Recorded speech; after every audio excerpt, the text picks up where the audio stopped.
A guy gritted his teeth, veins popping out as he lifted the heavy weight. He breathed hard, pushing himself to the limit. The muscles in another guy's back strained as he continued to lift. He pushed through the pain, determined to get stronger. Two bodybuilders were talking, joking that he barely recognized him because he had lost so much weight. King Sejong ran inside a giant wheel, desperately wondering when the torture would finally end. He was sweating and panting, clearly exhausted. A soldier grimaced in pain, his body trembling from the intense workout. He was completely drained. While everyone was working out, our protagonist observed them. He strained, his muscles screaming as he pulled the weight higher. The members of his group followed his lead, doing squats in perfect form. He shouted encouragement, pleased with their progress. Choi Young-jik grinned, his eyes gleaming with pride. He thought to himself that the muscles of his students were getting deliciously toned and in a very tasty way. He looked at the training grounds, a sense of fulfillment washing over him. As a life sports instructor and trainer, Choi Young-jik wondered if anything could make him happier than this. The training area was silent for a moment, the only sound the faint echo of metal. Weights and benches stood ready, waiting for the next round of brutal exercise. Soo-young thought about his past life. He remembered that his name was Choi Young-jik, and he was just a regular guy from South Korea who studied food and nutrition in college. His goal in life had been simple, to become the best all-around fitness trainer he could be. Choi Young-jik recalled that he first got into bodybuilding while he was in the military. Being a frontline unit member, there wasn't much to enjoy. Naturally, going to the gym became Choi Young-jik's only source of joy. He smiled, remembering how happy it made him. Even after returning to college, Choi Young-jik couldn't stop exercising. He thought to himself, why would a physical endowment major be taking Korean history classes? The other students in the class looked at him suspiciously, wondering what he was doing there. Soo-young looked at himself and thought that he didn't seem like a history major at all. He had become obsessed with fitness, and it was all he could think about. Thanks to that obsession, Choi Young-jik became a Class 1 professional sports trainer. He was proud of his accomplishment and knew that he could use his knowledge to help others. If there was something different than usual, it was about to be revealed. If there was something different than usual, it was probably drinking alcohol, which Choi Young-jik normally didn't do for the sake of his muscles. He grinned, remembering how good it tasted. Soo-young was munching on a late-night snack, scrolling through his phone. He wondered if he should watch some YouTube before going to sleep. Soo-young stared at his phone. A video popped up asking why King Sejong lived a short life. Soo-young watched the video, which asked a simple question. Wasn't it obvious that King Sejong lived a short life because he couldn't exercise? Soo-young's eyes narrowed. He wondered what life would be like for a professional health and sports instructor back in Joseon times. Soo-young crossed his arms, imagining how the history of Joseon would change if something like this had happened. The royal guard stood in perfect formation, spears glinting in the sunlight. They looked like they were ready to take on an army, each one a mountain of muscle. Soo-young lay on the couch, a grin spreading across his face. He thought about what would happen if a professional health trainer was around back then, and how much fun it would be to change history. The morning in Joseon came early, announced by the loud crow of a rooster. It was time for the royal prince to wake up. Soo-young groaned, annoyed by the noise. He wondered where his phone was, and then he remembered where he was. What was that sound? The morning was announced by the loud crow of a rooster, piercing the silence with its obnoxious call. The rooster's crow echoed through the room, followed by the chirping of birds. Soo-young stirred in his sleep, wondering what that noise was. Soo-young rubbed his head, wincing at the throbbing pain. He figured he must have drunk too much last night. Soo-young's eyes snapped open, a wave of confusion washing over him. He was startled. Soo-young sat up and looked around, his eyes darting from one unfamiliar object to another. He wondered what the hell was going on. The text explained that the term hanok referred to all traditional Korean buildings. Soo-young thought to himself that he must still be dreaming, as he hadn't fully woken up yet. The chirping of birds filled the air, each tweet adding to Soo-young's growing confusion. He sat up in the bed, looking around with wide eyes. He sat there for a moment, just looking out the window. The morning light streamed in, illuminating the unfamiliar room. Suddenly, Soo-young screamed, his voice filled with terror and disbelief. He couldn't understand what the hell was happening to him. An attendant appeared in the doorway, his arms crossed. He calmly announced that it was time for the royal prince to wake up. Yi-yu was freaking out, wondering why this was happening to him. He couldn't understand what was going on. Yi-yu was in total shock, looking at his skinny body. He wondered whose body he was even in. Yi-yu was losing it, shaking his head. He ran to the door, trying to get out. Yi-yu slammed the door open, but an attendant was standing there. The attendant greeted him, saying good morning to the royal prince. Outside, the morning was in full swing, with people moving around. The courtyard was bustling with activity, horses and servants. Yi-yu was still reeling, completely lost. He started asking himself, what even was his name? The attendant responded to Yi Yu's question, explaining that his birth name was Su, and his courtesy name was Su-ji. He then confirmed that his father's name was indeed Yi-do.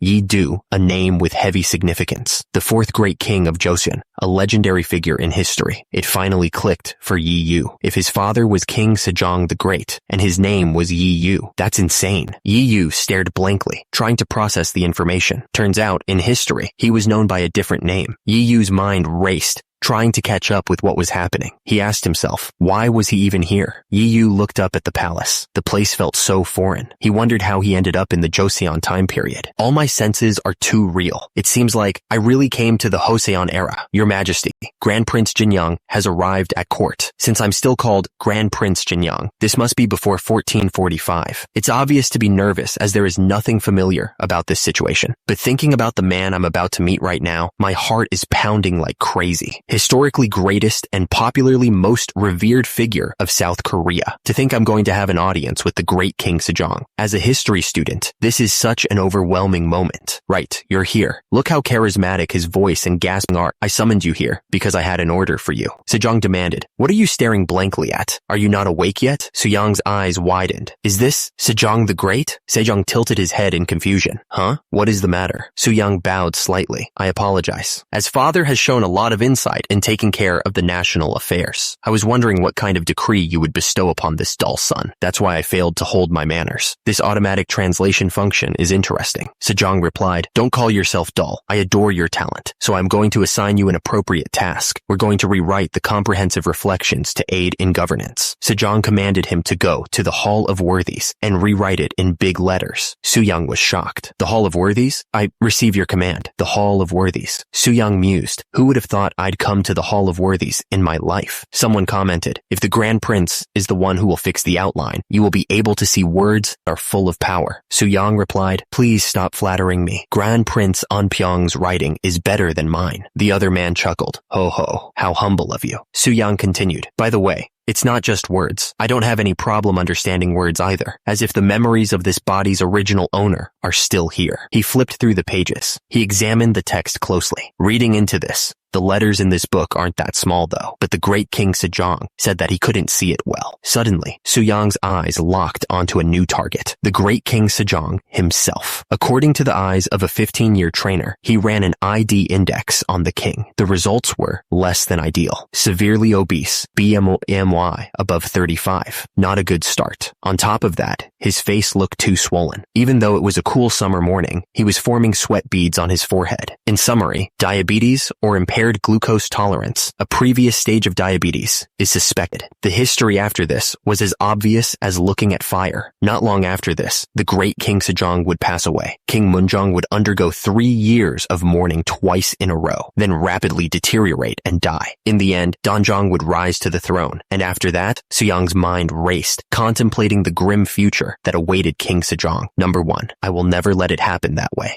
Just then, Crown Prince Yi Hyang, the eldest son of the great King Sejong and future King Munjong, entered the room. How unusual of you, when you used to go to the mountains every day and enjoy hunting. This man is the 5th king of Joseon, and my brother too. Suyang turned to face him. What brings you here, brother? Father wants me to check the books he's about to read. The Crown Prince replied, don't worry about me, and continue doing your business. Suyang repeated to himself, the books he's about to read? Suyang's eyes narrowed. By any chance, did brother notice it too? The Crown Prince explained, brother, after reading the books for the first time in a long time, some books have fonts that are so small that it is difficult to read. Suyang nodded, hiding his true intentions. I felt that the order to rewrite them in larger letters was truly appropriate. The Crown Prince narrowed his eyes, sensing something more. It seems like there's another intention behind your words. Was it too obvious? Were you aware of father's far-sighted vision too? Suyang played it cool. It was only a guess. The Crown Prince scrutinized him. You always acted like a know-it-all usually, but you changed a lot in a short period. Suyang pressed on. trying to gauge the severity of the situation. When did father's illness begin? I felt the signs appear since 1 year ago. The crown prince lowered his voice, concerned. But there's a difference with ordinary farsightedness. It doesn't seem like he simply can't see things close to him. No one knows about this yet, so keep your mouth shut. Suyang nodded in agreement. Yes, brother. Suyang smirked to himself, feeling like he'd gotten away with it. That went over naturally, right? As the crown prince left, Suyang was greeted by his attendants. Your Highness, have you been well? He simply answered, yeah. Suyang sat down, feeling the tension in his neck. Is it because I was too nervous while talking to him? The back of my neck feels pretty stiff. He began to stretch, tilting his head from side to side. He grimaced as he tried to work out the kinks. So refreshing, Suyang exclaimed, finally feeling some relief. The other servants looked at him, confused. One of them asked, Grand Prince, what were you doing? If your neck feels stiff, you should give it a massage. But why are you moving your whole body? Suyang realized they had no idea what he was doing. They don't know about stretching. Suyang knew that in this era, physicians offered massages, but their effectiveness left much to be desired. He smirked. It is natural because they don't know the exact anatomy or the shape and connection of the muscles. Let's make something up in moderation. I accidentally sprained my neck while riding a horse the other day. Oh my. He continued his explanation. I remembered that I had a hard time with my neck stiffening, and when I flailed around my back, it was relieved. With a confident grin, Suyang beckoned them closer. Now, why don't you follow me, since it's effective? And just like that, the confused servants found themselves mimicking Suyang's neck stretches, tilting their heads from side to side. They then proceeded to flail their arms and twist their torsos, trying to relieve the phantom stiffness Suyang had invented. The servants looked at each other with a mix of confusion and disbelief, wondering if the Grand Prince had finally lost it. The next day, to think we don't need to press our neck hard. Who would have thought the body would feel this comfortable just by moving the shoulders and back? My neck, which was as stiff as a marble stone, is moving. At this rate, we won't need a physician. The modern stretching method taught by Grand Prince Suyang quickly spread around the hall of worthy scholars. As it relieves the acupoint of the neck, it was called the whale stretch method. But the biggest worry of Grand Prince Suyang Choi Youngjik didn't vanish. Is anyone here? Come out and greet your guests. Just then, a merchant spotted the Grand Prince. Oh my, isn't this His Highness the Grand Prince? What brings such a respected man to this place? Suyang replied, I'd like to buy some oil, something like sesame, not perilla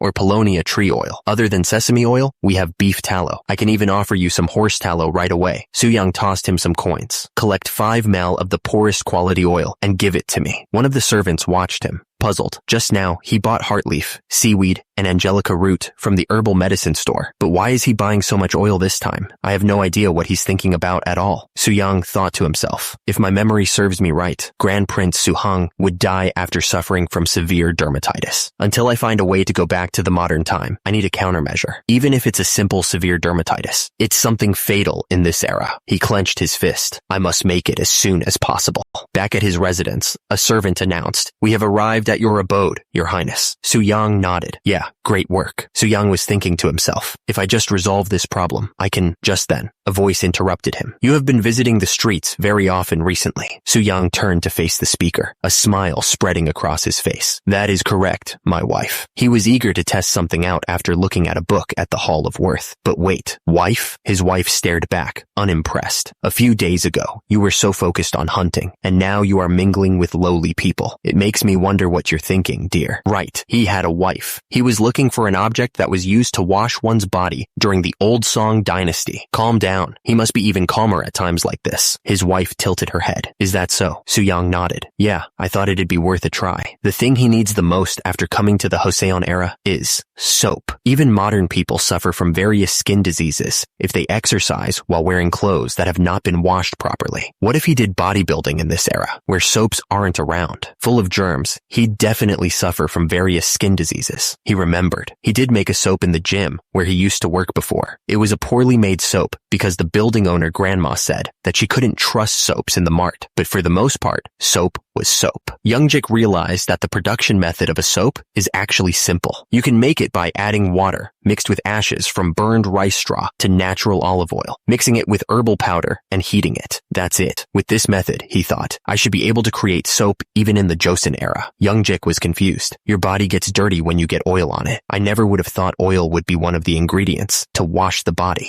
He grinned. I plan to try out several things. In the book, it is said that all dirty water that has soaked into the clothes will leave, and that it removes old dirt too. So how good of an object would it be? His wife stared back at him, silent. Youngjik looked at her expectantly. I really hope that is the case. Huh, my wife? A small chibi version of Youngjik appeared in the corner of the panel, thinking to himself, what's with this couple? Are they not in a really good marital relationship? The sky over the Joseon Palace seemed to mock him with its cleanliness. Back in the kitchen, the soap-making process continued. The pot bubbled away, promising cleanliness in a world of grime. Youngjik watched the chemical reaction with satisfaction. I can see the saponification reaction, so it's a success for now. If I want to find the perfect ratio, I have no choice but to keep testing. He leaned in closer to inspect his concoction. It doesn't look visually pleasing at all, though. I wonder how good its cleaning power is. Youngjik turned to an attendant. I must test it out on me first. Later that night, the candles flickered, casting long shadows across the room. Youngjik lathered up his arm, giving the soap a try. It's still very lacking, but its cleaning is quite remarkable. He took a deep sniff. It smells savory, but there's sesame oil in it. The smell isn't really it. He stared intently at the bar of soap. If I just resolve the scent problem and make massive production possible, won't I be able to sell it in bulk to the Ming Empire too? The next problem is the great King Sejong's health. He recalled the king's sickly visage. Even King Taejong couldn't succeed in getting him to exercise. Youngjik smirked, a plan forming in his mind. To think I, the second son, who is not even the crown prince, can succeed in getting King Sejong to exercise when he didn't even listen to his own father. Suddenly, a booming voice echoed through the room. It seems like my little Yu is having a lot of random thoughts because he has nothing to do. They offered him positions of power. Would you like to lead the Jurchen people in the north, together with Kim Jong-seo? Or how about holding a post in Murong Island, an official post in animal husbandry in Tamra Island? Does not sound bad either. Soo-young slammed his fist into his palm. In the end, to cure obesity, I must win the great King Sejong. Logically, he looked down at his own body, pinching his meager stomach. My body is a problem too. I can't teach bodybuilding with this kind of body. Even a stray dog would have more muscle than me. In order to increase my persuasive ability, I must reach 400 kilograms of Big 3. He struck a pose, visualizing the gains to come. He knew he needed to hit those deadlifts, squats, and bench presses. His mind raced with possibilities. What if I just make bodybuilding into an entire field of study? How far am I imagining things? I'd make a book containing this theory. Soo-yang thought, isn't there a principle of rising in the world and gaining fame? So, improving the body I inherited from my parents should count as filial piety, right? A book that records the study of setting oneself up and preparing one's body. Therefore, the name will be Conducting Oneself and Preparing the Body. Haya. Good heavens.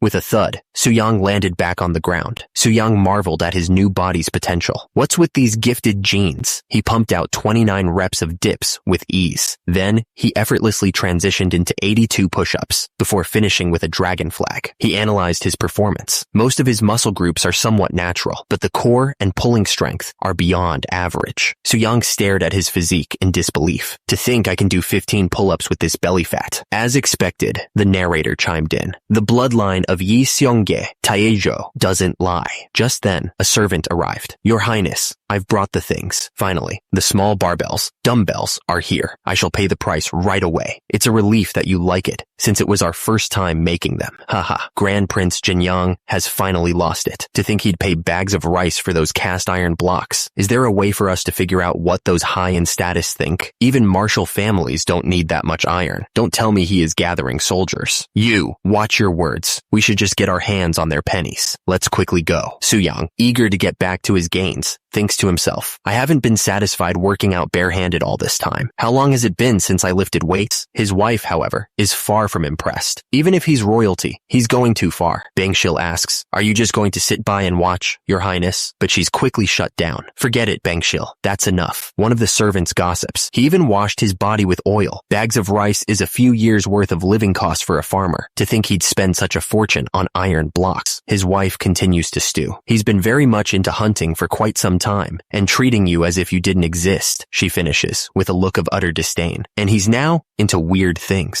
As the servants continued to whisper about Suyang's strange behavior, his wife finally snapped. What sin did Our Highness commit in her past life that but she was immediately cut off. I told you that's enough. The servant could only respond with a meek, ma'am. Meanwhile, Suyang continued his quest for gains, completely oblivious to the drama unfolding in his household. He admired a small flower, probably thinking about its protein content. He approached another man, holding the flower out to him. The man looked at him with a mix of confusion and curiosity. Back in her room, Suyang's wife was clearly not having a good day. I'd like to sleep early today. I don't need to be attended to. I'd like to be alone. Back in her room, Suyang's wife settled into a warm bath, the water filled with rose petals. Her eyes landed on a bar of soap sitting on a nearby table. Is that the thing he calls soap? She picked it up, examining it closely. He washes his body with this thing? She tilted her head, considering. But still, should I give it a try? Curiosity winning, she rubbed the soap against her skin. Bubbles instantly surrounded her. Her eyes widened in surprise. Wait, this? As expected, one must lift weights to feel like one has worked out. Who's there? Oh, it was you, my wife. It was nice to be able to remove grime with that thing called soap. Did you try it out too, my wife? But the problem is that the smell of sesame oil is pungent. I'd be mistaken for an oilman's wife if I washed myself with that every day. How about I use pig fat or beef tallow? But both of them are equally expensive. It had become a luxury enjoyed only by Joseon nobles, let alone something that can be sold to the Ming Empire. I thought about how to solve it easily. I think the scent will improve if you mix it with euodia tree oil or camellia oil. What do you think? Oh, that's it. Those definitely smell better than sesame oil and are easy to get too. Youngjik grinned, clearly pleased with himself. Thank you, my wife. His wife simply replied, it's nothing. Meanwhile, in a poor village in the Gaicheon area, a man watched Suyang's approach in disbelief. To think the Grand Prince Jinyang would visit this shabby place. Suyang approached him, a knowing look on his face. I remember your face clearly. You joined last year's autumn hunt as a chaser, didn't you? Wasn't your entire body covered in scars trying to drive the deer out of the bush? I remember how hard people worked at that time, so I'd like to reward you, at least now. I was going to give you silver tokens, but it seems wrong now. I have decided to provide your family with half 2 WE of sesame oil, 2 mel of rice, eggs, chicken, and other items twice a month. You must make sure to use them for your family. Good heavens, how would we repay this kindness? You don't have to, but you must report your children's height and weight twice a month. Absolutely, Your Highness. Over the next 2 days, Suyang promised to provide food to 20 children and ordered the children's weight and height to be recorded. Half of them were provided with an appropriate diet focused on protein, and the other half were provided with a diet focused on carbs and fat. Afterwards, he planned to record the changes in the children's body shape and exercise ability and use them as evidence. Little you are talking about that useless stuff again. He presented his findings with the zeal of a man who'd just discovered the secret to eternal youth. Father, please take a look at these records. Such perfect theory. These records would certainly be of great help in improving King Sejong's eating habits. Meanwhile, the blacksmith worked tirelessly, sparks flying as he hammered away at the metal. Suyang watched him work. Will it be possible? The blacksmith squinted at the diagram. I cannot read letters, but I can recognize figures. 30 chuk, 20 chuk, 10 chuk. Tell in 1 chuk is 30.3 centimeters. 1 round piece of iron weighs 30 gun, but isn't that the weight of 3 cauldron lids? The prince confirmed his calculations. Tell in 1 gun is 375 grams, 13.2 ounces. You want to put an iron bar on it, right? The blacksmith confirmed it. That's right. It should be good enough to put around 4 of them at each side. Got it? Suyang's request left the blacksmith bewildered. Pardon? Then 8 of them. Isn't that a total of 240 gun? Suyang nodded, already planning for future gains. To be honest, it needs to be able to withstand a bit heavier weight. The blacksmith looked up, his face a mask of confusion. I'd like it to withstand more than 300 gun of weight. Suyang, not finished with his requests, held out another diagram. I'd like to order one more thing. He grinned, presenting his next invention. The length will be around 3 chuk. Roll up a steel plate and make it into a rod shape to make it lighter. Suyang mused, thinking of the possibilities. I'm doing this out of pure curiosity. I wonder if using the technology of this era, his eyes gleamed with excitement. I can create a rifle. The servant bowed deeply, clearly impressed by Suyang's eccentricities. His Majesty will be very delighted to see your virtuous heart. Suyang watched the servant leave, a thoughtful expression on his face. It seems Grand Prince Suyang's image was a complete idiot before I possessed his body, but it has changed for the better. hasn't it? Then, Su Yang smiled, supremely confident. Things will return to the right path. Didn't I pull myself together and put things back the way they were? Ha ha. He turned to Ma Il-yang. But Ma Il-yang, you, suddenly, Su Yang's eyes glowed with an unearthly light. Trainer eyes activated. He began to analyze Ma Il-yang's physique. You have quite the physique, don't you? Scanning. Amazing shoulders and triceps brachii. Sturdy lat muscles. Assertive forearm muscles. Ma Il-yang was taken aback. Pardon? I've been called strong bones since I was young, but Su Yang's mind was already racing. He just can't become a government official because he's the child of a concubine, but he has the perfect talent for bodybuilding. A devilish grin spread across Su Yang's face. I'd like to teach you to nurture your body as my first disciple. If you succeed, there won't be many people in Joseon whose body can compare to you. Ma Il-yang was stunned by the offer. A disciple? Your Highness, how could I repay this kindness? Su Yang simply chuckled. Haha, kindness, you say? Just believe in me. Ma Il-yang could not even imagine his future. Your Highness the Crown Prince. Ah, you're here, you. Yes. Even when you look like you've lost weight, on the contrary, your upper body has gotten bigger and your eyes look brighter. I'm even more curious about why you asked to meet me. It seems like my face color improved while making a new training method in place of hunting. Truthfully, the reason why I asked to meet you is because I want you to take a look at this, Your Highness. A new training method? And what's that? Su Yang presents the Crown Prince with a box, inside which rests a golden protein bar. Su Yang proudly presents his creation. It's called soap. Please try it out. The Crown Prince heads to the nearest water source to test out the new invention. He examines his hands, now sparkling clean. To think old dirt would come off so easily. What a truly magical object. But he pauses, thinking about the cost. The price of camellia oil is certainly high. Su Yang's wife overhears the conversation and chimes in to correct him. No, if only expensive oil had been used, it would have cost about 4 male of rice. But by mixing it with Evodia tree oil and others, the price only amounts to around 2 male of rice. The Crown Prince nods thoughtfully. I see. Would you lend me a brush for a moment? He grabs a brush and prepares to use the soap for a very different purpose. Right. This should be good enough. The Crown Prince had an idea. Grand Prince Jinyang has created an object called soap that can wash away old dirt. In order to prevent the books from getting dirty, all officials must wash their hands with soap in the morning and evening. He continued, the way I see it, soap may be expensive, but people with money will certainly buy it. But since the efficacy of this item is unknown, no one may want to buy it. His advisor looked at him with a raised eyebrow. Are you making every official in the government office try the soap? If they wash their hands once, won't they want to wash their body too? A chibi version of Youngjik appeared in the corner of the panel, a light bulb flashing above his head. Is it like the free trial promotional strategy used in the modern world? Once soap spreads widely, and a lot of people create soap for their own use, I plan to impose a tax on them. That way, another source of tax revenue will be generated for the government. The advisor was impressed. Simply using soap to generate tax revenue. What a truly adaptable idea. He smiled, as expected from the son of the great King Sejong. No, is it Munjong of the future? Meanwhile, construction continued on the new gym. Meanwhile, some shady characters were getting grilled about a certain order. Are you sure these items were ordered by Grand Prince Jin Yang? We're not lying at all, my lord. Of course you won't, because if you lie, you guys know better than anyone what will happen. Take care, my lord.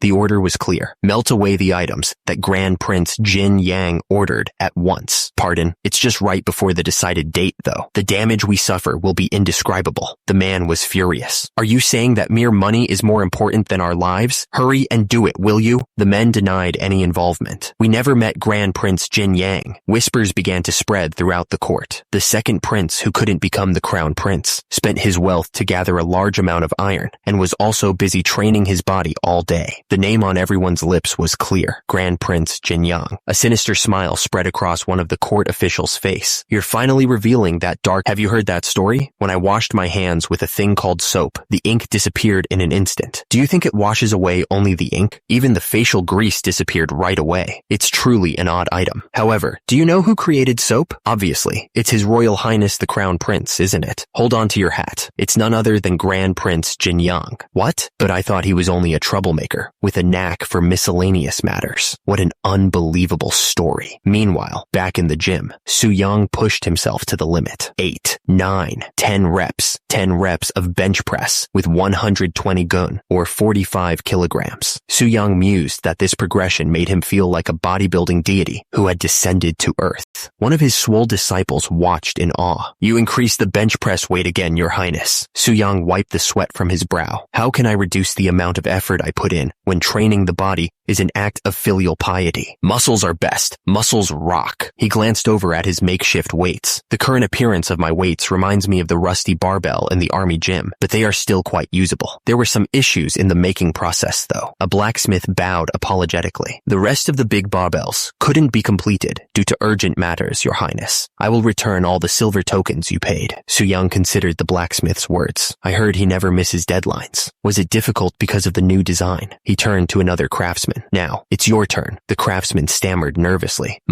The craftsman, face contorted in agony, cried out, "I think I'll be crushed by this weight at once." Soo-young, ever the supportive gym bro, encouraged him. "Didn't I tell you? Body keeps seeking new stimuli. You need to use both your upper one and lower body to perform a proper bench press. That's it. And again, you were right." Soo-young's wife watched with growing amazement. "This is a truly mysterious phenomenon. I know that he always had an agile body, but it's impressive that he is trying to increase his strength to this extent. In this state, he might rival General Wonbong." Soo-young overheard her, face beaming with pride. "Wonbong, you say?" The craftsman, still struggling under the weight, groaned. "Your Highness." Soo-young, lost in thought, mused. "They say that from a young age, he accumulated military prowess, gaining fame under His Excellency, Kim Jong-seo. Wouldn't it be nice to create the conducting oneself and preparing the body method exclusively for soldiers someday?" He looked down at the struggling craftsman. "I can win in terms of pure strength, but the moment he lifts a weapon, there'll be no chance for me at all." Meanwhile, a furious pounding echoed through Soo-young's residence, startling everyone. The door shook violently under the assault. Soo-young, annoyed by the interruption, demanded, "Who is it banging on Grand Prince Jin-young's door like this?"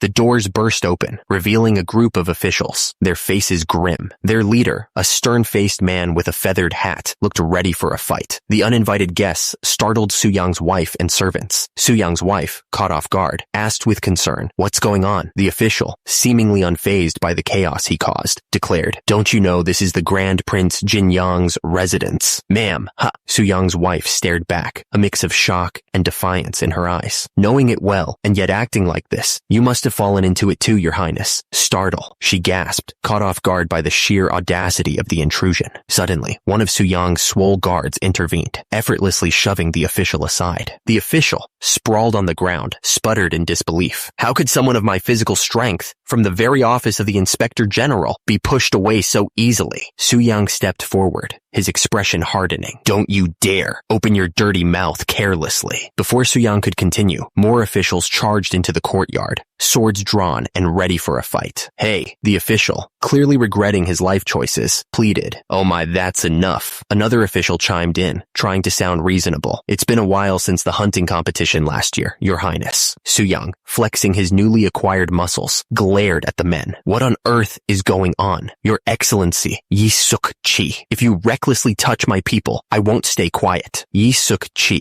undeterred, pointed an accusing finger. "Your Highness, how shameless and unaware of your own sins you are. With just one bar you are holding, 20 sabers can be made." He gestured wildly at the rack of weights. "And you have 20 of those. What are you going to do with 400 military weapons? And is that all?" Meanwhile, the captured disciple was dragged away, looking worse for wear. Yi Suk-chi continued his tirade, laying out the facts. "Just 7 months ago, you were someone not interested in the subjects, and now you're actively providing them aid. Do you want to use them in an upheaval?" Soo-young, his biceps straining against his traditional garb, was reaching his limit. "What a sophistry. You can't consider that as evidence. You brought along soldiers to my house on mere suspicion, even if you are someone from the office of the Inspector General. This is a blatant abuse of power." He was absolutely seething. "Don't you dare bring an unsubstantiated claim." Yi Suk-chi just smiled, unconcerned. "It's a rumor-based denunciation. Did you forget? We have always worked this way. Don't worry, the truth will be revealed soon." Soo-young pressed him, his voice dangerously low. What if what you claim isn't the truth? Yi Suk-chi's smile widened, a predatory glint in his eyes. I'm afraid that's unlikely to be the case. Until the truth is revealed, the interrogation of those around your highness won't end. Su-young was speechless. He realized the gravity of the situation. Detention and interrogation, huh? Even if I say it's not true, they have no intention of stopping. A typical target investigation was underway. Su-young was in disbelief. I haven't done anything wrong since possessing Grand Prince Jinyoung, have I? And it's hard to know what happened between the real Grand Prince Jinyoung and Yi Suk-chi. Damn. He furrowed his brow, deep in thought. Su-young glanced down at the floor. What am I supposed to do with this? Just then, a voice called out to him. You, what is happening here? He turned to see his younger sister, her face etched with concern.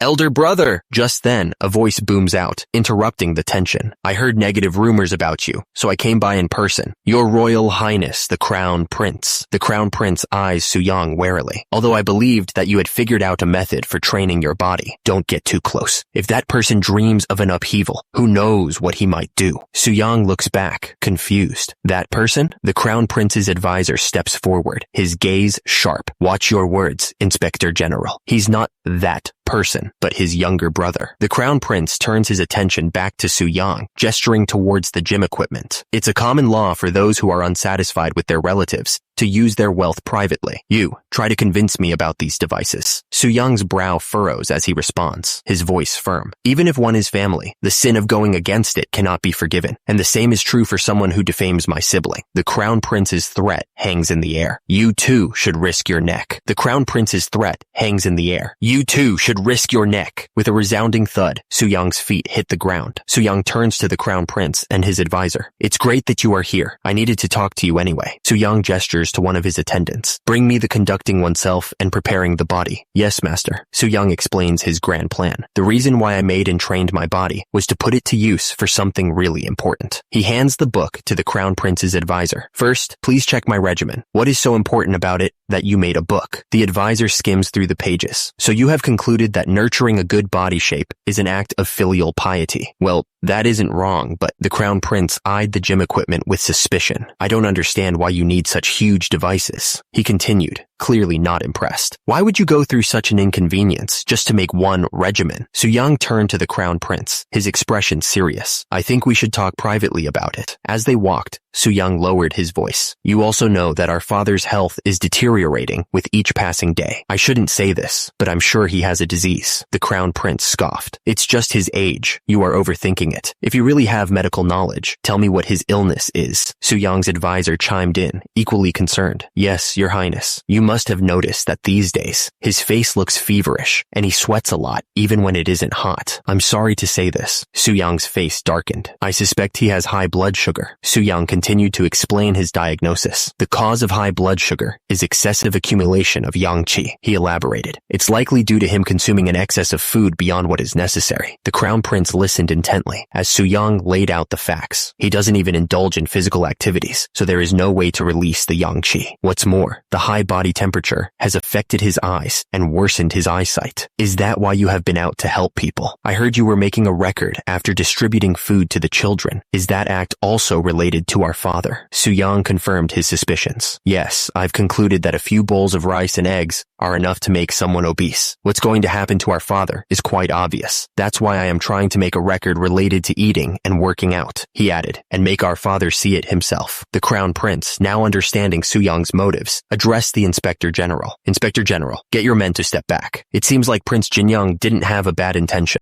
The Inspector General stood firm. We can't do that. The Inspector General was not backing down. Monitoring government administration, correcting the wrong, checking corruption, and arresting those involved is the mandate of the Office of Inspector General. Apologies, but I dare to remind His Majesty, the Crown Prince, that the King wouldn't want the Office of Inspector General to be weakened by power and unjust. He continued, undeterred. All the outstanding officials of the Office of Inspector General, ranging from senior rank 6 to junior rank 3, have gathered here. We also have a young officer who was recently inducted. Just because it was an order of the Prince, how can we simply back out without knowing any details? What would the young officers learn from this act? The chief officer stepped forward, his expression resolute. I am the chief officer of the Office of Inspector General. He pointed a stern finger. If you still want me to step back from here, the Inspector General declared, you would have to kill me. The Crown Prince's face hardened as the Inspector General lectured him. Your Highness, you shouldn't take this matter lightly just because he is your brother. You are going to be the next king. The Inspector General, clearly not one to back down, declares, muster up your resolve and show the world how strict the law of this nation is. Yi Suk-chi, the Inspector General, may not have gotten to that position by luck, but he's definitely making a meal out of this. This has become a trial to test the capability of the Grand Prince. The Crown Prince, observing the escalating situation, says,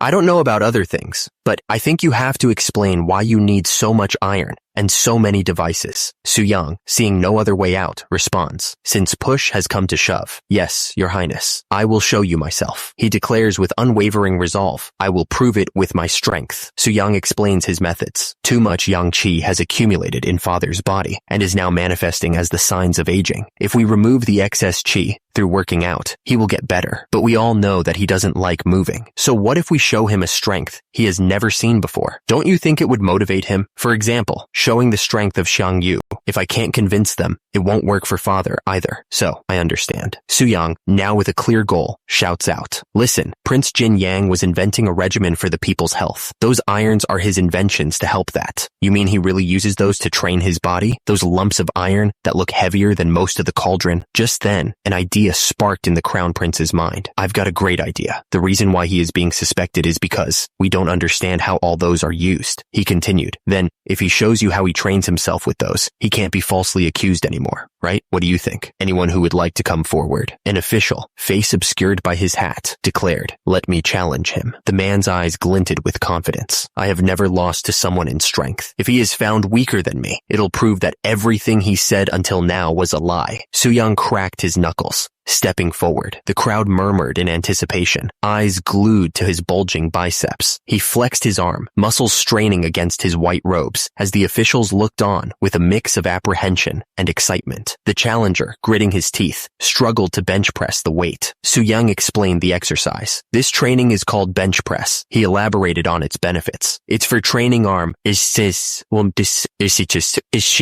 shoulder strength. The official, now lying on the bench, smirked. So in the end, all I have to do is to lift it with my strength, right? He taunted Su-young. You are talking too much, your highness. Are you worried that I might win? The official grunted with effort, his face contorting. He strained under the weight, struggling to lift the barbell. Sweat poured down his face as he pushed with all his might. It's heavier than it looks, but right now, the honor of the Office of Inspector General is in my arms. The official strained with everything he had, veins popping and muscles screaming. With a final, desperate heave, he managed to lift the weight. The onlookers were impressed, as expected of Xenia. Then, what about Prince Jinyang? The official's eyes widened, a bead of sweat trickling down his temple. He was starting to realize what he'd gotten himself into. Meanwhile, Su-young was already back at it, effortlessly pumping iron. The official watched in disbelief. You have been acting tough, but that's all you got. Su-young turned his gaze towards the official, his expression unreadable. The Crown Prince's words hung heavy in the air, a clear threat masked as concern. 8,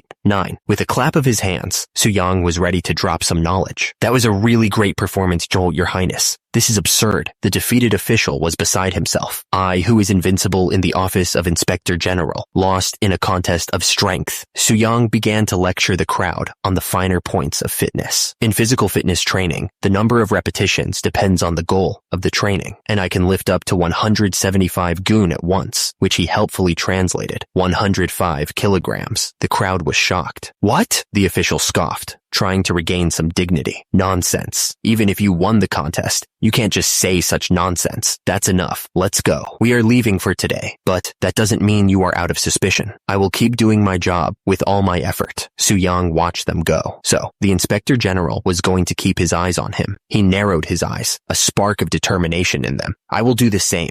Anyway, I'm out of the immediate danger. And now elder brother is aware of King Sejong's illness. The Crown Prince's advisor bowed respectfully. I will also take my leave. Okay, your highness. Take care. Elder brother said he is going to help me with the making of the conducting oneself and preparing the body. This is really making the best of a bad situation. Su-young sighed in relief. This could have ended up worse. I am glad it was resolved well. He turned to his wife, a gentle smile on his face. Sorry, it must have surprised you. I should have been careful and discussed this with you earlier. No, I'm ashamed for not realizing your good motive. He took a step, but his legs wobbled beneath him. I won't let this kind of a thing happen. My legs, like manga.io. Suddenly, Su-young pulled his wife into a tight embrace, his biceps practically crushing her. She yelped in surprise. Wait, dear! The royal servants were aghast at the public display of affection. You can't do this in the middle of the day. The crown prince's eyes narrowed with suspicion. How could you? Su-young's wife, cheeks flushed, stammered. Let's not do this here. We must go to the bedroom.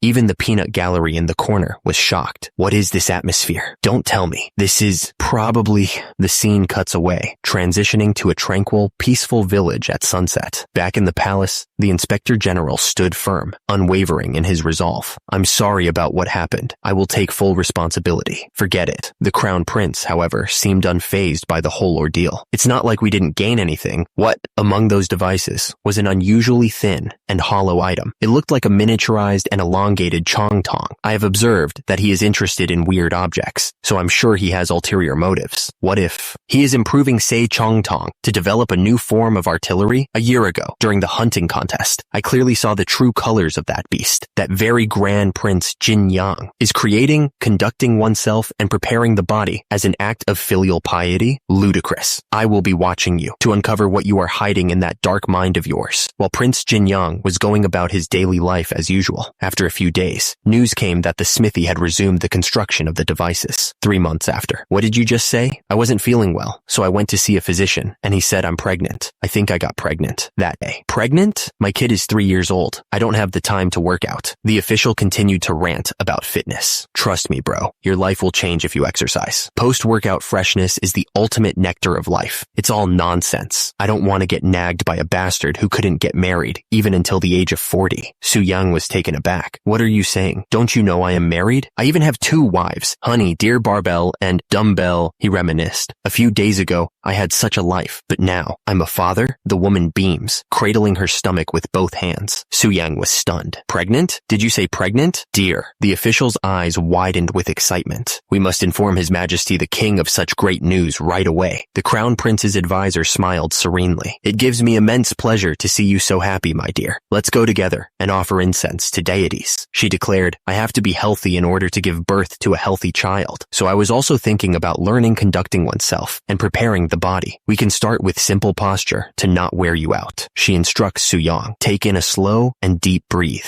Stretching isn't enough for safe birth. He recalls the grim statistics. After giving birth, the Crown Princess passed away due to childbed fever. That is how common maternal fetal death is in this era. Postpartum infections, also known as puerperal fever, childbed fever, maternal sepsis, or maternal infection, are any bacterial infections of the female reproductive tract following childbirth or miscarriage. He brainstorms a solution. I think simply using alcohol for disinfection can help a lot. I guess I'll have to make that do. Just then, a servant arrives. Your Highness, we have a guest. He repeats the word. You said it's called sojugori. He examines the contraption. I had no idea a sojugori would have such a peculiar shape. Su-young explains the science behind his still. The design was developed by me. I want to obtain pure alcohol, so I am using this thin and elongated tube part to condense the alcohol vapors into dew. He barks out an order. Bring me all the soju inside the house. A servant nervously responds. Yes, sir. The servants scramble to obey. Now that the distillation is done, I have to check for the purity of the alcohol. He carefully sets up his experiment. There are 2 cups of the same weight. I have filled 1 cup with water up to 80% of the cup. Su-young explains his methodology. The relative density of alcohol is roughly 0.8. So if the alcohol that I filtered is heavier or lighter than the water in the other cup, it would mean that I failed. The scale teeters slightly. The scale balances perfectly. It was a success. It worked. Disinfectant. Production successful. A lot of time has passed since I came to the Joseon era. I often thought, What if I suddenly returned to the modern era while working out? But such a thing didn't happen. I even wondered what happened to the present where I originally lived. Although these questions remained in the back of my head. After my child was born, I was completely absorbed into my life in the Joseon era. That's how fast the time passed by. Meanwhile, back in the royal court, Prince Jinyang has made a great achievement recently. He has distributed soap among the civilian populace, enriching the royal treasury, and invented a disinfectant that helps with the wound. Thank you, Your Majesty. Suyang modestly replied, I still have a lot to learn. I don't know how to react to your compliment. The king waved his hand dismissively. You don't have to be so humble. He continued, I will give you 200 nyangs of silver as compensation for the cost incurred for making soap. Another court official chimed in. Not long ago, Prince Jinyang had his first child. This is truly a blessing to our royal family. What's more, the princess returned to her usual life within a week. As such, the effectiveness of the disinfectant has been proven. The king declared, from now on, the disinfectant will be used to treat all newborns and mothers. The royal court responded in unison. Your wish is our command. The king turned his gaze towards Suyang, a hint of admiration in his eyes. I thought you were just like my painful finger. But the king, impressed by Suyang's display of strength and dedication to health, acknowledges him. You have matured. But suddenly the scene shifts as an official cries out in alarm. Another official shouts, Your Majesty! It's March of the year 1438, and the king has collapsed. Panic erupts. Hurry! Call the physician. As the court scrambled to aid the fallen king, Suyang worried, taking a sip of water. Father's illness has worsened. Fortunately, he quickly recovered this time, but uneasiness remains. How is he doing now? Suyang continued to ponder the king's health. Thirst makes him drink a lot of water, and his eyesight has deteriorated to the point where he reads books by placing them close to his eyes. The official sighed. Even the decoction has had no positive effect. Suyang pressed his brother for details. Elder brother, has father ever commented on his symptoms? I mean, things like seeing a hazy mist or some insects floating around. He recalled his own modern medical knowledge. It's what my grandpa mentioned when he suffered from diabetes. The crown prince shook his head. No, he never mentioned such symptoms. He usually said, it's frustrating that I can't see things far away. In that case, the situation isn't serious yet. This symptom may be a temporary consequence of overwork. What a relief. Still, we can't breathe easy. Retinal degeneration or cataracts are incurable in this era, if nothing is done. As history says, a year later, the great King Sejong would lose his eyesight due to complications. Mother's birthday is this September, right? I will create an opportunity to change father's mind that day. The crown prince tilted his head. Curious. What on earth are you planning to do at her royal banquet? Suyang smirked, thinking of his gains-filled plan. In conducting oneself and preparing the body, there are 3 exercises that use the heaviest weight. Suyang laid out his ambitious plan. The key to saving the king lay in mastering the fundamentals, like the deadlift. Together, they're called the Big 3 exercise. At our royal mother's birthday banquet, I will perform with a total of 1,000 gun in the Big 3 exercises. 1,000 gun in the Big 3 exercises? Doesn't this weight sound ridiculous? The palace guards, who were ordered to try it, failed to lift even 600 gun in the Big 3. Up.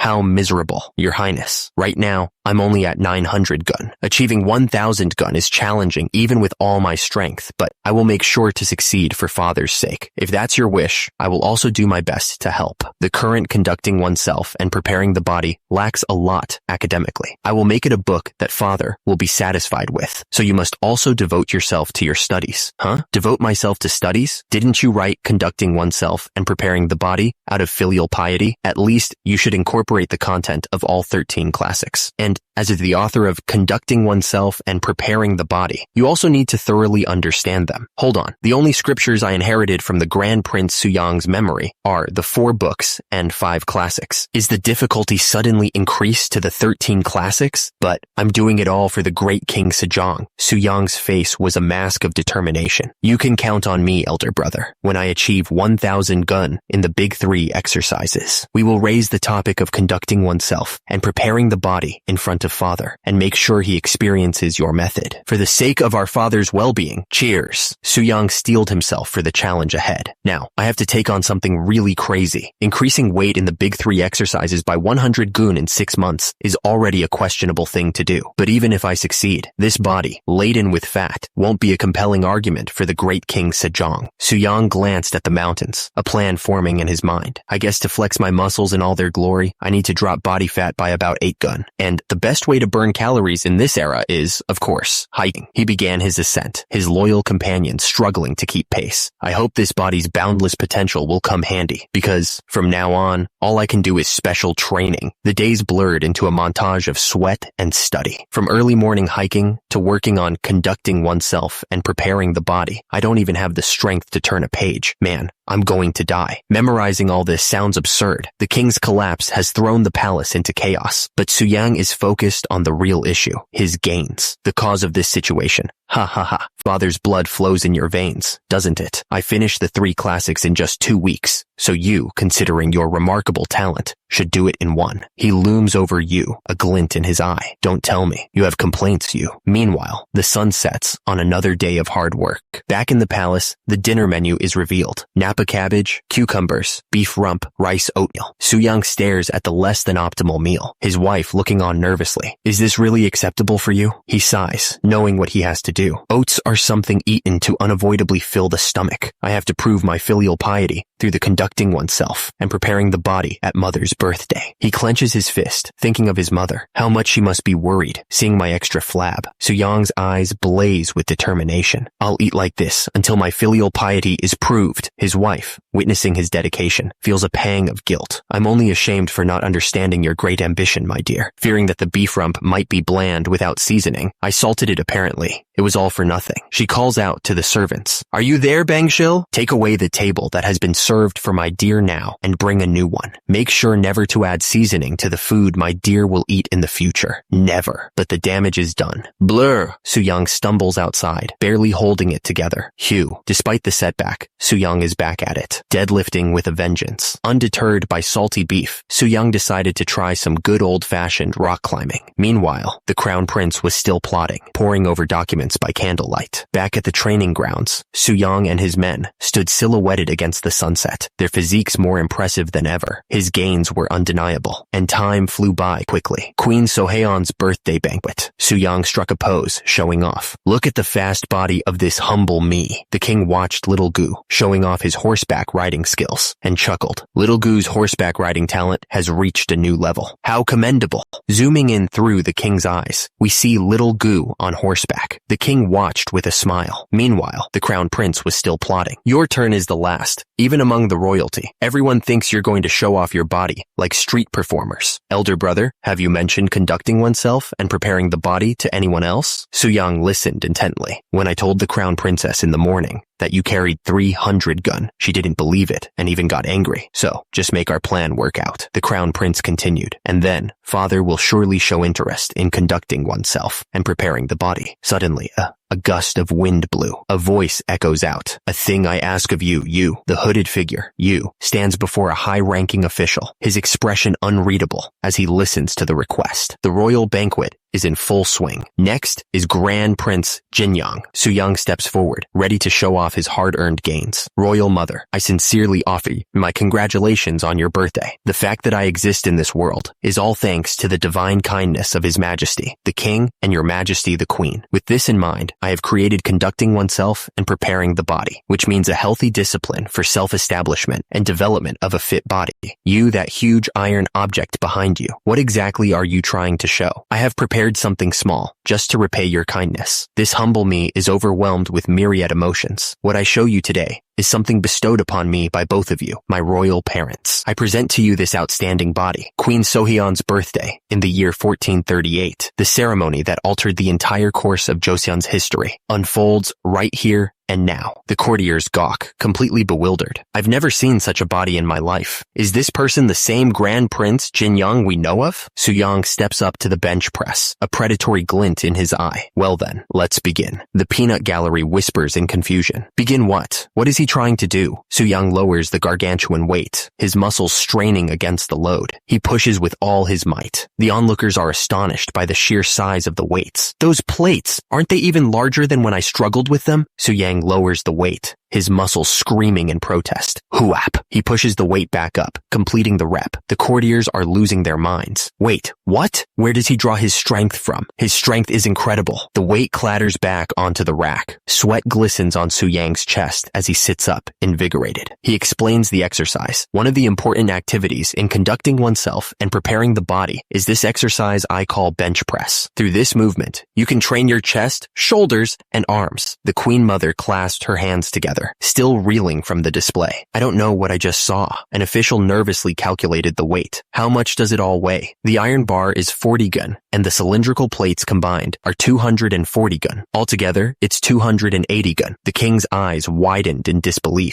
200? Su Yang, unfazed, moved on to the next exercise. Next is what I call squats. The weight clanged as he loaded up the bar. The weight clanged again. He positioned the barbell across his shoulders. It involves lifting a big barbell on the shoulders and using the power of the legs to sit down and stand up repeatedly. Of course, this technique trains not only the legs, but also the buttocks, waist, and lower abdomen. Suddenly, a shrill voice pierced the air. You! It's dangerous! Stop it right now! Ignoring the protests, Su Yang's eyes burned with determination. With 340 gaon, I will now perform the squats. The translator notes that this is 127.5 kilograms. With a mighty roar, Su Yang began his squats. He gritted his teeth and pushed through the pain. Su Yang's eyes burned with intensity as he focused on the weight. His muscles strained, every fiber screaming in protest. With a final surge of power, he locked out the squat. 340 gaon. Readers, do you even lift? The crowd erupted as he stood up. Physician Yang Hongsu, the king called out. Yes, your majesty, he stammered. One of the court officials was dumbfounded. Is that possible with a human body? This servant doesn't know either, but I speculate. It seems to be related to the so-called healthy discipline. The last activity is called the deadlift, and for it, the heaviest big barbell is used. You mean it isn't over yet? Even a heavier one? That's absurd even in words. Father, excuse me for speaking up. I'm concerned that Yu's waist may be injured. With your permission, I will take some measures for a moment. Su Yang, not wanting to see Yu's spine turned into dust, quickly ran to his side with a weightlifting belt. Su Yang quickly strapped the weightlifting belt around Yu's waist, hoping to prevent any spinal mishap. He stepped back, a bead of sweat trickling down his temple as he watched Yu prepare for the lift. Su Yang's muscles bulged as he prepared to witness this feat of strength. With a mighty roar, Yu hoisted the weight. This weight is 400 gaon. That's 150 kilograms. Su Yang, emboldened by the display, addressed his parents directly. Father, mother, since you bestowed on humble me a body capable of using such might, I will continue to properly nurture it and fulfill filial piety. Somewhere far away, a giant wheel turns, hinting at things to come. The court officials whispered amongst themselves, eyes wide with disbelief. The Grand Prince Jinyang must have lost his mind. 400 gun, daily struggling with that iron thing, he went beyond ordinary madness. Su Yang, though pleased with the result, knew the truth. If I hadn't lost weight, I could have handled even more than 400 gun, but this weight is overwhelmingly heavy for my current body. He glanced at the waistband supporting his lift. Although the waistband makes it a bit easier, this plan is still totally absurd. His goal flashed before his eyes, achieving 1,000 gun in the big 3 exercises in just 2 years. 375 kilograms in total. Well, it can't be helped. I have no choice but to use the sumo deadlift. Su Yang adjusted his stance, preparing for the Herculean task ahead. He gritted his teeth, his eyes blazing with determination. Su Yang's grip tightened around the bar, knuckles white.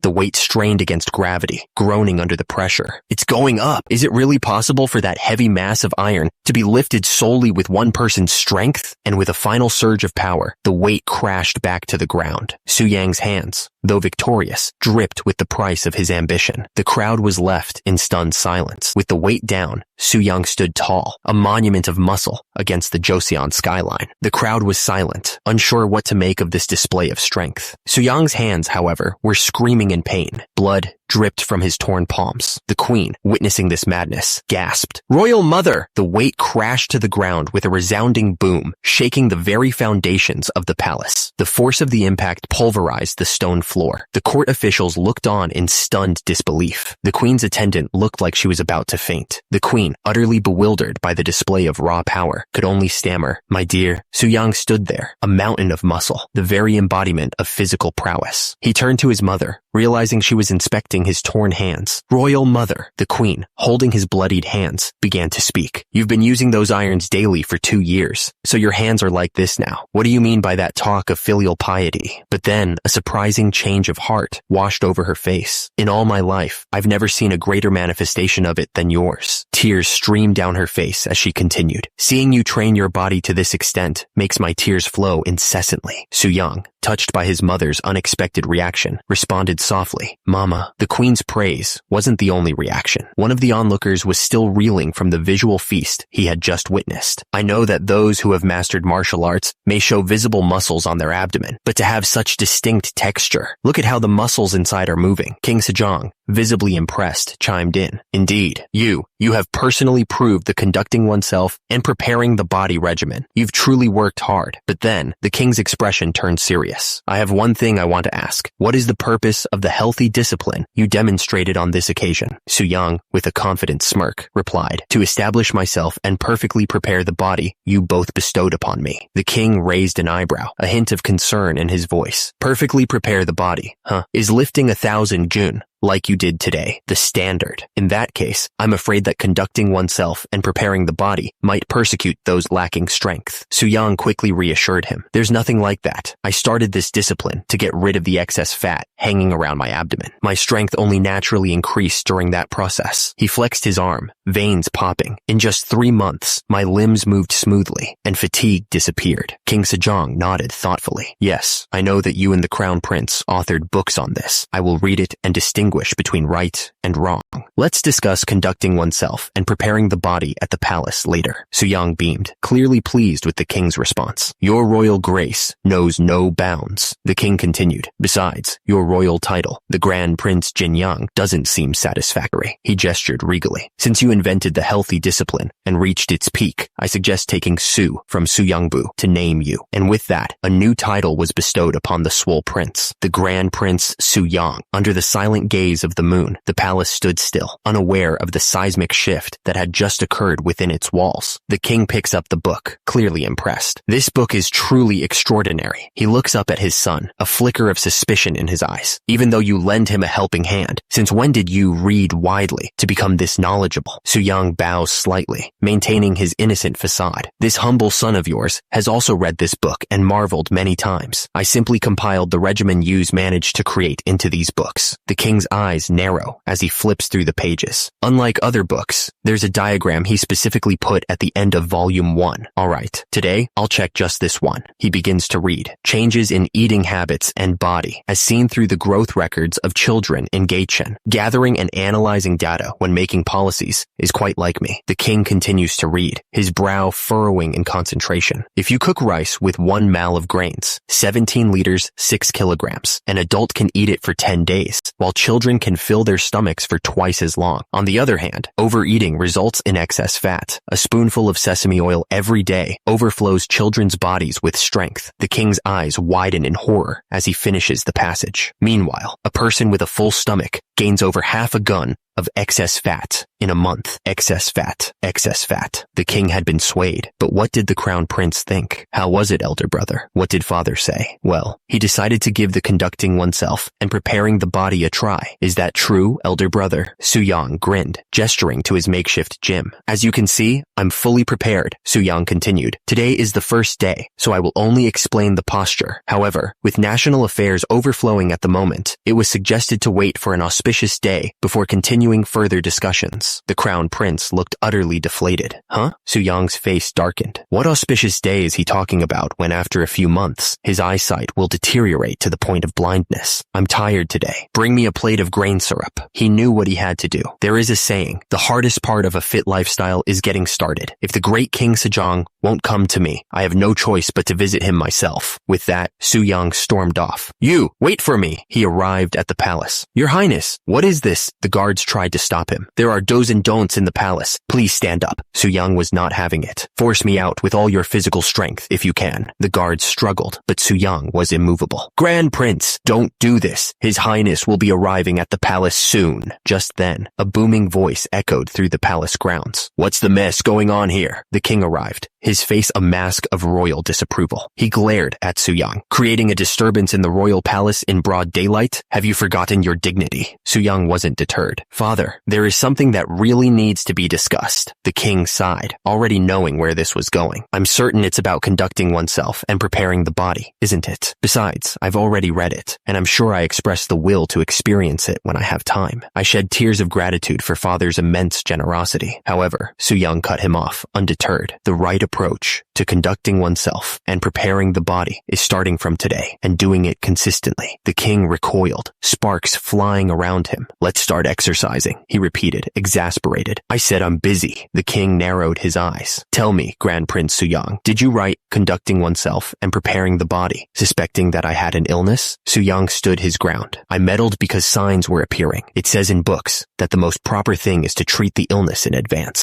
The king immediately called upon the physician. Physician Yang Hongsu, what signs of illness do you see in me? Physician Yang Hongsu stammered. The only matter of concern is that your majesty the king perspires profusely and drinks a lot of water. Su Yung watched the exchange, knowing he had to push harder. It's obvious why the great King Sejong brought along the physician. Did you hear what he said? He says there are no special signs of illness. He thought to himself, he must have already read the annexure diagram in conducting dressing and preparing the body and have been seriously contemplating his illness. It's just that he hates exercising. Therefore, all we need is one final blow. Su Yung pressed on. Considering the symptoms, I guess that father's illness might be similar to high blood sugar, so I tried to put my body in a similar condition. One of the court officials was shocked by Su Yong's bold claim. What? Meanwhile, Su Yung stood tall, his muscular frame gleaming in the sunlight, a stark contrast to the frail scholars around him. The crown prince was taken aback. He stammered. Huh? When? Declared. I've put my body into a condition similar to Sogul. The court official sputtered. What? Ignoring the outburst, Su Yung explained. Sogul is a disease where an excess of yang qi destroys the body. As we know, sugar is also used as a medicine to make up the yang qi. Eating too much grain syrup or taffy can cause temporary Sogul. As a result of experiencing Sogul this way, I often became extremely thirsty and drank up to a bucket of water. Moreover, my vision often went dark due to excessive fatigue, and I fell asleep on the spot. Su Yung turned to the king, his expression serious. These symptoms, are they the same as the ones you experienced, father? He thought to himself. Of course, I was lying when I said I made myself fall into Sogul. I just recited the knowledge about diabetes from the modern world. To convince the great King Sejong, of course, I can lie this much. Unknown to him, he even got his brother deceived unintentionally. He thinks to himself, when did this bastard do that? 5 days. Very well. If I see no improvement in 5 days, I shall charge you with the crime of deceiving the king. Of course, father. At this rate, my whole insides will be twisted. Su Yung corrected the king's form. Father, you must not crouch your body. The crown prince watched in disbelief. That? He's saying that again. He'd nag at me if I got the position just a bit wrong. Please, straighten your body and strengthen your back. The king was starting to get fed up. How long do I have to keep doing this? Su Yung finally relented. Father, an hour has passed, so we can wrap up here. The king was overjoyed. Very well, that's the most delightful thing you've said. Su Yung crushed his hopes immediately. I was talking about the warm-up. The king groaned as he was forced to continue lifting. The king, though exhausted, was starting to see the light. Father, he grunted with effort. You must exhale when exerting your strength and inhale when relaxing. I get it. Su Yung continued to coach him through the workout. Doing 24 repetitions of that should be enough. Please press your back firmly against the bench. Please mind the width between the legs. Please don't lean your upper body forward. Blah, blah, blah, blah, blah, blah. Just then, the royal meal arrived. Your Majesty, we will bring the royal meal. Oh, right. Hurry, bring it here. The spread was laid out before the king. He stared at the less than appetizing food. He picked at the rice with disgust. What is with this rice texture? Eating horse feed would be better than this. The king slammed his spoon down in disgust. Is anyone there? Bring the royal chef here at once. A servant rushed to his side. bowing deeply. Yes, your majesty. Is the royal chef here? The king was furious. Take these away at once and bring me my usual food. What is this nasty joke you're playing? He continued to rant about the new diet. Where did the meat in the soup go? And why are there only tofu and slices of radish? And the one piece of meat here has no fat at all. I can't even eat it. He shoved the tray away in anger. Just throw these for the horses to eat. How disgraceful. Just then, Su Yang entered the room, unfazed by his father's outburst. Does the food not fit to your taste, father? The king was shocked by his son's arrival. I specially curated this royal meal for you. Su Yang continued to sell the new diet to his father. To control sugar levels, both grain syrup and honey were removed. The perfect royal meal. Please believe in your son. You will not gain weight. Germinated brown rice keeps you feeling full for a long time, and tofu is a helpful substitute for meat. The king, however, was not convinced. But it's not delicious at all, is it? Su Yang was ready with a counter-argument. Father, forgive me for saying this, but didn't you agree to absolutely follow my words for the next 6 months? He even quoted Confucius. I learned from the Analects that a wise man regards promises as high as his life. Su Yang laid down the law. I'm even prepared to take all my family members and be exiled for the rest of my life in 6 months. But can you not keep your promise for even 6 months? The king sighed, defeated. Who does he resemble for being so strong-headed? Later that night, the king sat alone, writing furiously by candlelight. The king, exhausted, tries to focus on his calligraphy, but his hand tremors betray his fatigue. He barks an order. I moved the brush incorrectly, so have the paper manufactory send a new one. A courtier replies, at your command. The king laments his weak state. Having repeatedly done those lifts, I don't even have the power to hold the brush. Meanwhile, Su Yang continues to pump iron. The king wonders, it's been 2 weeks since I've been doing that thing he calls conducting oneself and preparing the body. But what is the meaning of all this? Back in his chambers, the king stares blankly at the scroll, lost in thought. He calls out, desperate. Is anyone there? Bring me some snot. Suddenly, a single bloodshot eye peers through the lattice of the door, watching him intently. The king recoiled, startled by the sudden interruption. A courtier peeked through the door. I apologize, your majesty. I wondered if something was up since you stopped between your words. The king waved him off. Forget it. You may leave. You, that bastard might even appear in my dreams now. The candle flickered, casting long shadows in the room. The king slumped back, defeated. I can't perform my political duties because of that brat's exercise. Had I not promised him, I would have stopped this long ago. Meanwhile, the moon hung high in the sky, a silent witness to the royal suffering. Elsewhere in the palace, 2 court ladies exchanged worried glances. The court ladies whispered, watching the king sleep soundly. This is a big deal. His Majesty usually tells the attendants to leave because he snores, doesn't he? Just 2 weeks ago, he couldn't breathe well and kept tossing and turning. The king slept peacefully, a rare sight indeed. Meanwhile, Su Yang and his swole guards were in the middle of an intense workout session. The royal bodybuilders beamed. Congratulations! The king continued to sleep, unaware of the gains being made in his name. The title card appeared, the result of 1 month of conducting oneself and preparing the body. Suddenly, a guard peeked through the door. Who's there? Meanwhile, the guard watched the king, noticing something strange. Is he asleep? The training dummy seemed to stare back with glowing red eyes. What's that now? The king mumbled in his sleep. Hee. How did my second son look like again? No. Did I even have a second son? Hee. He continued, still lost in his dream. Wait, are you saying that I'm married? When? Year 1434, you say? The king's dream turned into a nightmare. Isn't that the deadline for the armillary sphere? Production brat. He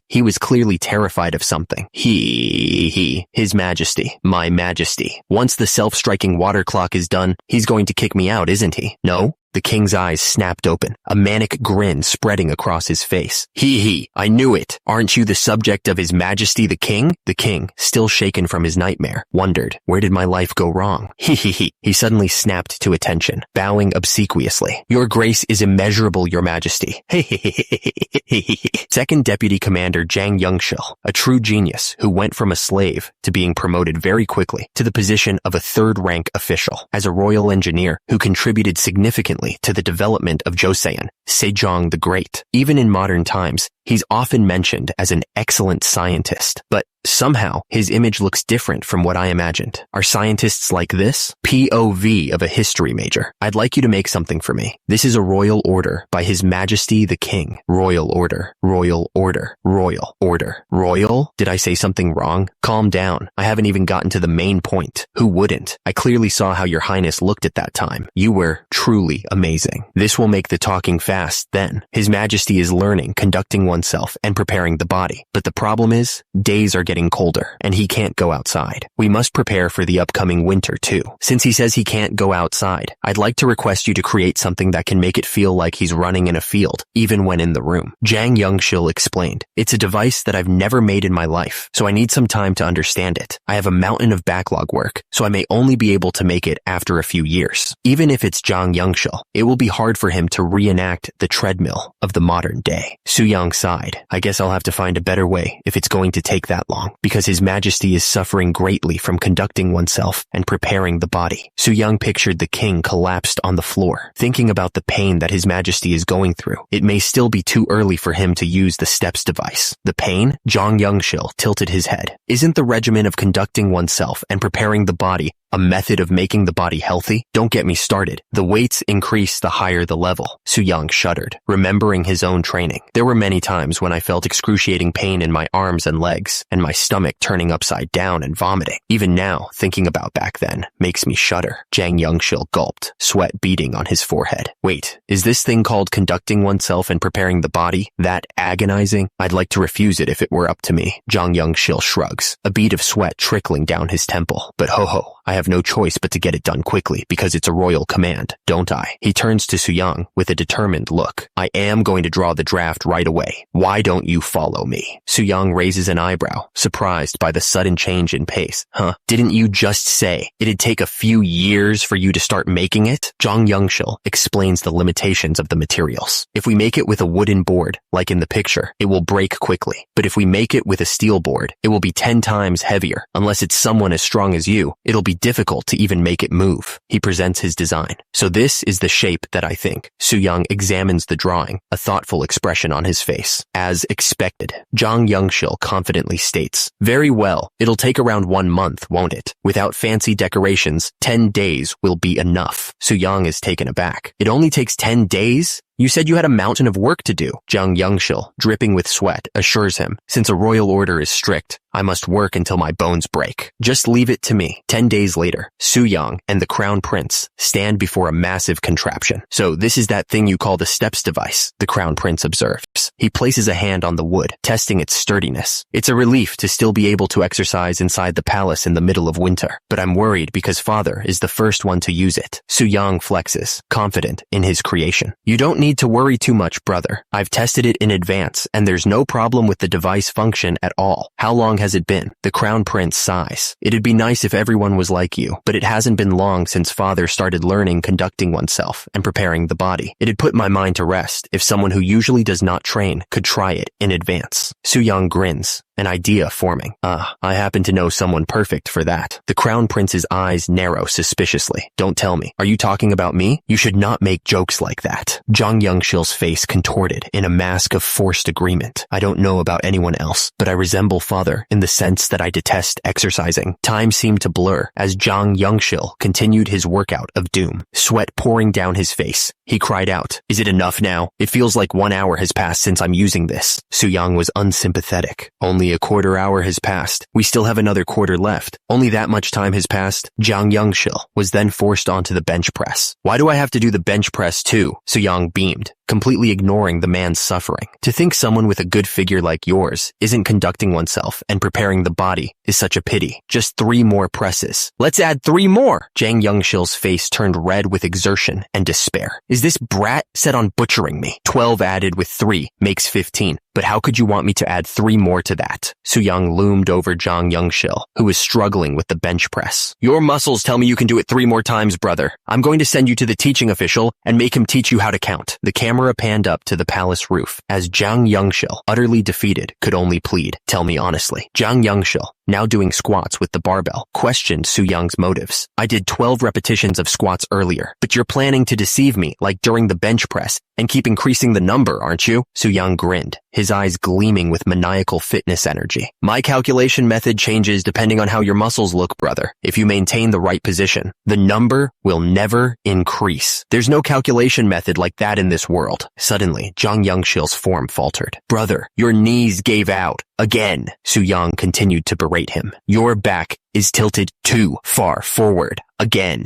Jang Youngshil, tears streaming down his face, begged, you, please, go back to your kind self before. Su-young's face contorted into that of a demon. I can be an evil spirit for the sake of your body, brother. I'll take it that you'd be conducting oneself and preparing the body now. Jang Youngshil, still struggling with the squats, could only manage, what? Meanwhile, back at the palace, sweating and panting, King Sejong was running on the treadmill. There are 15 minutes left now. Su-young watched his father with pride. The great King Sejong was out of breath even just by running 15 minutes at first, but now, even 1 hour is easy for him. He continued, thinking of Jang Youngshil, brother too, who at first could only do 12 proper bench press reps. This family's talent is undoubtedly on a different level. Su-young knew that Jang Youngshil was essential to his plan. The second deputy commander played a considerable role. Su-young recalled his conversation with Jang Youngshil. It is already excellent that he could make the steps device with the technology of this era. I am asking this request, but he asked for a field study to find areas for improvement. Su-young thought about the man who would make his vision a reality. Jang Youngshil. He stood before the scientist, contemplating. I was wondering if his image was different compared to the image in history.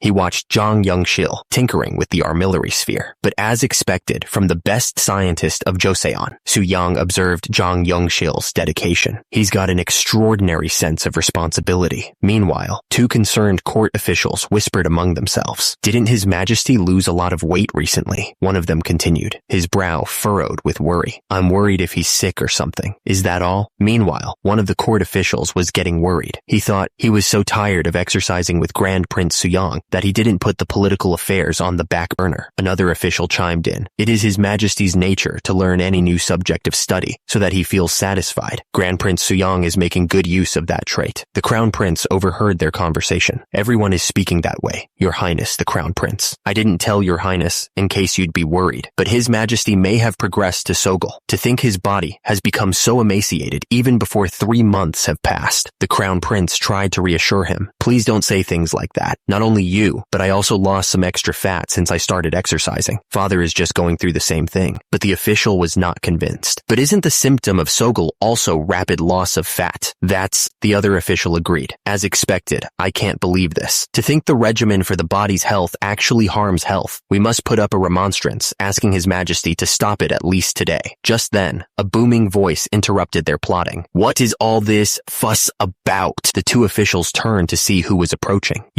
They gasped in unison. Your Majesty? Su-young's booming voice echoed through the courtyard. I'm asking, what is this fuss all about? Heavy footsteps echoed through the hall. Someone was approaching, and they weren't happy. The two men turned, surprised by the sudden arrival. They started to say something. The men turned in shock. They exclaimed, Your Majesty? The official looked absolutely serious. He was about to say something. The official demanded to know what all the fuss was about. He looked furious. The official in red announced that they would be leaving. The men turned and started to walk away. The official in red noticed Su-young. He called out to him, addressing him as you. They were saying that father's transformation was a sign of his health getting worse. He pointed out that, according to the royal clinic records, even though father was sweating a lot, the official was still worried. He wondered what would happen if it really was a symptom of Sogol, considering they were only halfway through the promised 6 months. Su-young looked up at the sky, a strange confidence in his eyes. He thought to himself that muscles do not betray, and his brother should wait and see. Turns out, is from rizcomic.com. Su-young looked up towards the sky. He thought about how fast time was going by, and his life in the 21st century was starting to feel like a dream. Two men were standing outside in the snow. One of them noticed Su-young and asked if he was His Highness, the Grand Prince. The two men stood there in silence, the snow falling softly around them. Su-young stared back at the man, waiting for him to say something else. The Inspector General spoke to someone who had entered the office before sunrise. He commented on their early arrival.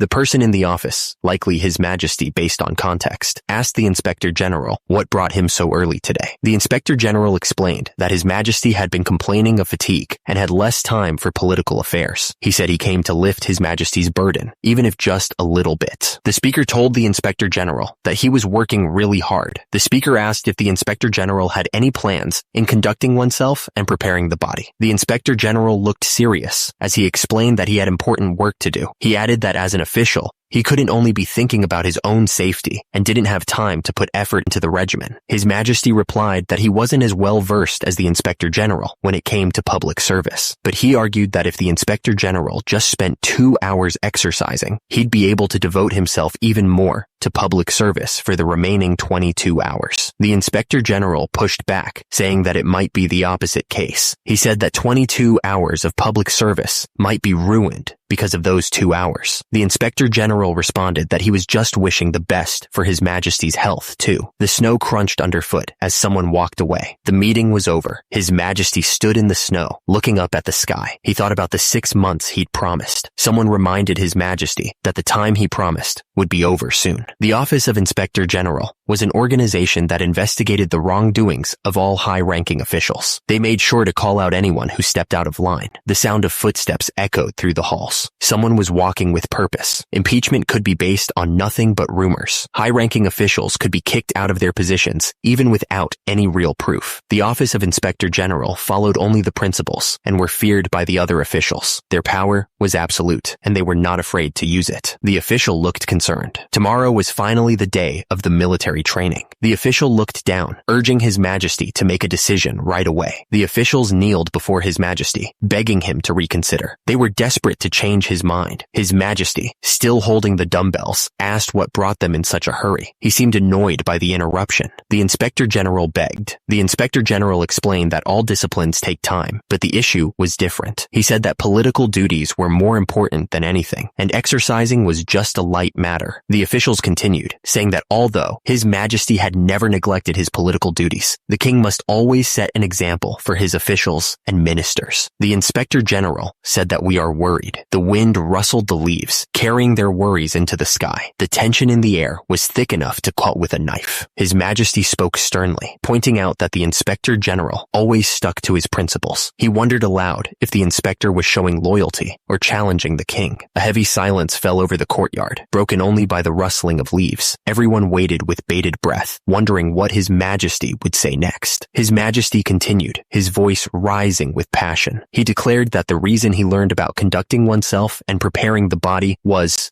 to improve his body and set an example at military training, His Majesty declared. He looked absolutely serious. An official spoke up, saying that it was too dangerous. He explained that military training was a law created by the great King Taejo, clearly worried about the king's plans. The man warned that if His Majesty wasn't good at horseback riding, he could be in danger. He explained that even young people take a year to learn how to shoot an arrow from a running horse. King Sejong reassured him that he'd keep a royal guard soldier nearby to prevent accidents. He added that he wouldn't even move forward if his posture was unstable, so there was nothing to worry about. The man started to protest, stuttering nervously. King Sejong declared that if he set an example at the military training, the effectiveness of conducting oneself and preparing the body would be proven. King Sejong looked down at the others, hoping they'd all do at least half as well as he did. His expression was serious, a tight fist clenched, showing immense respect. His grace was immeasurable, the man thought. The banners marked the location, Chorwon County, Gangwon Province. Today was the day for military training. King Sejong, mounted on his horse, announced his intentions. He would personally inspect the line and then carry out the military training. The order was given to maintain perfect uniformity. All soldiers must move according to the suit. King Sejong demanded that they move in unison. The soldiers responded with a resounding. The man on horseback watched King Sejong with surprise. He commented to the other man that His Majesty had never moved so much before. He had participated in military training for more than 10 years, but he had never seen him like this. The men in the palanquin recalled the last military training. One of them said that His Majesty only gave orders from the palanquin back then, so this was very different. An order echoed through the area, signaling the start of the military training. The drums began to to beat, and the command to march forward was given. King Sejong rode on his horse and thought to himself that it was worth riding for 2 hours every day with that brat. He was finally seeing the results. King Sejong finally understood why Taejo, lying in the royal tombs, told him to enjoy horseback riding. He thought that after nurturing his body like this, it felt rewarding to step up into military training. Grand Prince Suyang watched King Sejong ride with newfound intensity. He said he never would have dreamed father riding the horse so intensely. The sound of something rustling in the bushes echoed through the forest. Something was coming closer. Grand Prince Suyang spotted a wild boar in the distance. He was shocked, wondering how he could be seeing something so far away. Grand Prince Suyang suddenly shouted for the bow and arrow, calling out, "The bow! Give me the bow and arrow!" Someone responded, "Yes, father." Someone addressed the Inspector General, asking if he wasn't participating in the hunt with His Majesty. The Inspector General replied that he had another prey, so they should go first. The Inspector General stared intently at Grand Prince Suyang, his face grim. He had no idea what Suyang was planning by hiding his wicked nature of the past, but he had never forgotten about Suyang's vicious nature, calling him the seed of trouble that would harm His Majesty. Someone rode through the hills, the wind blowing past them. In essence, military training was training to prepare for war, and anything could happen in war. The man stared off into the distance, a slight smile on his face. Anything could happen. The Inspector General's words hung in the air, dripping with venom. "Grand Prince Suyang, you're the seed of trouble that will harm His Majesty." Then, Suyang notched an arrow, his eyes locked on his target. He drew back the bowstring, aiming with deadly precision. "Got it. His Majesty has caught a wild boar. Congratulations, Your Majesty." The crowd was stunned. It is as if we're seeing the military training of the great King Taejo. The king's horse reared back, narrowly avoiding trampling the boar. He landed hard, his boots sinking into the dirt. The crown prince rushed forward, shouting, "Feed, father!" The Inspector General was right behind him, a look of panic on his face. Your Majesty, are you all right? Are you hurt somehow?" But the king just started laughing. Haha, the crown prince was bewildered. Haha, father, the king, dusting himself off, declared, "Never once have I ever hit the target with a bow, but I'm only realizing the fun of horseback riding and hunting now that I'm older." An official nervously replied, "Your Majesty, please take care of your body." The king chuckled. "Haha, I know." The Inspector General watched with narrowed eyes. "Your Majesty," he muttered suspiciously, his face contorted in silent rage. Meanwhile, the crown prince reached out to help his father. "Father, please stand up carefully," he said, offering a steady hand. The king, accepting his son's help, proclaimed, "I proved that conducting oneself and preparing the body is not a simple regimen." The king, having proven his point in the most strenuous way possible, declared, "Now that I've done what you all said was impossible, it's your turn to keep your promise now. You all must become experts in conducting oneself and preparing the body now." The officials, realizing they have no escape, responded, "We receive your command, Your Majesty." Later, a craftsman approached Suyang. "The first device out of the things you've asked is here." He gestured towards a strange contraption. "It is called lat pull down." Suyang cracked his knuckles. "You've really worked hard. Then shall we?" He gripped the bar, muscles bulging with anticipation. With a grunt, Suyang began his set. "Hoop, hoop, hoop. How long has it been since I last did a set of lat pull downs? What do you think, Your Highness?" Sorry. I was going to just test it out, but it happens to be a back day. This should greatly help train my back. I've learned a lot of things from Your Highness too. For example, like applying the method of using a moving pulley to another device." "What? Jang Youngshil is learning from me?" Come to think of it, the technology of moving pulleys wasn't widely used in this era, was it? I tried using the device, but it felt like my underarms would get torn apart. I shudder at the thought of the hardships His Majesty must endure while using this device. The second deputy commander grits his teeth, his face a mask of forced compliance. However, since it is a royal order, I have no other choice. Suyang's smile widens, his eyes gleaming with amusement. "Are you really doing this because you have no other choice?" Suyang moves on, already thinking about the next torture device. The next device would be the leg curl. He assures the craftsman, leg curl is easy to make, so 1 month should be enough to create it. Suyang pats the second deputy commander on the shoulder. "You are going through a lot of trouble, second deputy commander. I'll tell His Majesty to let you take a vacation once the leg curl production is complete." The deputy commander refuses. No, he launches into a speech declaring, "I am greatly indebted for His Majesty's kindness in letting me hold a governmental post from being a lowly slave. How would I dare to enjoy the luxury?" The deputy commander, still reeling from the intensity of the training, can only think about how fulfilling it is to see His Highness doing his exercises and recovering his health. Meanwhile, the leg curl machine is complete, looking suspiciously like a chair used when playing drums. The deputy commander is looking forward to how much health it'll bring His Majesty with that device, trying to calm himself down. He needs to ask His Majesty to let Zhang Yongshil take a vacation. Just then, an official rushes up, gasping, "Your Highness the Grand Prince, how much longer are you going to keep His Majesty exercising? He's been exercising for 1 hour every day." Suyang turns to him, a dangerous glint in his eyes. "If you do not follow the path I'm taking, you will be breaking your promise. Are you going to treat a promise with me as a piece of cake?" The official is taken aback. "That is such an unfair thing to say, Your Majesty." Another official runs up, pleading, "Your Highness, please stop His Majesty, and not just keep watching." The official could only smile weakly, thinking, who would dare to stop His Majesty? Another official thinks to himself, there's no mistaking that he's taking revenge on the Office of Inspector General for barging into his abode. If not that, the Inspector General collapses to the ground, exhausted. His subordinates rush to his side. "My lord, are you all right?" The Inspector General, utterly defeated, wheezes, "I'm done for. You all should at least run and chase after His Majesty." His loyal or terrified subordinates respond, "We'll go with you, even if we have to carry you on our back. My shoes are ripped apart. Please save us." One of the officials can only think. I can only hear their moans, as if they're going to fall over at any moment. Ow. Suyang, riding high on his horse, surveys the scene with satisfaction. Desirable to see this of Yoseon. A week after the military training, we find ourselves at Inspector General Yi Suk-chi's house. "Do you really have to go?" The Inspector General is clearly not happy about something. "What is the meaning of it now?" he continues, lamenting his age and the state of the court. "Busybodies who don't even know what's going on are talking about demotion and exile as they please. I'm going to be 50 soon. It means it's hard for me to accept something new now." The Inspector General finally admits defeat. "I must admit it now, that His Majesty really became healthy due to conducting oneself and preparing the body." The camera focuses on a darkened face, eyes gleaming with an unknown intention. Grand Prince Suyang too.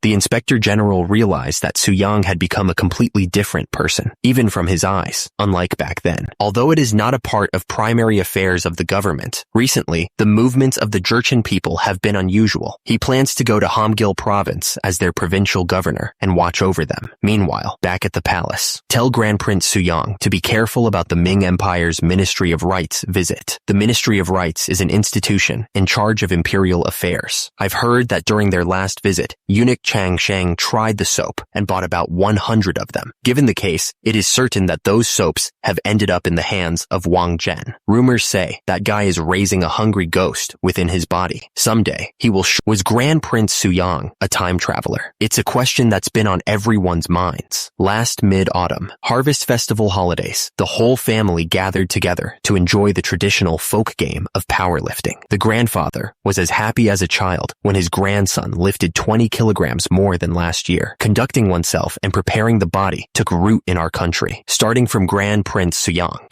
the second son of King Sejong the Great. Traditional folk games weren't the only thing he developed. Grand Prince Suyang was also the first creator of soap and surgical spirit. Some even claim that he was a time traveler. According to Lee Doan Kwan, director of Joseon History Archives, conducting oneself and preparing the body that Grand Prince Suyang created seems similar to modern bodybuilding. During his youth, he was competent to the point that he seemed like a time traveler, but he became more negligent of his duty as days passed. Experts also criticize him for that. Had he spread conducting oneself and preparing the body even further, it wouldn't have been simply a traditional folk game. Instead, it would have spread to the entire world and replaced bodybuilding. To sum it up, he is just a meaningless figure who only added a folk game to the cultural heritage of our country. The Crown Prince eyed Suyang with concern. "What dream did you have that you're behaving prudently?" He noticed Suyang's pallor. "You look very pale too. You'll have to reduce reading books for a bit." "Yes, brother. That dream felt so real. There's no way I'd get caught for being a time traveler in the future." Suyang shook his head, a newfound sense of purpose in his eyes. "No, it certainly can happen. On top of that, if I don't work hard from now on, it's highly possible that I'll be criticized by future generations." The weight of responsibility seemed to crush him. "I'm about to die. under this pile of books. But then, a spark ignited within him. I'm going to make a new set of characters for our people starting tomorrow, he declared with renewed vigor. I can't say that you're excellent in simply but with the passion of conducting oneself and preparing the body. There's nothing you cannot do, is there? Let's gather our strength and make it. The Crown Prince smiled. You happens to know Sanskrit too, so it's a relief. We have a lot of books on phonetics, so it'll be of great help, aiding him in making proper sounds for the instruction of the people. I had a lot to prepare just for conducting oneself and preparing the body. Do you understand how I feel? The young prince now thinks that I'm someone who visits him only in the middle of the night. Your habit of sighing now resembles the second deputy commander, Zhang Yangshil. Su Yang sighs deeply, contemplating the future. What do you think about looking into disciples? Didn't you say that you needed the roles of a trainer and assistant trainer? I think Ma Il-yong is suitable for that role. Since he's the son of a concubine, he couldn't rise to the governmental position, but his abilities are outstanding. It'd be great if it were him, but it'd be better if there were people of various identities. Why do we need people of various identities? Aren't filial piety and talent much more critical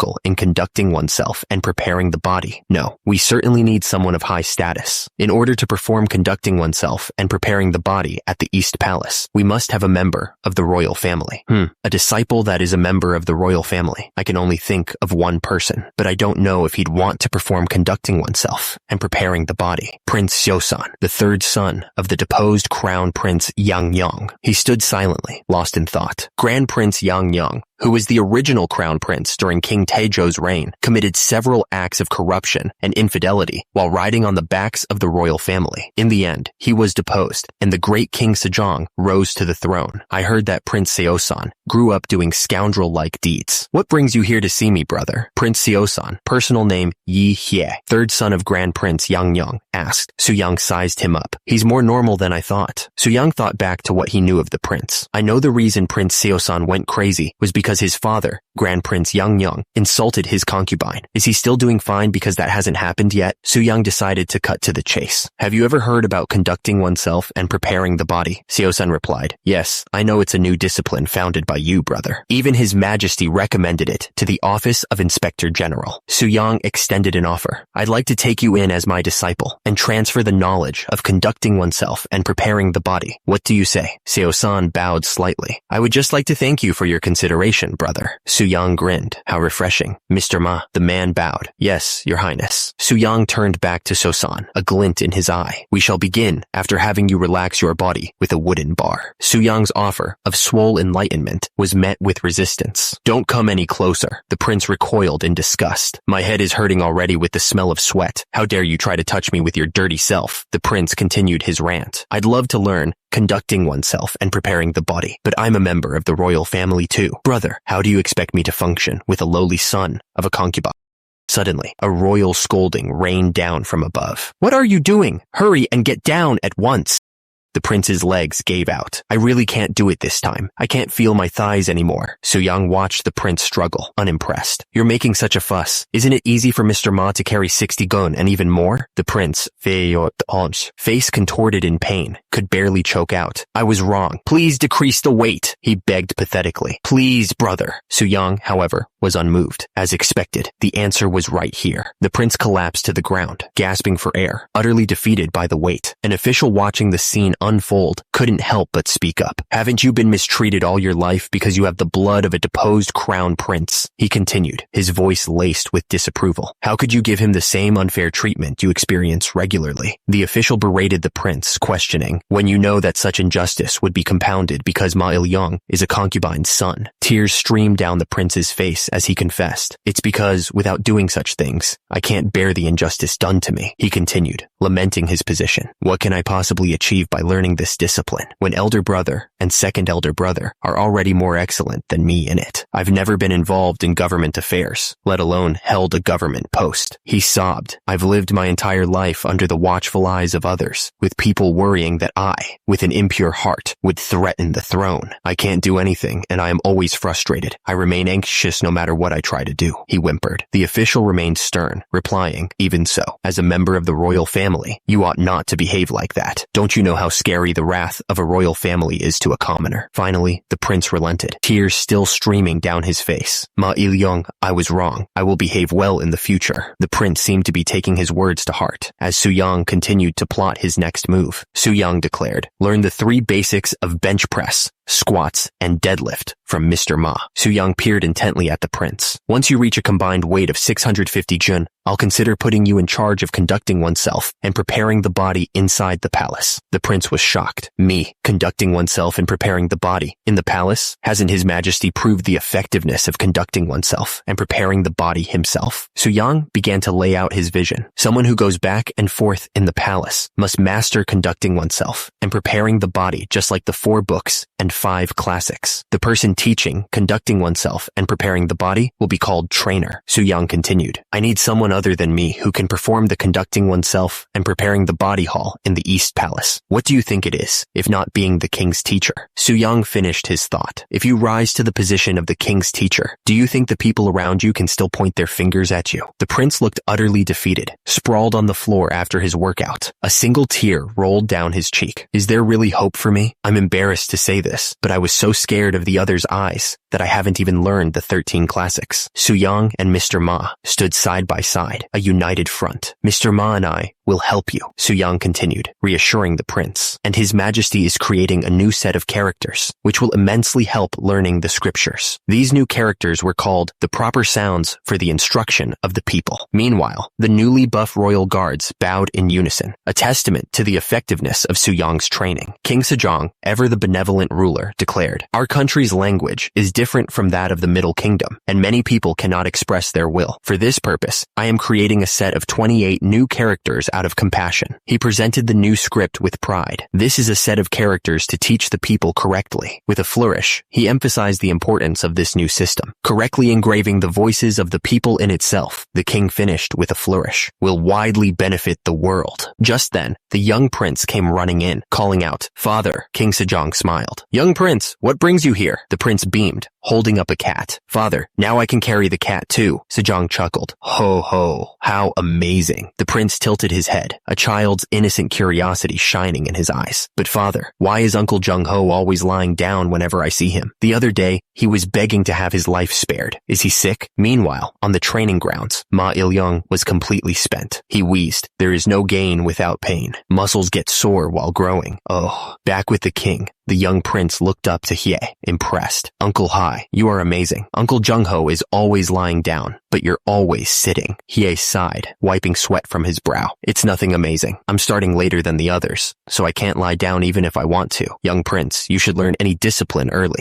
The prince's eyes widened, holding up a book. Then again, you're still 5, so it'll be too much for you to read any book. Are you talking about this? The young prince, Pai, holding up the book, asked, You brat, when did you learn how to read? Father gave me this book. Would you like to take a look too, uncle? Su-young's thoughts drifted. My son is already 5 years old. Is this even possible? My life was all about progressive overload. I mean barbells and dumbbells. Progressive overload is when you gradually increase the weight, frequency, or number of repetitions in your strength training routine. But my life from the modern era feels like a dream now. Back in the courtyard, Su-young's wife was doing dumbbell exercises. He thought, to think exercising will be my family's daily life. She smiled, wiping sweat from her forehead. This much is easy now. Su-young's eyes widened. Huh? He rushed toward her, shouting, My wife. Su-young rushed to his wife's side, concern etched on his face. My wife, are you all right? She leaned into him, explaining, Yes, I couldn't keep myself together. My head suddenly felt dizzy, and I failed to control my body. Her words were followed by a concerning admission. I feel nauseous too. Su-young's eyes widened. She feels nauseous? Nauseous? He quickly tried to diagnose the issue. This must be a temporary symptom caused by shortness of breath, which caused a reduction of the flow of air to the head. Don't tell me? Take a deep breath slowly. He steadied her, relieved. Fortunately, I was right beside her. Otherwise, she could have been injured seriously. Su-young's expression darkened. The more people exercise, the more people will get injured. He was clearly conflicted. What should I do? Su-young's eyes gleamed with an almost maniacal intensity. It wasn't 250 gun, but 150 gun. He approached the man, a predatory glint in his eye. So you're Woo Hyun-gyu. Let's have a talk with me, will you? Su-young turned away, a thoughtful expression on his face. He began his diagnosis. This is more serious than I thought. It looks like frequent meals to nurture his injured back back caused him to gain weight, scanning shoulders that keep getting hunched due to a weak core, protruding belly, even with a skinny body. I heard he didn't stop riding horses even after injury because his weight was increasing. It may no longer be possible to do anything about it. Woo Hyun-gyu looked up at Soo-young, desperate. It seems to me that your condition has worsened since you continued to train, despite being injured. Is there a way to cure this? Soo-young smiled, a hint of challenge in his voice. There is, but I can't assure you that you will be cured completely. Would you trust and follow me? Soo-young demonstrated the workout routine. First, lunges, hoop, back stretching Mackenzie exercises. Diligently train your body this way. Woo Hyun-gyu looked skeptical. Yes, I understand. But does this really train the body? Isn't it simply moving the body? About that. Unfortunately, I need to tell you this in advance. Soo-young paused, choosing his words carefully. Even if you perform conducting oneself and preparing the body, you won't be able to lift heavy weights. Of course, it'll get better from now. But since you said it has been more than 1 year since you hurt your back, the bad news hit him hard. It seems like it'll be difficult to make a complete recovery. Woo Hyun-gyu's face fell. No way.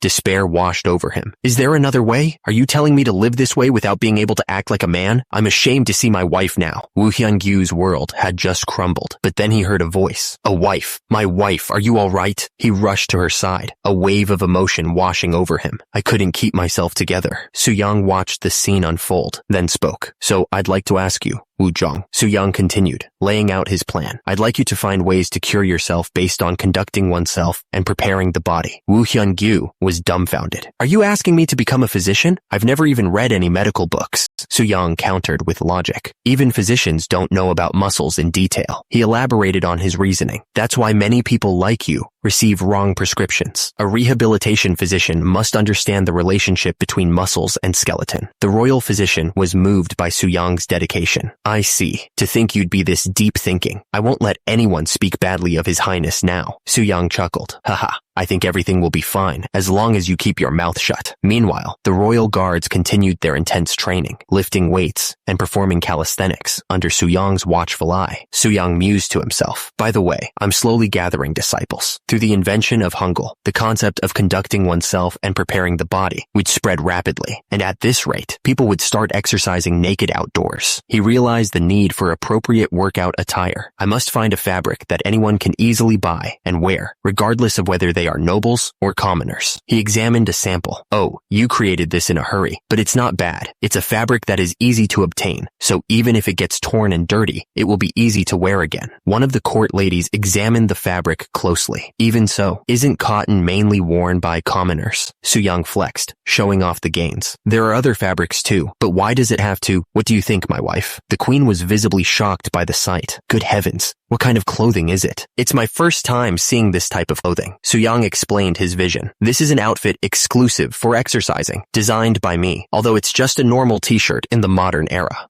No matter what, I chose cotton because it'll be easy to obtain, and it's the most comfortable for athletic activities. He paused, considering the implications. But nobles might not want to wear it because they are unfamiliar with the texture. But the queen's expression changed, a spark of understanding in her eyes. I was wrong. Judging by how you're moving, it looks like the perfect fabric for exercising, as expected. So that's what you think, my wife. Very well. Then make some extra pieces using this pattern. A court lady bowed. Yes, your highness. Like that, cotton, which was often used by commoners, was used to make exercise suits. Meanwhile, elsewhere in the palace, oh my, is this what conducting oneself and preparing the body is all about? The seeds of change were being sown, and not just in the palace. Elsewhere, at Jingwan Temple, under the dim light of a candle, a scholar was engrossed in his studies. Meijuk Heian, aren't you too absorbed in your studies? He stretched, joints popping. It's 11 p.m. now, so you should return now. I lost myself again in books. Is it midnight already? Seong Sam-mun, scholar of Hall of Worthies, Shin Suk-ju, junior scholar, asked. You've been focusing more on your studies recently. Why is that? He replied, what do you think? A relative of the royal family is setting an example. We can't lose either, can we? Implying Grand Prince Soo-young. He picked up the book. Is that the book of conducting oneself and preparing the body? I just read it briefly, but I like the content. By the way, what is Dan guy doing? Ouiji's courtesy name. It's something called push-ups in the book. Come to think of it, you disappeared at dawn and came back after bathing. By any chance, were you taking a run on the mountain path according to the book? I'd like to do that, but the path in Mount Bukhan is steep, so it's hard to run. In return, I did rope skipping for warming up the body and driving away distracting thoughts. I don't think it's such an amazing book. Other than how to build a body, it's just a compilation of what we already know. You should not take lightly the book His Highness the Crown Prince sent us. Ouiji, junior scholar of the Hall of Worthies. The two scholars stared intensely at each other, the tension palpable. Now, you're both very hot-blooded. Why don't we stop here for the day and discuss the book tomorrow afternoon? The scholars continued their debate about Su-Yang's new training methods. The sun streaming through the trees outside. One of them suggested, would Dan Guy, the one who read the book the most, speak first? Dan Guy began. The discipline called conducting oneself and preparing the body believes that it is not enough to just cherish the body given to us by our parents, so it focuses on making it stronger. Another scholar chimed in. I still haven't done it, but hearing about it from Dan Guy, there's something I'm doubting about. A scripture contains the words of a wise sage, but was Grand Prince Su-Yang that kind of person? Another agreed. I think so too. And there's something else. The basic way to show filial piety is to rise in the world and gain fame. So what is the purpose of building the body?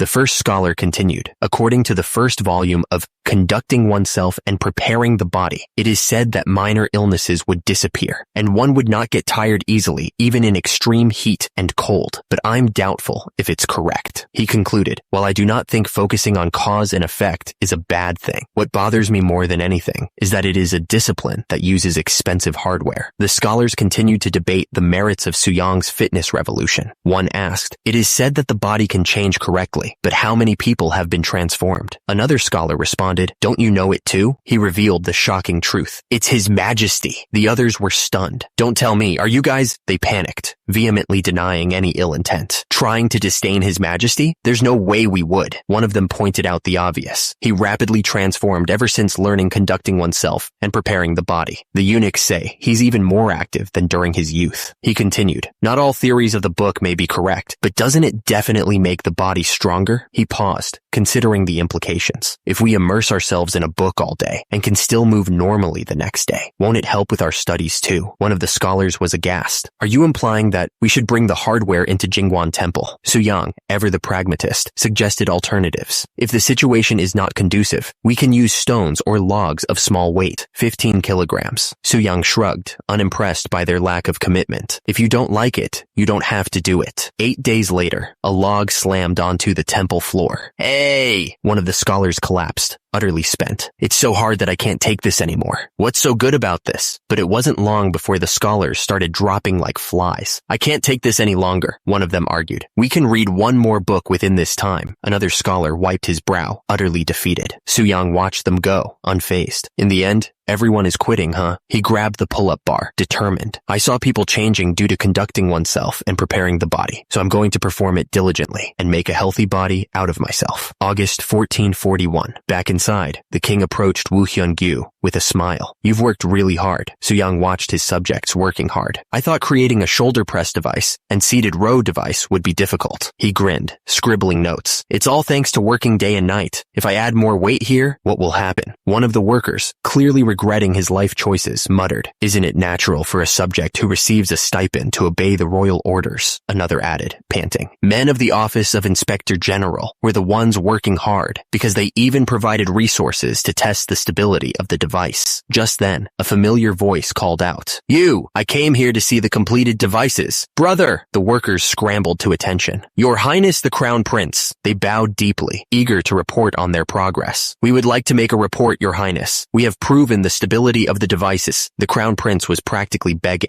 He implored the men to test out the new weightlifting device. Please get on the device and perform the exercise. But Su-Yang was having none of it. Would you let this go? I'm going to punish all of you. Should I have brother do the big 3 exercises while I'm at it? He pushed his brother harder. Brother, a bit more. Put in a bit more strength. Finally, the Crown Prince completed the lift. A system notification appeared. You've raised the level of conducting oneself and preparing the body. Congratulations on reaching 500 gun of the big 3 exercises. The Crown Prince, now benching 190 kilograms, felt a surge of pride. It feels different being acknowledged by you. My body is quickly getting better, so it'll take around 1 year to reach 700 gun. don't you think? Suyang smiled, laying down some hard truths. We don't know for sure. Everyone's muscles grow at different rates, but for me, I have diligently grown my muscles to lift 800 jun for the big 3 exercises. He glanced at the barbell, a T/L of 300 kilograms displayed above it. Ever since then, my muscles haven't grown further. Suyang continued his fitness diagnosis. I possess the body of Grand Prince Suyang with tremendous talent and have already gained experience in the modern era. On the other hand, although brother is a descendant of the talented King Taejo, he lacks experience and skills. He turned to his brother, flexing his arm. It would probably take 2 years at the shortest or 5 years at the longest for brother to reach 700 gun. He grinned.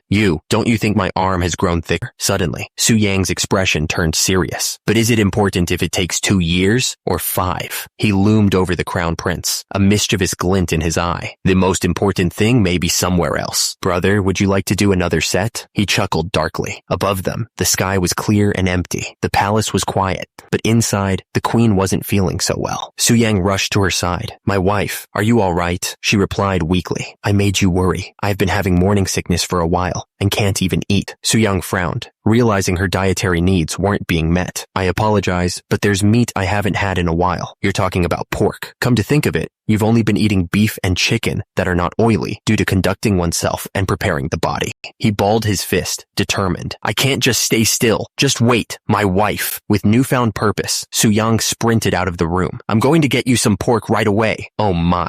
He arrived at the butcher shop, ready to make a demand. It will be used as meat for consumption, so show me the biggest one here. The butcher beamed, presenting his finest specimen. Absolutely, Your Highness. Here it is. Suyang's face fell. Stop joking around and show it to me. The butcher, feigning innocence, replied. Oh my. Your Highness, why would I play some joke with you? Doesn't its flesh look so firm, yet so puffy at the same time? Suyang was incredulous. Is there a better pig than this in the 8 provinces of Joseon? This is an adult pig? He stared in disbelief at the tiny piglet. This? Even without its cheeks, doesn't it look sturdy and chubby? I bet you will never be able to find a better pig than this in the 8 provinces of Joseon. This is a fully grown pig. This won't do. I need to feed my wife a bigger pig. Meanwhile, back at the palace, Kim Jong-seo had returned from battle. Your lowly subject, Kim Jong-seo, has defeated the northern barbarians and returned to the capital. Kim Jong-seo, courtesy name Kim Guk-jeong, a tiger from the early Joseon dynasty, who is good at both scholarly and military arts. The king greeted him warmly. It's been hard on you. It'll be winter soon, so even the barbarians won't be able to move around easily. Kim Jong-seo bowed deeply. It's all thanks to your immeasurable grace, Your Majesty. As the lanterns glowed in the night, Suyang found himself in the middle of a feast. Can I pour you a drink in His Majesty's stead? Suyang accepted the offer. Of course. His companion continued. I heard about your rumor, Your Highness. I think your presence can rival that of the greatest general in the world. Suyang chuckled, accepting the compliment. You flatter me. I didn't build muscles to shoot a bow or swing a sword. The man leaned in conspiratorially. Didn't you send a guy who was more trustworthy than a bow and a sword all the way to the north? A trustworthy guy? Suyang nodded sagely. I'm talking about the spirit, the man explained. I had my doubts when we suddenly received strong liquor from the capital, but they told us it was Your Highness' invention and that we should use it to wipe the wound with a clean cotton cloth. Thanks to it, the number of soldiers with festering wounds decreased. So that's why there was no rust in the distiller. I can't believe it's being used so well. However, the fact that you sent a spirit was not necessarily a good thing. Northern soldiers always drink to drive away the cold. There have been many times when they got in trouble for drinking spirit. Now that I think about it, you get alcohol if you mix spirit with water. In the first place, using soju as ingredients. How did you take care of it? We added motherwort, a bitter plant, to the spirit. After that, even if they tried to drink it secretly, they had no choice but to spit it out. Haha. Oh ho, Lee Wanbong. Take a cup too, huh? Wanbong, with his incredible strength, Wanbong also played an important role in subjugating the barbarians. No, I simply use my strength for His Majesty the King. Yi Chinggok, courtesy name Yi Wanbong, a famous general in the early Joseon dynasty who rose to fame under Kim Jong-seo. Now that 2 strong men have met, you two must have a lot to talk about. I have to go learn new writings from His Majesty. Trainer's eye activated. Scanning. Great overall muscle balance. Firm muscles. muscles. This is the first time since I came to Joseon that I have seen anyone whose physique can be compared to mine. This man was an incredible martial artist. As history tells it, when Suyang ascended to the throne and was in danger of a purge, he attempted to raise the military by gathering the Jurchens from Hamgyal province. But according to the history books, he was killed by his subordinate generals. In the end, the rebellion failed, but he is said to be the most powerful person in history in terms of strength. What's this? Did he not come here because he had something to say? Suyang thought to himself. This is so awkward. Well, I guess it's understandable,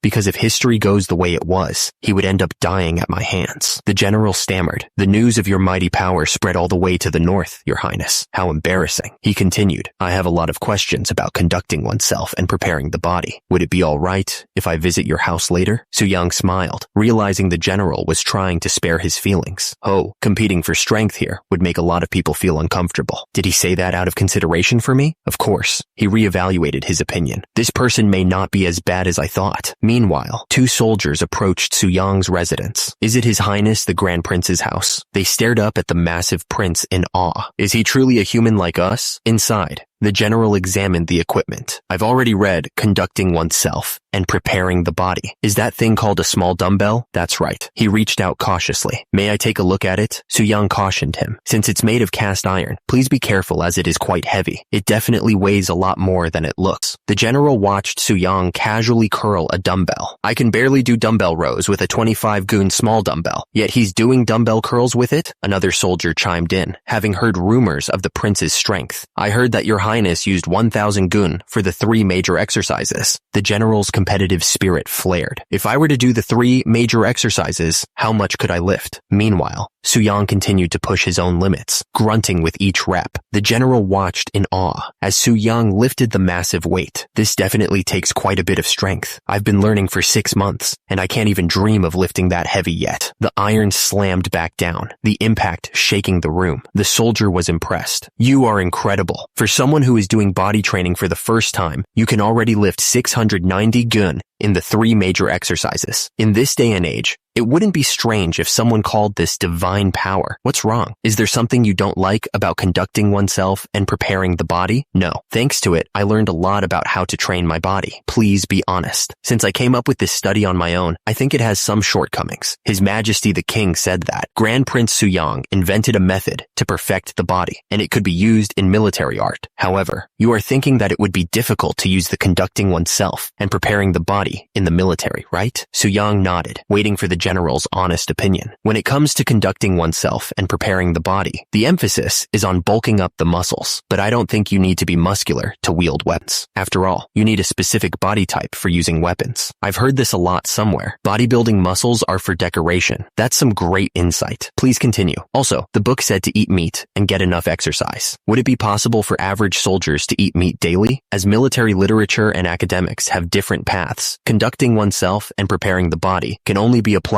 to academics. It isn't practical. Suyang's face darkened, a dark aura emanating from him. So he's saying, I don't know anything about military literature. Grand Prince Suyang may not be a military man, but I, Choi Young-jik, was a former member of the Korean military and a reserve sergeant before I transmigrated. I first learned about bodybuilding in the military as well. Within 3 years, I will invent a new conducting oneself and preparing the body schedule for soldiers. Meanwhile, back at the palace, King Sejong sat on his throne, reading a letter. Just then, the crown prince entered. Is there something wrong, father? The king looked up. It is a letter from the Ming Empire that they want to purchase about 100 soap bars. That's great news. It's worth having grown alodia trees, the material used to make soap. He paused, his expression turning curious. But they also want to see Grand Prince Suyang, the one who created the soap. One of the court officials looked concerned. I don't understand why they would want to see him, considering Yu has no connection with the Ming Empire. From what I heard, it was an eunuch from the Ministry of Rights. The king smiled, pleased with how things were progressing. This has gone rather well. Among the royal members, Yu has a more open view than anyone else. His smile widened as he considered the possibilities. How about we send him to the Ming Empire as our envoy? The iron slammed back down, the impact shaking the room. Sweating and panting, the soldier wipes his brow, clearly impressed by Suyang's scenes. In just over a year, since you began studying conducting conducting oneself and preparing the body. You've already achieved the feat of lifting over a total of 500 juns in the 3 major exercises. It seems quite achievable for you to become an assistant trainer by next year. Really? In my opinion, I don't think I will even be able to catch up to His Highness the Crown Prince, let alone become an assistant trainer. Soo-young suddenly changes the topic.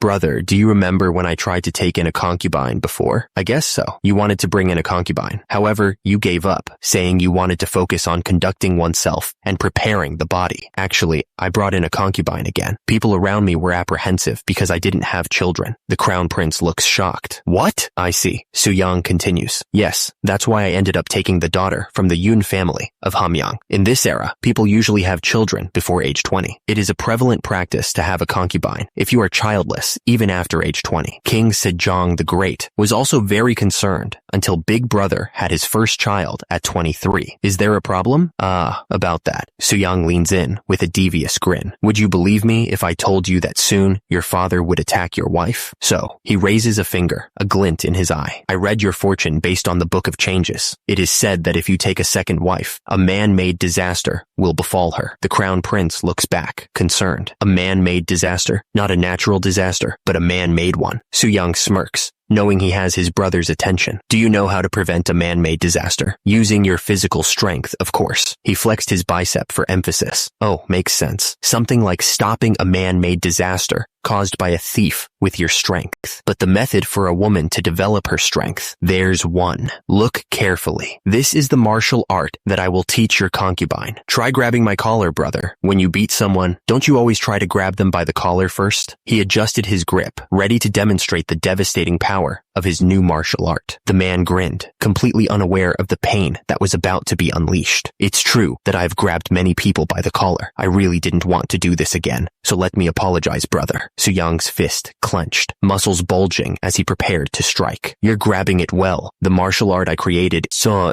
something like this. The world seemed to slow as the general's eyes widened in confusion. With a sickening thud, the general went down. The general lay groaning on the ground, completely defeated. What on earth just happened? You collapsed after I hit your joints. Since you just experienced the effectiveness of my martial arts in person, bring your concubine to the training field soon. As they are both women, my wife can teach her in my stead. The general agreed. Yes, brother, I understand. A few days later, the general's concubine was getting the royal beatdown. I'm going to die. Soo-young's wife continued the training. Okay, it's your turn to try, she instructed. You need to use more strength, Lady Yoon. Now it's your turn again, my dear. Then, Lady Yoon, Prince Seo-san's concubine, asked, did you have any trouble learning it? She answered, yes, thanks to you. I learned it without any problem. But why are you teaching me this? Soo-young's wife responded with a knowing smile. I'm sure it will be of great help someday. All right, since I've mastered it well, I will definitely use it when there is a thief. Time passed by, and it was now June 1442. Your Highness. Just then, a messenger burst into the room. Something terrible happened to His Highness the Grand Prince Yangyang. He continued, the day has finally come. It is said that he has been beaten by a family member. His left arm is broken, and his teeth are damaged. Soo-young tilted his head, wondering,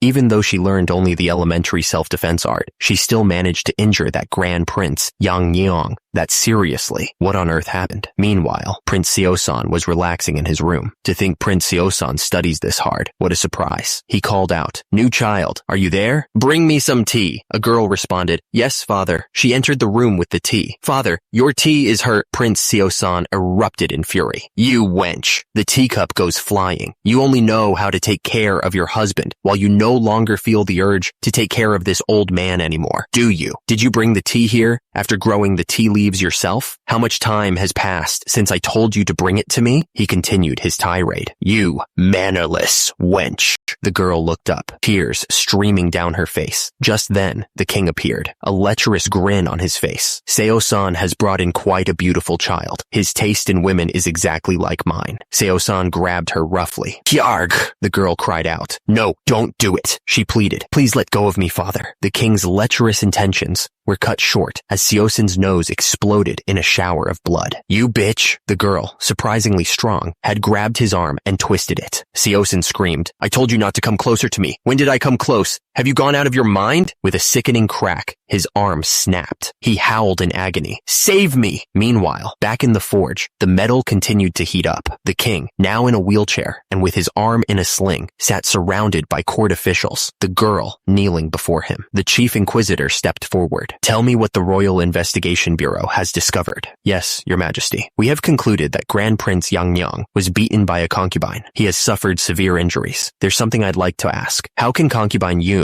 beat Prince Yang, who knows martial arts? Hye and Yu have trained concubine Yun. Their techniques are meant to kill others. Even though I knew martial arts, I still ended up in this state. Had I been an ordinary person, I might have died. Please punish not just this wench, but also those who recklessly taught her those lethal techniques, your majesty. He always said I was his favorite nephew, but now I'm just a stranger, huh? Is that true? Tell us in detail what has happened so far, Grand Prince Suyang. Your lowly subordinate, Grand Prince Suyang, only taught her self-defense art. I understand. First of all, rather than being a technique to kill people, it seems that the method invented by Grand Prince Suyang is a way to protect one's body. What do you all think? Who is at fault? I, your lowly subordinate, Chief State Counselor Huang Hui, think that, considering Grand Prince Yang's usual behavior, he may have tried to rape concubine Yun and was beaten back. I, your lowly subordinate, Minister of Justice Yu Gye-mun, is of the opinion that, although Grand Prince Yang's sin is great, concubine Yun still harmed her father-in-law. This constitutes a crime of ethical violation. How troublesome. I am well aware of my brother's actions, but there are laws in the country. A person who commits a crime of ethical violation is punished as severely as treason. In other words, it's capital punishment. Concubine Yun kneeled before the king, awaiting her fate. The king sighed, finding the whole ordeal rather troublesome. Concubine Yun will be punished with 20 floggings, implemented immediately. The royal guard responded, Yes, your majesty. The scene cuts to concubine Yun, tied to a wooden cross, awaiting her punishment. The executioner, looking grim, raises his instrument of pain. The first lash lands. One. Tears streamed down concubine Yun's face as the flogging began. The executioner tapped the ground, readying himself for the next strike. But before he could continue, a voice boomed out. Ahem. Concubine Yun cried out again as the interruption startled her. Grand Prince Yang, arm still in a sling, had seen enough. Paused, you bastard. What are you doing? He raged. Can't you hit her properly? A bitch like that needs to have her legs broken so she can never look down on her father-in-law again. He shoved the executioner aside, out of the way. You useless bastard. He grabbed the stick himself, intent on delivering the punishment personally. I will do it myself. But before Yang could bring the stick down, a hand stopped him cold. That's enough, brother. Yang looked up in disbelief. What's going on? Ever since we were young, he has never been able to compete with me in strength. The chief inquisitor stammered. Your majesty, what's the meaning of this? Yang was furious. How can you do this to me and let the wench who harmed her father-in-law get off unscathed like this? Sejong silenced him with a glare. Why don't you shut up, brother? Sejong's voice was icy. Do you want to spend the rest of your life in exile? The stick fell from Yang's trembling hand. Yang lay defeated on the ground. Kyuk! Sejong's expression hardened as he addressed his brother. Our father, King Taejong, told me never to let you into the capital, but I took pity on you and allowed you to remain here. Even after you committed all kinds of evil deeds in Ikkeon City, I was the one who tried to dissuade the other subjects from sending you into further exile. This will be the last time I show mercy, brother. He turned to the guards. What are you doing? Quickly place Grand Prince Yang under house arrest. The guards responded. Yes, your majesty. Yang struggled against them. Let go of me, you bastards. Your majesty, you can't do this to me. Yi Do, King Sejong the Great's personal name. How can you do this to me? The chief inquisitor bowed. Your majesty, we will be continuing with the execution of the sentence. Sejong had heard enough. That's enough. You can untie her now. Prince Seosan bowed deeply, tears welling up in his eyes. Your majesty, your lowly subject, Prince Seosan, really doesn't know how to repay you for your immeasurable kindness. Sejong sighed, trying to defuse the situation. It's truly an unfortunate incident. I will prepare a new residence, so move there quickly. And he gave the concubine a gentle look. You must have been going through a lot, so don't worry about anything now, and just relax. Concubine Yun bowed, relieved. Thanks for your grace, your majesty. So, not long after the house arrest incident of Grand Prince Yang, my second child, my daughter, Ju-hyun, was born safely. One day, as things were as peaceful as usual, Suyang was informed, Your Highness, You have a guest. He says this is his first visit to this place. The visitor announced, "Greetings, Your Highness. I'm Ouija, pen name Dan Gi, a member of the Jinju Ha lineage." Su-young tilted his head, recognizing the face. "Didn't we encounter each other often on the way to the Hall of Worthies? I heard you were doing temple study,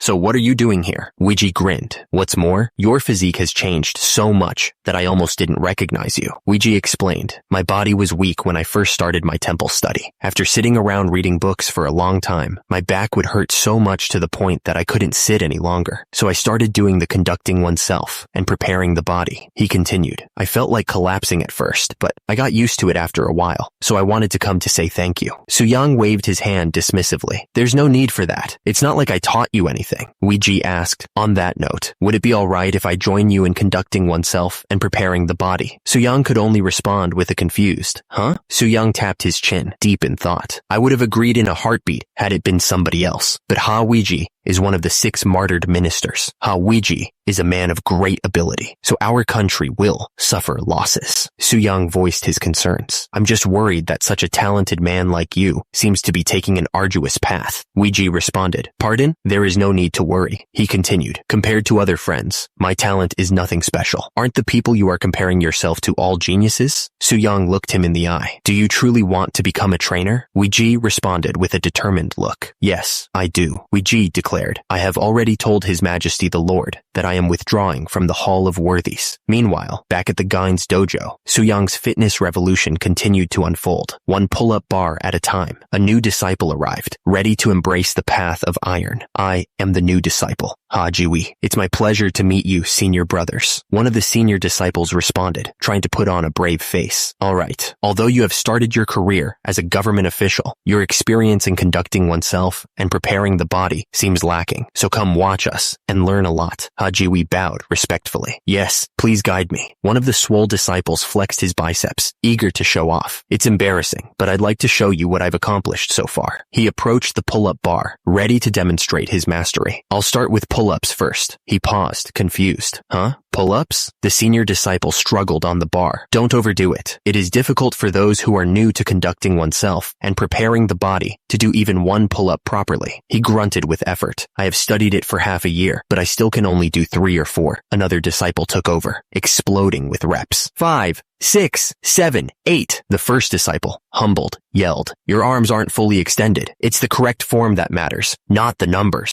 The disciple continued pumping out reps. 10, 11. Su-young watched with a smile. "Now that we have a new disciple, everyone seems to be fired up with passion. It will be a good stimulus for everyone." Meanwhile, Su-young and the crown prince took a stroll, admiring the vast landscape. Su-young grinned. "How spectacular. If we squeeze all those yuria trees, we can easily get about 20,000 June oil." Su-young grinned, already calculating the profits. "We will be able to receive a lot of silver if we make soaps with that and sell them to the Ming Empire. I plan to acquire something more precious than silver on this trip to the Ming Empire." The crown prince looked at him, confused. "Something more precious?" Su-young's smile widened, a glint in his eye. "Yes, it is," he declared. "Our country's future." King Sejong praised Su-young. "I heard that you cured the back of a man named Wu Zhong through conducting oneself and preparing the body not long ago. The fact that you were able to successfully treat Sogol, a condition that even stumped physicians, truly fills me with pride." Su-young bowed his head respectfully. "Your grace is immeasurable, Your Majesty." He was about to get rewarded for his efforts. The king continued, "The projection of conducting oneself and preparing the body is good, so I am going to give you a task. Before you depart to the Ming Empire as our envoy, is it possible for you to pay a visit to the chief state counselor, Huang Hui, who requested his resignation last month?" The king explained the situation. He said he was asking for his resignation because of his hunched back and dim eyes. "We can't do anything about it if it's reversible." The king finished his request. "But I'd like you to take a look at the chief state counselor regardless." Meanwhile, Su-young arrived at the chief state counselor's residence, where a servant spotted him and shouted, "Huh? Isn't this His Highness the Grand Prince? Hurry, come." Su-young arrived at the chief state counselor's residence, but something felt off. "Huh? The atmosphere is strange though." A frail voice spoke from inside. "I would like to apologize for having to lie down even when an esteemed guest like His Highness has come." The chief state counselor, Huang Hui, was 79 years old. "That's what he is saying," Huang Hui continued. "I would like to serve His Majesty as he orders, but ever since I reached the age of 70, my back started to hunch and limbs deteriorated, so I had no other choice. Su-young frowned, unsure how to proceed. That's what he is saying. His Majesty has ordered me to care for your body, but seeing that you are having such a hard time, I don't know what to do either.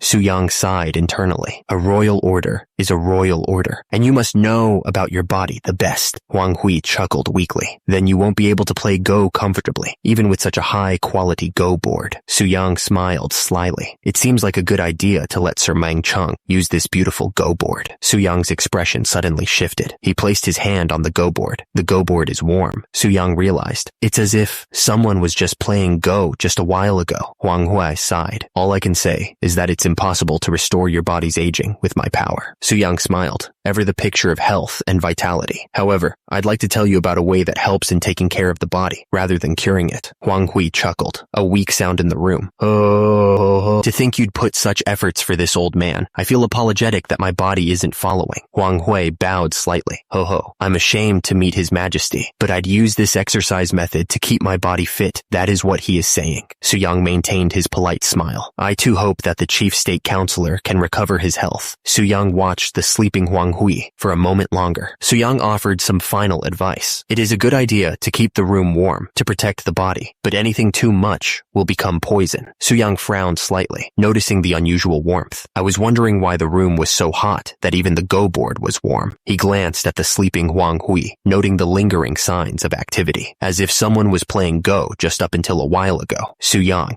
ever the picture of politeness, turned to leave. Then, I shall be taking my leave. The Crown Prince reflected on the Chief State Counselor's condition. The Chief State Counselor isn't in a critical condition, but as he is already very old, it is difficult to cure him with conducting oneself and preparing the body. He sighed, lamenting the missed opportunity. It wouldn't have been this bad had we stepped in just 10 years earlier. How really unfortunate. The Crown Prince continued to mull over the situation. Had he started conducting oneself and preparing the body early, he could have participated in government affairs for another 10 years. Su-young frowned, thinking back. Chief State Counselor, I was thinking about a policy that could dramatically increase grain production. Years ago, Chief State Counselor Huang Hui, age 69. I should have discussed more things with him when he had the energy. He continued to lament the situation. How good would it have been if he had learned conducting oneself and preparing the body from a young age? Is this what they call better to cultivate the young 100 years early? Just then, the Crown Prince spoke up. But how did it go with your disciples? Su-young smiled, thinking of his trainees. I've gathered good disciples, and they're slowly showing their results. The Crown Prince continued. Not long ago, you met Kim Jong-seo of the northern area, right? It'd be good to think about a way to strengthen the soldiers of the north, too. Su-young replied, I understand, Your Majesty. The Crown Prince shifted the topic. How is the preparation for going to the Ming Empire as an envoy? Are you going to Henan after stopping by Beijing? Su-young confirmed. That's right. The Crown Prince listened intently. I heard that you plan to tour the Nanjing area and then take a boat back to Hangzhou. It seems like you have a goal of crossing half of Ming. Su-young confirmed. One of my goals is livestock. He then thought to himself that the pigs of this era are frankly mini pigs. Su-young continued. If I bring pigs from the Ming Empire, people will be able to consume protein, regardless of their status. In China, meat always means pork. The pigs of the Ming Empire are certainly a breed that's easy to raise and gain weight.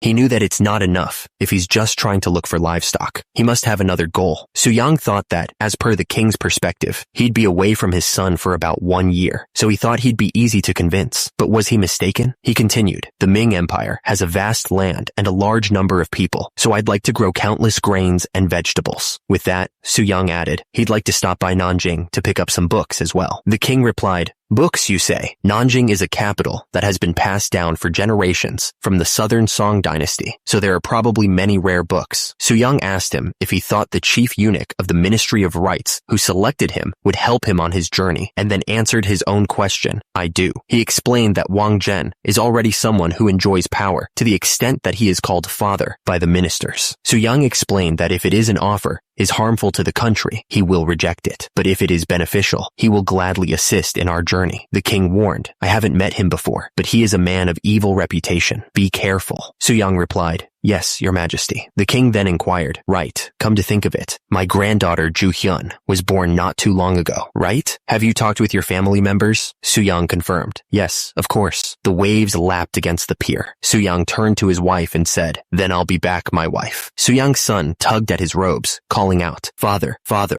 His wife looked stern. Even if it's a national affair, how could it take 1 year? How could you not even attend your daughter's doljabi? The others will hear, my wife. Su-young chuckled. His majesty is too harsh too. Oh ho, people are staring, aren't they? He reassured her. Don't worry about your family. I'm going to take care of them. Su-young smiled at his brothers. Thank you, brothers. I look forward to seeing you when I get back. One of them grinned. You brat. Are you planning to exploit me too, taking after the second deputy commander? Su-young laughed. Haha, of course not. One of Su-young's brothers mentioned. By the way, I heard you got your first vacation in 15 years. The man grinned, overjoyed. It is all thanks to His Highness for bringing the subject to His Majesty. Keka. Meanwhile, back at the training grounds, one of Su-young's disciples showed off his gains. Father, look at this. This is too light for me now. The disciple beamed. Su-young hoisted the boy into the air. Right, you brat. Let's do some bench presses together. Once I come back. Su-young smiled, gazing towards the horizon. Su-young stood alongside the king, who was curious about his plans, from conducting oneself and preparing the body to new livestock, books, and even grains. I'm curious about what's going on in your head now. Su-young looked off into the distance. I only have a small wish. He envisioned the future of Joseon. I want to make this land, Joseon, where our people live, prosperous and strong. Su-young declared with fiery determination, so that no one can take it lightly. He was on a ship, heading to the Ming Empire. Unfortunately, the cold wind was already taking its toll. How odd. Normally, the bigger your physique, the harder it is to catch a cold. I breathed in too much cold wind. The interpreter felt responsible for his condition. I am sorry for not being strong enough. The interpreter continued to apologize. For our interpreter to be coughing like this, I have no excuse, your highness. Su-young had other plans for the man. I think I should use this opportunity to make him exercise properly and become healthy. Shin Sukju Hall of Worthies, Deputy Assistant Scribe, Junior 6th rank. The ship sailed on. Su-young gazed out at the horizon, his mind already planning his next moves in the Ming Empire. Land ahoy. Finally, the ship had reached its destination. Su-young turned to his entourage. The soap isn't moldy or damaged, right? Hall of Worthies scholar Yi Gae, standing next to Pak Gang, assured him, we just checked, and they are all fine, your highness. The dry weather rather makes it better to use, your highness. Escort warrior Nam Bin stood nearby, ready to defend Su-young. Su-young was satisfied with their preparations. Good. Su-young, arriving in the Ming Empire, thought to himself, they say that the Ming Empire is the center of the world. He was determined to verify with his own eyes whether this was true or not. The envoy approached the towering walls of the imperial city. The group gazed up in awe at the massive gate before them. Su-young, comparing it to Hanyang, which was relocated less than 50 years ago, thought the gap was enormous, musing that he couldn't believe this was built by humans, and that it was like they were looking at the Baekdudagan mountain range, the height of which could not be measured. Nearby, eunuch Chang Sheng smirked, thinking to himself, these country bumpkins. Su-young's envoy inquired, when can we have an audience with His Majesty? Oh ho. The official replied, he is not someone with whom just anyone can have an audience. Only Grand Prince Su-young will receive an audience with His Majesty the Emperor. The official added, and about the date, he continued, it should take about 40 days. The envoy was shocked. 40 days? The official responded, that's right. By the way, are those the tributes you brought? Is there a problem? Another official chimed in, I tried using the soap some time ago, and it was quite effective. Su-young smiled, pleased with the reception of his product. Even though it's still lacking, I'm glad you like our product. He then added, since the existing soap was not fragrant enough, I've brought a specially improved product this time. The official wondered, improved product? Doesn't that mean you won't have enough? Su-young replied, we prepared 2,000 jun and brought some extra. Would you like to take a look? The official leaned in, inhaling deeply. The scent of flowers and ginseng is faintly present. Did you say you've brought 2,000 jun of this? The official smiled, taking the soap. It's great to see a not-so-well-off country set such a great example like this. Another official watched Su-young intently, thinking to himself, I heard that the second son of the Joseon king has the appearance of a brave general. The official looked at Su-young with admiration. Now that I see it, your wide-open shoulders and magnificent arms are just like Verhaka. Startled by the sudden praise, Su-young's aide could only respond, "Sir." The official continued, "What's it about that?" The aide, confused by the comparison, wondered, Does that make any sense? Meanwhile, Suyang kneeled before the emperor from the vassal country of Joseon. "This lowly one, Yi Yu, greets you, your majesty." Suyang kneeled before the Ming emperor, head bowed low. "The world is at peace thanks to your immeasurable grace, and everything is singing your praise. My mouth hurts just from saying my greetings." The Ming emperor, Yingzong, responded, "I heard that Yi Do, the king of Joseon, had several outstanding sons." Yingzong held out his hand, examining it closely. "The other day, when eunuch Chang Sheng brought me the soap, all of the dirt on my body disappeared. The fact that you were the one who created this surprised me even more." He continued, "It must have been hard to bring 2,000 jun of soap here. Let us discuss the future trade of soap in another place. Your grace is immeasurable." The officials behind Suyang exchanged uneasy glances. The emperor dismissed Suyang. "Then you may take your leave." Suyang bowed. "Yes, your majesty." He felt the strange atmosphere. Suyang was taken aback by the sudden hostility. "What's going on?" One of the men sneered, "Seeing those urine-stinking bastards hanging out with the parasitic Hoseon bumpkins. It truly makes me sick." Suyang was confused by the animosity. "What's with this hostility?" One of the men declared. "You are finally here." Another added, "We've been waiting for you." The lead official bowed deeply. "It's my great honor to meet you. Thanks to your kindness, I met His Majesty the Emperor in just 10 days. The official smiled, clearly pleased with himself. "It's truly our greatest blessing." "Does that mean you know who this person is?" Another official chimed in. "According to a rumor we received, there was a magnanimous gentleman from the Ministry of Rights, and the subjects referred to him as Elder." Wang Zhen peered from behind his fan, a hint of amusement in his eyes. "I have heard many stories that the second son of the king of Joseon possesses a strong build, but it looks like he was also one with great intelligence." One of the officials held up a bar of soap. "Thanks to the soap made in Joseon, I feel refreshed every day. In particular, I couldn't help but be impressed by the quality of the soap you brought this time." Suyang leaned forward, ready to negotiate. "Tell me the price you want. It depends on the ingredients." The price was steep. One soap bar containing ginseng is worth 10 bags of rice. Scented soaps are a little cheaper and cost 6 bags of rice per piece. Suyang calculated the cost. "That means it would be about 1 silver tael for 1 gun." "I see." He then asked, "In that case, how much does the manufacturing method cost?" One of the officials was shocked at the question. How shameless. Was acquiring 2,000 jun worth of soap not enough? Is he planning to steal the recipe as well? Suyang explained the ingredients. "The soaps are made using the kelp from Hamgil Island." Wang Zhen chuckled behind his fan. "To think you would tell me that easily. Isn't it Joseon's major export item?" Suyang maintained his composure. "As a member of a vassal country, I am just doing my best to keep my manners. Still, to think it would be kelp. After the sea ban,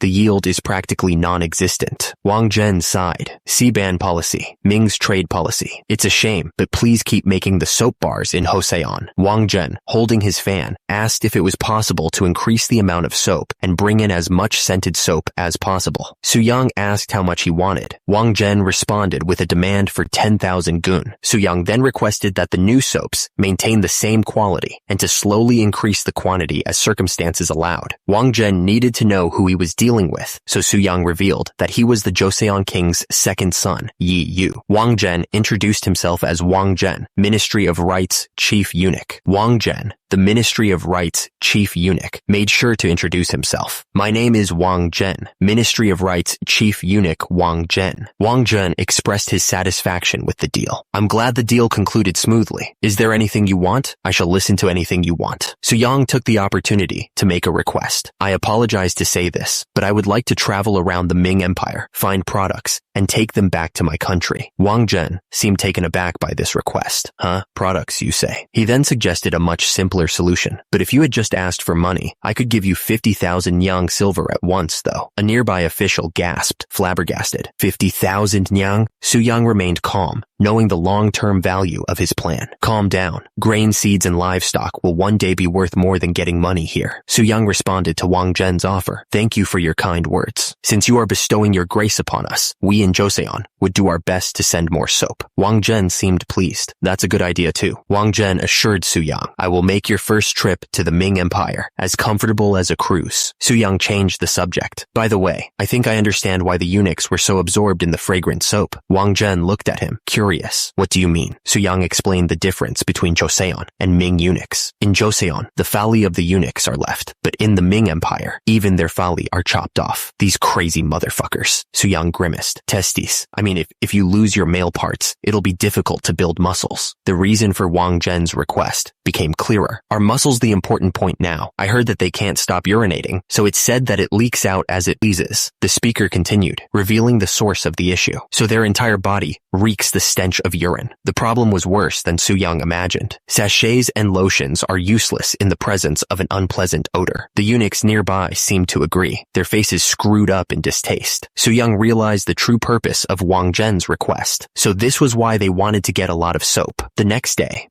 day, a horse-drawn carriage arrived. A man asked, "Are you the envoy of Joseon?" The man, who appeared to be the chief eunuch of the Ministry of Rites, said, "The chief eunuch of the Ministry of Rites asked me to take care so that there would be no disruption to the tour." He gestured towards the carriage. Such a dazzling carriage. Isn't this almost like the carriage the prince rides in? Another man looked nervous. Are we really allowed to receive this? The carriage that the prince will be riding in is twice as big as this one. Please do not worry. The carriage rolled along the dusty road. Inside the carriage, one of the men marveled at the speed. To think the carriage could run 150 li a day. How interesting. Another man, seated nearby, was less impressed. Would you close that window?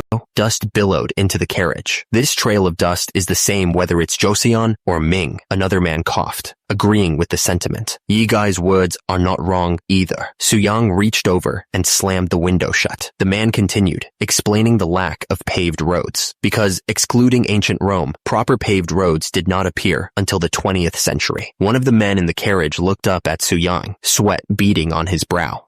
Your Highness. Su-yang was doing seated push-ups between two benches as the man questioned his sanity. What are you doing when you have a perfectly intact chair? Su-yang paused for a moment, looking at the man. You miss my father and mother more when you come to a foreign country, don't you? Expressing filial piety with your body is what conducting oneself and preparing the body is. The man seemed to be at a loss for words. You must not neglect the body given by your parents, even for a moment.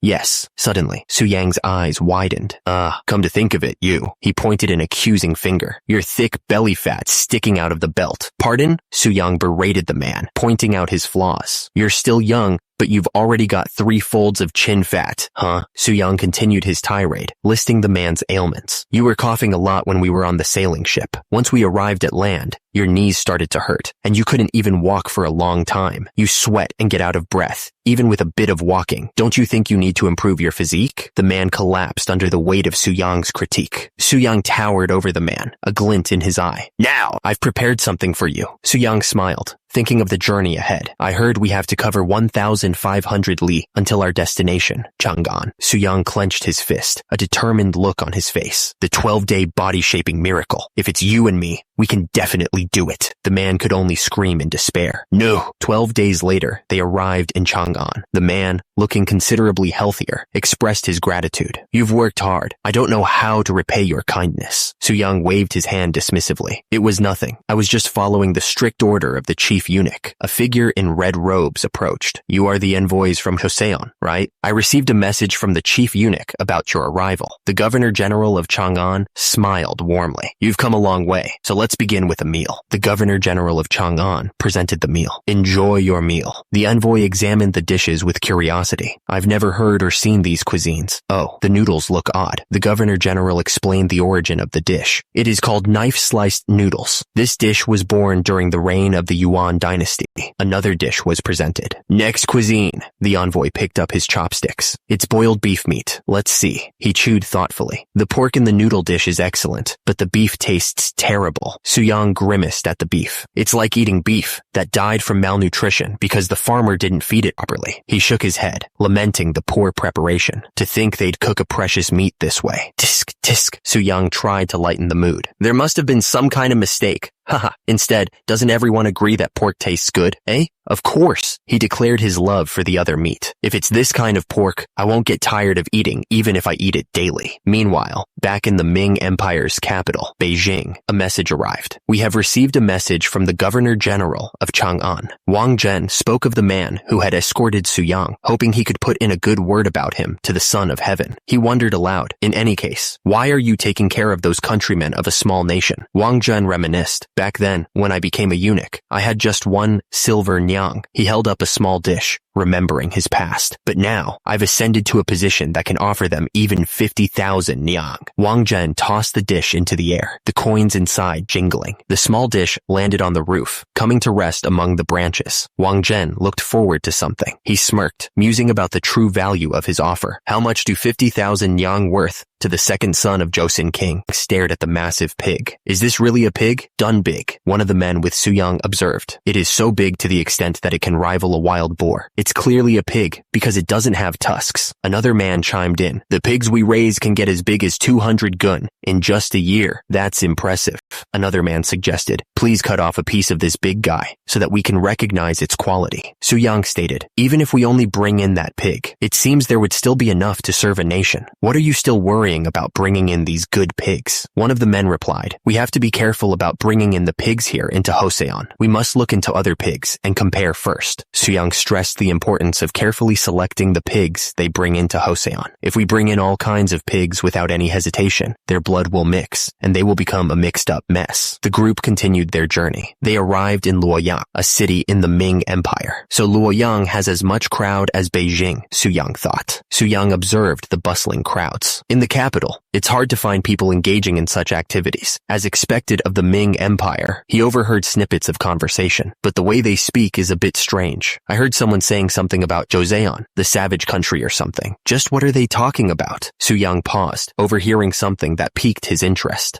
If you buy this in bulk, you can also have a body like Grand Prince Suyang. One of Suyang's men spotted something outrageous. Those bastards are selling off your name. He's saying that he's selling pills containing ginseng purchased from the Joseon prince. He says that if you eat just that, your body will become strong. Oh ho! Suyang was shocked. It's only been a month since we started our journey in the Ming Empire, but the rumor has spread to this place already? His subordinate cautioned him. Your Highness, it'll be troublesome if envoys cause any problems. Suyang scoffed. If I cause a problem here, won't it be the same as insulting father, right in his face? I'm just trying to show off real muscles. The man could only repeat himself. Exasperated. Your Highness! Nearby, a merchant hawked his wares. Now, eating one of these pills will boost your energy, and eating 100 of these pills will make you the strongest person in the world. This is the highest grade medicine made using ginseng, obtained from the Joseon prince who visited Beijing. The merchant gestured grandly. This friend right here ate 100 of them. The crowd was shocked. With 100? Huh? The crowd looked up at Suyang in awe. Wait, such a strong and big build. Is that really the body of a person? The merchant turned to Suyang, pills in hand. I don't know where you're from, but you'll become the strongest man in the world if you just take 50 pills of these. Suyang crossed his arms. I don't need any pills. Suyang stepped forward, towering over the pill peddler. I'm here to have a contest of strength with the strongest man in the world. The merchant chuckled nervously, clutching his chest. It seems like our esteemed customer won't need to take any pills. The man's face twisted in disbelief. You said that you got ginseng from the Joseon prince, right? How dare you when you don't even recognize me? The merchant sputtered, his eyes wide with panic. Who are you? Do I have to know you? Suyang's muscles rippled as he prepared to reveal himself. I am none other than, with a burst of fiery aura, Suyang declared. Grand Prince Suyang from Joseon. The merchant, utterly terrified, yelled, Youngest, deal with him. Oh, the youngest stepped forward, fists clenched, ready to face Suyang head on. The youngest struggles against Suyang's grip, face contorted in effort. Ku? He couldn't believe it. I have a bigger build than him, but why am I losing? Suyang's face looms closer. Because, with a mighty roar, Suyang slams the youngest into the ground. I have much more muscles than you. The youngest lies defeated, Suyang standing over him. Suyang smirks, assessing his victory. Suyang stands over the defeated youngest, suggesting he try 1,000 gun of big 3 exercises to become the strongest man in the world. To think the youngest lost. The onlookers realize they messed with the wrong person as they are sent flying. Suyang smirks. These are the real muscles of Joseon. Suyang flexes, showing off his gains to the crowd. One of the men, clearly impressed, asks, would you hand me some paper, pen, pen, and ink. One of the onlookers plans to carve a new Buddha statue in Longmen Grottos and thinks it will be majestic if he uses that body as a model. The man taking notes tells Suyang it's cold and asks him to stop. Suddenly, two men rush towards Suyang. "Ah, so here you were, Your Highness. Did you obtain anything?" Suyang replies, "I think it's too early to decide on the pig breed. What about you people, huh?" One of the men explains, "We found some old books, but they aren't in good condition, so we plan to send them back to the country first." Another man adds, "We got a lot of seeds, but we don't know how they will adapt to our country. You've all worked hard." Wait, Suyang looks at a book and asks, "Isn't this the new writings of Baekje?" One of the men happily declares, "You got your hands on a really satisfying item. You even got the inscription of Chu Suiliang." Suyang rolls his eyes, muttering, "Is that true? Make sure to show them to me. Is this the difference between an art god and a martial god? They're nerding out too much." Another man exclaims, "Oh, isn't this the book about the life of Han Xin, the general of the Zhou dynasty?" Someone else calls out, "Please show me too." The narration states, "The harvest of Luoyang was pretty good, and we moved to the next location. It's March 11th, 1443. The group arrives at Jinghang Waterway, Entreport Hongzhe Lake, where Suyang marvels at the size of a massive ship. Is this a ship or a city? The turtle ship is one of the world's largest ships, but this huge ship makes it look like a little child. One of the men explains, "This must be the only ship in this world like this. It was used when Emperor Yongle created a large-scale expedition with the eunuch Zheng He as the commander." Suyang nods, commenting, "If we visit Nanjing, we really need to go to the shipyard that built this ship." He reflects, "Come to think of it, it has been 3 months since we arrived at the Ming Empire by ship. Has that much time passed already?" Suyang sighs, homesickness washing over him. "It makes me miss my family in Tosan." Meanwhile, back in Joseon, the crown prince reports to the king about the newly researched Huapo, a small fire gourd. "Yes, your majesty," he confirms. The king wonders if they are wasting their time. "Doesn't such a small Huapo just serve to scare off the enemies? I wonder if we're wasting our time." The crown prince explains the advantage of the new weapon. "No, in return for being small, it is made long and can be moved while firing." He continues, "So if each soldier carries a Huapo, he can fire at the enemy freely." However, the crown prince informs the king of a report from the northern area. There was a report from the northern area that a countryman who shot with a Seichongtong woke up fine. The report also said that he killed the person who shot him. The crown prince clarifies the details of the report. That's because the countryman was dressed in leather and a small arrow was used against him. Had he been shot hard using a wax-coated pill, his leather clothes would have been pierced and he would have died. Suyang, still in Ming, ponders the gifts he received. "Therefore, I tried to find a breakthrough in the counterweight sticks that you gave us." He stares intently at the counterweight stick, his mind racing with possibilities. Suyang raises the counterweight stick, a glint of inspiration in his eye. He took a sip of his drink, lost in thought. He was enjoying a long-awaited vacation, but he still couldn't stop thinking about His Majesty. He muttered to himself, "Tell me, what should I do to satisfy His Majesty?" A servant overheard Suyang's soliloquy and wondered if he was losing his mind. What? Is he self-talking? Suddenly, a strange mannequin appeared, offering a drink. "Your jokes are going too far. Ha ha ha ha." Suyang grabbed a bottle. "Here, let's stop talking. You should drink a glass too." Suyang looked up, surprised by the sudden arrival. "Huh? Aren't you Second Deputy Commander Zhang? What brings you here?" The Second Deputy Commander Zhang brushed off the formality. "There's no need to address me formally. Would you grill me one herring? Ho ho, it'll come out in no time." He presented the grilled herring. "Here it is. Let's see." The Second Deputy Commander Zhang took a bite, his face twisting in displeasure. "It seems like this herring has gone bad. It tastes weird. It seems like it's because the herring was salted late. In return, I'll bring you seasoned vegetables." Suyang's eyes narrowed, focusing on the man's words. "Wait, it went bad because it was salted late?" Second Deputy Commander Zhang then held up a bottle. "This is called alcohol. If you clean the wound with alcohol, it will heal easily. But if you leave it for 2 days, you will suffer for several days even if you clean it with alcohol." Suyang considered the information, a new idea forming in his mind. How old is this herring? It was left under a boat for roughly 2 days and then made into this dish. He envisioned the process. Then, if you cut open the stomach of the live fish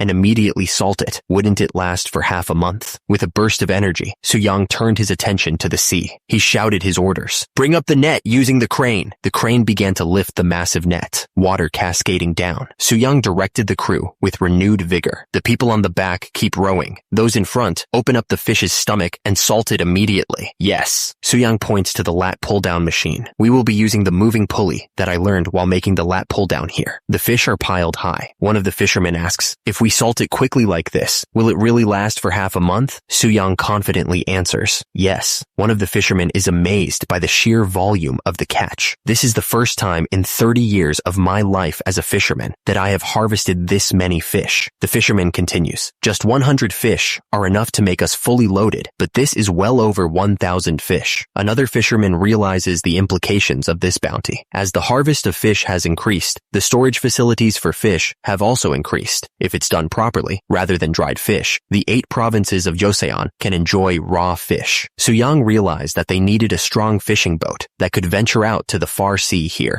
He knew what he had to do next. I need to send a letter to His Highness. Suddenly, a voice boomed. A royal order. The royal order was delivered to Suyang's disciple, Ma Il-young. Grand Prince Suyang's disciple, Ma Il-young, carry out this order. Ma Il-young reads the order aloud. I'm planning to make a big haul for conducting oneself and preparing the body soon. Ma Il-young continues, reading the royal order, his eyes widening in disbelief. Therefore, as the first disciple of Grand Prince Suyangwa, gather 20 children of powerful and rich families who were eliminated during the examination of country magistrates. He pauses, shocked. 20. Ma Il-young had a royal order to fulfill, to gather 20 children of powerful and rich families and teach them how to conduct oneself and prepare the body. 1 month later, Ma Il-young reminisced. It was good times when I exercised together with His Highness. When will I gather 20 people? He turned to one of his students. Do you understand the hard work brother went through to teach you? The student replied, yes, but the disciples' eyes light up every time Prince Seosan teaches them. Ma Il-young was frustrated. But when I carry the book and teach them, they don't even meet my eyes. Shockingly, no one gave any attention to him.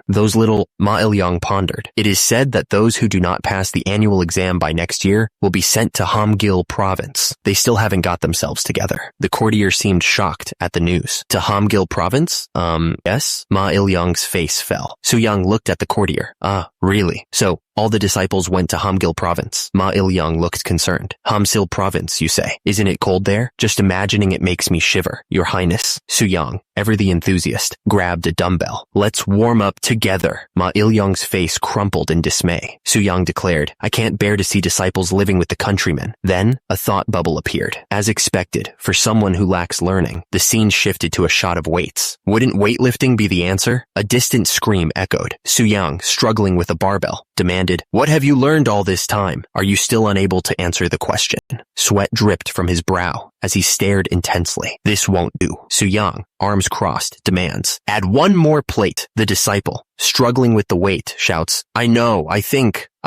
Suyang observes the disciple's struggle. Judging by how you're saying the correct things every time I add the plate, it seems like I must add more. Another plate is added to the barbell. The disciple grits his teeth, barely holding the weight. Get yourself together. We can't lose in weightlifting. I can't. Sweat pours from the disciple's face as he strains. I can't be the only one to suffer, Suyang declares. I shall let those coming after me answer with weightlifting too. This way, the answer provided by weightlifting began to spread throughout the 8 provinces of Joseon. Meanwhile, Suyang's travels take him to Nanjing in the Ming Empire. Lunar calendar 4th month, Nanjing, Ming Empire. Isn't Beijing the capital of Ming? On the contrary, Nanjing looks more like the capital, he muses. He continues his observations, noticing the agricultural practices. I mean, it's only the 4th month of the lunar calendar, but there are already cucumbers here. They should grow rice while they grow these cucumbers. How could they? The answer, it seems, is economics. It must be because it's possible to make more money by farming vegetables other than rice, he realizes. Suyang reflects on the differences between Ming and his own kingdom. Joseon's farming is rice farming because survival is its first and foremost priority, he thinks. He knows that Joseon's agricultural focus is rooted in its tumultuous past. Joseon was a country founded on a kingdom devastated by invasions by the Red Turbans, rebellion, and Japanese pirates, he remembers. Suyang continues his work in the fields, knowing that Joseon had no choice but to pursue state-led food production. However, Suyang declares, we must move forward like this from now on. Everyone, follow me, he announces to his group. We'd like to have a feast with this, so take care of it and bring us the food. The group stares in stunned silence. The 2 men look at each other, their faces a mixture of shock and disbelief. Suddenly, a dish is presented. This is a fried carp that is still alive and kicking. If you touch its head, it will flap around, so please be careful. The feast continued with a roasted whole piglet, deboned and stir-fried for easy eating. Roasted whole piglet. It has been deboned and stir-fried, so you can eat as much as you like. Next up was a sea turtle soup. We had a great sea turtle, so we made some soup out of it. The men looked on, stunned by the sheer volume of food. Suyang savored the flavors. Hiya, so this is the taste of the Ming Empire. There were a lot of interesting ingredients. Suyang then asked the people of Joseon if they were experiencing the true flavor of the mainland. Is this the true flavor of the mainland? Did you see that, people of Joseon? With the feast concluded, Suyang prepared to move on. Now that we all are full. With the feast concluded, Suyang prepared to move on, stating, now that we all are full. Suyang announces, there's someone I'd like you to meet. The scene shifts to the Nanjing shipyard. Suyang approaches a man with a muscular build. Are you here? I came to ask something. The man eyes Suyang up and down. A new porter. With that physique, you could probably move an entire keel.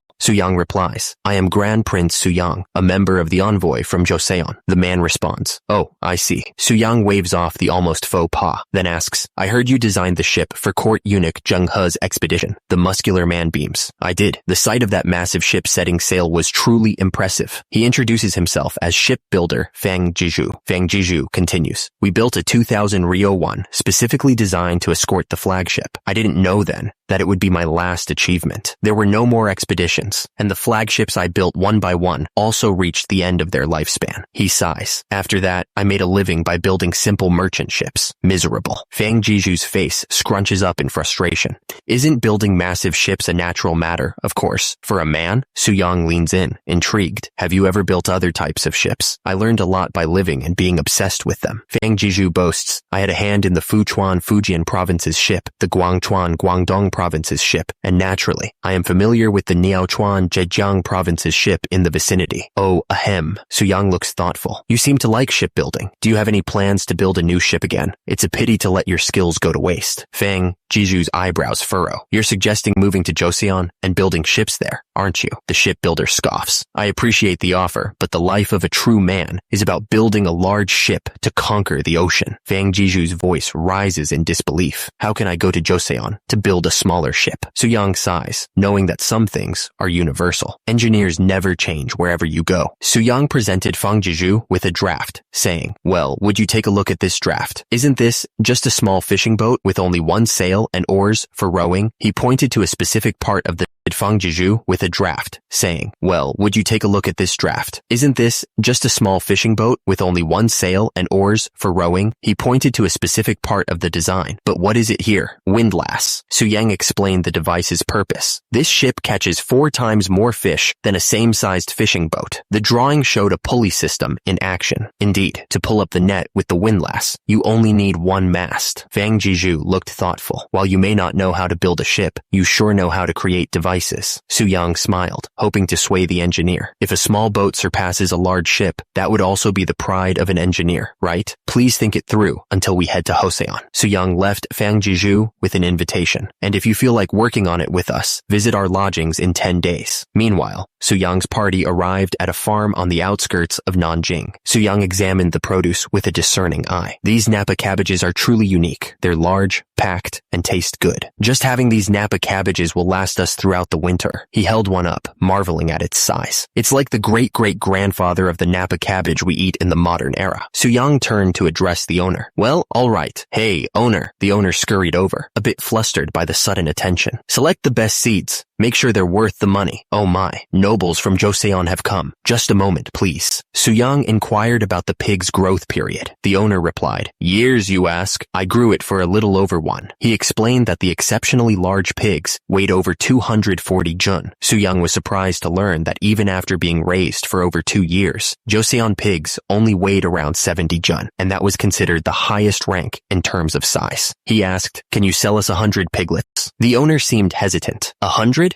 That sounds difficult. Suyang smiled, assuring him that he could add as much as needed. This pig's breed is Yimeng Black Pig, sir. The owner agreed to provide them with an 8:2 golden ratio of females to males by the next day. Joseon, what a beautiful country. Okay, do your best for me. Suyang gazed at the horizon, realizing that their journey to the Ming Empire was coming to an end. Unfortunately, the silver coins borrowed from Chief Eunuch Wang Zhen of the Ministry Ministry of Rights had run out. Even though exporting soap could easily cover the costs, dealing with someone whose thoughts were unknown was still worrisome. However, Soo-young steeled his resolve. To make Joseon prosperous, it was a mountain they had to overcome. He narrowed his eyes, lost in thought. Just then, a voice called out to him. Your Highness, someone named Fang Jeju is looking for you. Has it been that long already? Soo-young looked off into the distance, musing. It seems talents are gathering in Joseon. He turned to his companions. Did you all pack the baggage well? There are over 400 books. Please handle them carefully. The men bowed deeply. Understood, Your Highness. Soo-young stared at the massive stacks of books. Since there are more belongings than people, the journey from Beijing back to Joseon might be tough. One of the men agreed. That's true. Soo-young was optimistic. Still, the wind is good, so 6 days should be enough time to reach Shandong. I'm curious as to what will happen in Hanyang. One of his men looked thoughtful. How will they perceive the gifts we brought? Soo-young smirked. Don't worry. The Hall of Worthies will be crowded. Back in Joseon, a voice called out. Your Majesty! Back in Joseon, a court official rushed in, interrupting whatever Soo-young was doing. Your Majesty! Something big has happened. He continued to explain the situation. It is said that there's a huge uproar at Muakajai. Soo-young was not pleased to be disturbed. I was about to break the deadlift record, but you bothered me. If this deal isn't important, be ready for punishment. Now, tell me. The official seemed unsure of how to proceed, but tried to phrase it as positive news. Those who had finished their diplomatic mission have returned. That's truly welcome news. That's truly welcome news. He stammered, finally getting to the point. No, Your Majesty. It's because pigs have escaped, and the whole area is in chaos. Soo-young was annoyed by the interruption. Damn you. Don't make a fuss. It must be piglets brought from Ming. A court official reported. You see? The big one is said to weigh 120 jun. Another official reacted in disbelief. 45 kilograms. What? Chaos erupted as someone shouted. Catch them! One of the soldiers struggled to contain one of the pigs. Is this a pig or a wild boar? Why is it so strong? Nay, a horse. Another soldier, clearly struggling to control his horse, shouted. Catch! Catch them! You're a military officer. Why are you on a horse? Nay, I hate him. I'm scared. Oink. It doesn't listen because of the pig. A pig, seemingly offended, yelled. Ugly human! That's my husband! Honey! The pig, furious at being captured, was about to charge. The pig is about to charge in! Let go, human! The soldier screamed as the pig lunged forward. Eek it! T.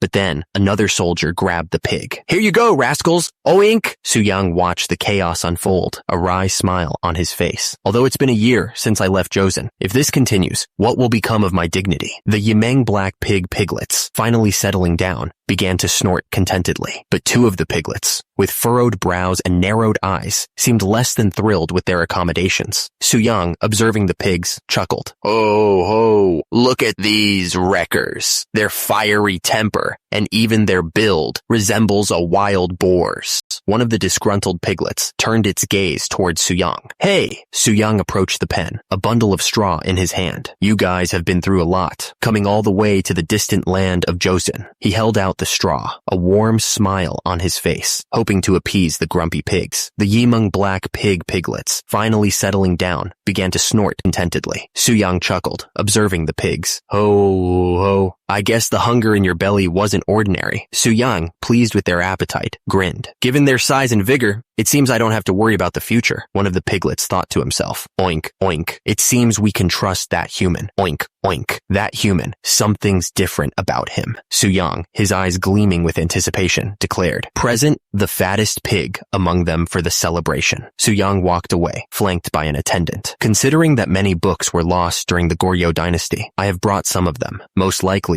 the majority of them are about farming and commerce, so the public works and taxation ministries are going to be busy. The attendant bowed his head respectfully. You've worked really hard. Is there anything you wish for? Soo-young replied, I do. I've learned a lot during this visit to the Ming Empire. Soo-young, ever the visionary, knew that the key to a stronger Joseon lay not just in military might, but also in the bounty of the land. If Ming's agricultural methods are applied to Joseon, he continued his train of thought, envisioning fields overflowing with crops. Our dietary life will surely undergo a change. It can help address nutritional imbalance. He shifted his focus to another crucial element for Joseon's advancement. Next is the talent. Soo-young addressed the assembled craftsmen, singling out one by name. Fang Jeju, was it? The craftsman, visibly nervous, replied, Yes, Your Majesty. Soo-young acknowledged the sacrifices made by those who had left their homes to serve him. Leaving the Ming Empire, and coming to the distant land of Joseon. You all must have endured a lot. I will ensure that separate places are prepared for each of you." The craftsman, deeply moved, exclaimed, "Your royal grace knows no bounds, your majesty." Suyang knew that skilled artisans were invaluable assets to his kingdom. An enthusiastic craftsman is sure to be useful. The newly trained men expressed their gratitude to Suyang, acknowledging the difficulty of the training they've endured. "It's our pleasure to have an audience with you, Grand Prince Suyang. MHM, it seems everyone here has gone through hardship to keep up with the training." Suyang turns his attention to Ma Jungho, praising his efforts. "And Ma Jungho, you've done a great job as well." Ma Jungho modestly replies that teaching is different from learning, hinting at some difficulties he's been facing. "Ah, it's nothing. Being in a teaching position vastly differs from being a learner. I've had reports of that as well." Ma Jungho explains that he hasn't been distinguishing between the children based on their social class or whether they are from common or servant families. There's nothing about distinguishing a child of a concubine from the common or servant class in conducting oneself and preparing the body. It's just a study thoroughly focused on filial piety. Suyang's expression hardens slightly as he asks if Ma Jungho, a concubine's child, has been disrespected. "Even so, did they disrespect Mr. Ma, who is a concubine's child? I think I know how to handle it." Suyang declares that he will teach them in a new way. "All right, from here on, I'll teach you in a new way." Suyang decided to introduce a new training method. It's called CrossFit. I've been told that people are bored with repetitive movements. He held up a kettlebell, ready to demonstrate. "So, we'll perform various exercises to clear away our idle thoughts. Watch closely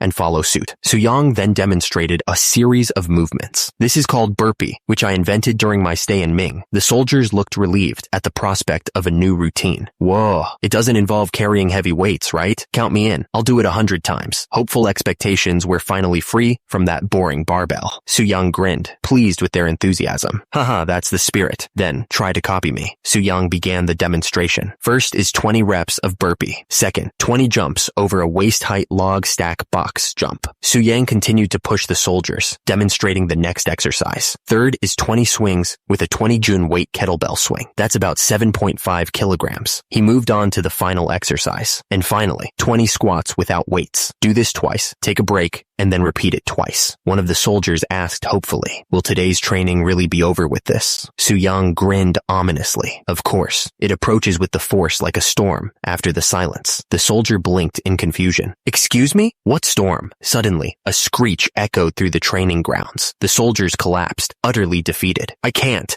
do it anymore." One of the soldiers gagged, bile rising in his throat. "Oopchu!" The soldier looked ready to lose his lunch. I'm going to vomit." Suyang looked concerned, but only for a moment. "Oh no, vomit." He grinned sadistically. "Then vomit and continue. I did the same. Humans don't die as easily as you think." The soldiers continued to suffer. One of them finally snapped. "You're so mean." Suyang continued to push his soldiers to their absolute limits. "It's been more than 6 months since you started conducting oneself and preparing the body, yet your learning still seems lacking." Suyang towered over the soldier, who was struggling under the weight of his training. "Now, open the book and focus on your studies. When the strength in your limbs disappears, so will your distractions." The soldier, barely able to hold the book, was clearly suffering. "How can I read a book in this state?" Suyang was unmoved. "It's a must." The soldier was dumbfounded. Both Ma Jungho and Prince Seosan have dedicated themselves to their studies in this way and achieved great success. It doesn't make sense. Meanwhile, stacks of books sat on shelves, waiting to be read. Suyang held up a copy of calligraphy. "Elder brother, is this a copy of the famous calligrapher Chu Suiliang?" The shot then panned to a stack of books. Suyang presented the books to the others. "Here, you can also find copies of Yan Zhenqing's Qinli Stele and Ouyang Shun's inscription on the sweet spring in the Jucheng Palace. This detailed and bold calligraphy must be thoroughly mastered." Grand Prince Anpyong, third son of Sejong, spoke up. "Next time, it would be nice if Yi Yong departed as envoy instead of you." Suyang smiled. "Certainly, elder brother. I also want to visit Khufu, where the descendants of Confucius live." Suyang continued, noting his father's approval. "Actually, father seemed pleased with the outcome of this diplomatic mission and asked me what I thought about going as the next envoy." Suyang, holding a calligraphy book, tilts his head, a puzzled expression on his face. "What's wrong, elder brothers?" One of the brothers asks, "Yong, have you seen the transformation in Deputy Assistant Scribe Shin Suk-ju's physique?" weak. Considering the hardships a diplomatic mission brings, your frail body worries me. The other brother chimes in. You need physical strength to travel to distant foreign countries. Suyang's brothers look down at him with concern. It's just that my touch is meticulous, making it difficult for me to lift those lumps of iron. One of the brothers replies, Yi Yong will never know how delicate a dumbbell is. What do you think, you? Suyang looks up, a determined glint in his eyes. Although my muscular strength has more than doubled, my skill in calligraphy remains unchanged. Suyang's brother is taken aback by his sudden interest in calligraphy. Wait, you originally had no interest in calligraphy, did you? But his brother refuses.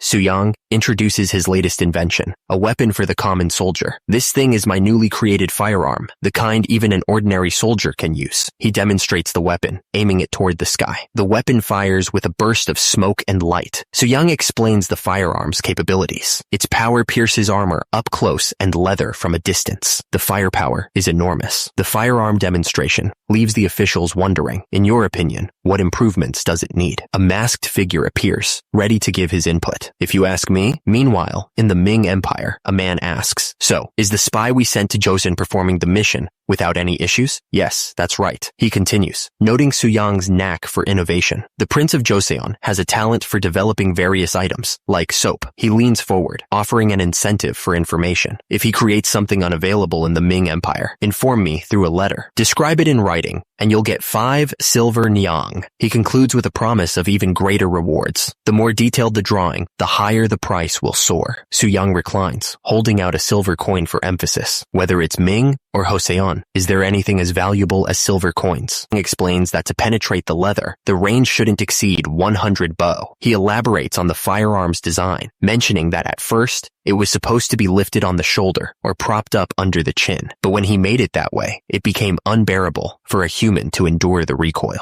Therefore, Suyang devised a shooting method where you wedge this firearm between your side and arm. One of the soldiers notes that it's very similar to the Seongja Chongtong from the Goryeo dynasty, and that a revolutionary item has appeared. The man in the orange-trimmed uniform states that the way he sees it, this weapon might be vital during a siege or defending the city. Suyang tilts his head, questioning why they are discussing siege or defense when it is designed to be carried by foot soldiers. Suyang points out the firearm's limitations in close quarters combat, stating that's because it cannot aim in situations where enemy troops are attacking. I will demonstrate by firing it myself. The weapon fires with a loud bang, scattering a flock of birds. The soldier peers through the hole in the target. Did it make its way through both the iron plate and wooden board? That's a lot of power. Suyang notes the need for improvements, saying, since the bullets are missing the target, the accuracy needs improvement. Also, the aiming method is somewhat inconvenient. Suyang strokes his chin thoughtfully. I agree. Ordinary soldiers may dislocate their shoulders after the first shot. I should try reducing the size, even if it means sacrificing the power. The soldier in the blue-trimmed uniform asks, and regarding the inconvenience with the aiming method you mentioned, is there any alternative? Suyang was about to suggest a solution when a rustling sound came from nearby. The soldier with the scar on his eyebrow asked, was it just me, or was there a rustling sound? Suyang waved it off.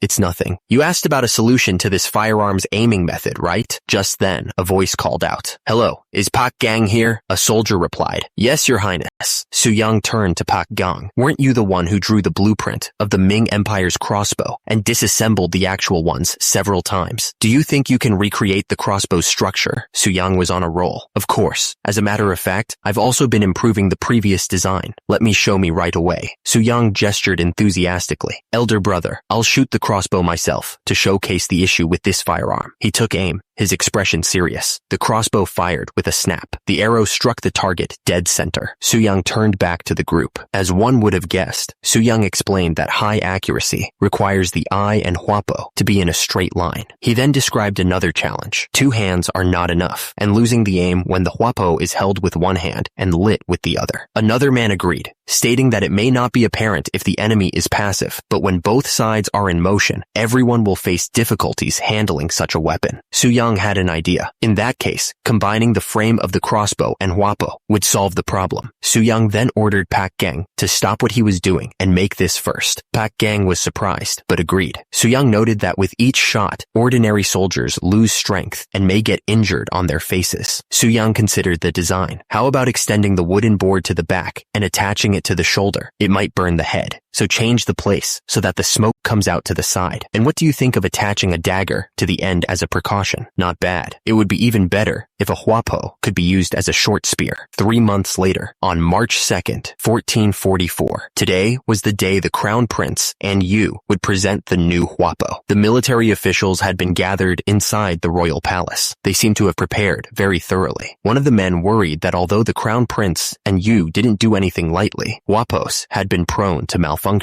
Prepare for the firing of an infantry cannon, Suyang shouted. Suyang instructed the soldiers to fill the firearm with gunpowder. The soldier loaded the gunpowder, but the huapo backfired in his face. Suyang ignored the mishap and ordered the next soldier to insert the pellet into the muzzle. The military officials watched the demonstration with concern. What's going on? That huapo is making so much noise. One of the military officials scoffed at the display. As expected, it can't be helped for those without any battle experience. Tisk tisk, Suyang shouted. Fire! Suyang shouted. Fire! The huapo discharged. The military officials erupted in laughter. The pellet flew through the air. A soldier shouted, check the target. Yes, sir. The target was hit. One shot hit. The military official was surprised that such a noisy item could result in a precise shot, but he wondered where they would use such a thing. He questioned the effectiveness of the weapon. Only one, huh? Pardon? What was that again? The official explained. I said, that hand cannon can only make one hit at a time. If the enemy is at a distance, it will need to shoot 10 times just to barely hit the target. Suyang ordered them to prepare for the firing of a cloud hand cannon. The soldiers readied the cannon, ready to fire. That hand cannon appears unsuitable for the average person to use. It's large, so the pellet must be of a special kind. The order was given. Fire. 2 shots hit. Suyang considered the results. At least this cloud hand cannon is useful. Even so, it takes an eternity to reload. While a huapo fires 1 shot, a skilled archer can charge 3 arrows, don't you think? Suyang smirked. It's still good for hiding, shooting once, and fleeing. You can preload the gunpowder and use it whenever needed.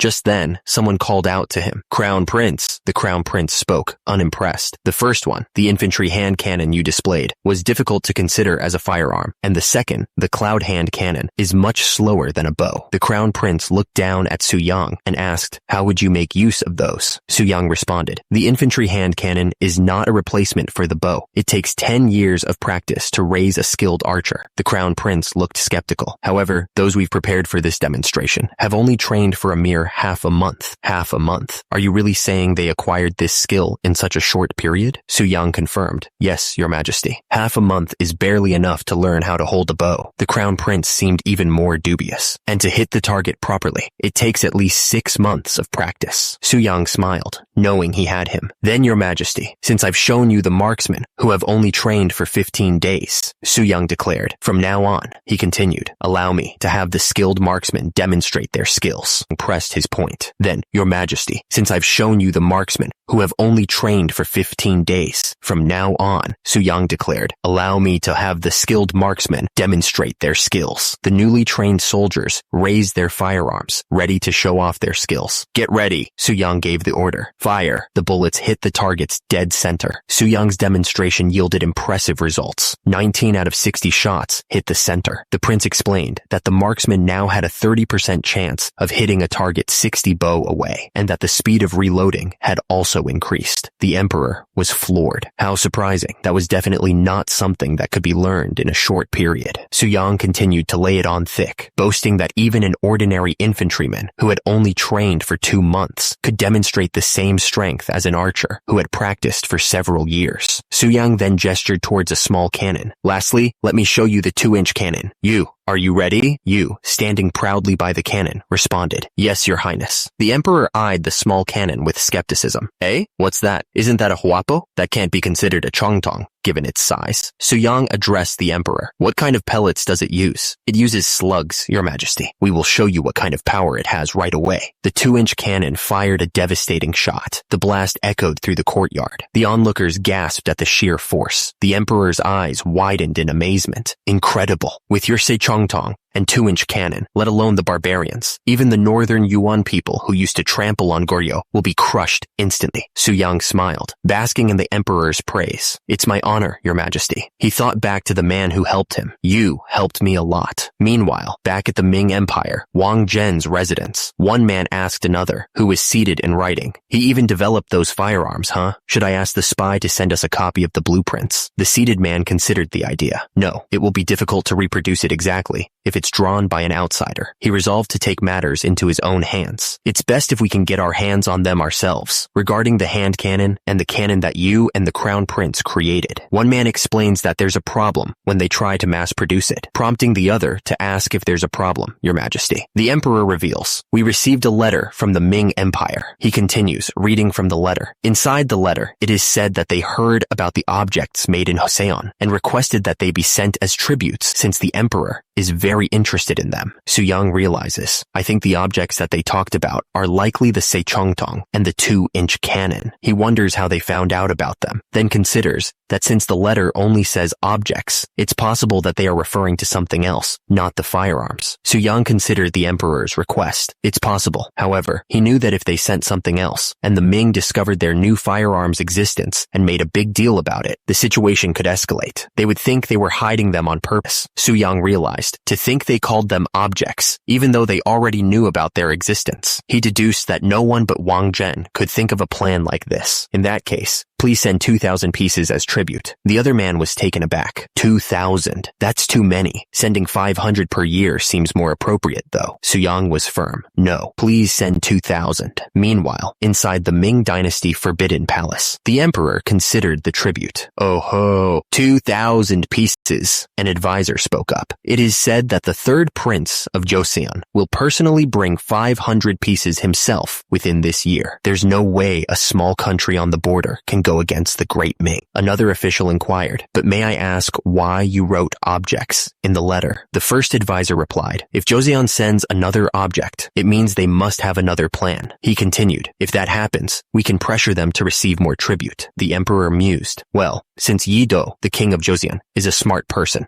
that wouldn't happen. The emperor smirked, thinking about how to squeeze more tribute from Joseon. Had they said it'd be hard to pay tribute, I would have used that as an excuse to obtain something even greater. Something even greater. His eyes narrowed with greed. We can have the second prince of Joseon as hostage. The scene shifted to a burning village, a symbol of the emperor's ruthlessness. Or if they don't listen to us, we can make them understand with force. The sound of wood chopping echoed through the village. Meanwhile, back in Joseon, one of Su Yang's men approached him. Hey, Young-hae, did you see the announcement a while ago? What did it say? I couldn't read it properly because it was written in proper sounds, or whatever it is. News spread among the common folk. I heard that on February 5th next year, the government will recruit a new unit called the Military Training Command. One man looked concerned. Military Training Command? That sounds sketchy. If things go wrong, won't they send us to the far north? Another man hammered wood nearby. Since they are recruiting in the capital, won't the training also be done there? Rumor has it that the person who founded this command was Grand Prince Su Yang. The first man pondered. If they are recruiting in the capital, they must be looking for cavalrymen. He looked down at his own 2 feet. Since I don't even have a horse, something like that is impossible for me. But then, a glimmer of hope. The announcement didn't even mention anything about horseback riding. It even said that a bow and arrow aren't needed. The common folk buzzed with excitement at the prospect of joining the Military Training Command. One man's reaction was disbelief.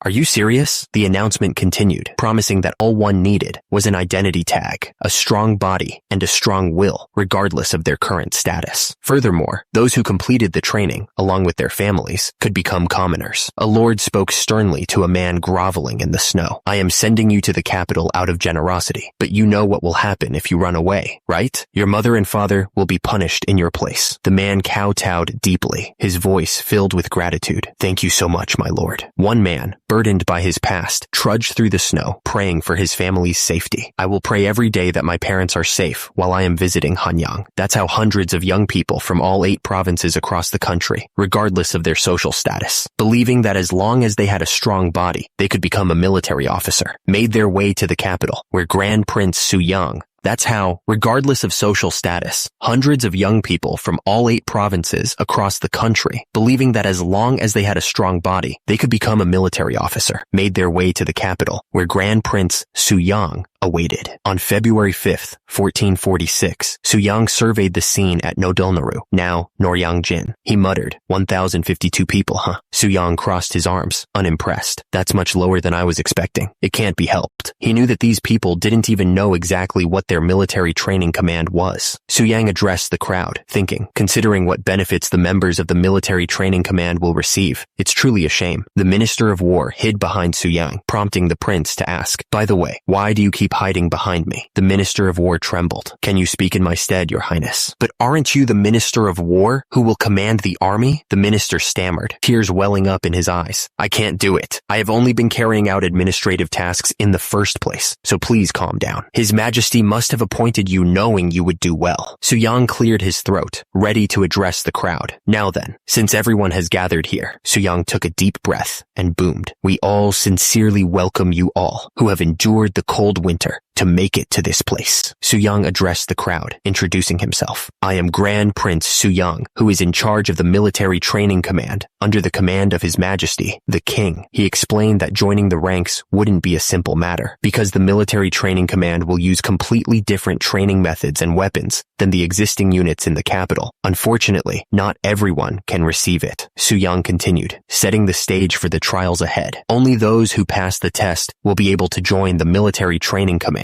In return, the first test will be easy. The first test is, he revealed the first challenge with a smirk. Running, Suyang continued, his voice booming across the training grounds. Since you all made your way to the capital, your legs must be strong, right? A soldier's life and death depends on his lower body, and that is even more the case for members of the military training command. He finished his speech with a declaration. Without a strong lower body, you are not worthy to be called a man. Suyang announced, I will guide you to the test site, so follow me. He gestured forward, declaring, from now on, you have to run from here to the training center in the rear. Suyang continued, your destination is Tancheon. Everyone, get ready. With a commanding presence, Suyang yelled, now then, the quick march starts now. Think that the enemies are encamped before you, and run. Yes, sir. The recruits surged forward as Suyang warned, if you are tired, move out of the way. Otherwise, you will be stepped on. The grueling pace immediately took its toll. People failed the first test. People remain. The text at the bottom of the image read. Suyang began to explain the next stage of the trials. You may have heard of conducting oneself and preparing the body. This is an exercise method I created, and it is a way to be filial to your parents by managing your body effectively. He continued, the second test is to verify your filial piety with this conducting oneself and preparing the body. He laid out the standards for the test. The standard is that you must perform inclined bench presses with a total weight equal to 80 of your body weight. Suyang continued listing the requirements. Front squats with a weight equal to your body weight. He finished with the last exercise. And deadlift with a weight equal to 120 of your body weight. Suyang pointed to a nervous recruit. Well, let's start with you first. The recruit responded, yes, Your Highness. Suyang encouraged the recruit. It doesn't matter if you fall, so give it your best shot. The recruit responded, yes, sir. The recruit struggled with the weight, every muscle fiber straining. The recruit's form faltered, and the weight crashed down. Suyang reassured everyone that no one would be seriously injured, with the second-generation disciples and royal guard instructors present, and asked if the recruit was all right. After the second test, 182 people failed, and 221 trainees remained. As a result, 221 trainees with proven capabilities were selected and began moving to Namhansan, where their training ground was located. The trainees continued their journey to the training ground, torches illuminating the path through the darkening woods. One of the recruits shivered, his teeth chattering. My legs are still shaking. It's getting dark. If we stay out in the mountains like this, we will probably freeze to death. He turned to his companion, seeking reassurance. What do you think, Brother Hong? Hong scoffed. The tests were too easy. He crossed his arms confidently. I would have passed even if they increased the weight. I think the test at the next location will also be easy. Finally, the trainees arrived at Namhansan Fortress, their new training ground. One of the recruits, however, seemed more concerned about the soap. Is it okay for us to use something as precious as the soap bar? The recruit was floored. The other recruits celebrated at the thought of daily hygiene. Suyang dismissed them for the night. I will personally conduct an interview tomorrow morning, so just wash up and rest for today. The recruits responded with a resounding, yes, Your Highness. Suyang watched them go, knowing that these guys will go through 7 months of training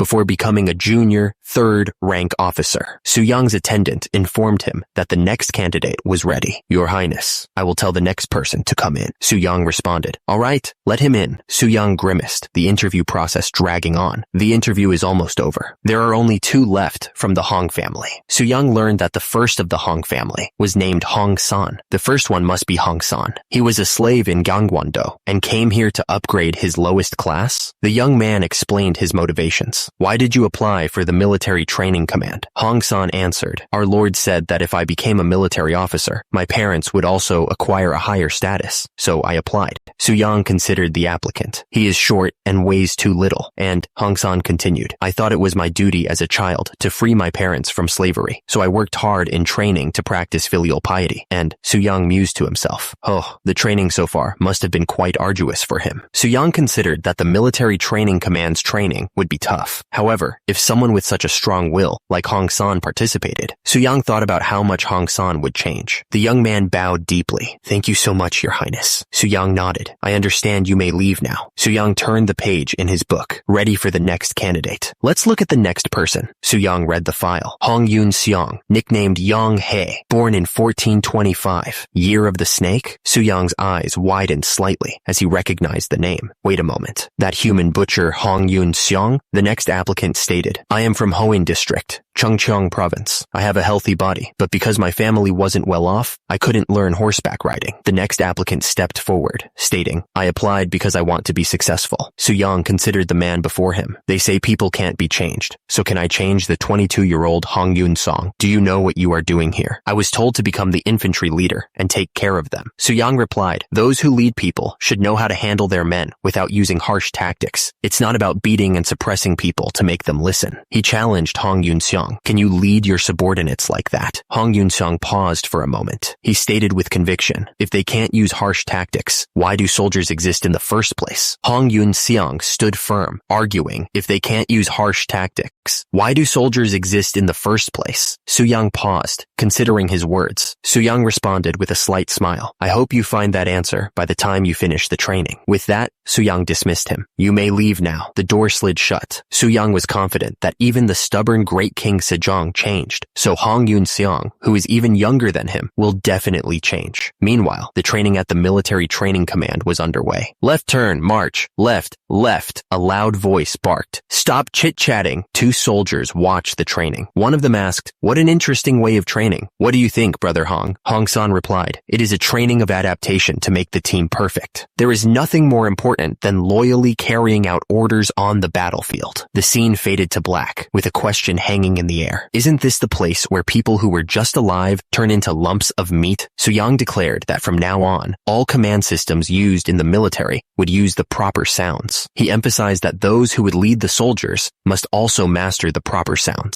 The trainees listened carefully to Su-young's instructions. Hong-san watched with a stern expression. Su-young asked if they knew how to use it after reading, adding that he was still learning the proper sounds, but was in no rush. Hong-san thought he was going to reconsider about him if he showed his rough temper again, but he's still following without any problems for now. Source. One of the trainees observed, if we keep going like this, that guy will be the leader of the first military training command. A jangi piece clattered against the board as one of the trainees exclaimed, damn, I lost. Another trainee asked, son, where are you going? It's your chance to play. Hong-san, looking slightly sheepish, replied, sorry, but I have never played jangi before, so I'm going to take a walk and cool my head. One of the men scoffed, take a walk, my ass. It's already hard as it is. We should take a break now. When else can we take a break otherwise? Hong-san chuckled nervously. This is taking a break for me, so I'm really fine. Please enjoy your game. Haha. Hong-san walked away from the jangi game, lost in thought. He paused, considering something. He told someone, this is the only valuable thing I have. The man was instructed to sell this and add it up to what you have. Hong-san continued, and don't come back here anymore. Don't worry about us either. Hong-san walked off, leaving the man behind. Suddenly, someone noticed something. That, peeking into the tent, he thought, come to think of it, this tent is the only tent with lights on until late. What is this place? Inside, Su-yang was working out with weights. Is that? The peeping man quickly apologized. If you're out of curiosity, just return. Excuse my rudeness, my lord. Su-yang continued. By the way, I've used other things during the exercise. Su-yang questioned the use of the large clubs, 3 times the size of a rolling pin. The 8th senior grade assistant training officer, Ma Il-young, asked which government post Su-yang held. Su-yang asked assistant training officer Ma where he used the club he was carrying. Ma Il-young grinned, asking if he was curious. Ma Il-young offered to let him hold it. Then he'd gladly let him know. Pardon? This is called a meal. Ma Il-young explained that this was a method of increasing grip strength and dexterity in wielding weapons by slowly turning the wooden stick. One of the trainees struggled with the oversized club, questioning how one could exercise by slowly turning this thing. The trainee let out a groan. He wondered aloud who created this thing, saying he'd really love to see his face. Su-yang appeared, overhearing the comment. Who do you think? Of course, it's His Highness Grand Prince Su-yang. He wondered if someone was talking about him. Su-yang explained that the exercise would differ according to the weapons they all chose, but since they didn't know which one to choose, they'd have to try out everything. Pardon. One of the trainees, clearly regretting his life choices, declared, I'm going to go with the round shield, so I won't need to wield that meal, right? A hulking soldier presented him with a massive plate. Then, you'll have to use this huge plate that weighs 64 gun. The trainee, upon learning that it weighed 24 kilograms, burst into tears. I apologize. I'm uneducated, so I can't use the shield either. He turned to flee. Su-yang asked him, where are you going? Su-yang grinned, his eyes gleaming with sadistic glee. Now that you're here, you should try experiencing it in advance. The trainee broke down, tears streaming down his face as he realized the sheer scale of his mistake. 1 hour later, Su-yang dismissed the trainees. Now then, I'll see you tomorrow. One of the trainees leaned against a tree, his face pale with exhaustion. Phew, how will I endure this now? He glanced nervously around, sweat dripping from his brow. A figure approached him from the shadows. Yonghae, where have you been? The trainee was confronted by a figure in the darkness. I thought the trainees were prohibited from going outside the military training command. I was bored of training with weak people, so I just came to exercise for a bit. He stared in shock. Your arm. The trainee noticed the blood. Isn't it that blood? Did you get hurt while exercising? The figure turned away, silent. He spoke, glancing back at the trainee. It seems like you're the only one who saw me going outside. He issued a warning. Pretend you didn't see me today. I don't know the reason, but it seems like Grand Prince Su-yang is carefully keeping an eye on me. The mysterious figure warned the trainee to keep quiet about their encounter and return inside. Just know that and go back inside. He turned, a disturbing smile playing on his lips. And don't worry, this blood isn't mine. Meanwhile, back at the military training command, Su-yang prepared to demonstrate his achievements. He addressed the king. I could come all the way to this position due to father and mother's grace. Su-yang continued, his voice ringing with confidence. Now, I'd like to show you my achievements so far. 2 chibi figures watch on, one radiating confidence and the other burning with competitive spirit. Good luck. Su-yang gripped the barbell, his knuckles white as he prepared to lift. With a triumphant grin, Su-yang completed the bench press. Phew, it's a success. Su-yang beamed, confident that no one could say his arm could only hold paper, pencil, or ink. He had worked hard in practicing conducting oneself and preparing the body, bench pressing 140 June, or 84 kilograms. Su-yang then announced that he would like to challenge deadlift. The weights crashed to the ground. Su-yang succeeded in his deadlift. The weights clattered against the frame.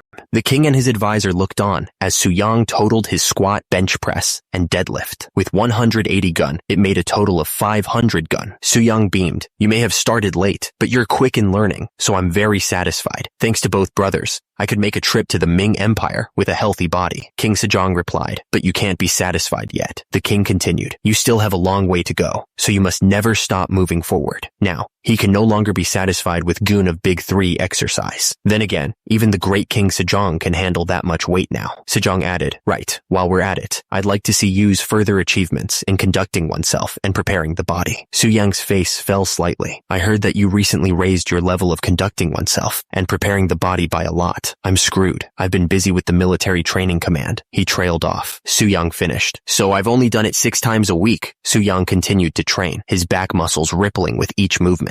Meanwhile, King Sejong watched with a smile. It's always greatly rewarding, no matter when I see that body. Suyang steeled himself. I'm always working hard with filial piety in mind. Then I shall begin squatting with 440 gun of weight, 264 kilograms. Suyang began his squat, the weight pressing down on him. He strained under the load. Suyang pushed through the pain, determined to complete the squat with 440 gun. Suyang followed his squats with a successful 330 gun bench press. He stared at his body, musing. It started off daringly, but this body is very strange, relatively dissatisfied to think this is really a weight a human can lift. He examined his hands, flexing his fingers. Normally, I can't lift this much weight. How truly amazing. King Sejong watched him, a hint of worry in his eyes. As expected, even if it's you, it's natural to be scared of that much weight. You may take a quick break. Suyang scoffed. No, father. I've taken enough breath, huh? He prepared himself for the final lift. So, for the last one, I shall perform deadlifts. As Suyang prepared for the final lift, the royal guards watched with a mixture of awe and fear. The onlookers could only stare as Suyang began to lift. With a mighty heave, Suyang completed the deadlift. 430 gun deadlift succeeded. King Sejong beamed with pride. How proud am I of you. The Crown Prince is on 700 gun, and Grand Prince Anpyeong on 500 gun. To think you can lift what they lift combined. How can this not be a blessing? He instructed Yang. Before Yu goes to Beijing, draw his body on an 8-panel folding screen. He continued, place the folding screen in the exercise hall to serve as an example for those who are working on conducting oneself and preparing the body. One of the trainees looked up, confused. Pardon? Drop. Suyang stared at the poster of himself. Now a fitness celebrity. Don't tell me. Won't the gym be swarmed with this from now on? King Sejong stood proudly, but Suyang was mortified. Father, leaving my body for generations to see is embarrassing. No, since you lifted 1,200 gun weight, isn't that a feat that will forever be remembered in history? Suyang's face soured at the thought. We shall be calling 1,200 gun of Big 3 exercises as the Suyang Gun. Suyang Gun. Suyang's mind raced, questioning his influence. I'm not changing Joseon in a weird direction, am I? Meanwhile, at the military training command headquarters, new orders were being issued. Starting today, we will divide the military into different types and begin training tailored to each weapon. The speaker emphasized a crucial point. Keep in mind that the marksman is the one who handles the new firearm developed by the Crown Prince. Suyang instructed his trainees. Then, stand on the branch of your choice. The trainees responded with a resounding,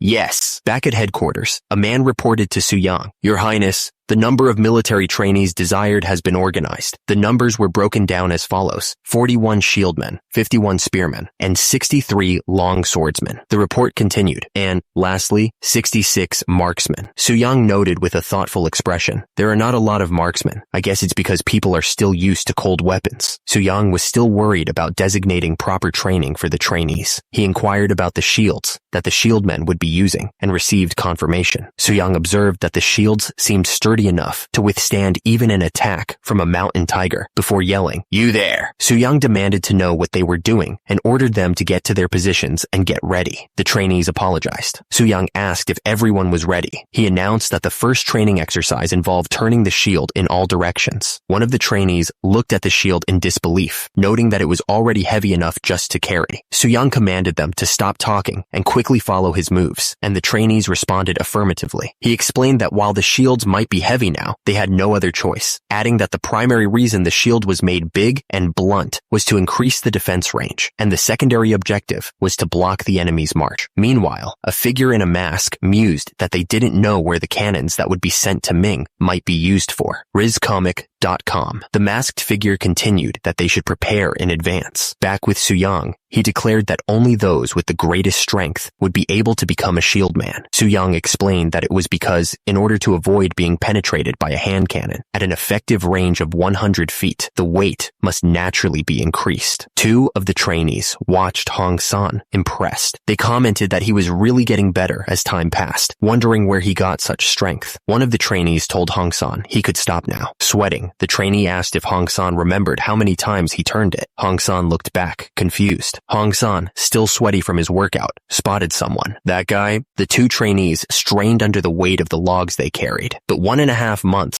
was enough time to change people. It is hard as hell, but the meals are really good. If you eat that much for lunch, don't you feel bloated? One trainee asked, a rice ball halfway to his mouth. Another trainee smirked. I don't think I'd be as bloated as you. Shieldmen eat with their shields on their backs, even during meal times. Well, I always ate horse or cow meat. The meals are one thing, but I have only discovered that pork is this delicious since coming here, the first trainee replied, taking another bite. The trainee savored the pork. I agree with you. To think I'd be eating pork instead of beef. When else would we enjoy such luxury? Another trainee, hearing this, decided to get more. In that sense, I'll be getting more food for myself. Wait, already? He grinned, already heading back for seconds. Yes, maybe because of the difficult training, I end up eating endlessly. I'll be back soon. Then again, he's at his peak growth. Suddenly, Su Yang's voice boomed out. You finally look like a soldier. As you may have already experienced during the admission, a soldier's life is all about their lower body. Su Yang informed them. Socks and new shoes will be provided additionally, so get used to it. We will be going on a march in 2 days. One of the trainees looked up quizzically. What kind of march do you mean? Su Yang grinned. We're going to walk the mountain path from morning until evening for 100 li, 40 kilometers. One of the trainees muttered. Of course, whatever it is, I won't starve. So, rain began to pour down on the trainees. They trudged along the mountain path. One of the trainees grumbled. If it were up to me, I'd really love to just run down and go home. His companion replied, you'll meet a mountain tiger and die if you do so.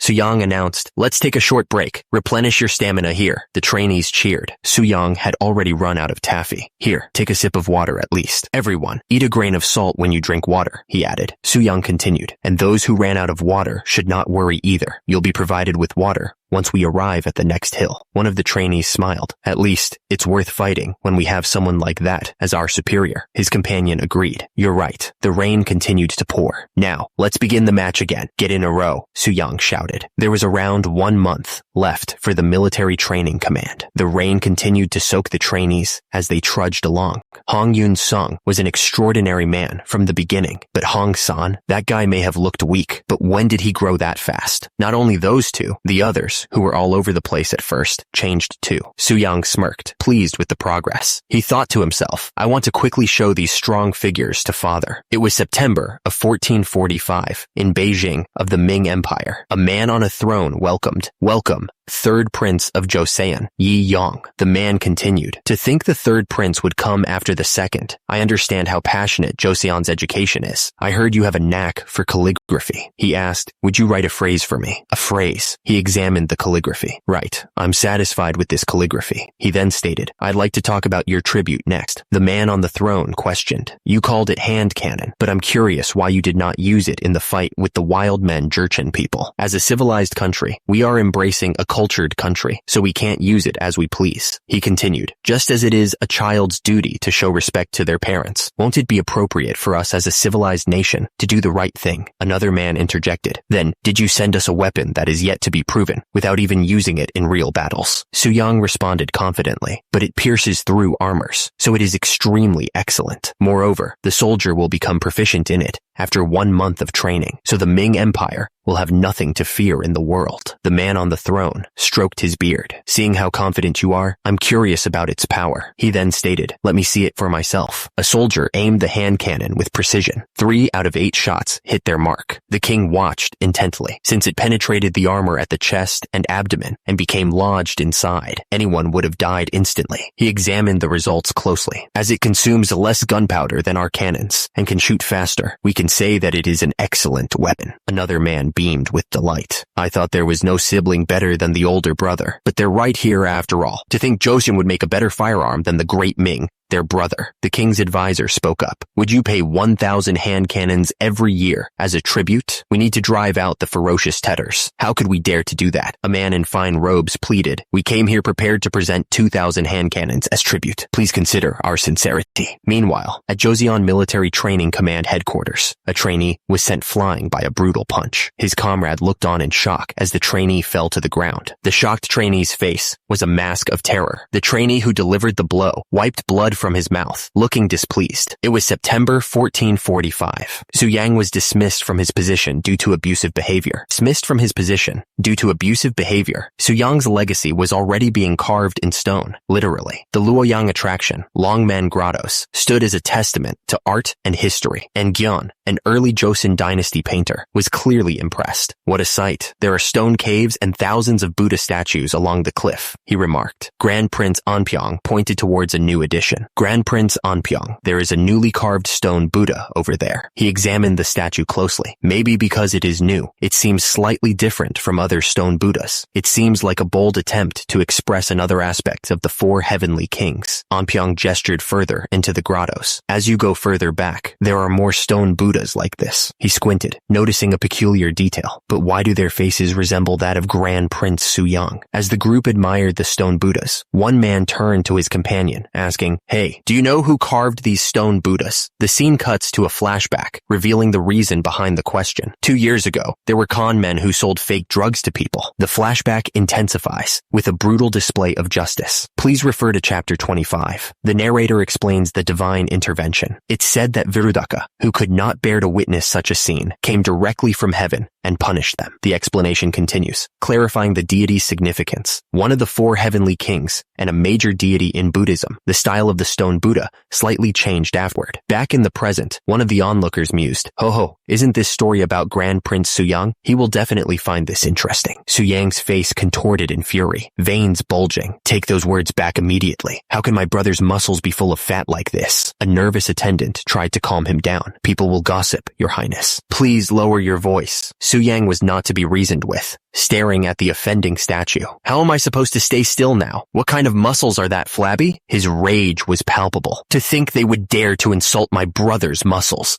There's no way I can go back like this." The attendant looked concerned. "Is postponing your return schedule necessary, Your Highness?" Su Yang replied, "Of course. Instead of a monk robe, I will make it so that the upper body is exposed." He surveyed the cliff face. "This place looks good enough. The height of the cliff is well over 20 bo. My brother is not only physically fit, but he also has outstanding intelligence, so I will carve him as Manjusri." A few months later, Su Yang surveyed his work. Phew. The rough sketch has finally been completed. Compared to the other stone cliffs, this cliff emits a dark energy, so it feels like a dark dragon is ascending to heaven. That's how the Mine Empire gained a new Buddha statue called Muscle Bodhisattva, and the statue became a new attraction in Luoyang that inspired numerous sculptors. September 9th, 1445, Yang Festival, Military Training Command Graduation Day. "Attention, all forces, at ease, attention." King Sejong appeared, looking healthier than ever. "Salute to His Majesty the King." The troops roared in unison. "Salute!" King Sejong addressed the troops. "Seeing you guys move in unison, I can understand how hard you must have worked. You will set an example for all future officers, and the story of your effort will be passed on to future generations." The troops responded with a unified cry. "In order to repay your immeasurable kindness, we will fight until our last breath, Your Majesty." King Sejong turned to the Crown Prince. "You should check how much they have mastered the art of war, Crown Prince." The Crown Prince bowed his head. "Yes, Father." The Crown Prince gave the order. "All forces, square formation, go." The soldiers moved into position. The Crown Prince continued. "All forces, gather in the lines of 4 by type." Someone whittled down some wood with a knife. Logs rolled forward. The soldiers braced themselves. "Shield forces, prepare for impact." The logs slammed into the shields. An officer yelled, "Now,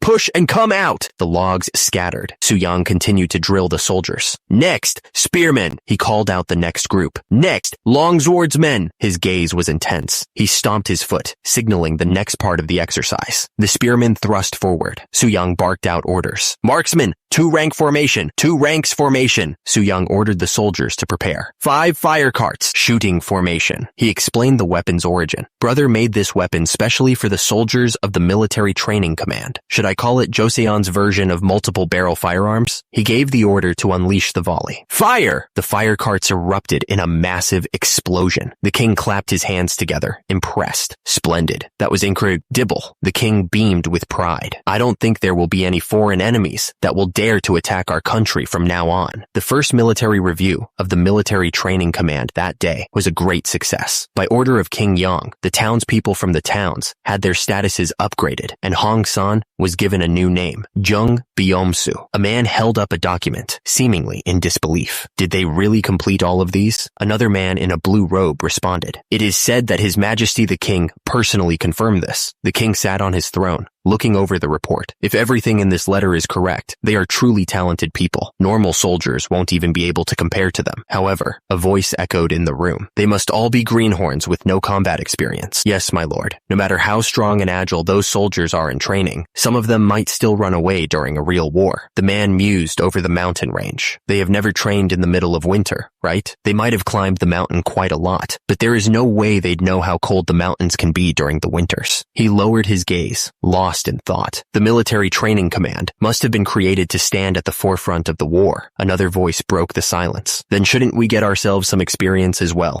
Another man warned. Mount Bakdobong is dangerous in winter. Not only is it high, but it is also full of hungry tigers. The first man responded, I think we can send about 30 people. Not all of them. Since they have sufficiently trained their bodies, what they need right now is real experience. He continued, but I'll dispatch a local soldier with them so they won't get lost and freeze to death. The man spoke with concern, his back to the viewer. If a soldier were to lose his life, how would we be able to face His Majesty? The speaker grimaced. Then that's all the military training command amounts to. He glared into the distance, his expression hardening. We can't entrust the northern region to such soldiers. It was November 1st at the Hamhung provincial office. A man shouted, Attention! Greet the general commander! The soldiers saluted as Suyang applied the modern army's greeting method to the military training command and made them say, Salute. Suyang addressed the troops. Welcome to the northern area. I'm aware that you all went through a rough training. He continued. However, Hamhung is a harsh land filled with fierce cold and groups of bandits. One of the men spoke up, scars crisscrossing his face. I fought with 3 horse thieves and lost one of my ears. The stab wound on my back is still numb. Suyang looked over his troops, a glint in his eye. I'm curious if you all will be able to endure it too in the end. Of course, the most important thing is to overcome the cold of the north. He paused, a dramatic flourish building. Then, I shall give you your first mission. A majestic mountain range filled the view. From now on, climb to the summit of Bakdalbong and leave your mark there. Suyang addressed the assembled soldiers. Select 30 men with nimble bodies and get moving. I shall assign 2 guides. He continued, his expression stern. The time limit will be 8 days. Suyang concluded with a challenge. Prove to me the abilities of the military training command. The local soldier, looking terrified, volunteers. Who will be the guide? It's me. One of the soldiers holds up a map. Now that we're going to move together, let's make a plan. Are you really going to do it? We'll be in big trouble if something goes wrong.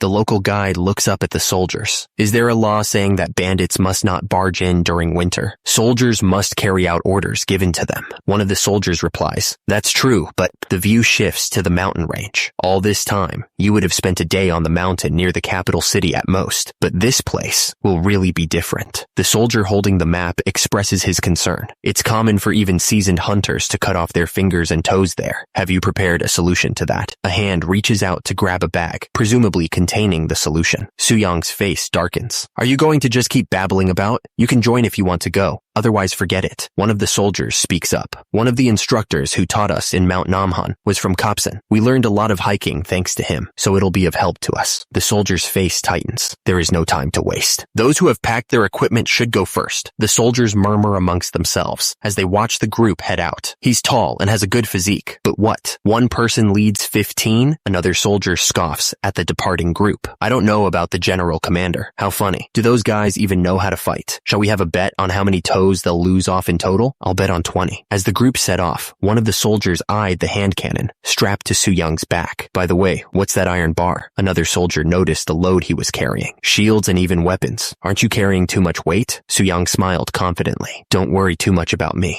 The local soldier adjusted his earmuffs, looking uncomfortable. Rather than that, aren't your earmuffs too tight? It'll be better to loosen it up a bit. He loosened them slightly. No wonder my head hurts. Thank you. The camera focuses on the chains attached to the boots, meant to provide traction on the ice. These chains aren't much help when walking on the ice road either. Suyang frowned. clearly regretting the decision to wear them. What kind of person suggested wearing this? Suddenly, a soldier falls to the ground, clutching his leg in pain, and the others rush to his aid. Suyang's expression hardens, his fist clenching at his side. He silences any further questions with a stern declaration. Grand Prince Suyang, don't ask any further. As dusk settles, Suyang surveys the area. We shall camp in this place. Everyone, grab a site and set up the tent. The soldiers quickly set up camp, their movements efficient and practiced. One of the soldiers marvels at their progress, a crackling campfire illuminating his face. Just how much training did you do that everyone is adapting so quickly in this winter mountain? Grand Prince Suyang originally wanted to train us in a winter mountain, but we couldn't because we had no time. He explains the reason for their preparedness. In return, we went through 2 mountain-based training sessions. The stew is ready, and one of the soldiers peers into the pot, curious.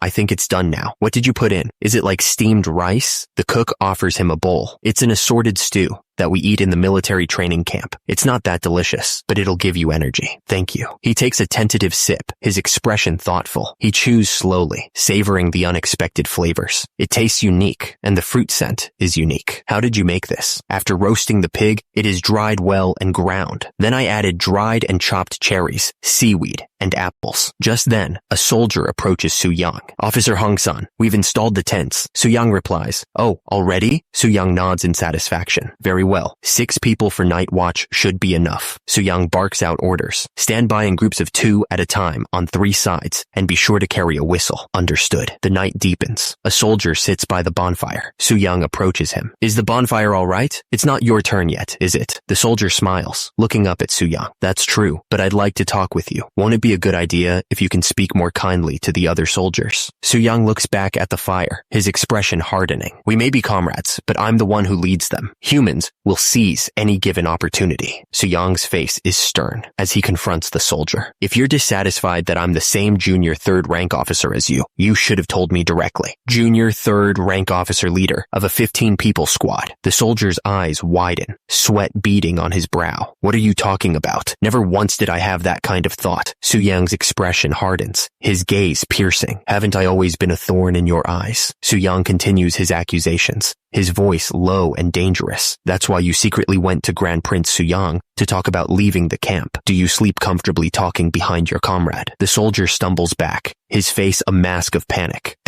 Stop. Suddenly, a voice cuts through the tension. It's time to rotate the night watch shift. Suyang warns. Be careful, son. He continues darkly. I may be the one to stab you in the back with a knife next time. The group of soldiers finally reaches the summit of the mountain. Suyang surveys the view. To think we reached the summit already. I've climbed a lot of mountains, but I've never climbed up to a summit this comfortably. One of the soldiers notices something. Is there a problem? He points to the sky. Dark clouds are coming from the northwest area. Suddenly, the eye of a tiger peers out from between the trees. Suyang shouts, descend quickly. Make a torch. Even if you have to tear down the tent. It's dangerous to be isolated in the mountains like this. Just then, a soldier yells, Officer Younghae, behind you! Younghae's eyes widen as he turns. He raises his sword to defend himself, but it's too late. The tiger's claws tear through the air, leaving a trail of blood. The tiger's claw slices across the soldier's arm, drawing blood. Too shallow. The soldier grits his teeth, bracing for the impact. The tiger's paw slams into the soldier's shield.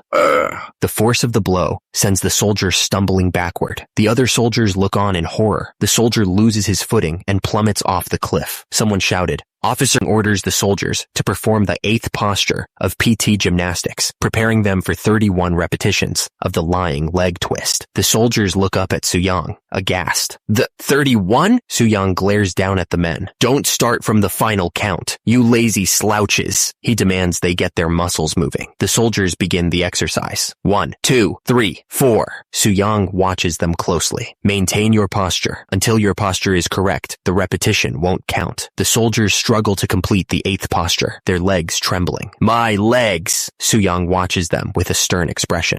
16! The soldiers continue to count as they push through the pain. 22, 28. Finally, the last repetition. 31. The soldiers collapse, exhausted. Silence falls over the training ground. The men stare up at Suyang, who seems to have miscounted. Oops! Suyang's voice booms across the training ground. Did I hear someone say the final count? He smiles, his eyes gleaming with sadistic glee glee. How many repetitions must you perform before yelling the final count? The soldiers, already on the verge of collapse, stare back in stunned silence. Suyang's face contorts in fury. No response, huh? I asked. How many repetitions? The soldiers scream in unison. Uark, 62! Suyang's voice echoes with authority. The 8th posture of PT gymnastics, lying leg twist, 62 repetitions, begin. Yonghae plummets, screaming. He lands hard in the snow, his helmet clattering beside him. He mumbles, we're alive. He continues to mumble, 16 times. Rope, climbing, I'm sure. I can. A voice calls out. Hey, Yonghae, wake up. The speaker peers down at him through a scope. Hey, are you awake now? Yonghae is still dazed from the fall. He asks, where is this place? It's in the middle of the cliff. Thanks to branches and snow, we survived. Can you move? Yonghae struggles to sit up, regaining his senses. My body feels fine. How much time has passed? Well, I just hope this delay wasn't too long. Suyang turns to leave, saying, then let's get going. He pauses, noticing something. Suyang stares at Hong San's leg. Hong San, your injury. Despite his injury, Hong San continues onward. Yonghae grips his makeshift crutch, his hand bloody. This won't do, he thinks. Yonghae insists that Hong San proceed without him. It's necessary to return to the military headquarters within 8 days for the path to a government post to be opened. You go ahead. I'll rest for a while and follow. Hong San stares at Yonghae, unconvinced. He points out the obvious. The tiger is still nearby, yet you plan to rest and follow, huh? Yonghae smiles weakly, trying to reassure him. I'm fine, really. You may go first. Hong San glances back at the injured Yonghae, deciding that with that injury, he's just a burden anyway. He turns and replies, then do as you please. As you say, I'll go ahead. Hong San continues on his path through the snow-covered forest. He thinks to himself, I did the right thing, sending Yonghae first. Hong San pauses, noticing footprints in the snow. Those footprints were quite recent. My decision to wait was right, but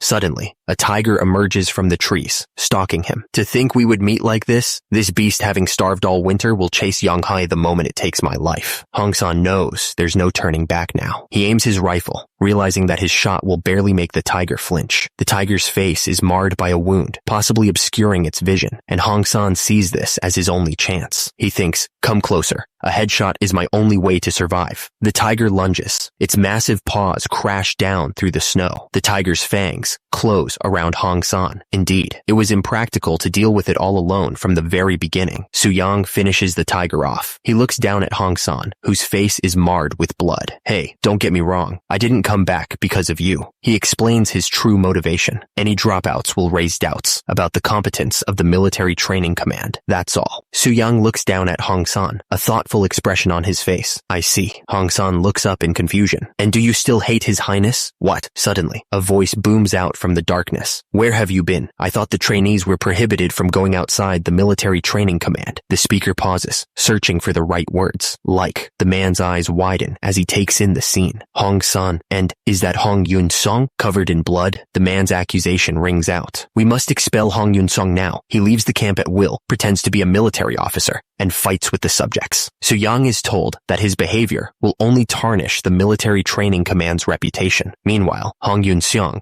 is still feeling the effects of his earlier fight. Suyang looks off to the side. One of the men questions Suyang's actions. Did you really have to do it, Your Highness? Your act shocked everyone at the military training command. Suyang explains his reasoning. With this, the voices blaming Hong Yun-song will likely diminish for the time being. This may also serve as an opportunity for him to come to his senses, and I didn't want to draw public attention here either. The man suggests that a verbal punishment would have been sufficient. It would have been better if you only gave him a verbal punishment, don't you think? Suyang's companion warns him that Hong Yun-song has a strong sense of pride, and this might have the opposite effect. He adds that other instructors won't go to that extent either. Suyang believes that living in the military training command, Hong Yun-seong will definitely come to an understanding, even if it's hard to change someone's personality in just 7 months. One of the men suddenly questions what Suyang is talking about. Hong Yun-seong, covered in blood, states that he doesn't remember when that conversation happened, and that he has shaken off those feelings long ago. Hong Yun-song smirks. Far off in the distance, a group of people call out for Hae. Officer Hong San and Officer Young Hae, a man in a straw hat, looks up in shock. Officers! He shouts. He barks out orders. Pack your stuff without delay. If the ordinary soldiers encounter heavy snow, they'll all be goners. Hurry up! Suyang explains the urgency of their situation. Considering the height of Bakdalbong, the snow must already be piled up to the waist. Even if we depart now, he grits his teeth. Their vain deaths will be entirely my responsibility. I can't just sit idly by like this. He wastes no time. Suyang mounts his horse, determined to rescue the soldiers. Quickly gather those among the horsemen who are agile and accustomed to living in the mountains. We must be able to return here, carrying 30 people. Suyang's booming voice echoes, demanding they open the gates. The gates swing open, revealing Suyang on horseback, ready to ride out into the harsh winter landscape. The soldiers stare in disbelief at the sight of Suyang. Huh? The men are shocked to see their prince. You? The soldiers immediately snap to attention, offering a crisp salute as Suyang rides through the gate. One soldier, still reeling from the shock of Suyang's sudden appearance, wonders aloud, "How did you?" One of the soldiers reports, "We left traces and flags as you instructed." He pauses, glancing down at something behind him, and the soldier continues, explaining the delay. "During our descent from the summit, a mountain tiger was lurking around. We had no choice but to capture it." He bows slightly, apologizing. "That led to a slight delay in our schedule, for which we apologize." Suyang stares at the massive tiger carcass. "Huh, you really caught a mountain tiger." Suyang acknowledges the difficulty of such a feat. Even with 30 soldiers, it wouldn't have been easy. One of the men objects to Suyang's praise. "Excuse me, this tiger was captured by officers Hong San and Hong Yun Song, just the two of them." The officer explains further. "We were lucky because the tiger wasn't in good condition. Officer Hong San made it possible by pushing the beast back with a shield." Another soldier expresses his disbelief. "Are you saying it was really just you two who caught it?" The man continues, marveling at their accomplishment. Even given the mountain tiger's condition, aren't they still only two rookies? Truly crazy talents. That day, for their feat of capturing a tiger, Yi Jing-ok elevated them to commander rank. It was an exceptional case where soldiers from the military training command were rapidly promoted. Someone scoffs at the idea of them tracking the tiger for days. "Don't make me laugh. Did you really roam around Bokdalbong for 3 days, as if making yourselves at home? I'd rather believe in flying pigs." One of the men scoffs, accusing them of deception. "It seems what you're skilled at is deceiving others. Dealing with a mountain tiger? Just the two of you?" He continues to mock their accomplishment. "I could also bring back a beast that starved to death all winter, claiming it was hunted." Hong San's face is shadowed as he identifies himself. "I'm Hong San, trained with a round shield at the military training command." The one-eyed man shivers, noticing the change in atmosphere. "It's good that everyone has been lively since the morning. What? Are my feet getting cold now? Why is he causing a commotion with that lowered voice?" Suyang ignores the doubters and announces his intentions. "I'll start the training now. Don't worry, it won't be difficult." Another man continues to accuse Hong San of lying. "Be honest. You returned after killing time at the guard post, didn't you? And that mountain tiger was caught without any effort, right?" One of the men continues to question Hong San's story. "That's what I'm saying. What's so special about the military training command to catch a mountain tiger so easily? I think we're right, judging by his face." Suddenly, Suyang grabs the man's wrist. The man is caught off guard. "What are you doing?" Suyang flexes, revealing the deep wound on his abdomen. "I got wounded while catching the beast. Do you still want to tease me? Despite being trained to the extreme, it injured me like this." Suyang stares intensely. "Had it been any deeper, my innards would have popped out." The hecklers visibly recoil, realizing they've gone too far. Suyang continued his story, adding, "Well, of course, that beast also paid a hefty price. I took his eye." "What?" The men stared in disbelief as Suyang described his battle with the tiger. "And on the way down, I chewed on his eyeball as a snack." "Eyeball?" Suyang grinned, showing off his gains. "Believe me, that was a real delicacy in the world. Too bad you guys don't know its taste." The man with the eye patch reeked in disgust. "You're crazy." Suyang was done with the talking. "All right, enough talking. Go bring your sticks." The man with the eye patch questioned, "Hey, will you beat us up to make us listen to you?" Suyang smirked. "Well, are you curious to know?" Suyang declared that he would show them just how weak they were. "From now on, I'll show you directly how weak you all are. Come forward one by one and hit my round shield." He sweetened the deal, promising a reward for anyone who could make him budge. "If I drop the shield or fall backward, I'll give each one of you 5 mal of rice." The man with the eye patch and his companion looked at each other, considering the offer. The man gripped his stick tightly, deciding that free rice was too good to pass up. "All right, I don't see a reason to refuse free rice." He charged forward, swinging his weapon with a yell. "I'm going to eat well, dear officer." The stick connected with the shield, resulting in a cloud of dust and a cartoonish figure flying through the air. A few hours later, the two men lay groaning on the ground, wooden clubs scattered around them. Hong San grinned, still holding the shield. "We apologize. We didn't know Officer Hong was so strong. Are you ready to go along with my training now?" The eye patch wearing man looked up in dismay. "You mean right now? On our first day? Let's drink a cup of hot." Suyang interrupted him, announcing the next exercise, the 8th posture of PT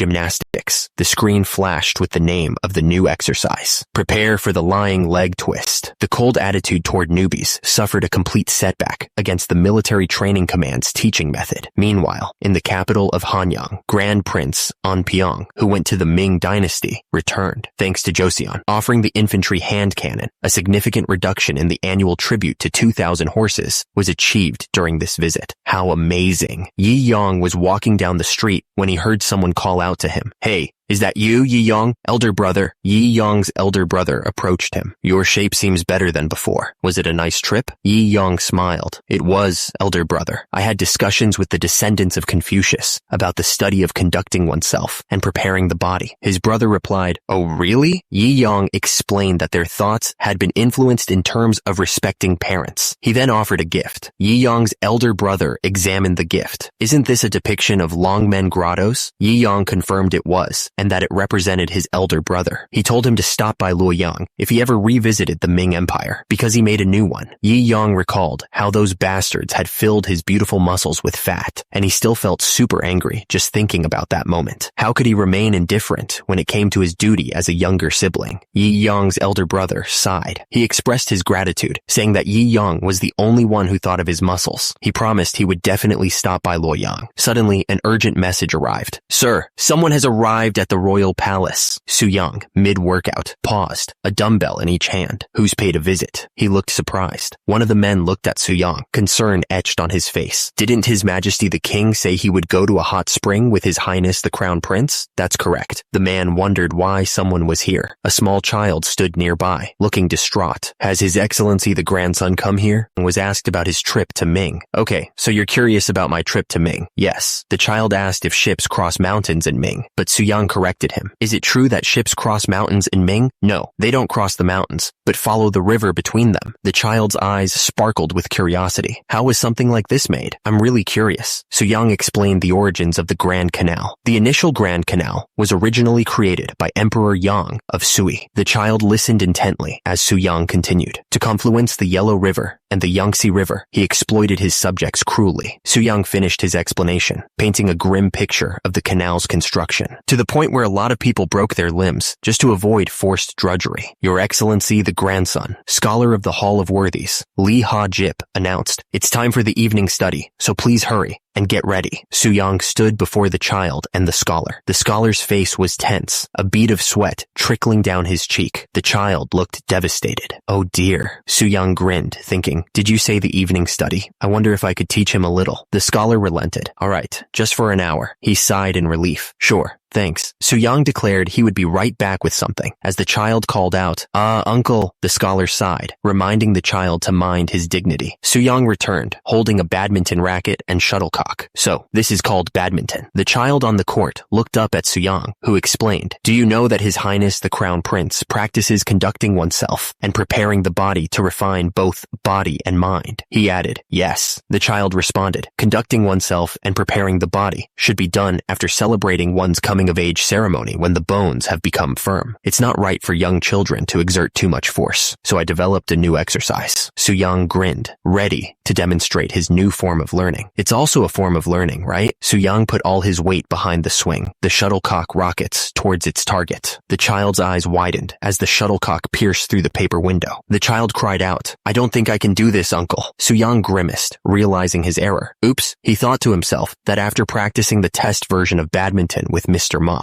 he had put too much strength into his swing. Su-young cleared his throat, trying to recover from his previous blunder. "Just look at your clumsy uncle. Let's try again." He wound up for another shot. "Here we go." The shuttlecock flew towards the child. Su-young watched with a smile. The child watched the shuttlecock soar. So cool. Even though it seems like attached feathers won't let it fly away, this thing is quite fast. Nearby, the man in the black hat watched with a stern expression. Su-young continued teaching badminton to the child, but the man in the black hat sighed. "What kind of teaching are you replacing the evening study with?" He looked thoughtful. After returning from the hot springs, elder brother will surely want to verify the progress in Honghui learning. Although I understand the mind of this scholar, who must produce actual results, yet, Su-young responded to the man, holding up his badminton racket, learning through the body. is also learning. If one builds their body with badminton, it will be helpful for future conducting oneself and preparing the body. The man in the black hat gave Soo-young a sidelong glance. What is it, if not learning? After a moment, he seemed to concede. Yes, I understand. Soo-young turned back to the child. Hong-wee, try to mimic my movements. The child nodded enthusiastically. Yes, uncle.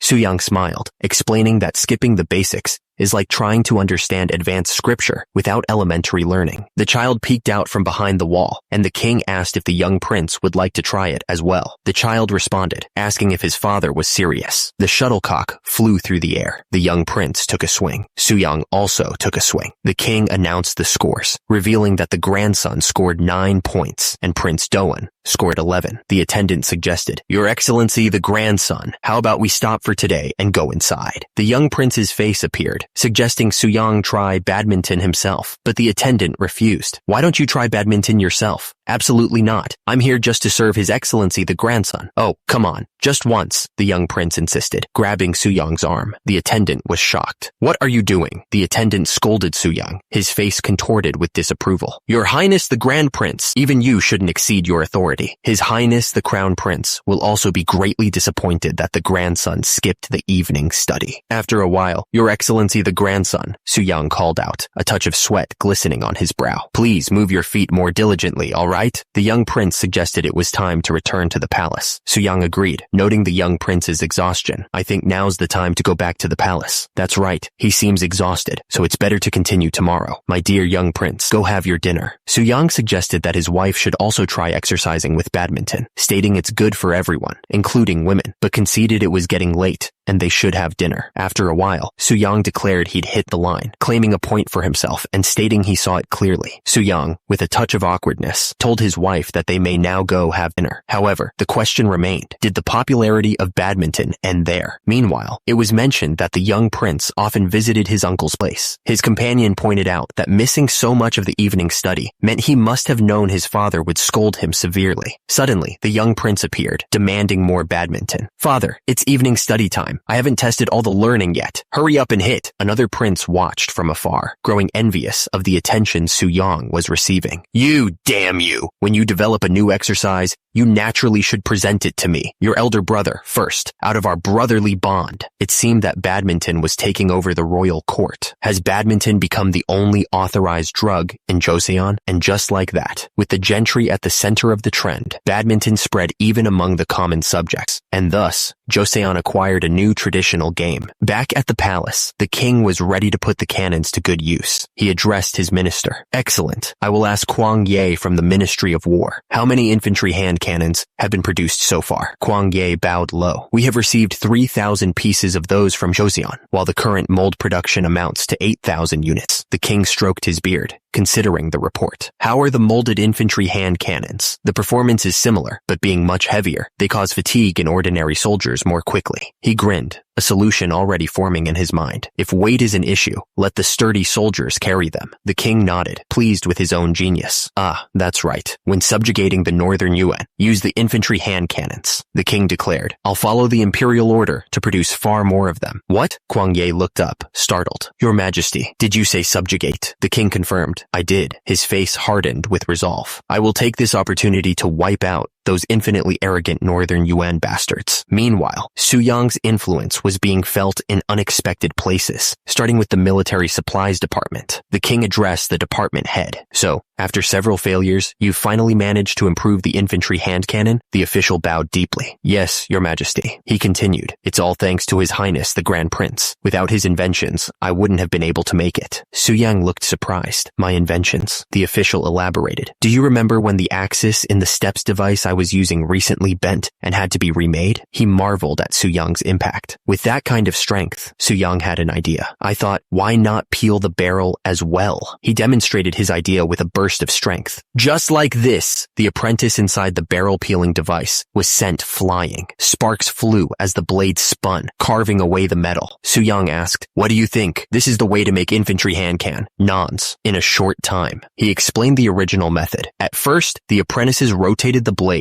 to create a narrow hole using the strength of their forearms. However, no matter how hard they tried, the strength of their arms was limited, causing the blades to often go off course. Suyang elaborated, "That's absolutely right. Continuously repeating the same motion is bound to gradually weaken the strength, isn't it? So, in compensation for leaving 1 hour earlier, we had them use the steps device." One of the officials looked skeptical. Were they swayed into exercising by the offer of leaving work early? Suyang's man confirmed that they were. Then, everyone was eager to use the steps device. Another official questioned, "Are you not using the methods of wrapping soft iron or two mutual wrapping that I taught you before?" Suyang's man explained the problem. "Yes, they couldn't withstand 100 shots and kept breaking, so we resorted to the narrow hole method." His Highness the Grand Prince Gumseong came. He came up with many ideas. Grand Prince Gumseong? That fellow is clever, but Suyang continued, "Just judging by the military supplies department alone, we'll easily produce 2,000 infantry hand cannons annually. Does that mean infantry hand cannons, made by rolling up steel plates, will soon disappear?" He confirmed, "That's the plan." He elaborated on the cannon designs. While the cloud hand cannon offers superior range and power, it requires grooves to be carved. On the other hand, it's a precious item that must inevitably be made by rolling a steel plate. Suyang explained further, "Since the infantry hand cannon has a low unit price and a good production rate, once the craftsmen become skilled, we intend to spread this narrow hole method." The king tilted his head, listening intently. "I see. But father,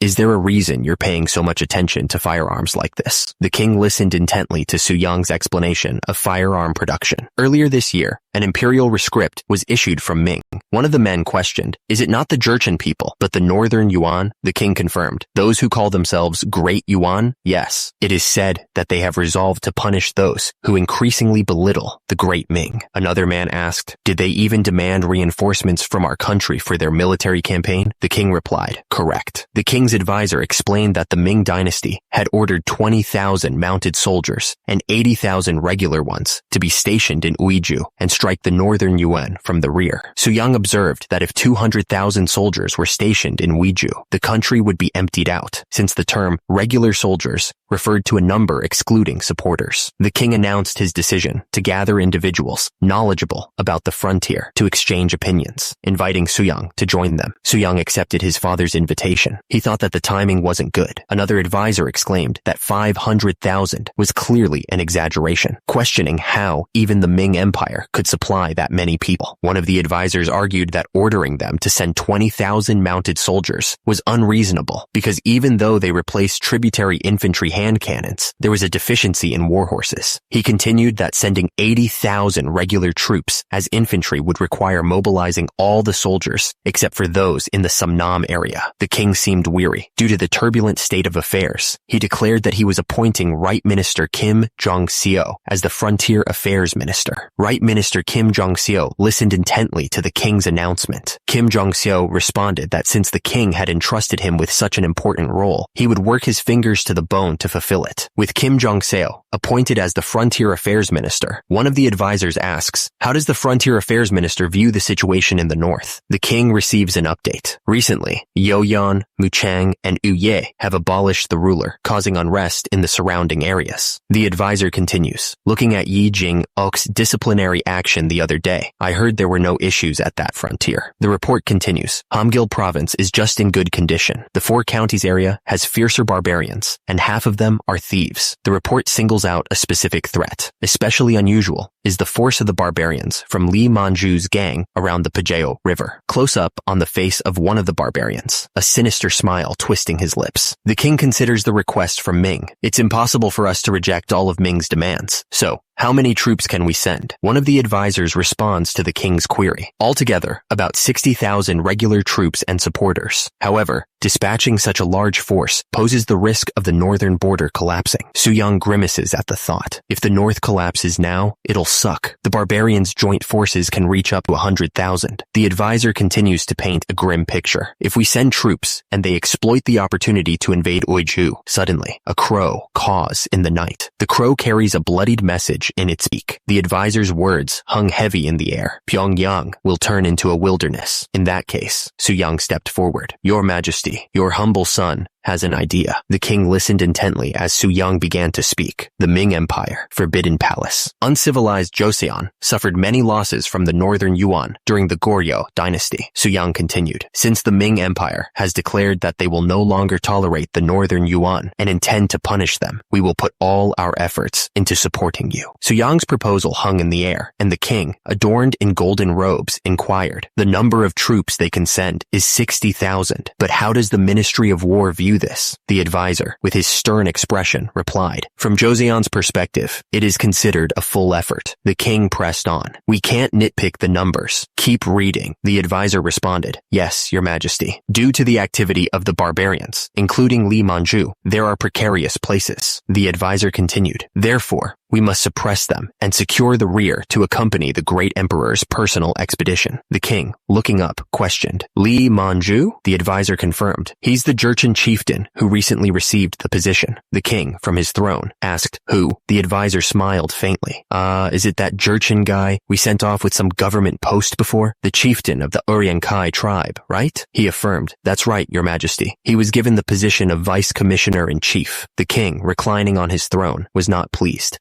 He received an official position bestowed upon him, yet trades in robbery. Pitiful bastard. Tell them to get rid of him right away. A servant stepped forward, eager to offer his opinion. Please allow this servant, Kwang Ye, to speak up to the emperor. Kwang Ye, dressed in formal robes, explained the situation. Although it's a formality, that person received the position from Ming. The king listened intently as Kwang Ye continued. If you have him subdued by Joseon, other Jurchen people may rise against Ming. Another advisor looked concerned, worried about the potential consequences.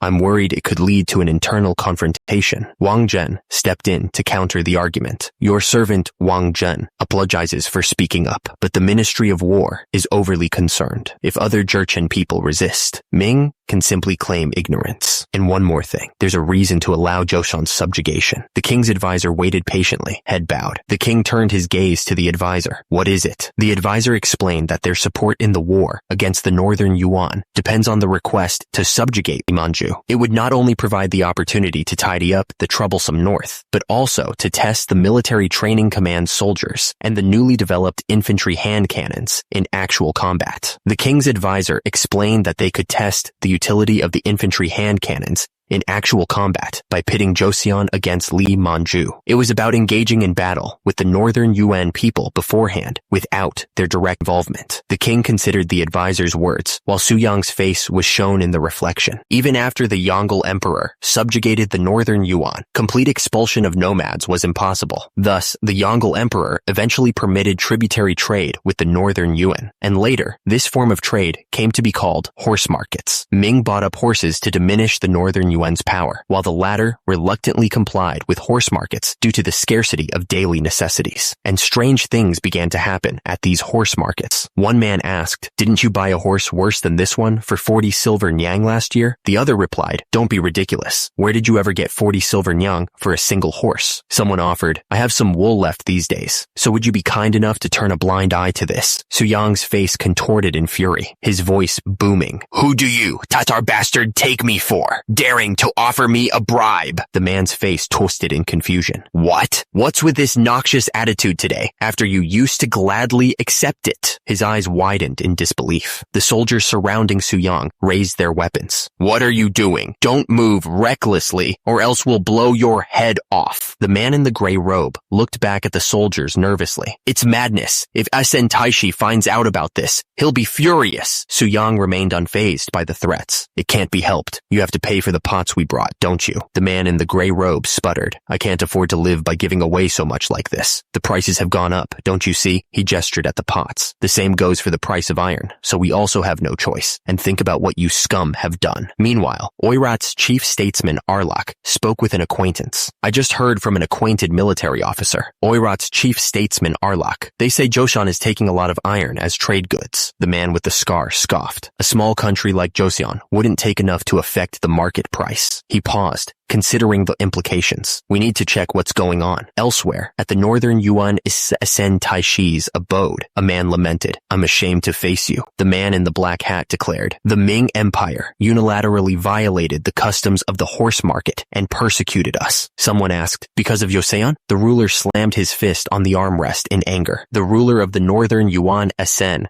Taishi shouted. What kind of nonsense is it to use the excuse of Joseon, the successor of Goryeo, which was sucking up to us from below? A man with a shaved head pleaded. Please calm down, Taishi. He relented. All right, I suppose we should send an envoy to Joseon. The man in the black hat continued his train of thought. In case they kill or force out our messenger, it will seem like a scheme with Ming, he continued. But hospitable treatment, on the contrary, will be a sign of their estranged relationship. A few days later, in Hanyang, Joseon, an envoy from the Northern Yuan declared, Our Orient Northern Yuan is the successor of the former Great Yuan, and Joseon has also established itself as the successor of Goryeo. He continued reading from the scroll. Since our former countries made a marital pact, why not make a new brotherly one? Someone muttered in disbelief. What? Su Young's face blusted in disbelief at the envoy's words. A new brotherly pact? It hadn't even been a century since the Yuan dynasty was driven out of the Korean peninsula. Every year, hundreds of princesses were taken away, and thousands of subjects were enslaved. Forced conscription led to countless deaths in distant foreign lands. Was turning the entire country into such a slave-like state what they meant by brotherly? The court officials exchanged uneasy glances, wondering just how far this brotherly love would extend. The envoy explained that the Ming Empire had been reducing trade and attempting to cut back on essential iron items, leaving their subjects to starve and eat light meals from leather pots. In short, they wanted to establish a new trade route with Joseon. The man with the gray beard seethed with rage. I should tear his dirty mouth apart right now. My 4 daughters were dragged away by those bastards and became lonely souls. He wanted to beat that trash to death and calm his resentment. Su Yang urged him to stay composed, reminding him that recklessly killing the envoy would only bring trouble. The king, from his throne, considered the situation. His Majesty likely has the envoy would only bring trouble.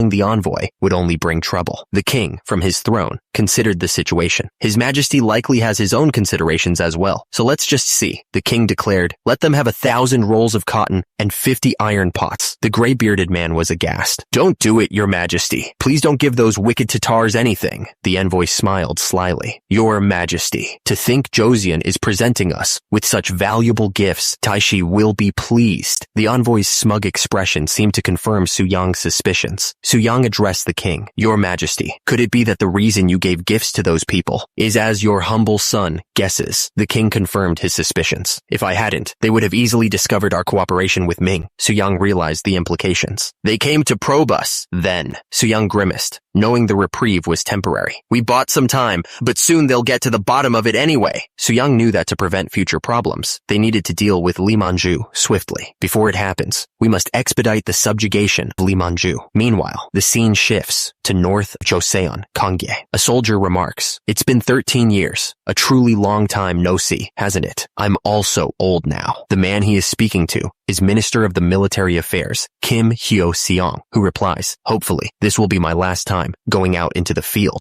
The soldier continues, I heard that Wonbong added common soldiers from the so-called Military Training Command. Magistrate of the Privy Council, Yi Jing-seok, responds, when dealing with barbarians, we rely on the cavalry, right? It's beyond the strength of the infantry. The soldier remarks that mounted troops are best in less rough terrain. He adds that those passing through the 4 counties might appear like beggars. Map. The man in the helmet thinks it's unusual to finish one campaign and immediately embark on another. The other soldier calls someone a naughty noble. Someone asks why he is making that face, since it's been a while since he has seen his younger brother, and if they are still not getting along. He replies that he just has no affection for a narrow-minded brat. The man on horseback is introduced as Wonbong, who even after traveling a long distance and defeating bandits, still exudes strong military power. The battle plans are being finalized. The decision is made. We'll move troops on the first day of the 6th month in the lunar calendar. The man with the beard speaks with conviction. Despite the slaughter of thousands of barbarians, should Li Manju escape alive, it will only fuel his morale, enticing more barbarians. Su Yang proposes a strategy. In that case, why not split our forces into right and left and surround them simultaneously? The right troops temporarily stay in Shenyang and send the vanguard north first. The man on the right adds, the left ones march northward from Kangye and strike east of where Li Manju is staying. We need to set a date for the encirclement from both sides. Our coordination is crucial. The bearded man explains, as we heard from the barbarian chieftain who decided to cooperate in this maneuver, Li Manju's gang has already crossed the Pajeo River and is hiding deep to the east of Kaiyuan. The bearded man emphasizes the importance of a swift victory. If we can't subjugate them at once, they'll hide even deeper. He continues, concerned about the logistics of the operation. Eventually, it may be impossible to find them. I'm fine with the right troops, but the left, can they travel 600 li on mountain roads? Su Yang steps forward with a proposition. I have a request. Please remove 400 infantrymen and 600 supporters from the left troops. The man with the top knot questions Su Yang's request. What's that for? We need enough supporters to be able to fight in war. I have separately selected reliable individuals. Su Yang assures him of their capabilities. They have already experienced and checked high-altitude regions many times. The man with the top knot still seems unsure. Can they really meet the date? There's no doubt. But Su Yang's thoughts raced ahead. If we arrive first, he wondered further. Can we take immediate action? The man with the top knot peered intently, weighing the risks and benefits of Su Yang's proposal. Central Flank Commander Kim Hyo-seong leads a force of 8,000 men, along with 3,600 auxiliaries. Meanwhile, Right Flank Commander Yi Jing-seok commands a cavalry unit with a strength of 5,000 men and 2,500 auxiliaries. And finally, Left Flank Commander Yi Jing-ok leads an infantry unit consisting of 4,000 men and 1,400 auxiliaries. On June 1st of the lunar calendar, 3 armies set out to subjugate Li Manju.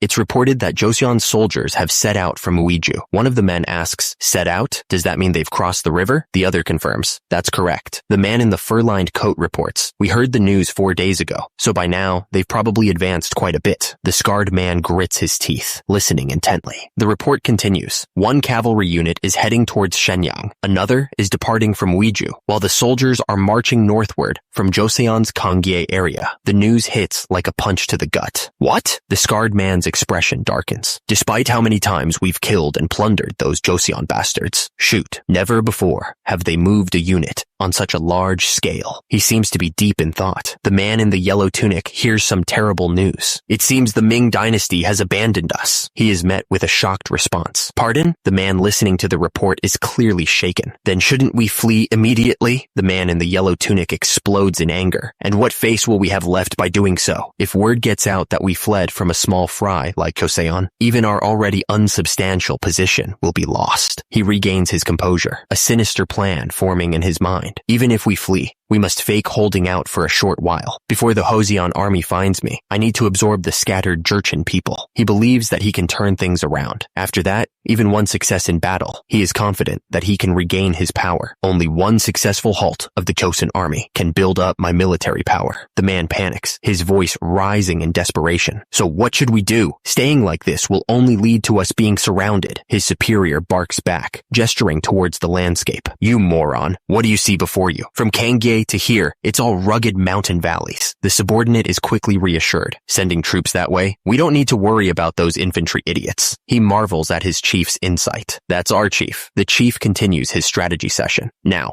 our concern shouldn't be the freaks climbing the mountains from Kangye, but the cavalry unit. Yes, chief. Meanwhile, the Joseon soldiers march onward. One of the soldiers, sporting an eye patch, expresses his frustration. Li Manju, that son of a bitch, has us trekking through these mountains for 8 days straight. I'll cut him into 256 pieces. The soldier with the eye patch declares, 256? He grins maniacally. The arithmetic you taught me last time was fascinating. I'll split him in half 8 times. His companion smiles, seemingly pleased by this display of dedication. Seeing your dedication to arithmetic makes me happy. The eye patch-wearing soldier continues his train of thought, but rather than splitting that bastard into 256 pieces, his expression twists into a horrifying grimace. I'd prefer to grind him in a millstone and taste his blood. He's a pure devil. Suddenly, a shout rings out, cutting through the air. It's an enemy raid. A desperate cry rings out as mounted barbarians charge down from the northern ridge. 300 mounted barbarians are charging down from the northern ridge. Take cover. Prepare for the battle. Everyone. Hidden amongst the tall grass, Joseon soldiers lay in wait. The soldier with the eye patch smirks, confident in their strategy. They will never know how many of us are here, conveniently coming down the ridge.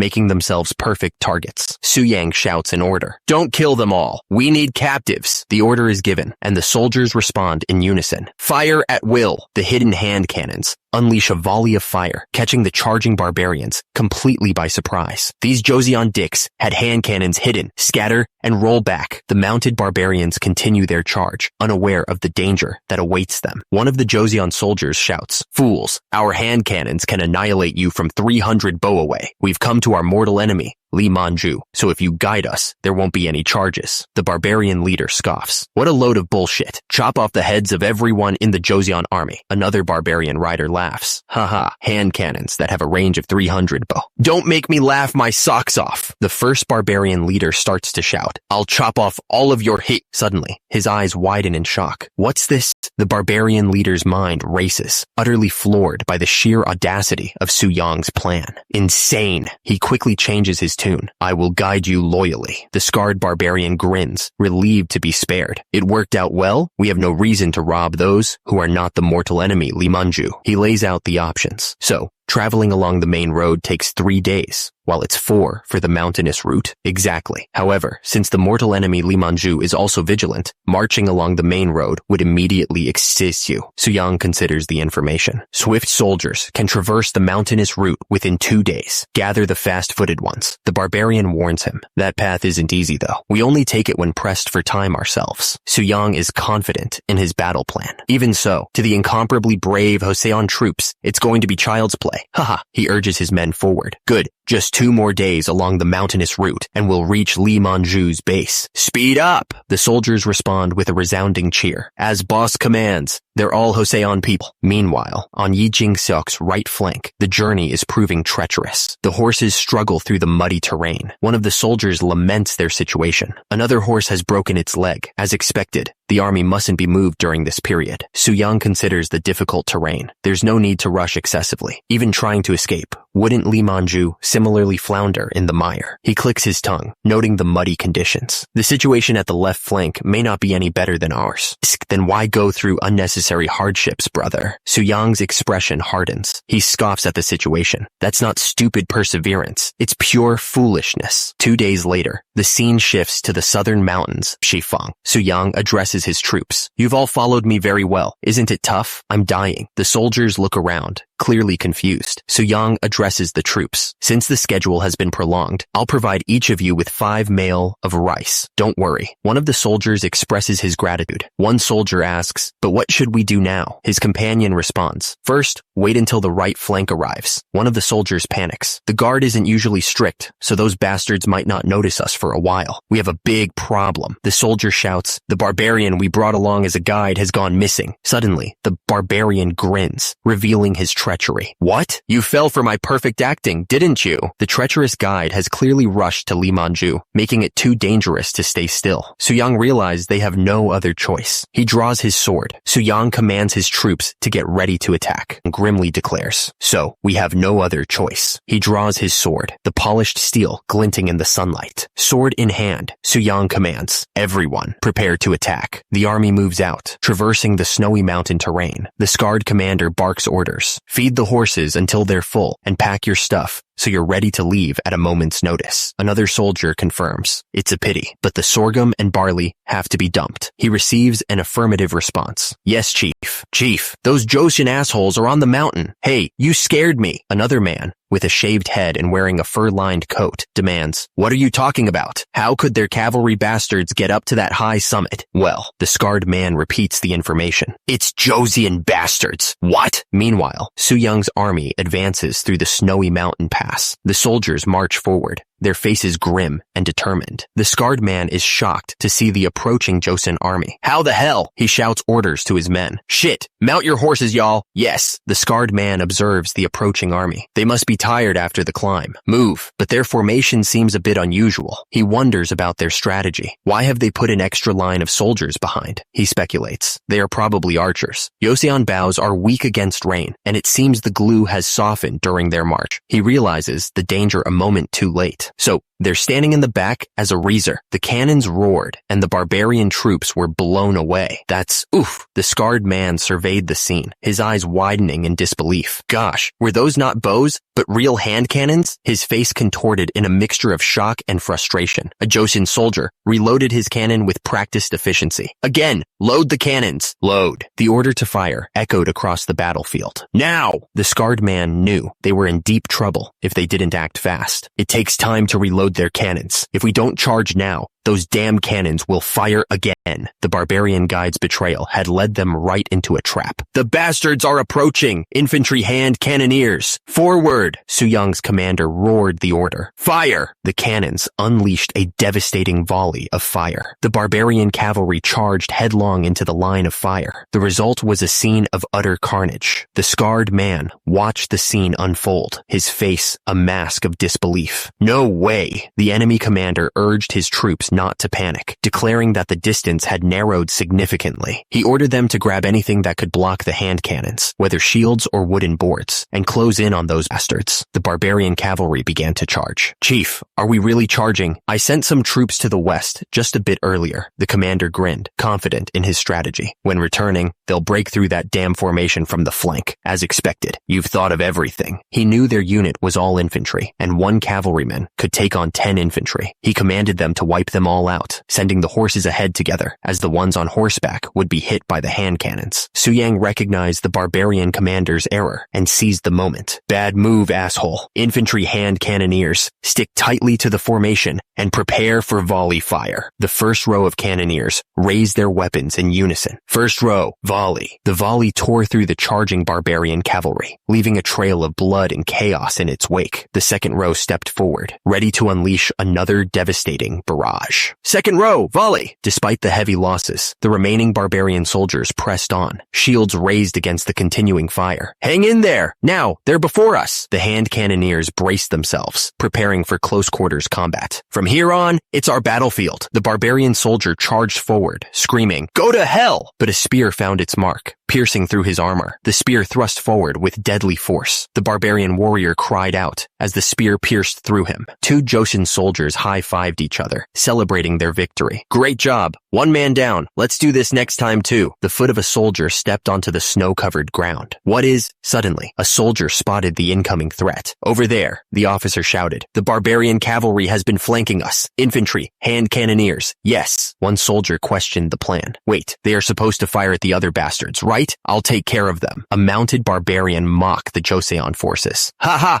Blocking a dashing horse with just one shield! He charged forward, confident in his attack. Stop me if you can. The Joseon soldier braced for impact, his steely gaze unwavering. The charging barbarian horseman crashes into the Joseon shield wall. The mounted barbarian is thrown from his horse. Shit, damn you. The barbarian leader is furious. How dare you, Joseon bastards, deceive. The barbarian falls, defeated. He lies bleeding out on the snow-covered ground. An officer gives the order. Soldiers carrying cloud hand cannons, leave the horses and aim for the men. Infantry hand cannoneers, you may fire at will. The Joseon soldiers surveyed the battlefield. By the way, where's that damn Lee Man-ju? He didn't escape, did he? Another soldier, his face grim, responded. Hey, you've seen his face. Is Lee Man-ju here? No, he isn't. A master of fleeing like him must have already gotten out of here. The horses, exhausted, struggled to move through the rough terrain. Have these sickly horses lost their strength so soon? We have no choice but to walk from here on. One of the men shouted at an approaching tribesman. Chief, what about the tribesman? The chief snapped back. Assess the situation with your eyes before speaking, you moron.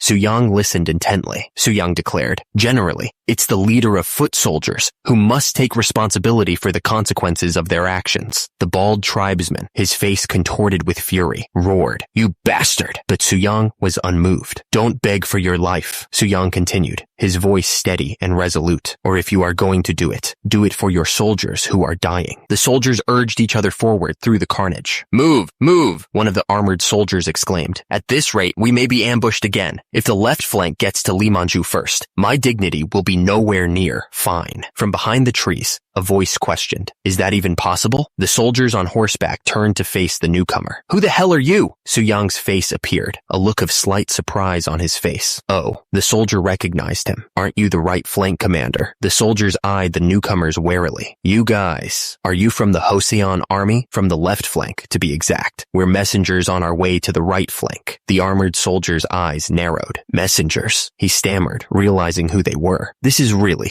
The soldier's eyes widened in disbelief. Really, Lee Man-ju. Just then, the real Lee Man-ju appeared, wiping his hands. What happened here? Have you arrived, elder brother? My apologies for not greeting you earlier. I was washing up. Lee Man-ju smirked, revealing his strategy. Thanks to Lee Man-ju sending troops to handle the right flank, the left flank got its chance. Su-yang questioned the soldier, his tone laced with disbelief. So, while I wasted time dealing with at most 200 people, the infantry alone finished off Lee Man-ju. The soldier stood firm, unfazed by Su-yang's skepticism. Your contribution is truly remarkable. Where are the horses those bastards were using? The scene shifts to the aftermath of the battle, showing the fallen horses amidst the carnage. Since the left flank doesn't have cavalry, riding them is a pain in the bottom. Thus, we concentrated fire to kill them from the first seconds of the battle. The soldier's expression turned gleeful as he spoke of the spoils of war. For the surviving horses, yum! 2 soldiers are now feasting on horse meat around a campfire. The drink sucks, but damn, this meat got me hooked. Where else would we taste such precious horse meat? The armored soldier's face contorted with a sinister glee. Some were allocated as rations, with the rest given to the cooperative barbarians. Well, as a monk general, you can do as you please. What about the Jurchen captives? The soldier explained that most of the captives had been handed over to the hamlets that helped guide them, which caused Su-yang to exclaim, "What?" Su-yang's face contorted in rage as he roared. "Isn't 100 captives enough? Listen, do you even realize the value of them and their horses?" Another soldier, also in armor, approached. "Is there a problem, elder brother?" The camera zooms in on the armored soldier's teeth, clenched in what seems to be suppressed anger. Su-yang responded, trying to control his temper.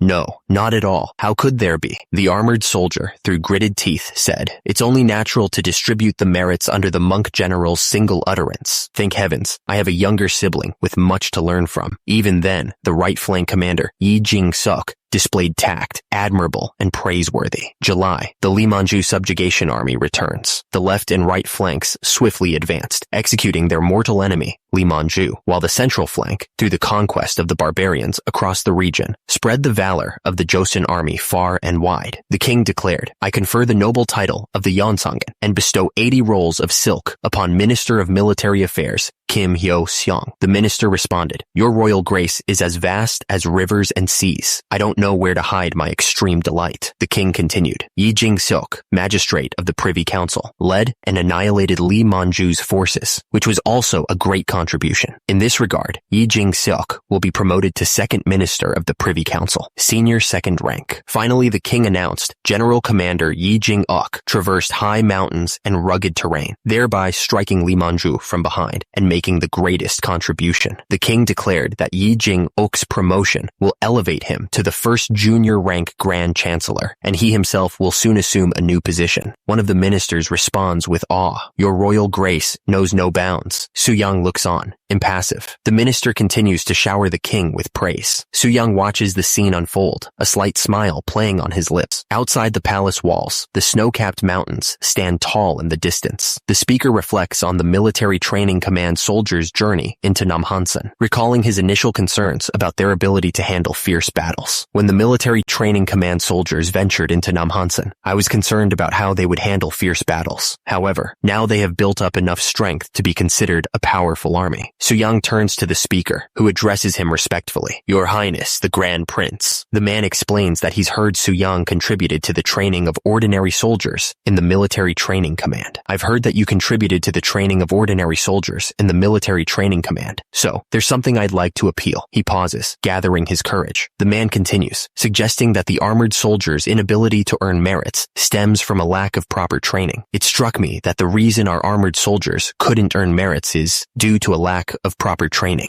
Su-yang's face contorts into a look of annoyance. "No, this preamble." Su-yang's eyes narrow as he realizes what the man is implying. "Surely you're not telling me to train them too." The man explains how the cavalry is suffering, and the armored soldiers may soon be cut off from treatment. He makes a desperate request to Su-yang. Su-yang replies that he understands. Since the tributary amount of warhorses offered to the Ming has decreased, more people may become armored soldiers. He muses that cavalry units have made their names in history, citing the dragoons, hussars, and chasseurs used in Europe. Su Yang considers making a cavalry pistol or another suitable weapon. Meanwhile, in the Ming Dynasty Forbidden Palace, someone orders the disposal of a body, and another responds in agreement. Back in the Ming Dynasty, someone comments that Joseon has indeed accomplished something impressively challenging. Another responds, they surely have. An official report has also come up regarding the utility of infantry hand cannons. The report states, when deadly shot by them, even the brave barbarian cavalry was startled and scattered. 5 can severely injure one if they aim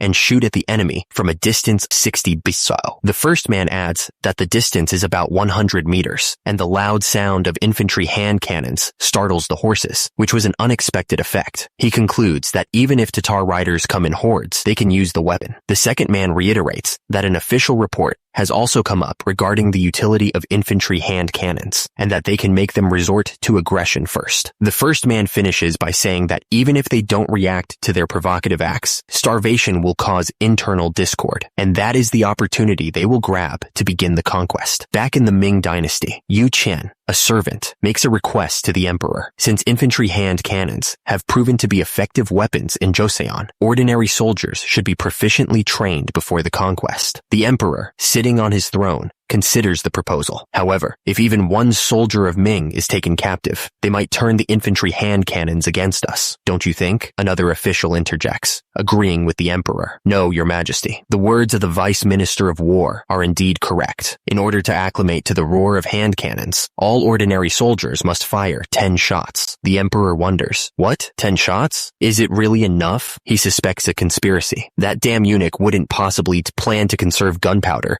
and misappropriate the remaining expenses. Meanwhile, in northern Yuan, at Karakoram, Asen Taishi's residence, someone declares, those Joseon bastards are going to die with their heads pounded into horse dung. They fooled me. Back in northern Yuan, Asen Taishi is furious, pointing at the man before him. And you, do you have yours for decoration? What was my word? The subordinate shrinks back, terrified. Didn't I instruct you to go to Joseon, meet the king, and sound him out? He stammers. Yes, you did. Asen Taishi continues his rant. Yet you just returned, so obsessed with some pots and cotton. The man replies, but during my visit, they didn't seem particularly close with Ming at all. Another man with a shaved head attempts to calm him down. Please calm down, Taishi. Asen Taishi sighs. He might die. What do you mean, Buyan? He draws his sword, the blade glinting ominously. When did I ever accidentally kill anyone? Asen Taishi turns to Arlok, promising to postpone his punishment based on his performance in the war. He warns Arlok that one more mistake will result in his blood staining the ground before the Joseon bastards, declaring he'll wash away his guilt with their blood. Asen Taishi comments that the king of Joseon seems to have some brains in his head. He notes that they've sided with the Ming and subdued Li Manju, realizing that they are now the target. He vows not to leave those filthy bastards alone and orders everyone to get ready. Asen Taishi announces his intention to see the Khan. He declares that they must join forces with the Golden Horde of Kublai. Asen Taishi's envoy has arrived at the Golden Horde, seeking an audience with the Khan. He asks if the Khan has received any other news. The Khan, lounging with his concubines, replies that he has received none at all. One of the Khan's men stands nearby, ready to deliver a report. The Khan says he'd like to see them wiping out those Ming bastards. The envoy replies that if the world operated solely on thoughts, the Ming emperor would have been torn apart 1,000 times. He adds that they don't even know the true nature of the metal rods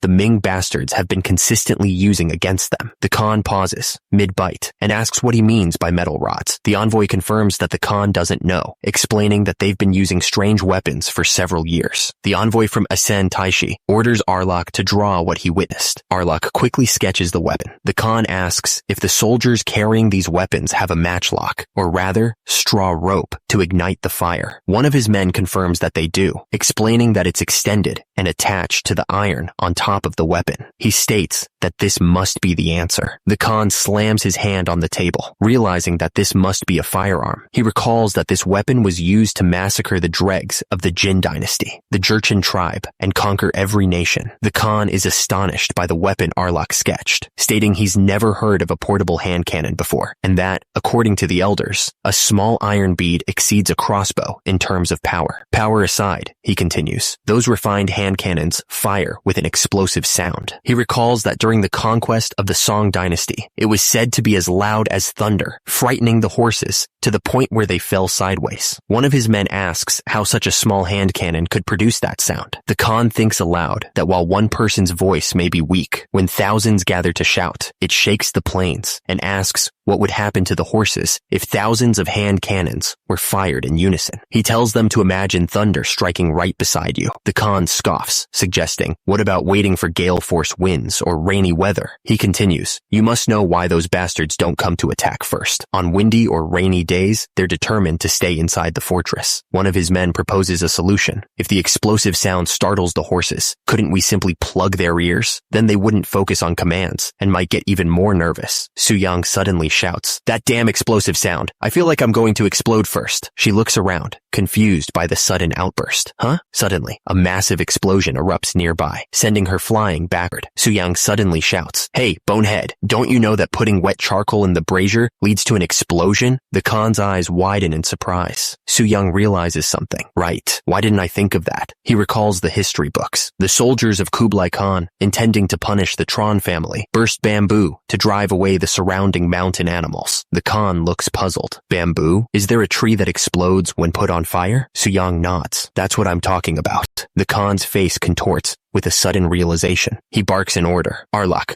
do whatever it takes to find bamboo at the next horse market. Arlok bows deeply. Your order is a law. The Khan turns to Su-young. Then, is it just a matter of attacking the Ming? Su-young shakes his head. No, Khan. While I face the Ming, please deal with Hyoseon. The narrator states, the number of active armored soldiers in the whole Hanyang area reaches 3,000. Of those soldiers, 1,000 serve 10 days a month and are called on duty, while 2,000 off duty don't, instead performing household chores or engaging in various businesses to make money. Su-young surveys the pitiful gathering of soldiers. Is this really all? Even after gathering all the armored soldiers of the entire capital city, it seems there are just around 400 people. The official next to him shrinks under his gaze. Despite not convening all of them, a significant number left with excuses. Given the state of the armored soldiers, I'm concerned how the hell the country functions. The official bows deeply. I'm very sorry the armored soldiers have shown themselves in such a form. Another voice calls out in shock. Your Highness, the Grand Prince? The soldier stammers in disbelief. Pardon? Do you mean me? Just a moment, Your Highness, the Grand Prince. I'm not ready yet. The soldier shakily draws his weapon. He examines the blade with a critical eye. How ancient is this relic? Is it from the Three Kingdoms period? Have you brought your family heirloom? Based on my investigation, the blade must be at least 1.5 chuk long. Su-young is clearly unimpressed. Where did you get this knife from? That's... The soldier squirms under his gaze. Actually, an elongated kitchen knife from home. A kitchen knife, gosh. He explains his predicament. I was pressed by the sudden general convening. The soldier grips his makeshift weapon, trembling. My ass. The general's face contorts in rage. Are you kidding me? Which bastard told you to bring these toys? His eyes burn with fury. I absolutely cannot tolerate this situation. I'll shave off the allowance of those who lack munitions and equipment. The general continues, his voice booming with intensity. Additionally, in agreement with Grand Prince Su-young, here I will rejuvenate your severely rotten minds and bodies. Those unable to keep up don't even hope to avoid quartering. One of the soldiers looks up aghast. To that extent? The next day, the troops assemble at the white sand beach of the Yanghua Key. The military minister, riding alongside Su-young, eyed the approaching figures with suspicion. Military minister, who are those barbarians? The military minister explained the situation. North tribes that were hostile to Li Manju have come to express their gratitude. His Majesty, the king, instructed us to show them our strength. Su-young watched the soldiers with a critical eye, unimpressed by their form. What can be gained by observing the training of inadequate armored soldiers? Is this the right way to hold a sword? It's been a while, so I'm not sure either. The military minister reassured him. Please don't worry. After all, some untrained barbarians like them can be easily slaughtered. The approaching group was led by a bald man with a piercing gaze. They would find even basic training highly threatening. Uriankai faction brigade commander, Kung-san of the Odoli tribe. Kung-san exchanged a knowing glance with the man beside him, a sinister smile spreading across his face. I knew that the king of Joseon would offer generous hospitality and gifts, but even showing the training of cavalry. Don't worry. Unless Joseon loses its mind, is there any possibility they would invade us dwelling on the Liudong? Kung-san, still mounted, couldn't hide his irritation. It's just a brag to warn us against plundering recklessly. Talking to those bastards makes my blood boil. Another man, riding alongside, commented on the display. By the way, the general who looks like a chief seems quite convincing. He pointed to the general. King Yi Seong-ge, who founded Joseon, was known to be the greatest archer and a remarkable general himself. But doesn't that person resemble him? Soo-young listened, his expression unreadable. Perhaps. Well, let's wait and see. Then we'll know. Announced that Grand Prince Im Young would personally demonstrate the level they all must achieve in the future. Im Young, the fourth son of King Sejong and Queen Sohyun, grinned. I won't bring my horseback riding talent. He addressed the soldiers, mounted on their horses. Let's start with something easy. If you can't repeat even this, you're not qualified to be mounted armored soldiers. He prepared to show them how it was done. Now everyone, watch closely. With a shout of, Heya! Im Young drew his bow and notched an arrow. He urged his horse forward, clearing a low wooden fence with a cry of, Hup! With practiced ease, Im Young drew back his bowstring, aiming at the target. The arrows flew, finding their mark with deadly precision. The arrows slammed into the target. Im Young addressed the soldiers, confident in his display. All right, everyone should be able to follow, right? That's the most accurate demonstration. How's that easy? He cleared his throat, a mischievous glint in his eyes. Forget about any allowance if you fail even at this. The order was given. Then, proceed in order. However, one of the soldiers faceplants into the sand. He groans. Gosh, another soldier is knocked off his horse. Soo-young looks on in disbelief. How could they be worse than me in my childhood? This won't do, will it? Soo-young shouts. Now, attention! Soo-young addresses his troops, pointing out their weakness. At this moment, you may think yourselves weak. You were once tough. But isn't this the result of neglecting your training? He clenches his fist. Look, Soo-young flexes his back muscles, which seem to glow with inner power. Look at this body. The soldiers can only stare in stunned silence. Soo-young continues his motivational speech. Even with just half of its potential realized, you'll be unbeatable by anyone in the world. Elder brother, you should maintain your dignity in a place like this. The soldiers, now inspired by Soo-young's physique, cheer him on. Woohoo! That's right. There's nothing impossible for the body of His Highness, the Grand Prince Soo-young. One of the soldiers declares that he'll give the training his all, adding that next to Soo-young's body, the fellows from the military training command look as thin as straws. Another soldier agrees, stating that they're not a big deal. He pauses, thinking to himself. Meanwhile, under the cover of night, a fire crackles. Around the fire, a group of men discuss Soo-young. One of them says, the one who showed the demonstration on horseback has a rare talent, even for our tribe. If such a person, who reportedly is a son of the king of Joseon, becomes a general, it would be frightening. Another one agrees, adding, yeah, that body was really grand and magnificent. One of the men around the fire observes, this is serious, and I wouldn't be surprised if he could easily even pull the bow used by Yi Seong-ge. The fire crackles as they consider the implications. He continues, do you remember Gabiolcho? The man elaborates, those ferocious guys led by Yi Seong-ge. Many chieftains, including Mengtamu, became his blood brothers or subordinates and acted together. He furrows his brow. If soldiers like those in Gabiolcho arise in Joseon soon, they may once again exert their strength against us. There was clearly an intention behind showing us the training, too. Just then, one of the men notices someone approaching.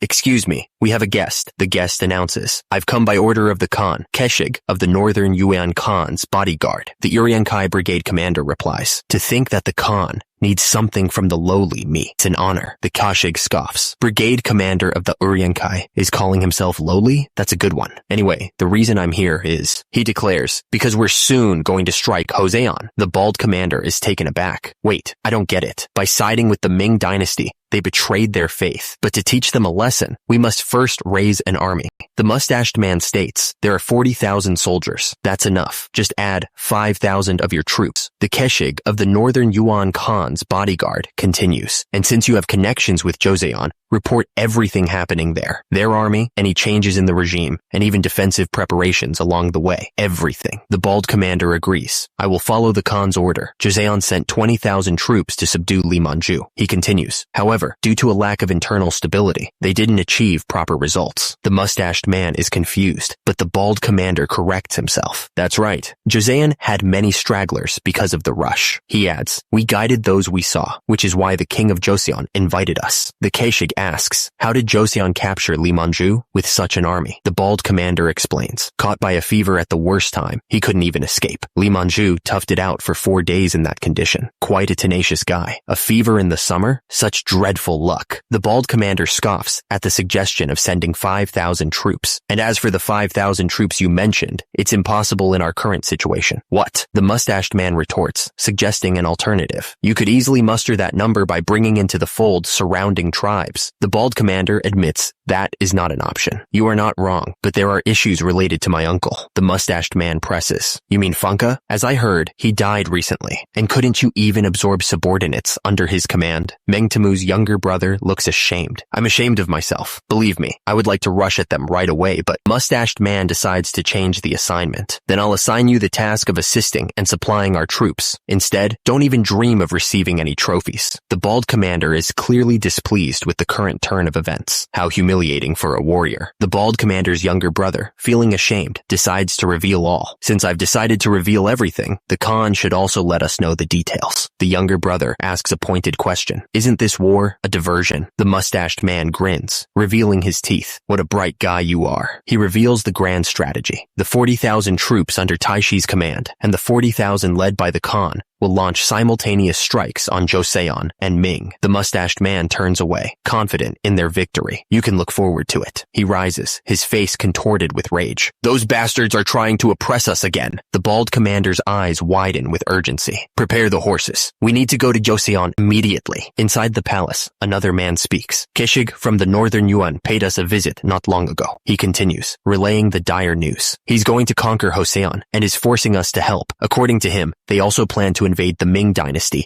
at the same time. The bald commander glares intensely. Tatars told you about this, meaning you must have agreed to cooperate as well. I bowed my head to the northern Yuan to survive, so please forgive me, the man says. He continues, relaying the ultimatum, and refusal to comply, they said, would lead to Joseon's complete extinction, similar to the western Shias. He warned that if the barbarians were to come under the northern Yuan's command, it would lead to a massive uprising. He continued, saying that even the Ming general would find it challenging to quell the high-spirited northern Yuan. The man explained that the reason for sharing this information was because he wanted them to engage in battle with the northern Yuan for his protection, asking them to understand that he must lead his kin just as the king of Joseon governs the country. The man with the beard declared that it was settled, stating they would discuss the details later, and ordered him to go back and feign compliance with the northern Yuan's compulsion. Then he requested Crown Prince, Grand Prince Suyang, and Frontier Affairs Minister Kim Jong-seo to enter. The man in the red robes stated that if the northern Yuan had involved the barbarians, it wouldn't be an easy war to end, questioning if it meant they'd figured out a way to defeat Ming.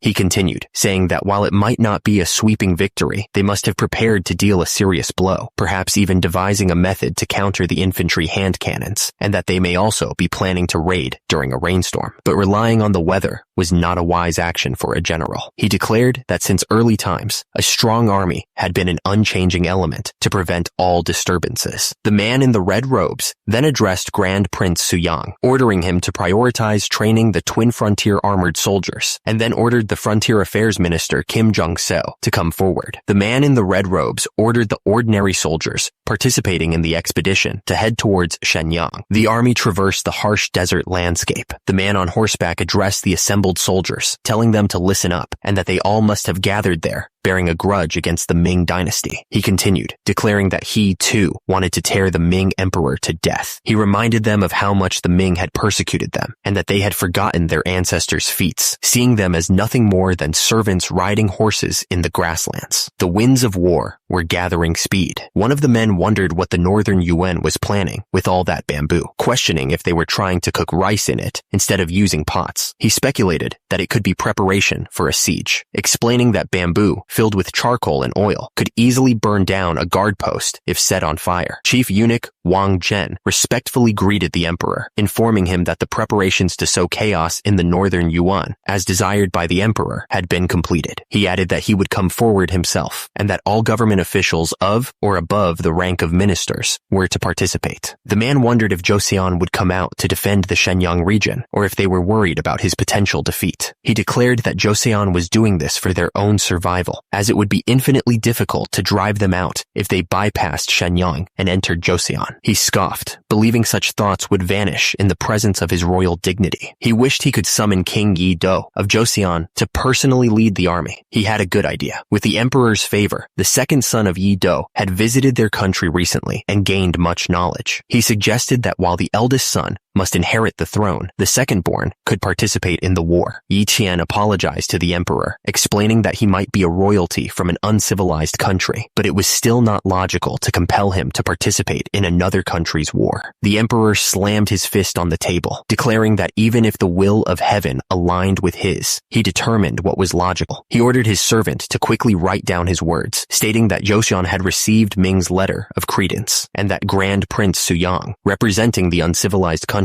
would participate in his campaign to witness his royal dignity. The emperor was sending him with such a ridiculous pretext. Yi Qian apologized to the emperor, stating that it was greatly out of line with etiquette, and that he was only concerned about whether there was a horse that could bear his weight. The emperor assured him that he wouldn't actually be on the battlefield, so he should stay quietly inside the military curtain, adding that he shouldn't worry too much, as he would devote himself to avoiding mistakes. The emperor gripped Yi Qian's hands tightly, telling him to make sure to come back alive. At Namhansan Fortress headquarters of the Military Training Command, the general was climbing the net. Suyang continued to climb the net, showing off his strength to the soldiers. He remarked on the excellent device, noting that it had everything ordinary soldiers could do. An official informed him that they were set to deploy in a week. The official admitted he couldn't believe that His Highness, the Grand Prince, would personally appear at the battlefront, adding that he would prefer to stay quietly behind the military curtain. Suyang told him that the battlefield was not as funny as he may think, and told him not to beat around the bush. Suddenly, a muscular man stepped forward, declaring that he wanted to cross swords with His Highness, the Grand Prince. Suyang looked visibly surprised at the sudden challenge. The crowd began to murmur. They noted that even if the general looked 50 years old, he was a remarkable general who had been chopping the thoroughly skillful barbarian chieftains. The crowd speculated that perhaps the general would go easy on him, because otherwise, how could they even exchange 10 blows? They said to His Highness the Grand Prince that the state of affairs was getting crazy. The muscular man stepped forward, acknowledging that in this crazy world, anything could happen. He declared that he would go at His Highness the Grand Prince with all his might and main. Suyang looked shocked and questioned why he would go at him with might and main. He didn't wait for the general to make the first move. He charged forward,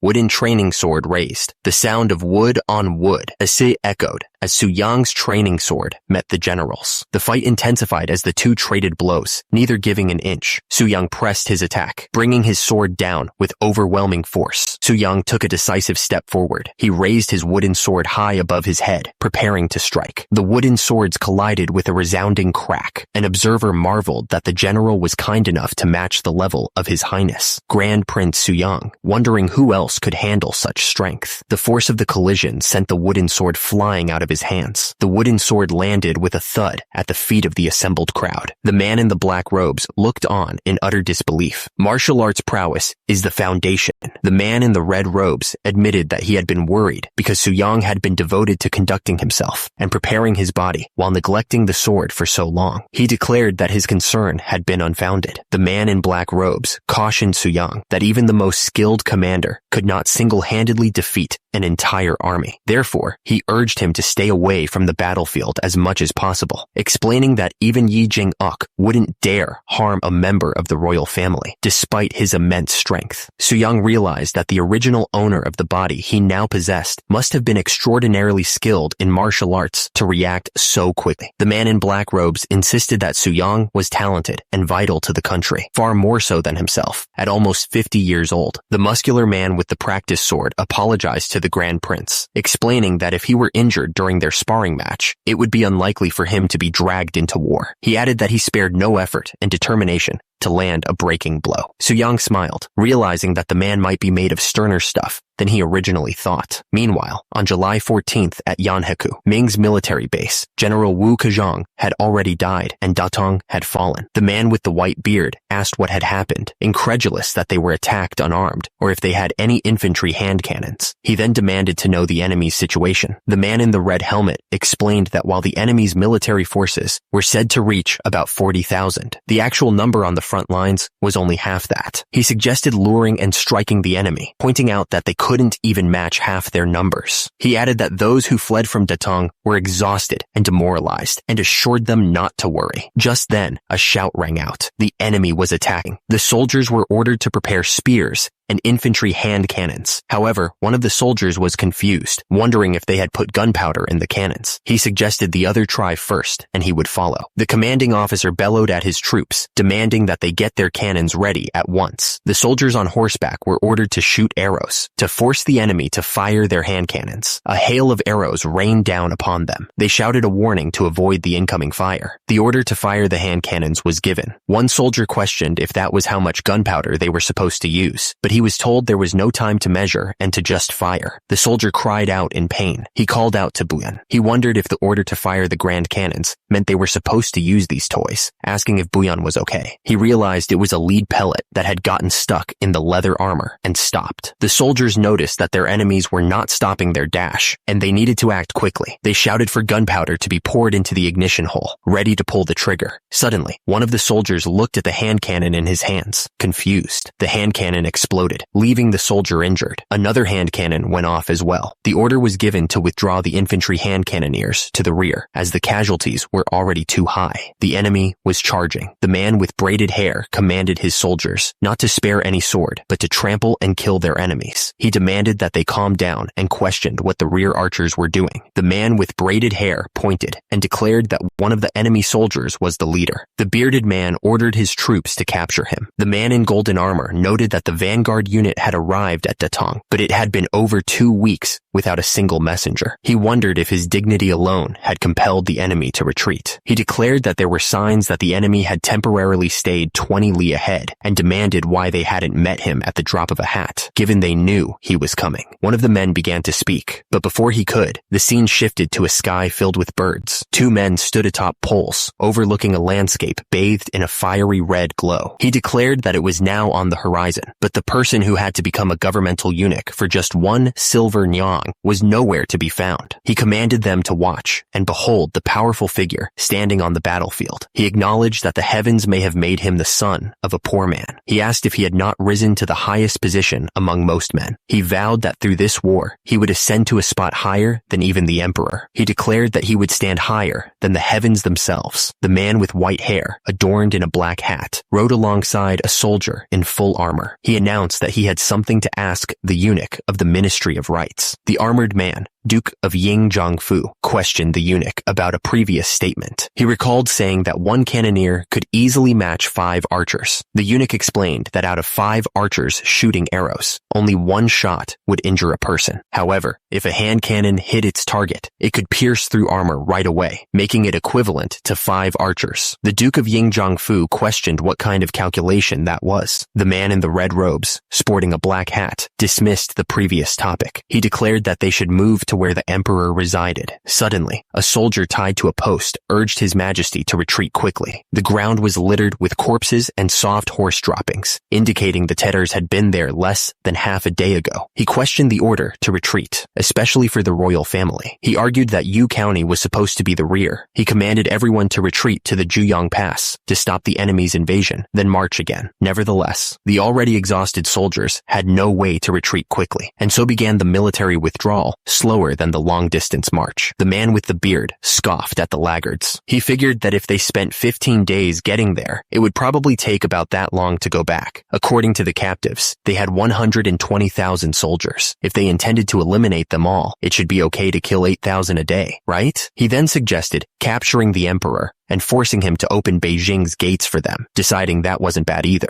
He commanded that the tribal chiefs be told to repeat nightly raids to exhaust those bastards. The man with braided hair ordered his soldiers to aim at the Ming bastards' hand cannons. Arrows rained down, striking their targets with deadly force. A Ming soldier was struck, the force of the arrow sending battle marks splattering. The Ming soldier shouted for his comrades to fire back with a volley of fire. A horse reared up, neighing loudly as the man struggled to control it. He calmed the horse, noting that it was becoming desensitized to the sound of explosions. He added that they had sent bamboo to the Khan as well, so their horses could respond in the same way. Suddenly, a voice boomed out, declaring that their boasted hand cannons posed no threat and demanded they throw down their weapons and flee. One of the attendants declared that he was done with the situation. The soldiers were all dead, and they were commanding the attendants to carry spears and swords, so he was going to seize the chance to escape rather than die there. Another voice agreed, saying that bringing those dirty creatures who were neither men nor women was a bad sign. They reported that at Tumu Fortress, their army had been halved, and their losses were about 4,000 dead. They believed this was their last stand, so they were resisting fiercely. They planned to launch a full attack starting tomorrow, believing it must be over here. The man on horseback observed that many soldiers had been dying from hand cannons, likely because only the troops safeguarding the Ming emperor were left. He realized that this situation wouldn't last much longer either. Desperate, the man offered 100 silver nyangs to whoever could bring him water. When someone questioned if money could conjure water from thin air, the noble snapped at him for speaking to him in such a manner. Suddenly, a soldier exclaimed that the enemies were fleeing from the path leading to the Juyong Pass, and he was certain that reinforcements had arrived. The man in the golden helmet insisted that he was still there, and that the enemy's retreat was a trap, asserting that reinforcements couldn't have arrived so soon. Another man chimed in, claiming that it was clearly the palace guards pushing back the enemy, and that the emperor should hasten to the Juyong Pass for safety. The man in the golden helmet interjected, telling him that he shouldn't go, as it was obviously a trap set by the Tatars, and demanded that he shut up. The man with long gray hair sneered, asking how a rotten scholar dared to speak about military matters, and threatened to rip out his tongue if he spoke another word of nonsense. The man with the red beard agreed with the eunuch of the Ministry of Rights, urging everyone to retreat to the Juyong Pass without delay. The Juyong Pass was only 10 more li away. The men were urged to push on. The soldiers spotted the enemy's detached corps. One of them warned that going any further would be dangerous. He screamed at the man on horseback to move ahead and shield the emperor from arrows, cursing Wang Zhen for ruining everything.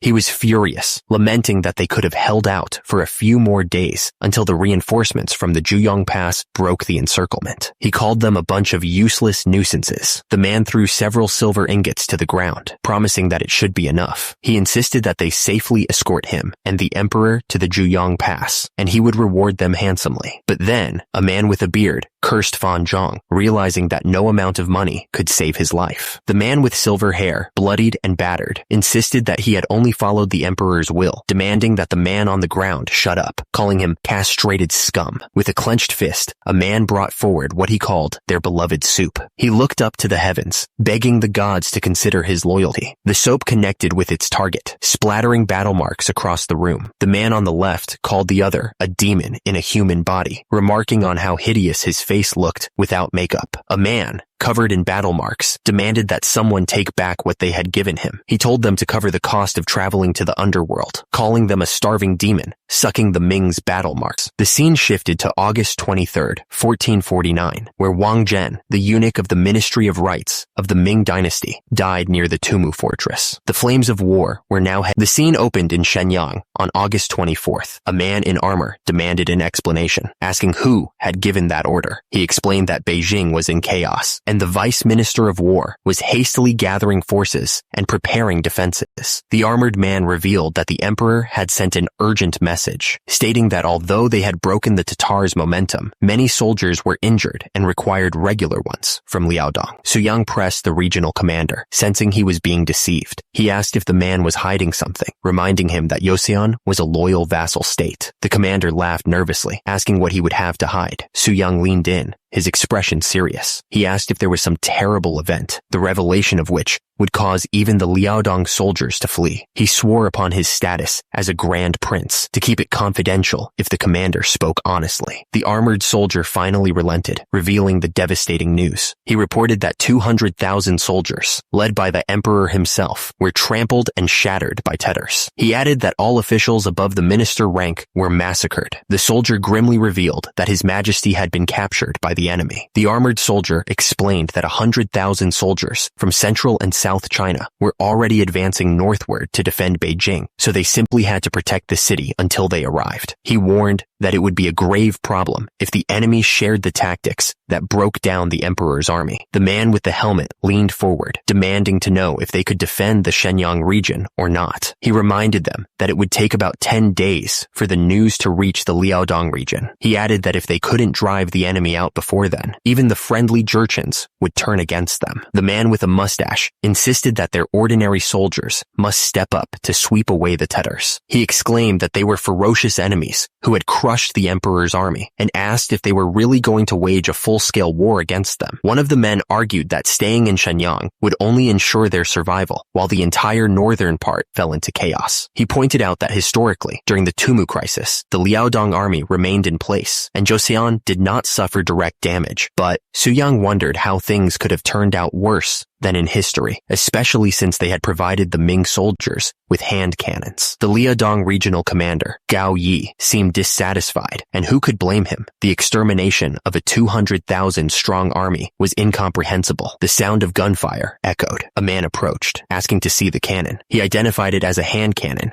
and then asked if the holder was a prince of Joseon. The man with the cannon confirmed that it was a hand cannon, and asked what the matter was. Suyang examined the hand cannon, noting the size, weight, and even the different muzzle. He wondered if there was usually such a difference in cannons, and why this one was so clean. He asked if they had even trained with it. He learned that it was their first time training with real gunpowder, and that they said it was too expensive. Suyang was shocked. Suyang realized that even the teaching of powder weapons concepts in the military training command didn't always prevent accidents from happening. He wondered if they really threw untrained soldiers into the war with these randomly produced hand cannons. Suyang, holding the hand cannon, stated that the northern Yuan had not yet experienced their true power. Meanwhile, at Tyson Khan's camp northeast of Kaiyuan City in Liaodong, a man with a beard was informed that the Western army had smashed the vanguard and was attacking Ming's main forces. He commented that Joseon was much weaker than Ming, so their 30,000 troops would be enough. He considered it was worth a try, then inquired about the talk of the Liaodong forces withdrawing, and that they were supposedly leaving only a minimal number of troops behind. The man with blonde hair and braids grinned, holding a scroll. He declared that his elder brother had undoubtedly achieved a sweeping victory, and that he was Asen Taishi's younger brother, Maona Hai. At Taisun Khan's camp, a soldier burst into the tent, shouting that Joseon's troops were advancing north out of the city. The man with braided hair was shocked to hear that the Liaodong army had retreated and abandoned the city, leaving the fortress to head into the open field. He was asked what he thought of the situation. He grinned as he thought about the fine horse he had received from his clever brother, ready to run riot on the battlefield. The man with braided hair was confident that victory would be effortless. However, he didn't expect the Joseon troops to be camped on a hill. He observed that the Joseon soldiers were forming their lines with the sunlight taken into account, meaning those bastards had some battle experience. He recalled that it didn't take long for his elder brother to bring down even the Ming vanguard. He thought that after crushing the Ming, they'd be enemies again. The man with braided hair believed the Ming would be crushed, but he also knew that after that, they would be enemies again. He added that they had never fought together before, so it was better to divide their roles.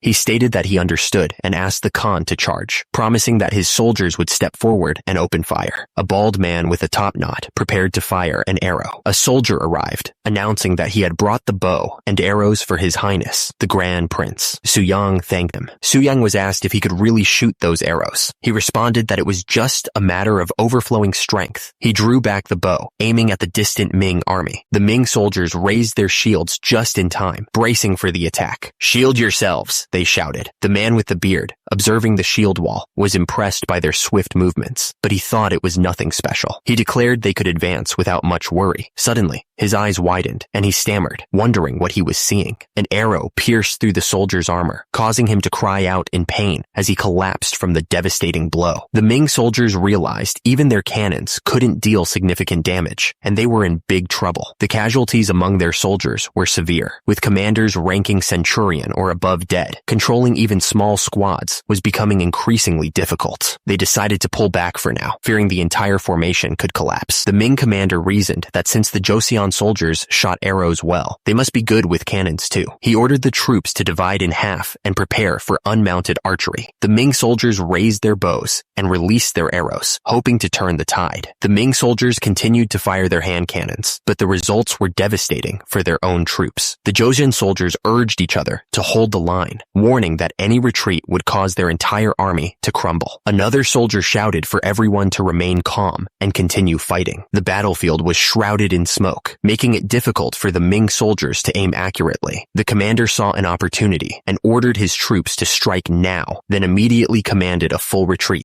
The Khan's Iron Riders were now moving forward, ready to engage the enemy. The commander declared that when Joseon fired twice, that would be the moment to charge straight into their lines. Suddenly, the sky rained fire arrows. One of the soldiers cried out, but the commander insisted that fire arrows just made a lot of noise. The fire arrows exploded on impact. The soldiers raised their shields for protection, but one of them cried out in pain, his arm burning. The soldier realized the fire arrows were filled with gunpowder. One of the soldiers declared that the enemy relied too much on cannons. He added that hand-to-hand combat was where they would break up the enemy's line and ordered them to charge. The soldiers noticed that the enemy had switched to stormtroops with longswords. They were ordered to step forward into formation. The soldiers were instructed that after volley firing, they should fall back to the rear trench on a signal. The soldiers stared at the approaching enemy, estimating that around 5,000 Iron Riders were charging towards them, divided into two groups, front and rear. One of the soldiers expressed his concern that their cavalry should be dealing with the incoming threat, as infantry would be trampled to death. Another soldier declared that he trusted in the Grand Prince, and there must be a reason for digging the trap, adding that if the Grand Prince lacked confidence in victory, he wouldn't have led their forces. As the enemy drew closer, the order was given to the cannoneers to volley fire. The armored soldiers spurred their horses onward, ignoring the fallen. The soldier yelled that they would tear the Joseon soldiers to shreds, but his expression suddenly turned to shock. The horses and riders began to sink into the muddy ground. The soldiers frantically commanded their troops to halt, realizing they were stuck in the mud and unable to advance on the Joseon forces. The Joseon forces unleashed a volley of cannon fire. The soldier on horseback was shocked, finding the situation impossible. He commanded his troops not to panic, reminding them that splitting into two groups was their plan for this situation. He ordered them to bring things like grain or hay bales, anything suitable to lay on the soil to cover the mud and maintain speed. The soldier glared, declaring that if they dared to play petty tricks, he would crush their skull with his horse's hooves. A soldier reported that the enemies were spreading hay and grain on the mud to cross. He warned that the cavalry in charge formation would reach them in a day. The general ordered his men to send out their cavalry as well to strike the enemy's flanks. He also ordered them to prepare to fire within the position.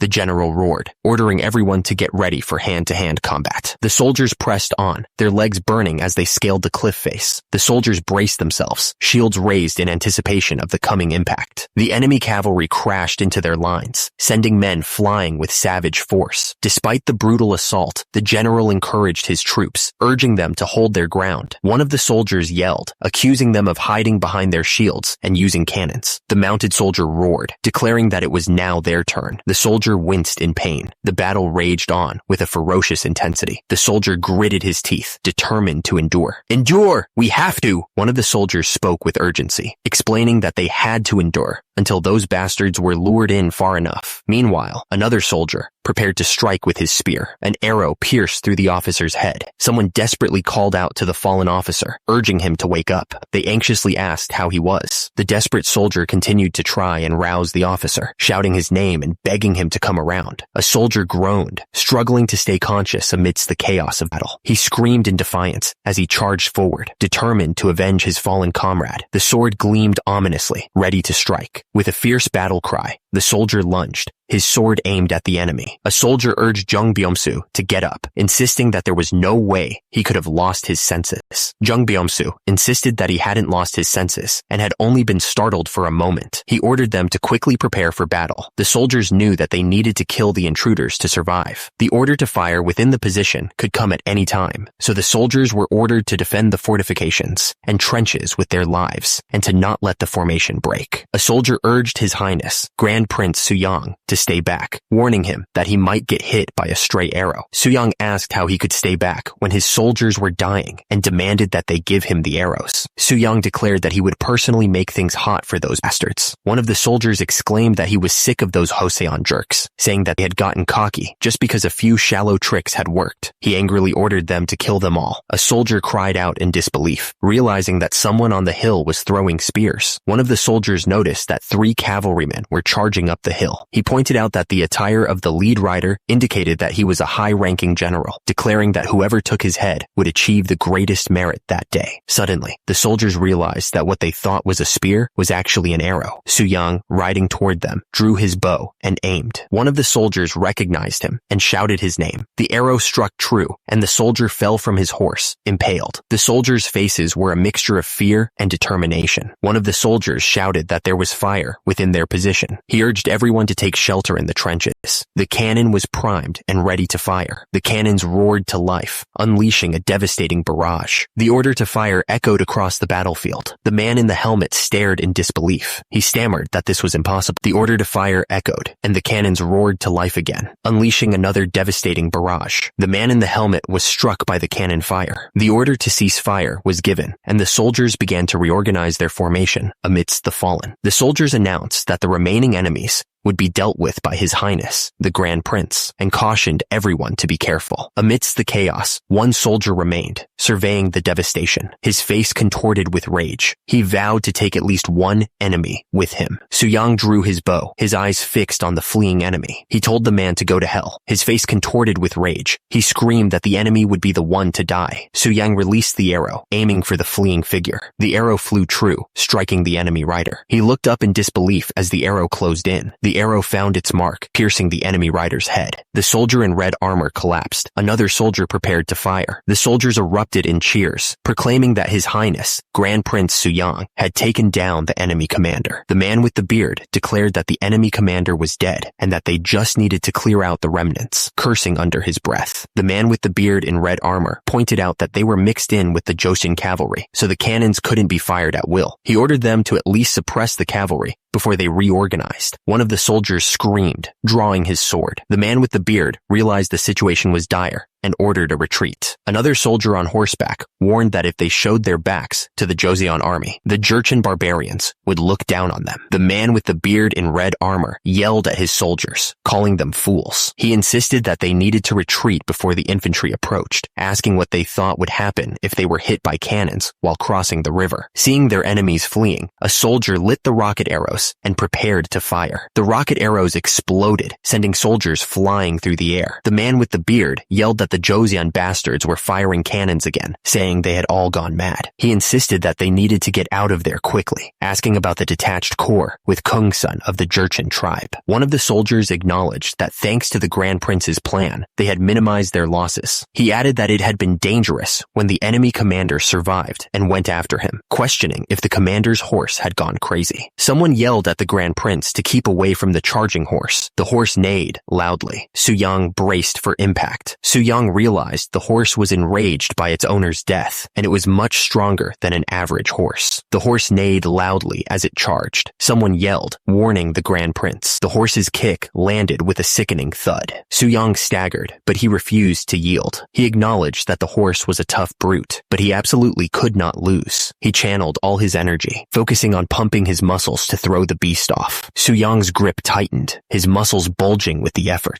With a mighty yell, Suyang hurled the massive horse into the air. A soldier cried out that it was too dangerous for His Highness, but Suyang was determined to see it through. Suyang, on top of the horse, yelled at the animal, asking if it was going to keep puffing air. He reminded the horse that its owner was dead. He demanded that the horse surrender. Two soldiers watched the scene with disbelief, wondering if he was trying to break the horse's neck with his bare hands. Suyang continued to berate the horse. He warned the animal to listen, or it would live its whole life in the stable like a stallion, just eating fodder. He then told told the horse that he was a gelding and that most warhorses had their balls removed. Suyang's eyes welled up with tears as he declared how cruel it was. He gave the horse an ultimatum: die there or serve him. The horse seemed to respond to Suyang's intensity. A soldier marveled that Suyang had tamed the violent horse. Suyang declared that from then on, its name was Sore Grief, asking if it understood. Suyang apologized for carelessly laying his hands on the spoils. The screen displayed the results of the battle. The Northern Yuan army had started with 30,000 men and now had about 20,000 dead. The Joseon army, on the other hand, had started with 28,000 men, with 1,400 dead, 700 seriously injured, and 4,000 lightly injured. It was an overwhelmingly decisive victory. As the battle neared its end, the Northern Yuan army began to retreat. The bald man on horseback declared they also had to decide their course, warning that ignoring the situation would cause the Northern Yuan, or Joseon, to turn on them after the war. He stated that now was the time to chase Tyson Khan, asking for opinions, and adding that if the detached corps couldn't behead him, they needed to step in. Another man began to speak, addressing him as Your Excellency. The man in the orange robe grinned, announcing that he had a good idea. He explained that according to history, Tyson Khan was killed by Essen. The bearded man on horseback looked enraged. The smiling man wondered aloud, but what if the man in the orange robe wondered if Tyson Khan's end would come from someone else's hand? Meanwhile, soldiers raced through the forest on horseback. The man in the helmet asked if these were the only soldiers who got away, realizing that those who hadn't joined them by now were probably dead. He noticed that his horse was tired and losing speed. The soldiers explained that as soon as they retreated, the Jurchen scum turned into thieves and charged at them. The man in the golden helmet seethed, declaring that those Jin leftovers knew no honor and that the Iron Riders were doomed to massacre, with Maona Hai becoming a piece of meat. Something felt off to the man, wondering if Asen Taishi deliberately sent them false information, or perhaps those Joseon bastards just fought well. He decided that they were to quickly join forces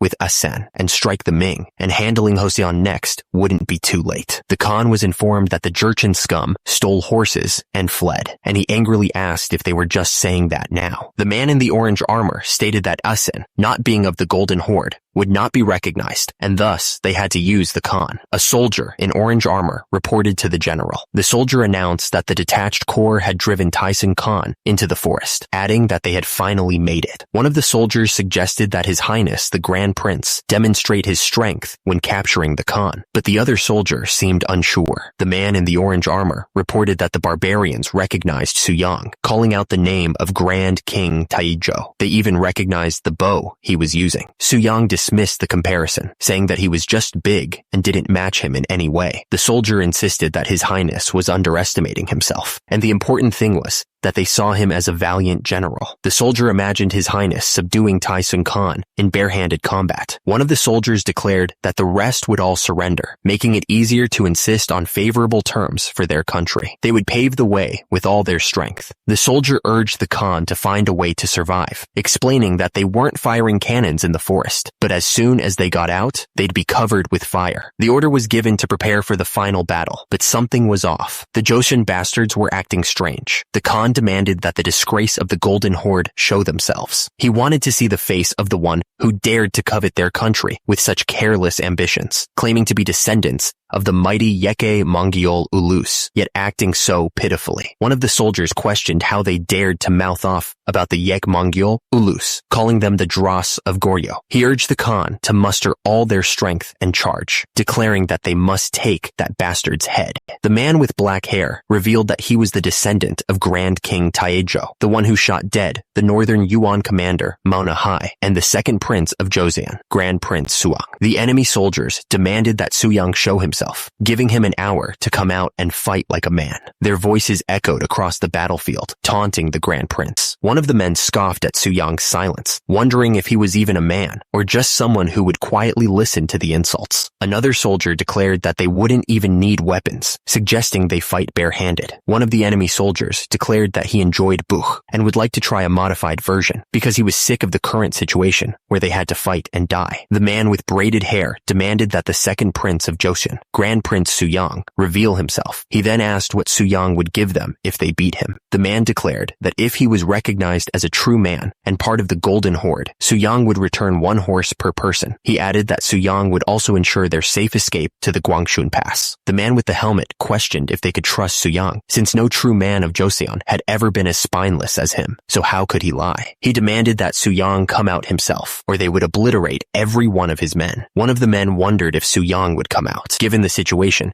he thought that keeping the troops intact and returning would be a success, and so he would accept. One of the men asked how Suyang had come up with that wrestling. Suyang explained that he had developed it with Mr. Ma as a pastime while inventing conducting oneself and preparing the body. The man with the helmet explained that buch or sirium ends when one is on the ground, so there's room for tricks, but this was purely a contest of strength. The soldiers watched from horseback. He smirked, finally seeing the face of the ringleader. Suyang stood ready. He revealed that he had been waiting. Suyang declared that he would end this war. The man lunged forward, ready to strike. He slammed his opponent to the ground. He questioned if that was what they called using strength. The man strained, his face contorted with effort. He let out a battle cry. With a mighty yell, the man with black hair prepared to unleash his devastating move. He announced that he was about to perform the storm throw. He slammed Tyson into the ground with incredible force. He demanded that Tyson get up and show him his strength, asking if he wanted to be dragged to Joseon like that. The Khan begged someone to fold that lump in half, groaning in pain. Suyang declared that this was a chokeslam. The Khan grunted as he hit the ground hard. Suyang demanded that the Khan get up, sneering as he asked if all his strength was just about collapsing. The Khan writhed in pain, struggling to breathe. Suddenly, a fist clenched tight, ready to strike. The Khan looked up at Suyang, who was standing over him. He accused Suyang of breaking the rules by daring to use his fists, calling him a petty coward. Suyang's face contorted in rage. He declared that the Khan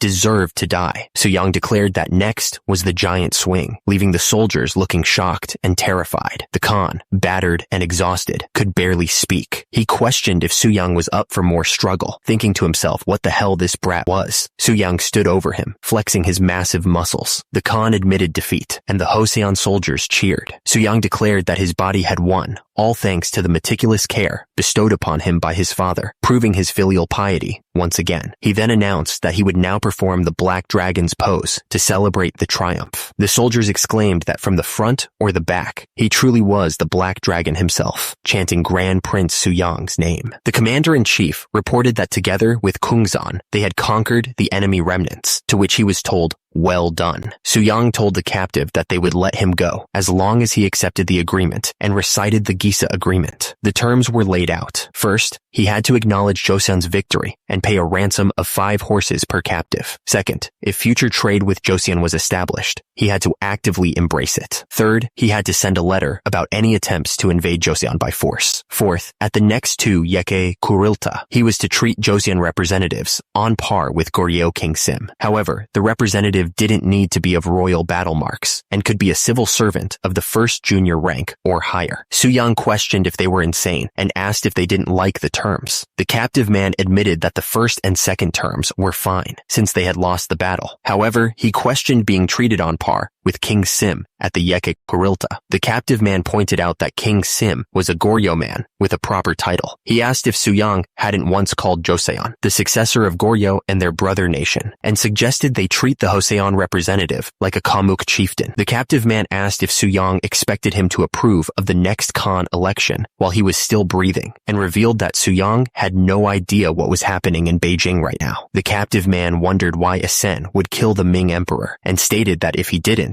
he could never have his eye on his place. The scene shifted to a burning city. He continued, explaining that Asen had defeated the Ming's 200,000-strong Great Army, taken the emperor hostage, and was breaking through the passes, attacking Beijing. The captive man was told that had he not been taken captive, he would have likely heard the news around that time that day. He looked shocked and muttered Asen's name in disbelief. The first man stated that if the battle had started just 3 days later, the Jurchens would all be on his side. The second man looked surprised as he heard that Aiton's failure was also inevitable. The man in armor stated that he gave Ming too much time, and by now, they've probably been reinforced with hundreds of thousands from the Nanjing region. He wondered why he would propose these terms, then asked if he had thrown and slammed the captive man so much that his brain had stopped working. The captive man, tied up and helpless, was told that right now now, Asen must be wishing for his death. The man with the beard decided to add one more clause, stating that he could send troops to assist him in dealing with the Oirat at any time. The other man agreed to add it. The captive man asked when he was going to release him. The man with black hair, Grand Prince Suyang, replied that it would be after 15 days. The captive man was shocked and said that they needed to find a way to counter Asen right now. The man with black hair declared that the situation was up to them, questioning why the captive was complaining when they were sparing his life and backing his country. The captive man, tied up and visibly frustrated, shouted that the other man was a bastard, stating that news of Tyson's death must reach Asen by September 14th. The man with black hair looked towards the sky, wondering what would happen if Tyson, presumed dead, returned on September 30th. He reasoned that Asen would think he had negotiated with Joseon, and regardless of his Golden Horde bloodline, Asen wouldn't let that slide. The man with black hair stated that things may seem calm for now, but that wouldn't last. The date was September 17th, 1449.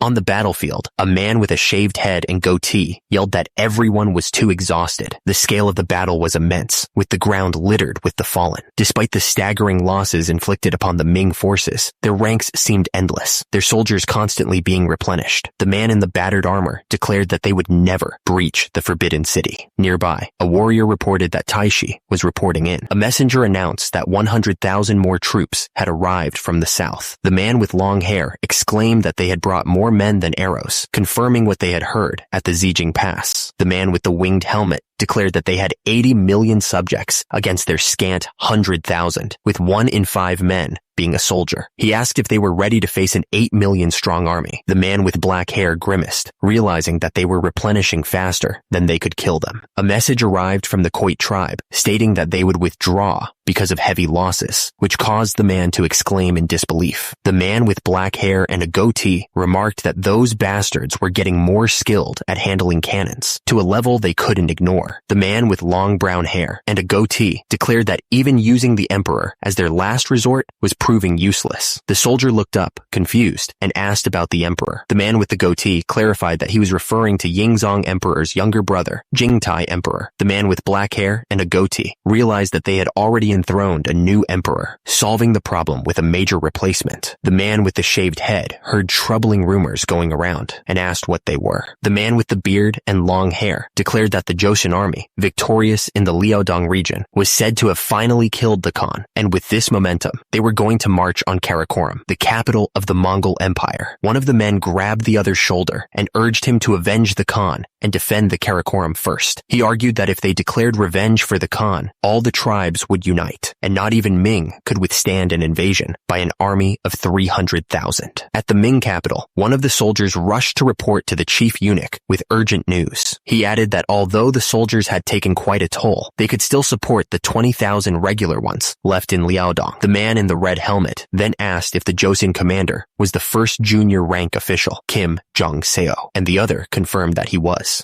The man in the red helmet informed him that the enemy was preparing to retreat. Joseon had truly achieved something great. It was November 4th, 1449, in Hanyang, and the streets were packed. The people marveled at the cavalry's horses, noting that some of them were the fine steeds the enemy had ridden. One man wondered if they had captured over 10,000 of them. Back in the palace, the king smiled serenely as he heard that his people had prayed day and night for his safety. The king announced that Central Flank Commander Kim Hyo-seong would be promoted to the first junior rank Right Minister. Right Flank Commander Yi Jing-ok would keep his current position as his merits and faults balanced out. Tyson Khan was officially missed. Yi Jing-ok, who took the blame, was a truly loyal man. For subduing the enemy leader and gaining the Jurchen's cooperation in the area, the king declared he would grant Grand Prince Suyang 1,000 gyul sikyup. Suyang responded that his royal grace knew no bounds, and that he owed everything to the body bestowed upon him by His Majesty the King. The king replied that he did great. King Sejong, in high spirits, exclaimed, "My boy."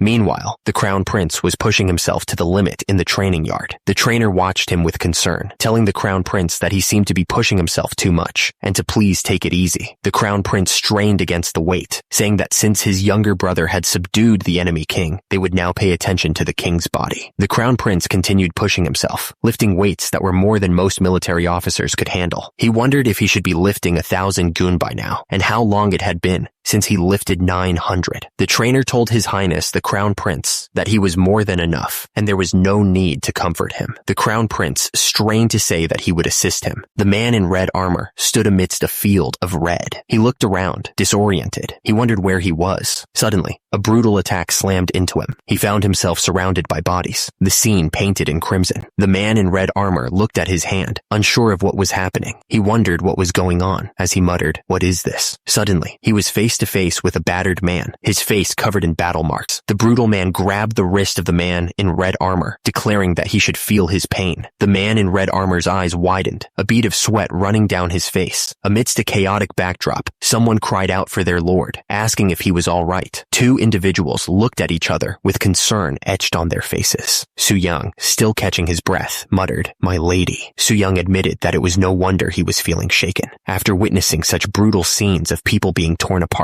and heads exploding from his arrows, the woman in attendance suggested that the medicine wasn't working well, and perhaps they should build a new house. She added that frequent consumption of medicine could harm the body. Since it appeared to be a mental illness, she suggested offering prayers might help. Someone asked Su Young if he had coughed. At any rate, there was an order for him to return to the palace immediately. Su Young asked if his father had called for him, announcing his arrival. The man explained that through this winter mission, they planned to send a letter of advice to the new emperor of Ming. He wanted to know what the other man thought about it. The king of Joseon had concerns about matters at the border. Due to the chaos caused by the dogs, both countries had suffered greatly. He explained that the influence of the Ming Empire was easily seen by the Tatar, Iriankai, and the Jurchen. He requested that the Ming firmly establish their position in the Liaodong area and drive out the Dogze. He suggested that if they stationed 100,000 regular soldiers in Liaodong at all times, they wouldn't dare to invade Liaodong. Joseon pledged to eradicate the Dogze to uphold the great achievements of Ming. Su Yang approached his father, the king, and announced that he had something to inform him. He explained that while it seemed they were bowing to Ming, there was a hidden meaning. He summarized that the losses in Liaodong were due to a lack of population, so the intent was to increase military strength by relocating people to Liaodong. Su Yang added that if 2 million people were forcibly relocated to Liaodong, it would only be a loss for Ming. Liaodong was a barren land overrun by the Dogze.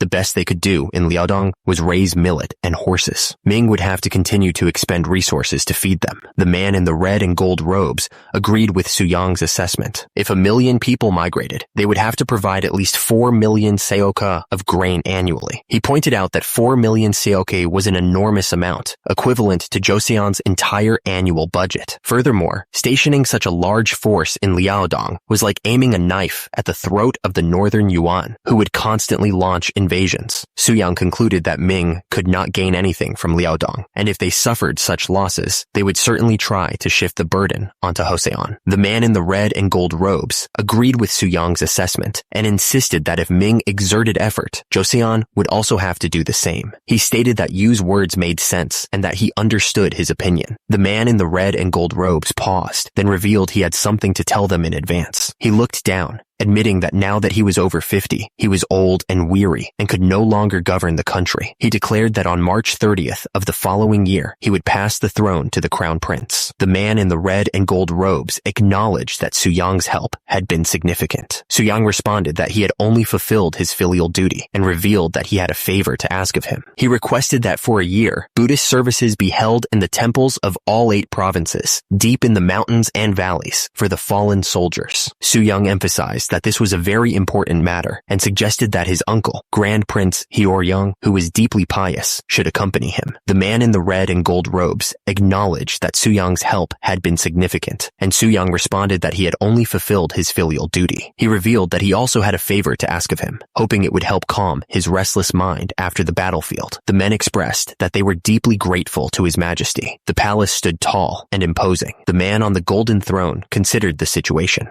Joseon was now demanding demanding to be paid for their fighting. The man in the red robes wondered if they were asking for help because they couldn't handle becoming enemies with the northern Yuan. He thought King Yi-do of Joseon must think this was an inevitable proposal. The man on the throne sighed, thinking about sending people to station 100,000 regular soldiers in Liaodong. He considered sending 2 million people, but knew that would incur significant losses. The cost of the relocation was an issue. He knew they would have to extend the Great Wall to where the people were relocating in Liaodong, and their national treasury was already running low due to the war. He asked them all for their input. The man on the golden throne considered the situation in Liaodong. He wondered if Joseon could handle the Jurchen, who survived by plundering. He knew that the late King Yi Songye had handled them well, but now they continued to fight. He realized that their intention was to solidify Liaodong and shift all the responsibilities, giving King Yi-do of Joseon all the land, 80 ari east of Tieling.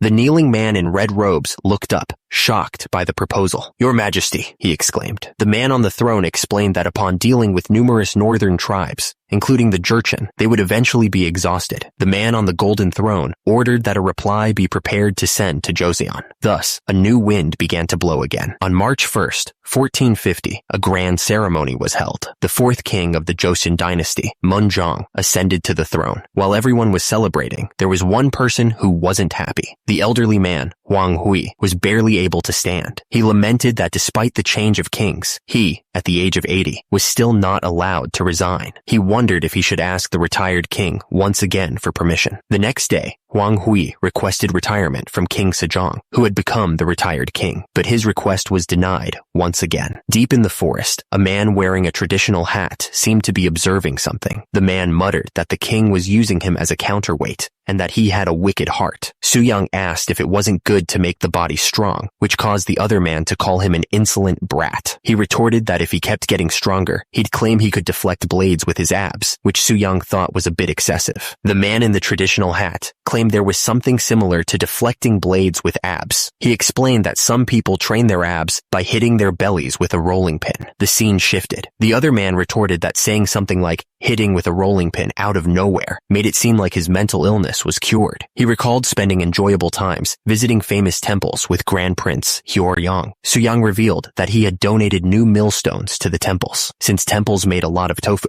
they used millstones quite a bit. He had used the old millstones to make dumbbells, which turned out quite decent. And since these were light, high repetitions were the answer. He continued, if the Buddha statues looked too clumsy, Grand Prince Hyoryong would ask you what he thought of the Buddha statue. Su-young was furious, noticing a crack in the Buddha statue. He couldn't stand it any longer and demanded that someone be called to make a new one. He declared that they would call someone to make a luxurious Buddha statue, and he would be the model for the 4 heavenly kings statue, no exceptions. He thought to himself that it was very good. Su-young was pleased that the 4 heavenly kings statue should be like this. Feeling at ease, he noted that it wasn't just a 4 heavenly kings statue, but a muscular, imposing 4 heavenly kings statue. Time passed, and it was soon the month of April. Su-young received a letter stating that his older brother was sick, which surprised Joseon. He pointed out that Su-young's older brother was also his great uncle, and he couldn't understand how such a healthy person could become ill. The man looked grave. He explained that the older brother had damaged his 2 front teeth, which had deeply saddened him. Since then, he had only been drinking, causing his health to deteriorate. Joseon agreed that teeth were one of the 5 senses, so it was understandable that he was deeply saddened. He added that he was nearing 60 and feared what would happen if his teeth were to go bad, then declared he could read faces quite well. They set off at a run. The man in black and red robes questioned why Su-young was doing this when there was perfectly fine advice to follow, pointing out that he had only taught Grand Prince Hyoryong simple exercises and bodyweight training. Later, the man on the left declared that the talk of face reading had made him curious to see his own fortune and asked if Su-young knew someone who could do it. He suggested they go to Gangneungsa Temple instead of Woljongsa Temple, as he knew a very skilled person. The man in the straw hat had learned from Hamheo and monk Jacho. The man in the black hat asked how it went with the fortune teller, wondering if he was as skilled as rumored. The man in the lilac robe was excited, declaring that the rumors were true. He insisted that the man in the black hat should go see him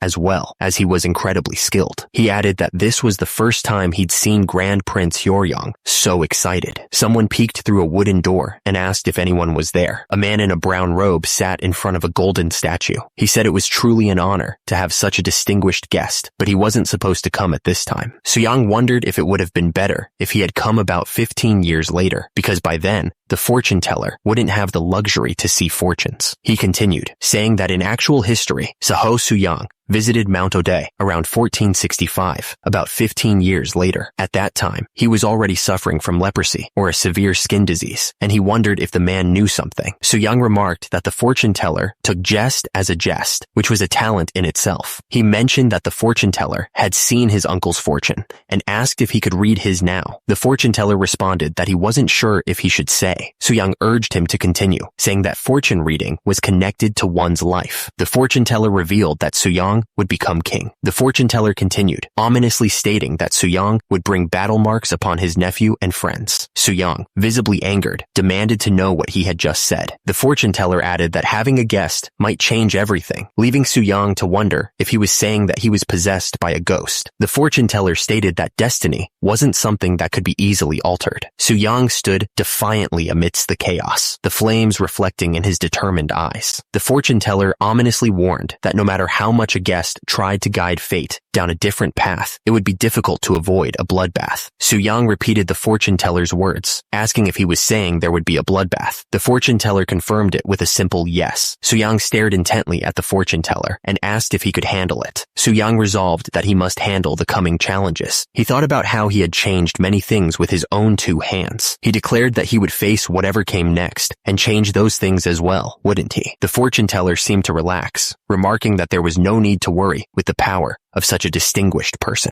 The man in the red and gold robes stared intensely. Soo-young knew that he must do everything in his power to change the future. He thought of all the things he had changed with his own two hands. He knew that he would surely create a new future, different from before. He clenched his fist, ready to face whatever came next. Yang walked down the path, his physique dwarfing the men in front of him. One of them asked if he came from the north. The man's eyes widened, recognizing him. He realized that this person was Grand Prince Soo-young. The bald man kneeled before Soo-young, stating that it was an honor to meet him and asking what would become of him if he kneeled here. The man thought that Soo-young was like a divine general, a warrior of the heavens. Soo-young stood in the courtyard, the elderly man beside him, looking up in awe. The bald man commented on Soo-young's remarkable physique, then asked if he was one of the disciples. He clarified that those who had properly learned the immortal body training exceeded 2,000, and that there were also so-called Taoists, but they wouldn't call them disciples. The man clasped his hands together, thinking that if he could learn under someone like Soo-young, and if those individuals passed on their teachings to others, he imagined that soon all Koreans would begin to grow stronger. The bald man looked up at Soo-young, declaring that in the north, strength was the only answer. He added that even if it was too late for him, his son must not have any regrets. He asked Soo-young if he would consider taking his son as a disciple, offering to make his sacred preparation that autumn and report to His Majesty, who he was sure would approve. The bald man was overjoyed at the prospect of his son becoming a disciple of the king's brother, thanking Soo-young profusely. Soo-young thought to himself that the chief might not be worth teaching, but his children certainly were. He revealed that he had already discussed this matter with his elder brother. He wondered if they would be able to understand the martial body training, since they didn't even know how to read or study Confucian classics. Soo-young reasoned that even if they didn't teach the Juchin chief, if they took in his children and taught them, their tribe's successor would, in essence, become one of their own. Soo-young explained that he wouldn't let the opportunity slide, not after a 10-year-old spent 7 years learning Hangul, classical Chinese, and the 4 books and 5 classics, followed by years mastering the martial body training. He intended to encourage them to take the imperial exam. He added that his elder brothers would create a foreigner's imperial exam specifically for the barbarians, so they could have the body of a Jurchen, but the mind of a Korean. The bald man asked if he could ask something, mentioning the rumor that Soo-young had defeated the Taisun Khan in the north. Soo-young confirmed that he had crushed him.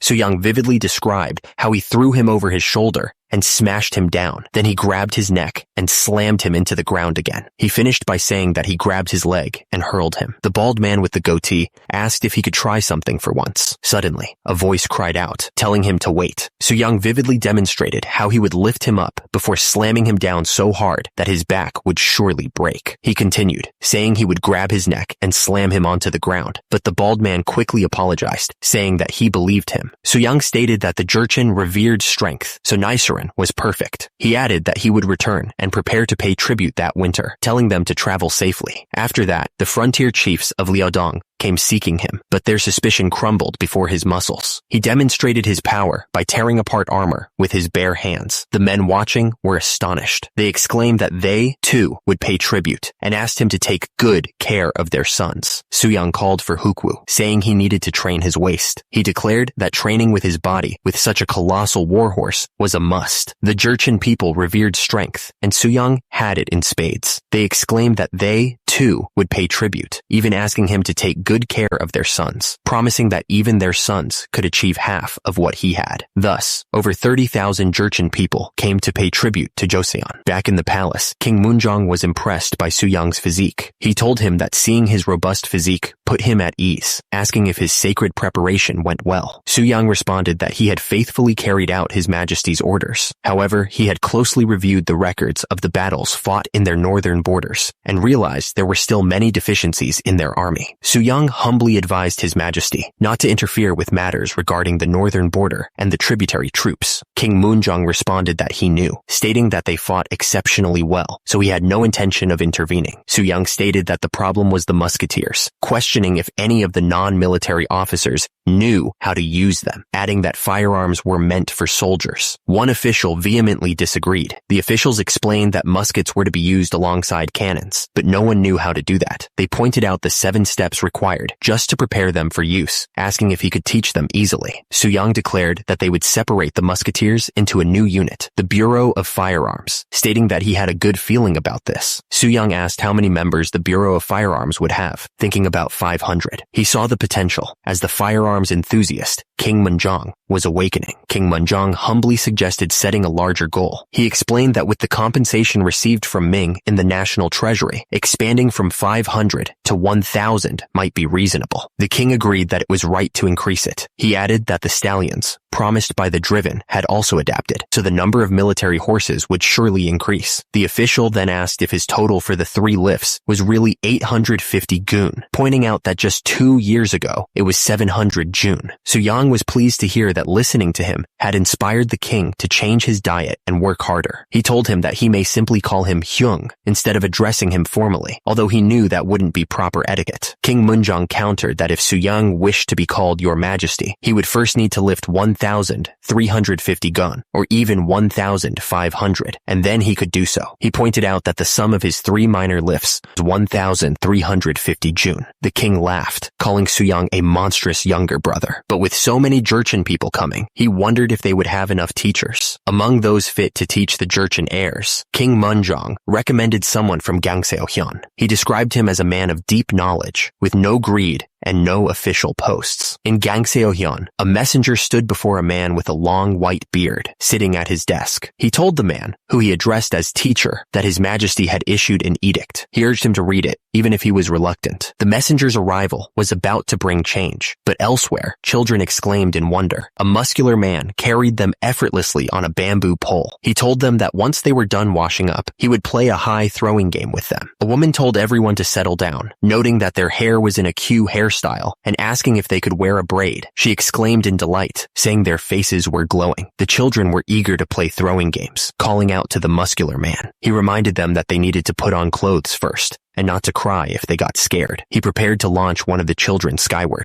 With a mighty heave, he sent the child soaring through the air. The men held the sheet taut as the child began to fall back to earth. Soo-young laughed as he sent the child skyward. He declared that this was how he would crush someone like Taisun Khan. One of the men wondered if Soo-young was even human. He realized that with this method, he could serve both his father and mother at the same time, doubling his filial piety. A young boy looked up at Soo-young, wondering when he would ever become like like him. Suyang told them that they would begin their training at 16, once their bones were fully set, and until then, they should listen carefully to their instructors. The students agreed. One of the men wondered what he was eating, complaining that it was bland and dense. Suyang told him to eat a lot of the meat, as it was essential to building a frail body like his. He then ordered them to go on a simple 10-li run. Suyang looked up, startled by the sudden commotion. He was disappointed that he had just gotten into his reading. An older man watched the Jurchen children, impressed by their skill. He exclaimed, "Oh my, this Jurchen kid is quite skilled." He wondered if this method could really improve learning. An uniform was thrust forward. He was instructed to put it on and follow, as they would test him on what he had learned that day. The man in blue robes looked nervous. He protested that they had only studied for one shikken twice that day, wondering how he was supposed to memorize all of it. He was warned that if he made mistakes, it would affect his progress in martial body training. He questioned what that even meant, and was told that martial body training started with 3-part training: chest, abs, and triceps, then back and biceps. He was informed that since it was his first time, he would lift 40 gun for 3 sets, focusing on shoulders and lower body. He was told that was if he didn't make any mistakes. What? The men continued to walk, leaving him behind.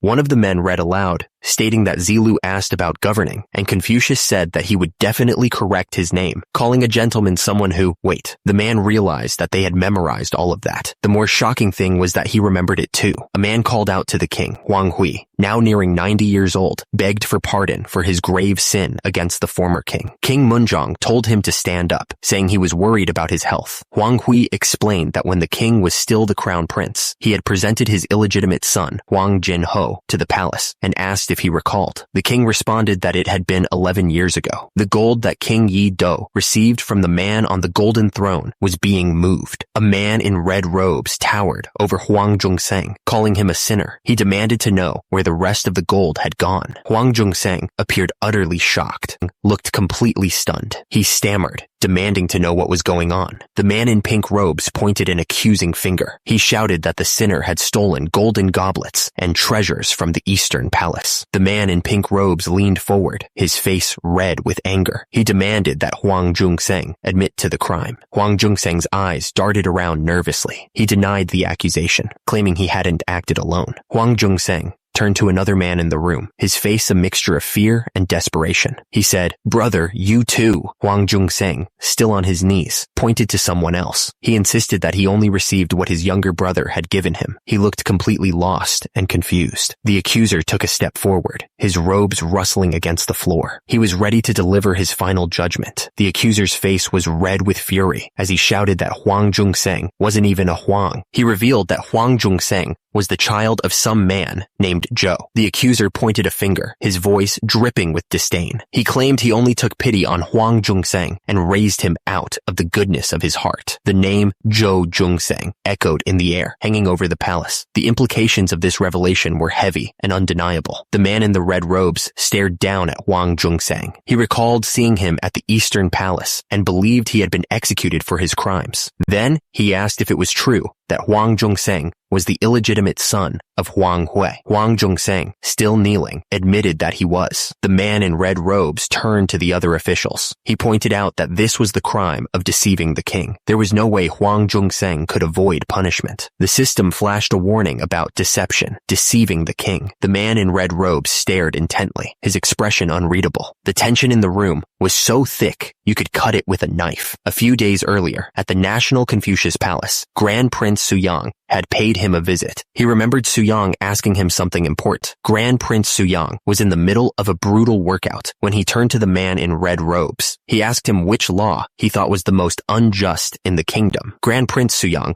listened as the man spoke about loyalty. He said that even orchids in flower pots grow toward the sunlight, and that the loyalty of illegitimate children is no different from that of legitimate children. The man continued, mentioning that below his younger sibling was someone named Ma Il-yong. He didn't explain who that was, though. The man smiled as he spoke of Ma Il-yong's talent, but he added that Ma Il-yong was an illegitimate son. The man went on, saying that the orchid is a fine metaphor for a man of noble character. However, human greed knows no bounds. The man told Suyang that if both illegitimate and legitimate children attain office, the complaints of the legitimate ones will increase. He seemed worried about the potential fallout. The man with the beard looked down, a slight smile on his face. "Don't worry," he said, his voice calm and steady. The words seemed to hang in the air, heavy with meaning. Elder statesman Huang Hui would be the catalyst, it was decided. Indeed, the man in the ornate robes looked up, his expression one of reverence. "Your foresight, father," he murmured, clearly impressed. The older man looked down, his face etched with concern. It was King Taizong who established these laws to maintain order in the nation, he explained, his voice heavy with the weight of history. Tears streamed down the old man's face as he spoke, his voice cracking with emotion. "Yet this old man is now near death," he cried. "I confess my lies, so please abolish the discrimination against illegitimate children." King Sejong sat on his throne, his expression unreadable. He simply said, "Very well." Huang Zhongseng's face twisted in anger as the words hit him. He had been stripped of his office, his power gone in an instant. Then the order came. Huang Zhongseng was to go to the Sagangung Palace and seek forgiveness from the former king. He was stunned. King Sejong looked down at Huang Zhongseng. "Because you have members of the modern palace," the king said, "I will not punish you." Huang Zhongseng could barely believe his ears. The king's mercy was immeasurable. One of the men watching spoke up, questioning the king's decision to treat the crime of deceiving the king so lightly. "Is this truly right?" he asked, his voice laced with concern. King Sejong sat there, looking thoughtful. He wondered out loud, asking how illegitimate children were born in the first place. One of the men in the blue robes spoke up, explaining that these children came from lowly backgrounds, as if that explained everything. King Sejong continued to probe, asking if those of lowly status could even refuse their master's demands. The two men in blue robes looked uncomfortable, like they knew where this was going, but didn't want to say it out loud.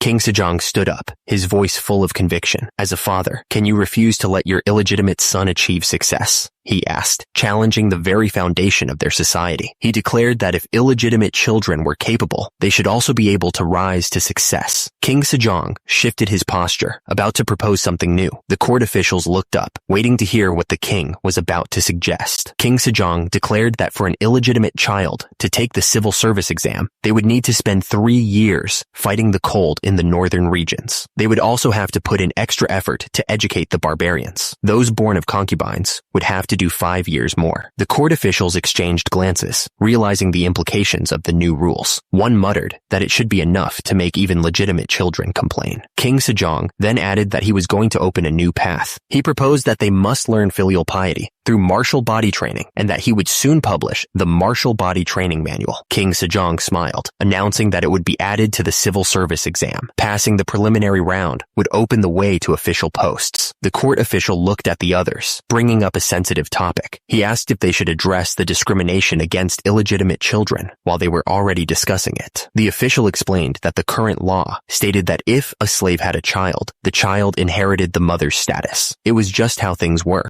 The official then asked if they shouldn't change the law so that the child inherited the father's status instead. He waited to see how the others would react. The official considered the implications. If they abolished the Seoyoljeom Gobup law, the official continued, thinking about abolishing the Nobijongbuk law as well. He was really trying to shake things up. The official smiled, thinking about how his actions would get rid of 2 of Joseon's unfair laws. It was a good feeling. Back at the Sugangung Palace, the wheels of power kept turning. There was no time to rest. Huang Hui had tried to resign from his position, handing the letter to King Sejong, but the king stopped him. King Sejong looked at Huang Hui with a stern expression. He told him that he was essential for writing the new law book. So, Huang Hui's resignation was not accepted. The king needed him. After the morning assembly, a special announcement echoed through the halls. Everyone waited to hear what it was. A man stepped forward, a smile on his face. He suggested they take the announcement to the Hall of Cultivating Talents. One of the men winced as he walked, clearly in pain. He muttered that his feet hurt from walking so fast, and that he should probably switch to straw shoes. The group made their way through the palace grounds, heading towards their destination. The sound of their footsteps echoed in the open space. As they approached, a man called out, announcing the arrival of the Grand Prince and the Minister of Finance. He demanded that everyone pay their respects. The prince looked at the group, his eyes landing on a man who was clearly struggling. "You've been coughing, haven't you?" he said, his tone laced with a strange admiration. "I admire your hard work."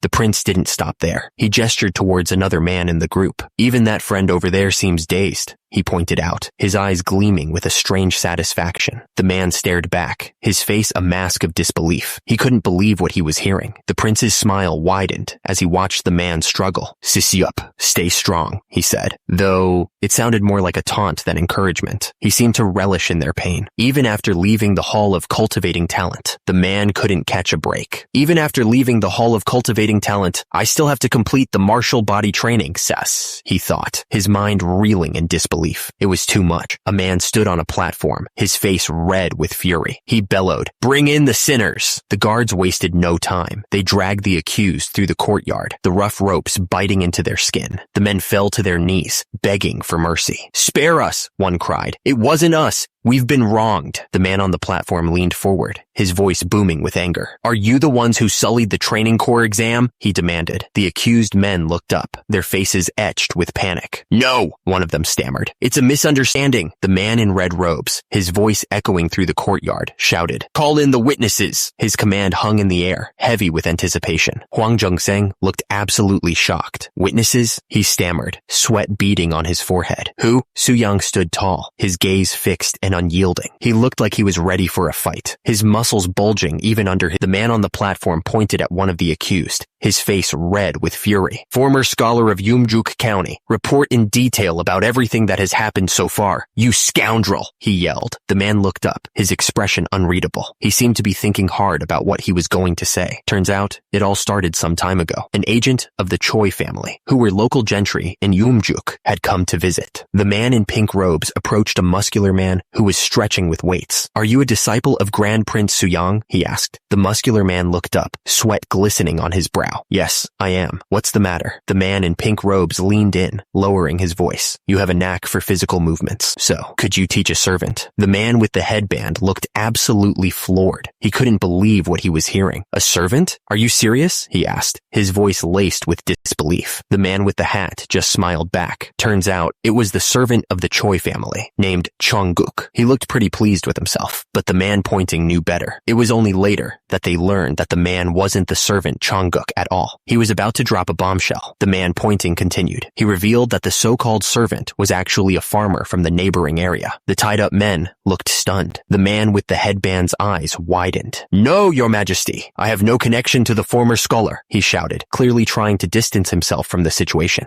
He looked absolutely terrified. The man in red robes glared, his face contorted with suspicion. "No connection, you say?" he challenged, clearly not buying a word of it. The man in red robes presented his evidence. The tenant farmer, he claimed, was neither physically capable nor diligent. He hadn't even been able to finish his assigned exercises. The tenant farmer struggled with the exercises, sweat dripping down his face. His form was sloppy, and he looked like he was about to collapse at any moment. Whenever he got the chance, the tenant farmer would just nap and waste time. He clearly wasn't taking his training seriously at all. The man in red robes looked at the crowd, a mixture of disbelief and anger on his face. "And yet," he asked, his voice rising, "this person placed first in the regional exam? That's insane." The question hung in the air. Did any of this even make sense? It was getting ridiculous. The tenant farmer, bound and sweating, tried to defend himself. "I placed first only because others were lacking." The man in red robes exploded. "Silence! How dare you lie so brazenly? At the military training camp, masters require a curriculum in the training process. You're the only one who failed purely because of lack of physical ability." The man in red robes pointed a finger, his voice dripping with scorn. "The only one conspiring with the gentry and falsely claim that the tenant farmer is a servant?" The tenant farmer and his companions fell to their knees, their faces etched with terror. "Your Majesty, please spare me." The man in red robes was absolutely furious. He screamed, "How dare you disgrace the military training headquarters?" The man in red robes wasn't about to let this go. He vowed, "I won't let this go lightly." 1 month later, the Water River Palace looked serene. The chaos from the trial was far away. Su Yang sat with some officials at the table. He said, "Everyone thinks I raised the salaries for the household registry survey because of that incident." Su Yang smiled, holding up his cup. "But actually, it's groundwork to prevent misconduct through the Nobuyongbuk law." Su Yang paused mid-meal, looking completely caught off guard. He wondered what he had just heard. Su Yang smiled, clearly pleased with himself. He thought to himself that if even you didn't know his plan, he must have done a good job concealing it. Su Yang began to explain the history. He went back to the reign of King Taejong, when the Nobuyongbuk law was first put in place. Back then, female servants would have children with any free man. They then tried to send their children to other households, which nearly depleted the government-owned slaves. Those who sought to increase the numbers of slaves used their servants to assault free women. It caused unimaginable chaos. The men below begged the king to step in with his wisdom. They were desperate for him to make a decision. Eventually, King Taejong had no choice but to enforce the Nobijongmabub law. It was a law ensuring a child's status as a slave was determined by the mother's status. But if this happens, what then? Someone poured a drink into a cup. It was a quiet moment, a brief pause in the tension. The man holding the drink said that if there's a census register for slaves, any abuses could be identified and punished severely. He looked confident as he spoke. Grand Prince Suyang held his cup, his expression serious. He wanted to know what they planned to do with those who broke the new law. A voice answered with a single word: exile. The men sat in silence, the weight of the decision hanging heavy in the air. Grand Prince Suyang continued, explaining that they'd be punished by relocating their homes to the northern regions. He added that the lands they left behind would be worked on by illegitimate children to assist them. He said once things were stable, they would implement the Hopei system that King Taejong was unable to enact. The Hopei system was a way to regulate and keep track of the movements and identities of the citizens. It was a system of identification used during the Joseon dynasty, and it would be implemented. Grand Prince Suyang looked absolutely stunned, his eyes wide. He hadn't expected things to go this far. Grand Prince Suyang looked around, a strange expression on his face. He was seriously wondering just how intelligent these people actually were. He smirked a little to himself. It was impossible to predict what the others would do, but he knew his own strengths. After all, he was naturally suited for weightlifting and building muscle. A subordinate leaned in, his face close to the window. He announced to Grand Prince Suyang that they had arrived. Grand Prince Suyang planned to dedicate himself to educating disciples. The carriage stopped in front of the cultivation hall. Suddenly, chaos erupted. Someone was shouting to catch a person who was trying to escape. They yelled at the others not to let him get away. Dust and sand flew everywhere as the ground shook. Grand Prince Suyang looked up, completely caught off guard by what he was seeing. Grand Prince Suyang's eyes widened. He was absolutely stunned. What is this? He thought. Turns out, it was a little kid riding a horse without a saddle. He was laughing like it was the most fun thing in the world. Someone shouted, "Please, spare me!" The kid was doing so well without a saddle, which was pretty impressive actually. The kid grinned from ear to ear. He was having the time of his life, completely carefree. The horse suddenly reared up on its hind legs, kicking up a cloud of dust. The man who'd been standing nearby went flying backwards, landing hard on the ground. Before he could even sit up, someone was already on top of him, throwing a punch straight into his face. He gasped as he felt the force of the blow. Then came the knee, smashing into his eye socket. Pain exploded behind his eyes, and he couldn't help but cry out. He tried to fight back, but strong hands grabbed him, squeezing the air from his lungs. He felt like his ribs were about to snap. As the beating continued, he could barely see through the blood in his eyes. In the distance, he could still hear the kid laughing as he rode the horse. The horse thrashed wildly, its hooves kicking up dust as it fought against the restraint. It was a beast of pure muscle and fury. The man on the horse remained firmly in the saddle, looking down at the guy he'd just knocked off. He seemed totally unfazed. The order came down like thunder. "Dismount! Immediately!" The man who gave the order was absolutely furious, his face red with rage. Someone took off running, desperate to get away from whatever was about to happen. He didn't even look back. Tears streamed down the man's face as he cried out, "Your Highness!" He was clearly terrified of what was coming. The rider looked down at the man he'd knocked off the horse, his expression unreadable. He demanded, "What has happened here?" The man explained, his voice strained, that recently the children had expressed a desire to learn physical training. He looked worried. Turns out they'd rebelled, throwing their books to the ground. They were sick of studying, apparently. And suddenly, a few of them stole horses and ran away. The man looked helpless as he watched them go. The horses trampled the fields, leaving a trail of destruction in their wake. The crops were ruined. The damage was done. An accident had occurred, leaving a man injured on the ground. He looked like he was in a lot of pain. The man holding the child looked absolutely furious. He shouted that it was impossible to reform them. He really seemed to have lost his patience. The kid being held up was defiant, though. He demanded that he be taught physical training, yelling that books were boring and useless. The man looked down at the kid, lecturing him about how his bones weren't even fully developed yet, so he shouldn't be doing physical training. The kid wasn't listening, though. He kept begging to be taught, spinning around like a top. He insisted he was faster than the others. The man holding the child looked like he was about to lose it. He declared that they couldn't be reformed. He sighed heavily, wondering what to do with these kids, but the child didn't care. He kept begging to be taught. The heavy wooden doors of the building loomed before them. The air was thick with anticipation as they prepared to enter. Suddenly, a voice boomed from inside the building, the sound echoing through the wood. A desperate voice cried out, begging to be released, admitting he was wrong. The man frowned, stroking his chin thoughtfully. He muttered that the future talents seemed to be under a lot of stress, and they needed something to lift their spirits. One of the men turned to him, asking if he had a solution. Another chimed in, asking if he remembered something called Nasurin. The man simply smiled serenely, offering a single word of advice: patience. With muscles bulging, the man positioned himself to shield someone from harm. He declared it was for their protection. Another man was sent flying through the air, clearly defeated. The man who had won grinned, reveling in the moment, declaring he was crushing them. The crowd murmured, wondering if this was the same technique that had humbled even the mighty General Han. The legend of the technique hung heavy in the air. The narrator explained that Nasurin was originally nothing more than a way to show off a strong body and muscles. It was a boast made physical. He went on to say that it was a kind of traditional acrobatic performance. The masked man watched with an intense focus. The man in the yellow robes looked suspiciously at the other man, his expression doubtful. He asked if the whole thing was a setup,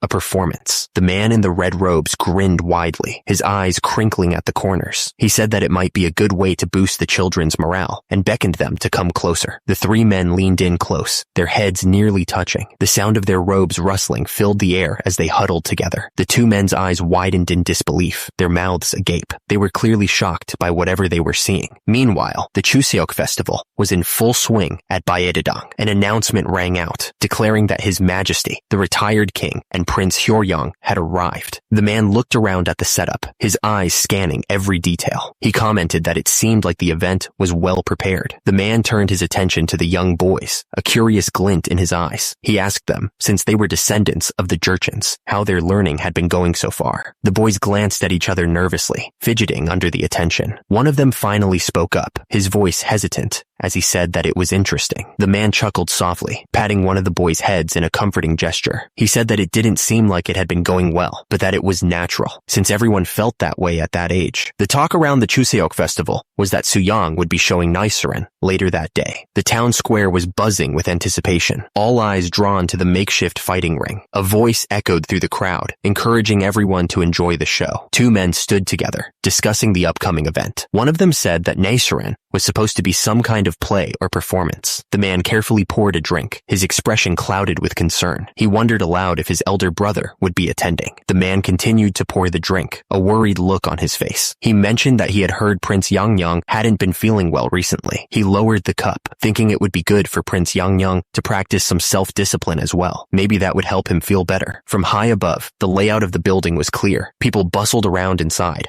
unaware of the spectacle about to unfold. The man pouring the drink froze, his eyes wide with disbelief. What in the world is that? He gasped. The other man stared in equal shock. A Maitreya? Buddha? Gunjie? On a raised platform, a man sat calmly, a faint smile playing on his lips. He seemed to be enjoying the moment. The man suddenly stood up, his voice booming across the square. People of the world, I am the Buddha! Gunjie looked down at the children gathered before him. How many of you have been waiting for me, the Maitreya? He asked. He paused dramatically. Indeed, the theme of this Nasurin. The man looked down at the group of children. He declared with certainty that this was the downfall of Gunjie. He admitted that he'd gotten hooked on the drama King Taijo at one point. The man's face was shown in extreme detail. He stared intently, his expression unreadable. The man was sprawled on the couch, glued to the TV. He mentioned that he'd watched the drama twice and was now fully knowledgeable about it. He then confessed that he had even planted extras here and there, whatever that meant. The man wearing the hat looked around at the kids. He seemed to be judging them, sizing them up. Suddenly, a voice echoed out, demanding to know who had coughed. The speaker had a metal eye patch,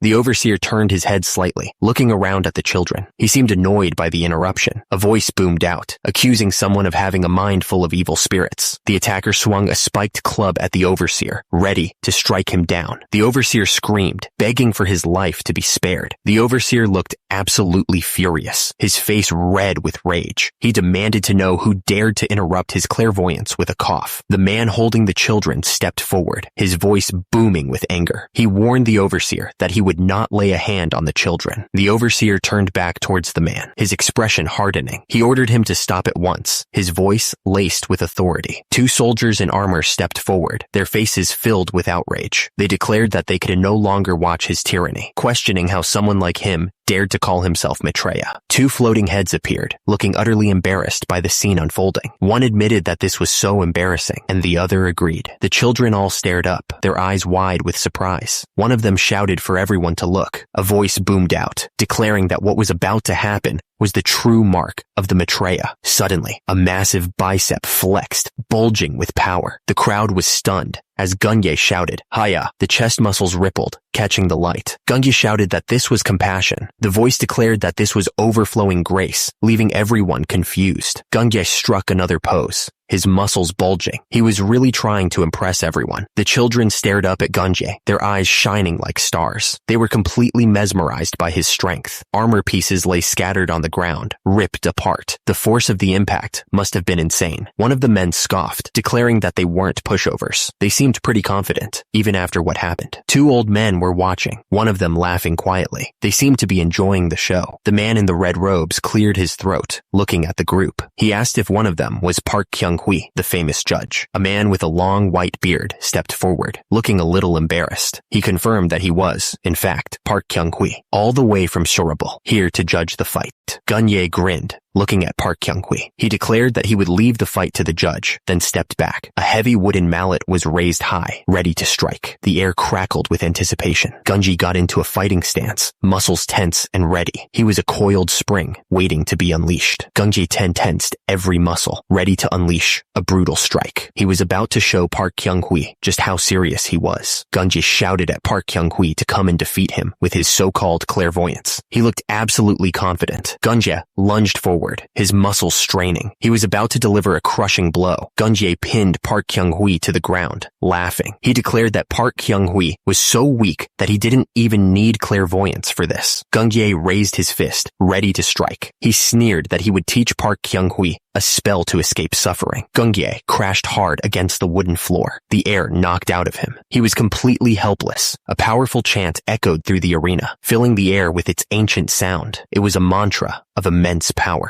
Park Kyung-hui slammed Gungi down with incredible force, driving him even deeper into the ground. The impact sent splinters flying. Two of the kids watching the fight started yelling, their voices filled with worry. They begged their master not to lose. Park Kyung-hui stood tall over the defeated Gunge, his chest heaving. Gunje was lying on the ground, groaning in pain. A powerful chant filled the air, resonating with an ancient energy. It was Gunge, speaking a mantra of immense power. Gunje's muscles bulged, straining against his clothes as he focused his energy. He looked absolutely furious. With a sudden burst of strength, Gunje struck Park Kyung-hui with a powerful blow. Park Kyung-hui groaned, clearly hurt by the attack. Two of the kids watching the fight started yelling, their voices filled with desperation. They begged their master not to lose, urging him to win. Gunje roared, his voice echoing through the arena. He declared that he could never lose. The man slammed his opponent onto the blanket with full force. He remembered the instructor saying, "During practice, we did it on blankets." The man's face contorted in pain as he was slammed into the ground. He thought, it hurts a lot more when you get slammed into the floor. The man sat on the edge of the arena, looking down at his defeated opponent. The air was still, the only sound the wind whistling through the trees. Gunji stood tall, his muscles bulging as he glared down. He shouted that his tyranny ended here. Gunji's eyes burned with rage as he looked down at his opponent. Every muscle in his body was tense, ready to strike. The Chuseok festival was about to begin, and the judges were seated. The mood was calm, but a storm was definitely brewing. Park Kyung-hui shouted for Yuya. The challenge had been issued. was sent flying through the air from the force of the punch. He shouted for his opponent to wait a second. Gunjae landed hard on the ground, looking up at Park Kyung-hui in shock. He couldn't believe how much power Park Kyung-hui had. A voice echoed through the arena, realizing that something had gone wrong. The speaker said that this wasn't in the script. Maitreya watched with a sinister smile. He seemed to be enjoying the unexpected turn of events. Park Kyung-hui didn't hesitate and delivered another punch. The force of the blow echoed through the arena as Gunjae crashed to the ground. Gunjae managed to block the punch, but the force was still intense. That hurt like hell, even though I blocked it, Gunjae said. Back in the stands, Yuya looked worried as he heard his name called out. Something was clearly not going according to plan. The men watched the fight with growing concern. They realized the situation was spiraling out of control. Did we defeat him? That line is off limits, one of them said. The two men grappled with each other, muscles straining with effort. The air was thick with tension as they fought for dominance. Locked in a tight hold, one of the fighters looked down at his opponent. "You're too naive," he said, a hint of pity in his voice. The force of the impact was like an explosion. The power behind it was immense. This Maitreya was something else. He arched his back, showing off his muscles. Even with just the strength of his back, it's more than enough. General Wang watched as the man prepared his next move. He yelled, "General Wang, I'll weaken Gunjae's strength." The two fighters were locked in a struggle. One of them shouted, "Please take him down." The man came crashing down on Gunjae with a kick. "Take this, Gunjae, lumbar erector muscle.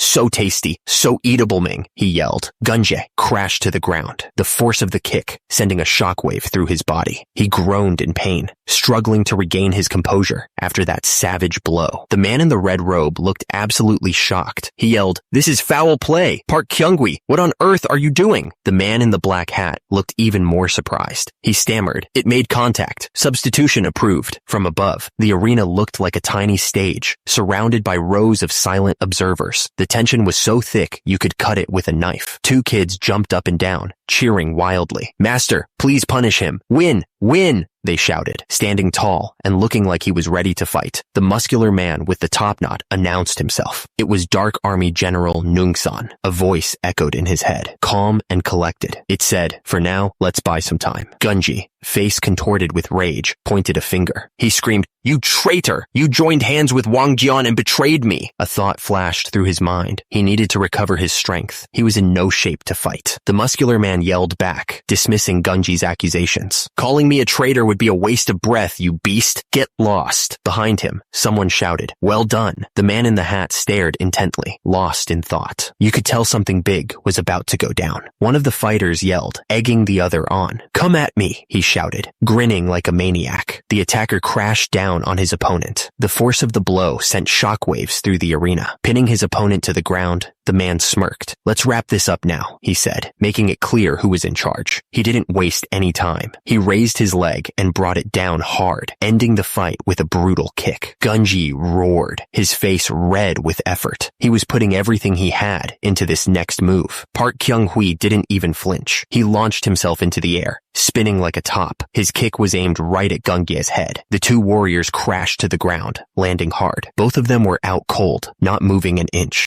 Park Kyung-hui slowly got back on his feet, flexing his muscles. "Gunjae has been defeated. His tyranny is over," he announced to the crowd. The crowd went wild, cheering at the top of their lungs. They had been waiting a long time for this moment, and the end of Gunjae's reign. Gunjae glared at Park Kyung-hui, his face twisted with rage. "You demonic scum," he spat, his voice full of hatred. Gunjae struggled to maintain his grip, yelling, "I am Maitreya, Gunjae strained against Park Kyung-hui's hold, shouting, "The one and only Maitreya in this world." An attendant rushed forward, clearly worried. "My lord, please calm down," he begged, his voice shaking. The grip tightened, knuckles turning white. The crowd held its breath, waiting to see what would happen next. Gunjae exploded in fury, his voice booming across the arena. "Silence! What kind of tone is that to use with Maitreya?" Gunjae's eyes were wild, his gaze intense and unsettling. He was clearly losing it. A strange sense of destiny seemed to hang in the air. The prophecy was clear. According to the script, Gunjae must rise in tyranny. Gunjae's face was a mask of grim determination. His eyes narrowed and focused. He was ready for what was to come. The end was already written. Gunji was destined to rise, but he was also destined to fall, and then be defeated. The two warriors grappled, muscles straining with the effort. Each man fought for dominance, their bodies locked in a test of pure strength. Park Kyung-hui looked down at his opponent, his expression grim. He declared, "It's over, Gunja." The older man in the audience looked shocked by the turn of events. He asked, "Did you watch carefully?" One of the men in the room nodded in agreement. "Yes," he exclaimed. Nichiren revolves around heroic tales. The men continued to discuss the nature of Nichiren. It was about showing off one's body and competing in skill. The man looked down at the student with a disappointed expression. He said that today's theme was the final moments of Gunge, but it was clear the student hadn't studied up on it. The boy looked up, confused. He asked if Gunji was that crazy monk he'd heard about. The voice continued, explaining that if he actually learned from the studies he hated so much, he'd actually enjoy Nichiren even more. The boy looked down at the book with distaste. He complained that he hated studying, though. The voice responded, pointing out that his masters, too, had fully mastered the 4 books and 3 classics. The man in front smiled, telling the other that they could start the martial body training afterward. The man behind him grinned in anticipation, clearly excited about the prospect. The student replied immediately, saying that even so, he wanted to learn quickly. He seemed impatient to get started. The man at the desk looked up, asking how much he needed to study. He was clearly trying to figure out how much work he was in for. The instructor smiled, explaining that they needed to study until they were 16. He added that they could begin the martial body training 5 years from now. The instructor asked if they would all study diligently. A chorus of voices responded with a resounding, "Yes!" The man kneeled low, bowing his head in apology. He said he was deeply sorry for causing them any concern. The man with the beard admitted he'd been on edge the whole time. He added that it must have been embarrassing for Shimidesa, who had come with them. The man with the beard bowed again, saying, "Amitabha." He explained that he'd apologized right after it was over, and supposed he'd have to make a big donation later to make up for it. The man looked up, asking where the other had read about the insane monk Gunye. He seemed curious about the source of the information.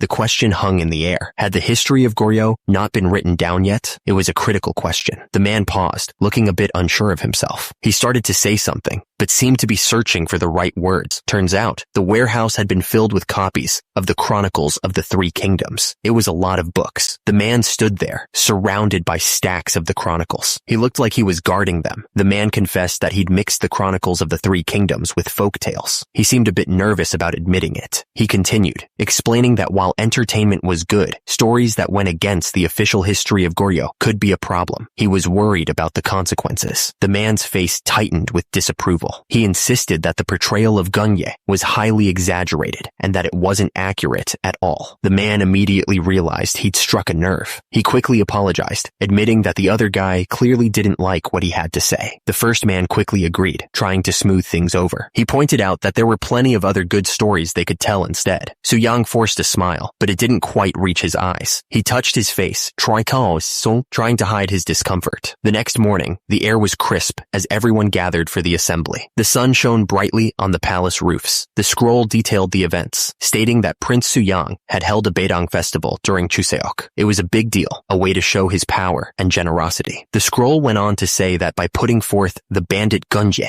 who claimed to be Maitreya, Prince Suyang was making a big mistake. It was like he was trying to start a riot or something. The guy in the robes looked up from the scroll, his face serious. He asked if Gunje had really performed Naosrin, like he couldn't believe someone would actually do that. Then, one of the officials spoke up, calling out Prince Suyang's name. You could feel the tension in the room as everyone waited to see what would happen next. The voice boomed, ordering Prince Suyang to step forward. He looked absolutely furious, but he had no choice but to obey. The little crying face popped up again, this time looking even more upset. It sobbed, "This time it's elder brother." The authority figure, sitting high on his throne, leaned forward. He was demanding to know what had happened during the last Chuseok at the Hall of Cultivating Talent. Shin Sul-young spoke, his voice filled with regret. He admitted that he had acted recklessly out of ignorance and arrogance, committing a foolish deed, but that if something wrong had been done, then punishment must follow. Out on the streets, things were getting stranger. Children with blindfolds and sticks were starting to gather. They were mimicking the thief Gunje, chanting, "Om Mani Padme Hum." It was like a weird game to them. them, but it was starting to spread. Back in the hall, Shin Soo-young finished his statement. He said that the children went around shouting about killing evil spirits, and that he was deeply sorry for all of it. Shin Soo-young looked up, a hint of desperation in his eyes. He was wondering what could even be done about something that was already in the past. The authority figure, sitting on his throne, spoke with a booming voice. He said that what Shin Soo-young had done was not even recorded in Goryeo history, so instead of punishment, he was ordered to revise the Goryeo history. Shin Soo-young listened intently, his expression unreadable. He knew that Goryeo history had been revised once, during King Taejong's reign, and twice, by the retired king. Another man spoke up, his voice somber. He added that on the third attempt, the work was left unfinished, hanging over them like a curse. The voice commanded them to gather those who were willing and start anew. It was a daunting task, but there was no way around it. The two men looked at each other, completely stunned. The news had hit them hard, and they didn't know how to react. The man in purple robes turned his head, his expression unreadable. He stared intently at the other man, lost in thought. The man in purple robes continued to watch, his gaze unwavering. He seemed to be trying to figure something out, but it was impossible to tell what he was thinking. The man's brow furrowed, a sense of unease washing over him. What is this? He wondered. Why does this feel so ominous? Suddenly, papers started flying everywhere, scattering across the library floor.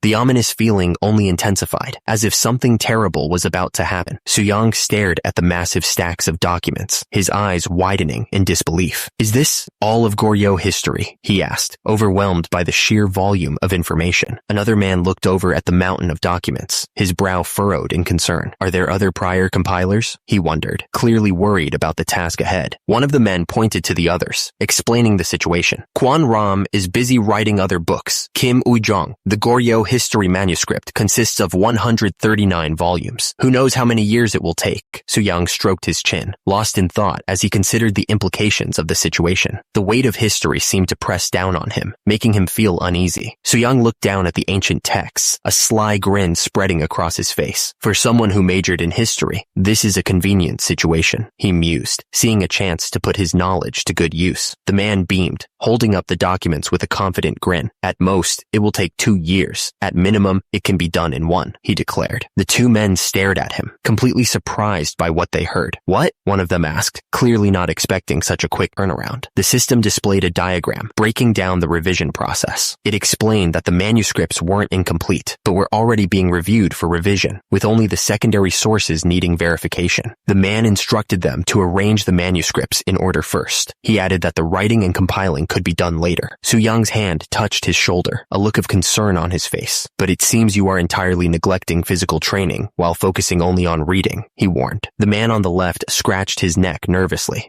Well, that has been the case. Soo-young grinned, flexing his massive biceps. Don't worry, am I not here to assist? The man trembled as he stood outside the building. He knew what was coming. Let's start lightly with some meditation posture exercises, he heard. Meanwhile, far away on the East Sea, a ship cut through the waves. The wind howled through the sails as it headed toward its destination. On board, a man strained against the ropes, pulling with all his might. Ooh-wee! He groaned, his muscles burning from the effort. The man on the ship looked around, clearly annoyed. I was enjoying the warmth of the southern provinces. Why are we being sent when the 5th Division could go? The other man responded calmly, trying to defuse the situation. We can't send those who have just completed training to the northern front, can we? Another man chimed in, puffing out his chest with pride. Back in our day, we fought in Mokjong White Mountain and even caught mountain lords. The first man patted the veteran on the shoulder, trying to calm him down. Sounds like an exaggeration. Please endure for a little while longer. It's faster than walking to the Tumen River. The ships continued to sail across the water, heading towards their destination. It wouldn't be long now before they arrived. We had finally arrived at northern Horyong. The place looked pretty peaceful, actually. The man in the pink robes unrolled the scroll and started reading. Aguchi, the tribal leader of Gyeongjui, for your loyalty, you are hereby appointed to the rank of 6th rank military training officer, and you shall defend Horyong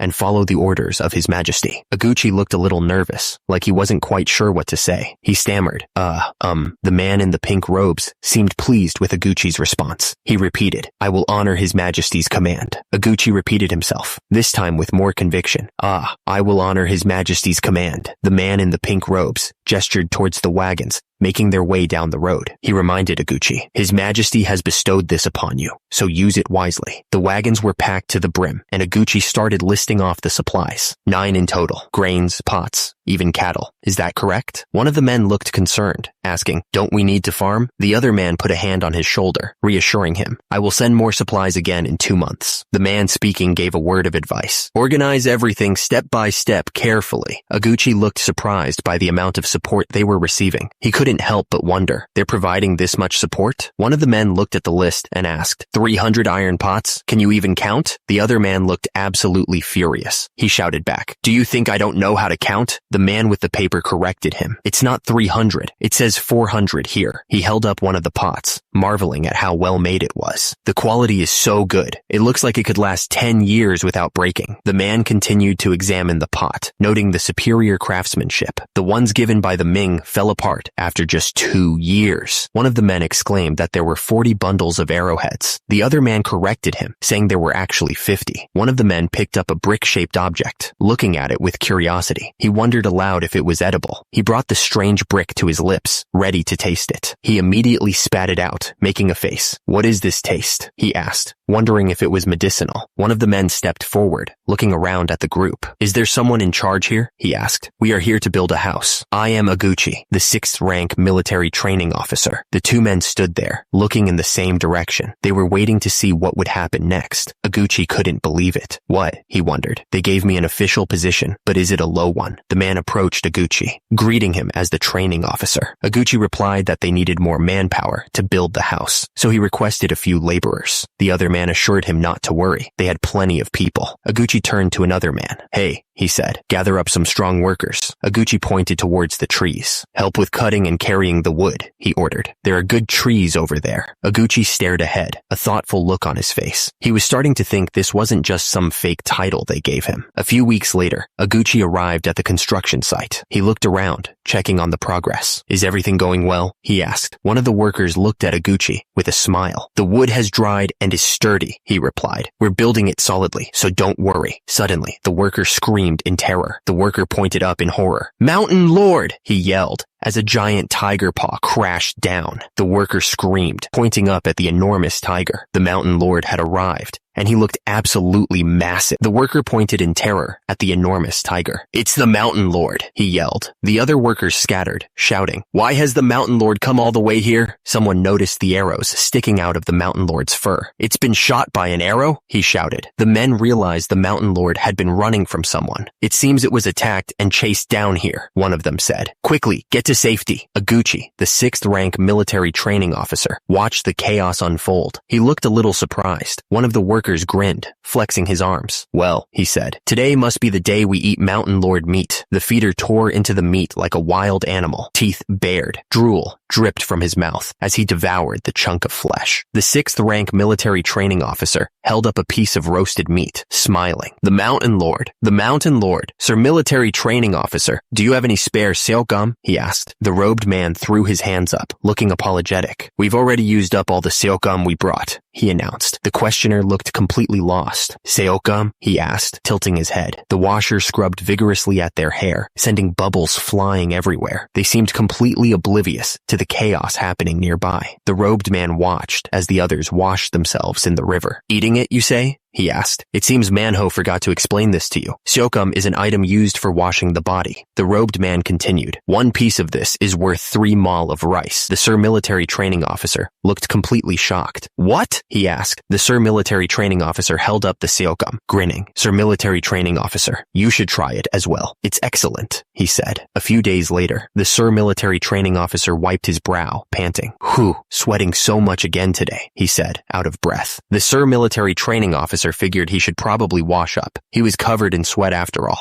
He stepped into the river, ready to cool off. But then he noticed the water was changing color, like something was mixing into it. Manhwa was already in the river, smiling like an idiot. "Ah, so refreshing," he said, sounding like he was having the time of his life. The system chimed in with a weird message. It was like the stream water had been through some serious stuff. Manhwa and the Sir Military Training Officer were scrubbing themselves with the seokgum, sending bubbles everywhere. They looked like they didn't have a care in the world. 2 months went by. Then, the man in pink robes announced to everyone, "There's a letter from the Hall of cultivating talent. The man in pink robes held up the letter. "Since you can't read, let me read it for you," he said, before reading the letter aloud. "Mother, Father, I'm doing well." The words hit home. A man and woman, listening to the letter, started to tear up, clearly missing their family. The letter continued, "Since I'm not yet 16 years old, I haven't started learning martial body training." Far from the letter's writer, two people were playing badminton. It was a simple game, but it was a good way to pass the time. He reflected on his training, thinking, "I either hit the feather or watch my teacher's internal meditation." The badminton player had tensed his body, preparing for the next move. He looked like he was putting all his energy into it. Nearby, his teacher focused intently, his muscles bulging. He looked ready to explode with energy. The student watched his teacher, thinking, "Someday, I hope to become like my teachers." The two men clashed, their bodies slamming together with a loud thud. The children watching cheered wildly, enjoying the display of strength. The two boys bumped fists, screaming in excitement. They were clearly celebrating a win, savoring the moment. The man looked up, admiring the sheer power of Grand Prince Suyang. He wanted to become just like him. The supplies from Gwangsonggon on Administrative District were late as hell, one of the men complained. He held a letter in his hands, remarking on how precious it was that someone was writing letters. Someone mentioned Jungwon, Administrative District. The name hung in the air. The man's eyes widened slightly, his expression shifting to concern. Something had just clicked in his mind. "I overheard that Gyeongwon Administrative District was a place you could reach by traveling along a mountain path. It was good information to have, in case we needed to go there. Turns out, on horseback, it would take 3 days to get there. That was good to know, since time was of the essence. I also heard that recently, the usage of sukkum had been increasing. I wondered why that was." The man in pink robes spoke up, explaining that they couldn't just wait for supplies to come from Joseon. He asked if it was possible for them to exchange supplies there as well. The man in pink robes agreed, but warned them not to cause any disturbances. He didn't want any trouble. "We finally made it to Gyeongwon Administrative District. The market was full of people trying to buy and sell all sorts of things. They were shouting, trying to get people to come take a look and telling them that they could bargain. Two men were checking out a pelt, but it was in bad shape. One of them pointed out that it had way too many arrow marks on it. Another man was trying to sell a different pelt. He said it was half price and the leopard skin was 3/5. It sounded like he was trying to make a deal. The man grimaced, complaining that whether it was the Joseon people or the Ming people, they all knew how to rip them off. He muttered something about 750 seok. Turns out, seok was a traditional Korean way to measure grains or rice. It was a common unit of measurement back then. The man proposed a price of 750 seok, even including deer antlers. The man in the purple robes argued that the Ming dynasty only paid about 150 seok. The man in the blue robes insisted that no one would offer a better price. The man in the purple robes threatened to find someone else. The man in the blue robes quickly tried to stop him. The man in the blue robes smiled, finally agreeing to the deal. Either way, the money would just be used to buy sokam and iron goods. The man in the purple robes grinned, a sinister look on his face. He offered to sell his goods at double the price, his eyes gleaming with greed. The man in the blue robes gestured impatiently. He demanded the other man bring the goods over immediately. The books were placed on the table. He looked at them closely, wondering what they were. The man in the purple robes held up a stack of papers. He explained that these could be taken to the government office and exchanged for rice, or used to buy other goods at nearby shops. The papers were handed over. The man receiving them said that he understood, but this place was so unstable, you see. The 6th rank military training officer stared down at the stack of papers in his hands. He couldn't believe they were using these scraps of paper as currency. The 6th rank military training officer looked up from the papers. There were a lot of soldiers around. The 6th rank military training officer turned to a soldier standing nearby. He asked why there were so many soldiers around. The question hung in the air, unanswered. Were the soldiers there to protect them, or were they planning to wipe them out if something happened? Another man walked up to the 6th rank military training officer. He suggested that maybe the soldiers were there for both reasons. The man shared a disturbing rumor. He said that a settlement of 300 households had been completely wiped out recently. Suddenly, there was a loud crash. The man was sent flying through the air, hitting the ground hard. The smell of alcohol filled the air. Two men were trying to hold down a drunk who was slurring that he didn't break the sword and that it was made like that originally. The drunk man clutched his head, looking completely out of it. He mumbled, asking for help. Meanwhile, on one side of Iguchi's village, the landscape was peaceful. The trees were green, and the river flowed calmly. The hooves kicked up dirt as the creature missed its target. He shouted in frustration that he missed it. The hunter pointed after the fleeing deer, yelling at the others to hurry and chase after them. The deer were already leaping away, further out of reach. One of the men sat down, refusing to chase after the deer. He complained that he couldn't do it, telling the others to go catch them quickly, annoyed that they even followed him. The hunter turned and told the lazy man to go back to his tribe. He was clearly furious at being slowed down. The man explained that he had to check the place he saw during the hunt a few days ago. He seemed determined to go there, despite the failed hunt. The 6th rank military training officer squinted, his brow furrowed in confusion. Something about this place was bothering him. He walked further down the mountain path, a strange feeling washing over him. Somehow, the terrain felt familiar, as if he'd walked this way before. The 6th rank military training officer stopped in his tracks, his boots sinking slightly into the soft earth. He muttered that this was it. The 6th rank military training officer's eyes widened, a jolt of recognition shooting through him. He realized that there was no doubt about it. The 6th rank military training officer stared at the spot, his mind racing. This was where something important had happened. The 6th rank military training officer sat there, the truth hitting him like a ton of bricks. He muttered that this was where their Ulyanghap used to live. This was the place. The 6th rank military training officer turned to the man and asked if Ulyanghap was his hometown. He waited, watching the man's reaction carefully. The man in the white robes confirmed that it was, but now, he explained, it was under the control of Ulyankap's forces. He added that this was before he was even born. The 6th rank military training officer paused, thinking for a moment. He remarked that he believed a distant relative named Monteomu used to live there. He asked if the man was aware of what happened to Monteomu. The man in the white robes explained that just because Monteomu was friendly with Joseon, the Ulyankap scumbags raided and killed him. He seemed angry as he spoke. The man with the beard looked up, his hands raised slightly as if in supplication. His face was etched with worry, the weight of the past heavy on his shoulders. The man in the blue robes pointed out that the man with the top knot was a relative of Monteomu. He watched the man's face, waiting for a reaction. The man in the blue robes continued, adding that the man with the top knot also had close ties with Joseon. He pressed the point, asking if that meant they could be targeted too. One of the soldiers looked up at the cliff above, his voice laced with fear. He pointed out that their enemies were right above them, ready to strike. The camera panned out, showing the vast expanse of the Gyeongwon administrative district. It looked peaceful from above, but they knew danger lurked. He held the teacup tightly, his knuckles white. He knew they were in danger. He simply said, "That's right." Gyeongbonbu Regional Commander Im Mong-jeon explained that the land once belonged to Monteomi, the leader of the Jeonju Left Guard. He looked serious, knowing the history was important. The man with the top knot argued that if they moved even a little towards the north, the Ulyankap scumbags would definitely come after them. He gestured wildly, clearly terrified. The man with the top knot looked desperate. He asked, voice cracking, if Joseon was even going to protect them. Gyeongbonbu Regional Commander Im Maeng-jeon looked at him sternly. He asked if the man had forgotten what His Majesty had said when they entered the court. The man in the hat stated their duty clearly. They were to subjugate the Haseo Jurchens and the wild Jurchens in the north, no matter the cost. The battle raged on, a whirlwind of steel and fury. One of the men shouted that they might be able to defeat Ulyankap in this fight. Another man looked up, his face etched with worry. He warned that even if they won, the enemy would unite under the excuse of revenge. High on a hill, a group of men looked down at the battlefield. One of them stated grimly that there were 3,000 of the enemy. No, 6,000. Elsewhere, a man stood in a room lined with books. He declared that the country had deliberately stationed them in Horyong. The man's words hung in the air, heavy with unspoken meaning. A voice echoed in disbelief, demanding to know what he had just said. The bald man's eyes widened, and he looked absolutely terrified. He realized the depth of the situation he was in. The man in the hat leaned forward, speaking with a low voice. He told the bald man that Monteomu's son had not avenged his father, but as his relative, he could be the one to do it. The man in the hat continued, saying that their country wouldn't directly get involved, but they would provide legitimate protection. The man in the red robes thought to himself, so that was why they granted him an official position, and showed favor to his tribe all this time. The man in the hat placed his finger on his chin,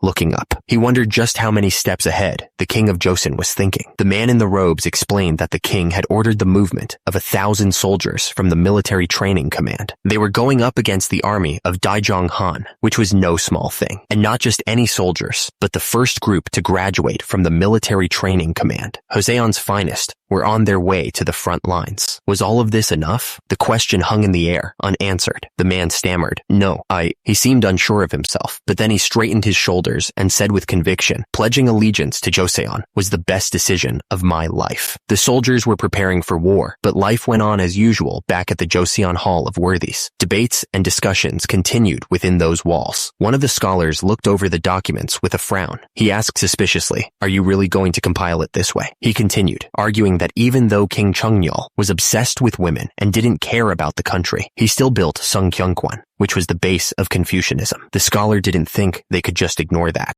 Another scholar held up a hand, ready to argue back. But the thing is, a third scholar, sitting with a book, seemed distracted. One of the others told him, "Can you really focus like this? Don't worry." The scholar stood there for a moment, thinking about what to say next. He was clearly trying to figure out the best way to make his point. The scholar looked at the document again, a frown forming on his face. He pointed at the writing and said, "More than that, isn't Myocheong being emphasized too much?" Another scholar chimed in, explaining that Myocheong was a Buddhist monk who had shaken up the ruling class of Goryeo and led the movement to relocate the capital. He added, "It's probably because he was a Buddhist." The first scholar's eyes widened as he processed the information. He realized something important had to be done. He slammed his hand on the table, startling the others. "It must be corrected," he shouted, his voice full of conviction. The voice was demanding a complete overhaul, not just of the text, but of the very way they carried themselves. It was a correction from top to toe, inside and out. The scholar in the red robes looked absolutely floored, his eyes wide with surprise. He shouted, "Yuya!" clearly caught off guard by something. The voice dripped with disdain, questioning the other person's ability to even grasp the meaning of the book. It was a harsh challenge to their intellect. The discussion ended as abruptly as it began, with a hand slamming down on the book. The sound echoed through the room, leaving no room for argument. The man in purple robes sighed, a hint of regret in his voice. "Well, I can read it well," he admitted, then added, "It was my mistake to make you focus only on reading books." The man in purple robes smiled, mentioning that assigning Monteomu's relative to Hoeryong was quite the move. He seemed pleased with the decision, as if it was a clever chess play. Grand Prince Suyang looked down, but his lips curved into a smile. He said that it was nothing compared to the strategies of his father, King Sejong. Turns out, even the seeds that Suyang brought had taken root. The grain harvest was increasing, which was good news for everyone. Someone mentioned that iron production had also increased significantly. It seemed like things were improving across the board. The number of warhorses had also risen in the northern frontier. It was a sign that Joseon was getting stronger. The man in purple robes laughed, saying that at this rate, he should change his posthumous title from Moonjong to Mujong. He seemed to find the idea genuinely funny. But then, the man in purple robes turned serious, pointing out that in Gyeongsang-do, the distribution of iron wasn't keeping up with production. It seemed like a serious problem. Meanwhile, the Minister of Public Works had recently discussed road expansion. It seemed like there were plans to improve the infrastructure. Grand Prince Suyang smiled, saying that he knew exactly who proposed that idea. He seemed to have someone specific in mind. Suyang added that right now, that person should be inspecting the weights and measures in Gyeongsang. It sounded like he was assigning a task or checking up on someone. Grand Prince Suyang smirked, snapping his fingers as if he had everything planned out. He seemed confident that his scheme would work. Meanwhile, miles away, the scene shifted to Gyeongsang. It was a bustling town, full of life and activity. From above, the village looked peaceful, with its small houses and winding streams. You could almost forget the political schemes happening elsewhere. An official, looking absolutely furious, demanded, "Why aren't you using the standard measures designated by the state?" But the local shot back that Gyeongsang had its own customs, and he wasn't about to change them. The local official's face was red with anger as he yelled, "Stop meddling in our affairs!" He wasn't backing down. The man in the orange robes frowned, clearly annoyed. Others couldn't even last a few days before giving up and returning. But this guy, he muttered, wondering why someone was so persistent. The man in the brown robe stepped forward, trying to reason with him. "You'll only suffer losses if you continue this way," he warned, hoping to get through to him. Suddenly, a man with a spiked ball came charging forward, looking absolutely furious. "You insolent fool!" he roared, ready to attack. The man screamed, ordering someone to leave. "Get lost from Gyeongsang at once," he yelled. not about to back down.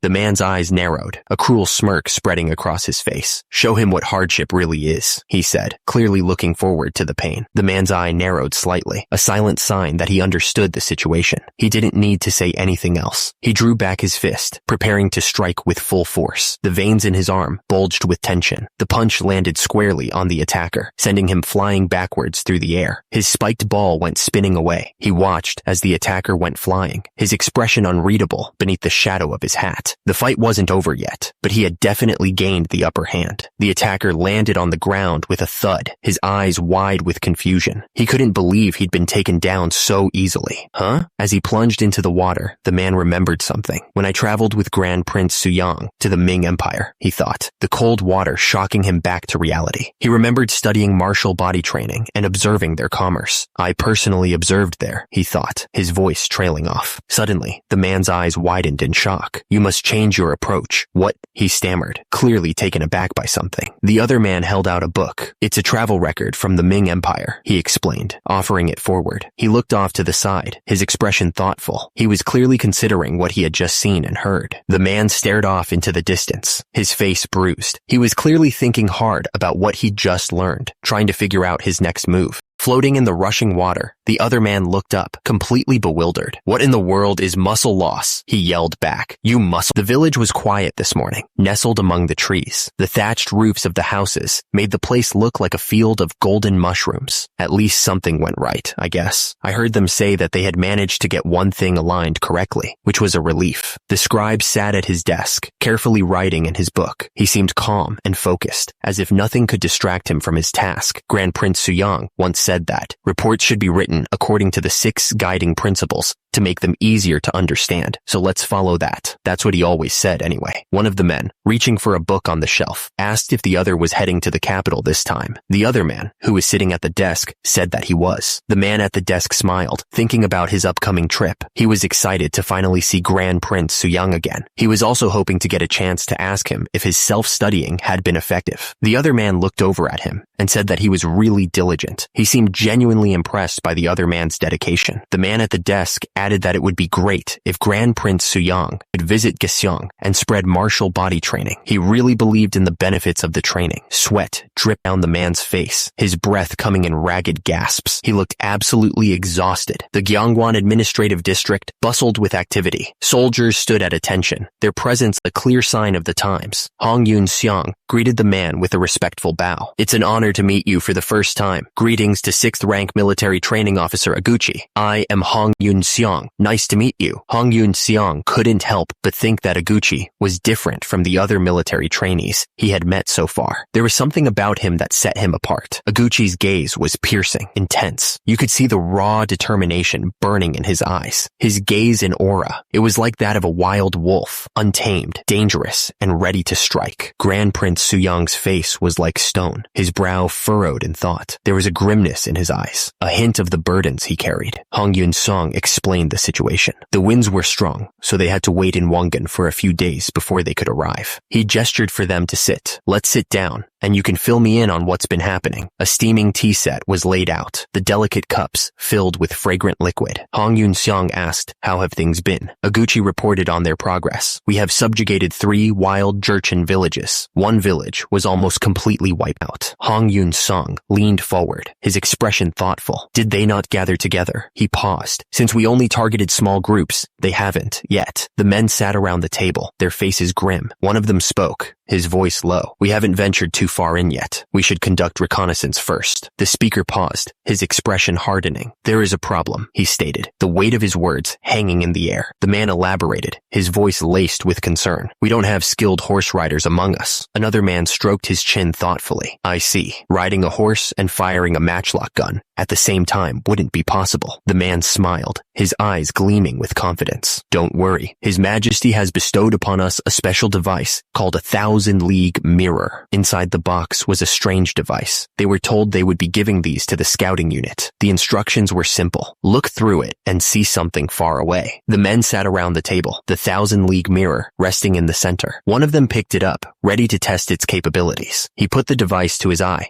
adjusting it carefully. The man peered through the lens, trying to focus on something in the distance. Suddenly, he saw it. A bird perched on a branch, so close it felt like he could reach out and touch it. The man's eyes widened in shock. "What is this?" he exclaimed. "The 1,000-league mirror enlarges distant objects, making them appear closer." The man gestured towards the map on the table, the faces of the others illuminated by the dim light. He explained that the map was compiled from the testimonies of Iguchi and other tribal chiefs, a vital tool for their upcoming campaign. He pointed to a specific area on the map, his finger tracing the outline of the mountains. He warned that the deep mountains would make them easy to spot if they moved recklessly, so it would be best to move along the northeastern region where the tribes they had already beaten were located. The presenter continued, pointing to the mountain passes on the map. He declared that they would advance through the mountains, a risky move that could pay off if they weren't detected. He turned to the others, his expression serious. He told them that the cold would be brutal in the mountains during this time of year, so he requested that they distribute the wolf pelts stored in the warehouse, because that would be greatly appreciated. One of the men frowned, his brow furrowed with worry. He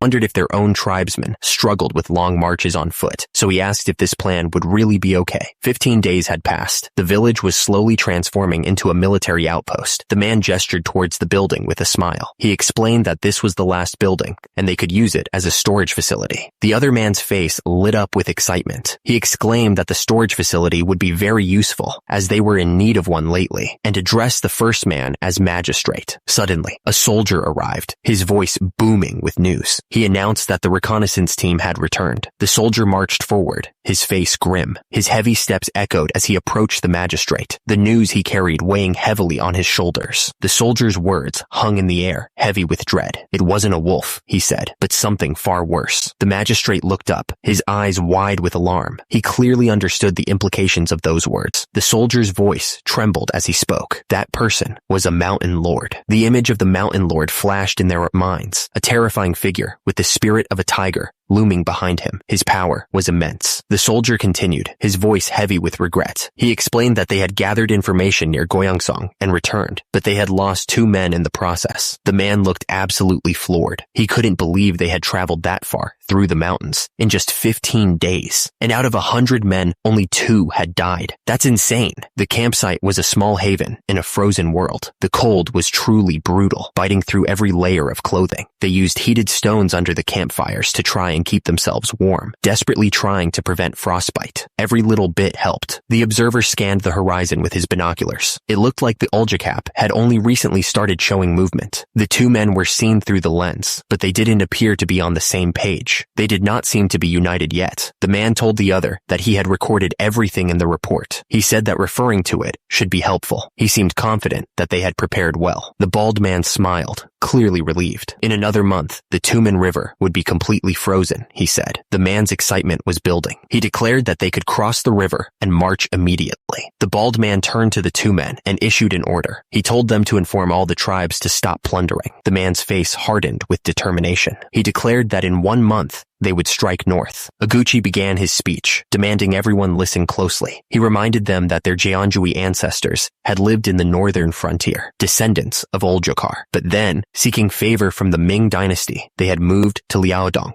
Iguchi's voice rose with anger. He declared that the Ming had deceived and exploited them. He then demanded to know who had welcomed them warmly. The crowd responded immediately, shouting that it was Joseon who had welcomed them. Their faces were filled with fervor. Iguchi pressed on, his voice ringing with conviction. He asked who had provided them with the steel and grains they now used. Iguchi's eyes burned with intensity as he spoke. He was clearly trying to stir up some serious emotions in the crowd. Iguchi had stirred them up real good. The crowd roared back in agreement, shouting that it was Joseon who had welcomed them. Iguchi pressed on, his voice filled with venom. He reminded them that even Monteomu, another descendant of their Oljokap, had gone to the Joseon court to receive silver. But then, those Oljokap dogs had cowardly ambushed and killed Monteomu. The statement hung in the air, a somber reminder. Few would remember Monteomu. It was true. The man's expression was hard to read, but he was clearly thinking about what Iguchi had said. His eyes narrowed, as if he was trying to make up his mind about something. The idea was simple, but powerful. powerful. Wars must always have a just cause. That was the only way to get people to fight and die. Iguchi revealed that Monteomu's son, Chung-san, was still alive, but living a miserable life as he was being deceived by the Ming. Iguchi's voice boomed out, declaring that he never forgot a grudge and always repaid a favor. The crowd roared in agreement, raising their fists in the air. They were ready to follow Iguchi anywhere. The ground shook as a foot slammed down with purpose. The intensity of the moment was building. The soldiers surged forward, driven by a single word: revenge. The soldiers were completely fired up, their battle cry echoing through the air as they charged forward. Revenge! Revenge! They shouted, their boots pounding against the earth. One of the men glanced over his shoulder, his expression unreadable. He seemed to be waiting for something, or someone. Iguchi surveyed the scene with a satisfied grin. Excellent, he exclaimed, raising his hand in approval of the soldiers' fervor. Iguchi's voice boomed across the field, singling out one man from the crowd. Sixth rank official, Gunchung Dewi, Yi Hyogang, step forward, he ordered. Yi Hyogang, the sixth rank official, stood silently, his gaze fixed on the ground. He was clearly waiting for Iguchi's next command. Yi Hyogang stood tall, surrounded by his men. Turns out, his grandfather was Yi Juran, a sixth cousin of Monteomu. But during the wild Jurchen rebellion, the Oljokap showed no mercy. They killed Yi Hyogang's grandfather without a second thought. Fueled by rage, someone shouted, "Kill those bastards! Kill them!" Yi Juran was a hero of the northeastern frontier. It was important to emphasize that his descendants were working for Joseon, which would boost morale even further. The man raised his fist high, shouting, "To honor the spirit of Monteomu." The other soldiers echoed his cry. The soldiers were pumped full of adrenaline and ready for a fight. Yi Hyogang declared that they would march to meet a lake. An archer took aim at the wall, ready to fire. The attacker shouted, "Surrender to us or face annihilation." The arrow flew straight and true, piercing the throat of a soldier. He choked, blood sputtering from his mouth. The soldiers were shocked. One of them yelled, "What the? A steel arrow?" The soldier stared in disbelief. "Since when have they possessed so much steel?" he asked, clearly concerned. The cold steel of the sword slid out of its sheath, ready for battle. The soldiers, terrified by the steel arrow, immediately threw their hands up. They shouted, "We surrender! We surrender!" The leader of the attacking force stepped forward, his face hard. He demanded, "Will you submit to Joseon?" One of the surrendering soldiers spat back, looking angry. "Do you think you're Joseon people? You're just Jurchens like us." Another soldier spoke up, trying to smooth things over. "We belong to Jeonjui before we entered Joseon and became its loyal subjects. We are currently marching to annihilate and subjugate the Oljokap tribe." The leader's voice boomed, cutting off any further explanation. The threat hung heavy in the air. "If you refuse to submit," the leader took a deep breath, the air heavy with the scent of coming rain. He stared straight ahead, his hand gripping the hilt of his sword, ready for whatever came next. The leader barked out orders, his voice echoing across the field. "Prepare your weapons and ready the reserve horses. We will submit to Joseon." One of the soldiers spoke up, confusion etched on his face. "But the Oljokap are also our relatives." The leader's face twisted in anger as he spat back. "Relatives? What nonsense. The ones with the most wealth are your true relatives." The horse stood patiently, awaiting its rider. It was just an animal, but it was about to be part of a brutal game. The metal glinted, reflecting the pale light as the weapons were readied. The air was thick with tension, everyone waiting for the order to charge. The decision was made. A voice rang out, declaring, "All of us will submit to Joseon." Namnal stood firm, surrounded by his men. The leader of the Joseon forces demanded, "Namnal, make your decision. Will you submit to us?" The Joseon leader's face tightened, his voice rising as he challenged, "Or will you fight us?" Namnal began to speak, his voice resonating with conviction. "In the name of Arahap, we, Namnal's tribe." The man's eyes narrowed, his expression hard to read. You could tell he was thinking hard about what to do next. One of the men raised his arm high, his voice booming across the field. He declared, "Pledge our loyalty to Joseon." Two soldiers stood with their swords raised, looking around in confusion. They didn't understand what was happening. Another man stepped forward, his voice firm as he announced, "Golgan, we will submit to Joseon." The man's face was a mask of confusion and disbelief. "What is this? Why is everyone—" He trailed off, noticing something odd. "They haven't even drawn their swords?" A thought crossed his mind. Were these guys actually friendly? It seemed too easy. Suddenly, the man on horseback shouted, "Nimachajok!" Another man, clearly enraged, yelled, "Finally, a battle worth fighting. Yes, you traitorous scum. How dare you cling to Joseon?" The man looked around in total confusion.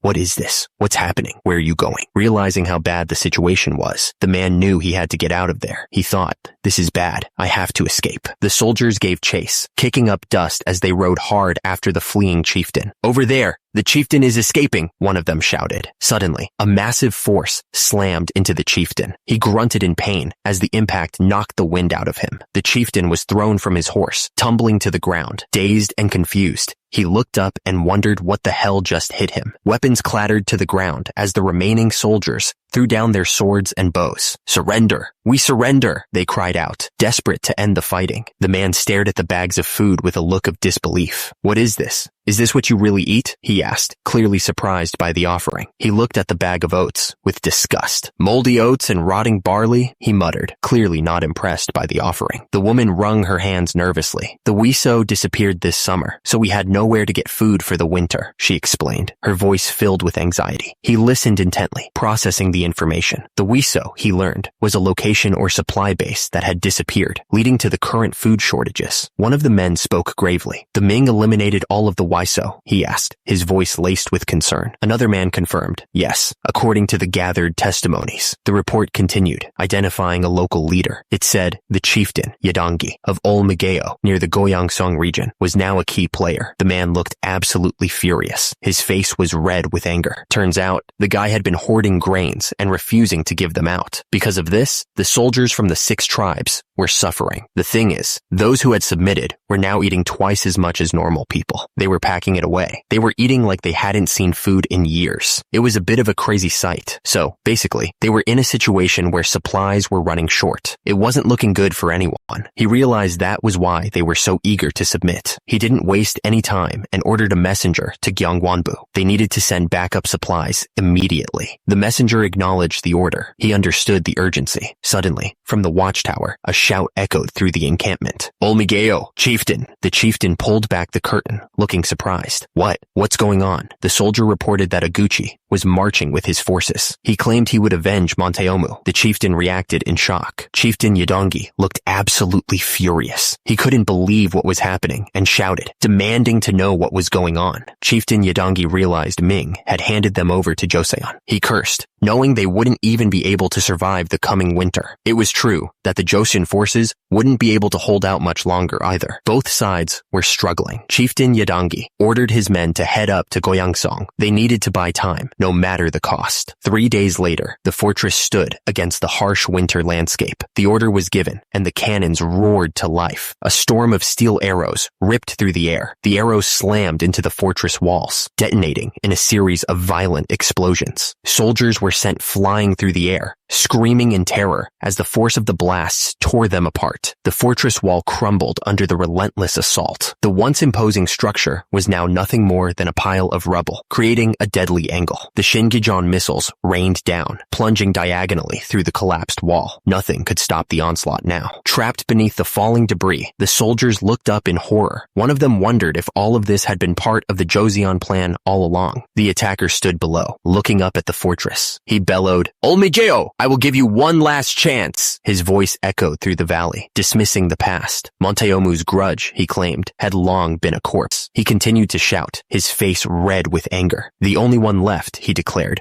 was his relative, Yadangi. From within the fortress, a voice fired back immediately. "Hey, why don't you mention the fact that Monteomu tried to betray us?" The man in the fortress continued, his voice rising in defiance. "Also, Monteomu's son is still alive, so why are you making all this fuss? Chungsan does not follow Monteomu's intentions." The men stood firm, their muscles bulging as they prepared for battle. One of them shouted, declaring that it was the will of the people for the Joseon forces to unite with them. Suddenly, a voice shouted, "Look at that!" The men looked up in shock at what they were seeing. One of them asked in disbelief, "What is that? Is it even possible for a person to carry another person like that?" Another man added, "He's enormous." The Joseon soldiers marched forward, each one carrying another soldier on his shoulders. Their muscles strained with the effort, but they didn't falter. It was a show of strength, unlike anything anyone had ever seen. The sheer power of the display was undeniable, but what caught everyone's attention was the man's physique. The soldier's stomach was split into a perfect six-pack, a sight rarely seen and even more rarely achieved. The sight of such raw power sparked a desire in the other soldiers. One of them, eyes wide with admiration, exclaimed that he wanted a physique like that as well. The muscles rippled and flexed with each movement, a testament to the dedication and training that went into forging such a body. It was the body of a true champion. The man effortlessly lifted another soldier high above his head, a symbol of the incredible strength and discipline that Su Yang was instilling in the Joshin army. The display was a testament to their potential. A feeling of pride washed over the onlookers. Only Joshin, under the guidance of Su Yang, could command such a force of nature. It was a military unlike any other. The soldiers' display of strength had a clear effect on the enemy. One of them looked absolutely stunned, wondering if they could also be thrown around like rag dolls. The chieftain's face was a mask of fury. He was clearly struggling with his decision, caught between pride and self-preservation. Two of the chieftain's men dropped to their knees, begging him to surrender. They valued their lives more than their pride. The chieftain knew his options were running out. If he didn't surrender now,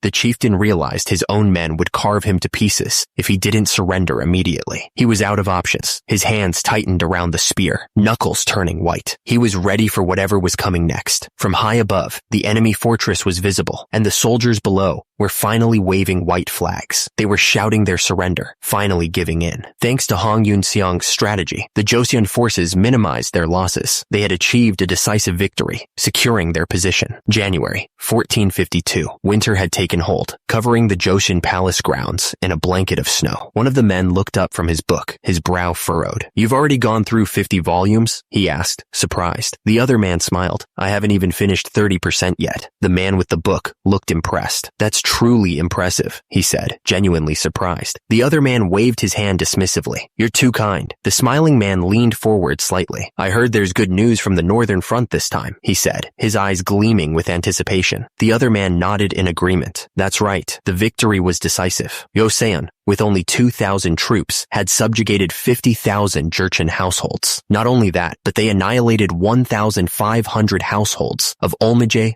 Oljokap, the largest faction to which Yadangi belonged. It was a total victory. The victory had been absolute. Turns out, half of the West Jurchens and wild Jurchens in the north had already asked to surrender. The news spread like wildfire. The man in red smiled, clearly pleased. "Truly remarkable," he said, thinking about the consequences. "This victory ceremony is going to be quite lively." The day of the victory ceremony arrived. The entire palace was covered in snow, making the place look even more majestic than usual. Soldiers lined the courtyard, their breath misting in the cold air. They stood at attention, waiting for the ceremony to begin. The two men walked slowly up the steps, their robes flowing behind them. The ceremony was about to start. Su Yang looked pleased. He knew this victory was more than just a military win. It was a chance to reshape the entire kingdom. A voice boomed out, congratulating everyone. The victory was official. The king spoke, his voice echoing through the courtyard. He declared, "You have avenged Mentemu, who loyally served our nation as the left guard of King Taijong. What a proud and commendable achievement this is." The sound of boots crunching on the snow filled the air. Someone was approaching, and the soldiers stood straighter, anticipating their arrival. A man pushed his way through the crowd, his face twisted with anger. He looked like he wanted to start a fight. Right then and there, Su Yang stood tall, his voice echoing across the courtyard. He declared the crimes of the defeated. "You ambushed and killed Mentemu, a loyal vassal of our nation. You invaded our lands, and you even prepared to raise your spears and swords against our nation,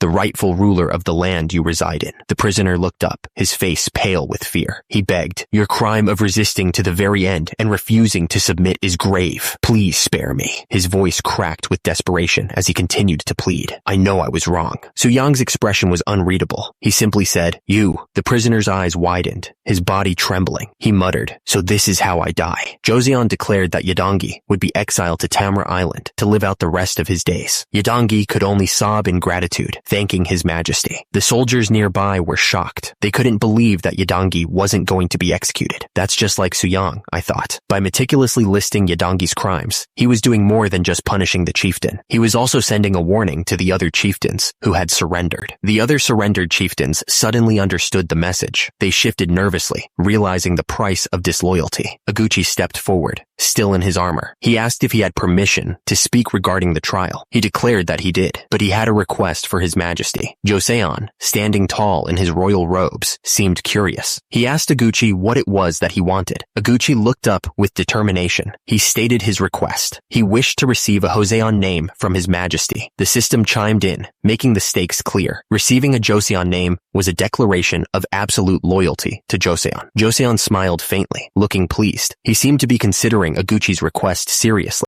Joseon declared that in honor of Oguchi's unwavering loyalty and devotion to their nation, he would bestow upon him the name Zhang Chunggryul. He also appointed Zhang Chunggryul as the commander of Gyeongwon Prefecture. Zhang Chunggryul looked up, the weight of the new name settling on him. He repeated his new name, testing it out. Zhang Chunggryul declared that he would serve His Majesty with utmost loyalty, both in body and spirit. His voice echoed across the courtyard, a promise to the king and the nation. One of the Jurchen leaders suggested that the remaining Jurchens be sent into exile in the southern provinces, where they would spend their lives raising horses. Another Jurchen leader wondered if the southern provinces were too warm, suggesting that exile there would be more like a retirement. Joseon announced that Yi Mangjan would be appointed as a second senior rank military commander. Yi Mangjan looked pleased with the new position. The soldiers cheered, raising their fists in the air. Their hard work had paid off, and they were going to be rewarded for it. The palace stood silent, covered in a blanket of snow. The cold winter air hung heavy, a stark contrast to the warmth and celebration inside. Back inside the palace, Joseon sat on his throne, deep in thought. He turned to one of his advisors and asked what they planned to do with the newly subjugated wild Jurchens. One of the advisors stepped forward, his expression serious. He warned that if they treated the new Jurchens the same way they had treated Zhang Chunggryul's tribe, they would suffer great losses. Joseon stroked his chin, considering the options. He knew that treating the Jurchens differently could breed resentment. He suggested perhaps they could allow them easier access to trade as a way to ease tensions. The advisor explained that Ming had originally stationed Wiso in the area.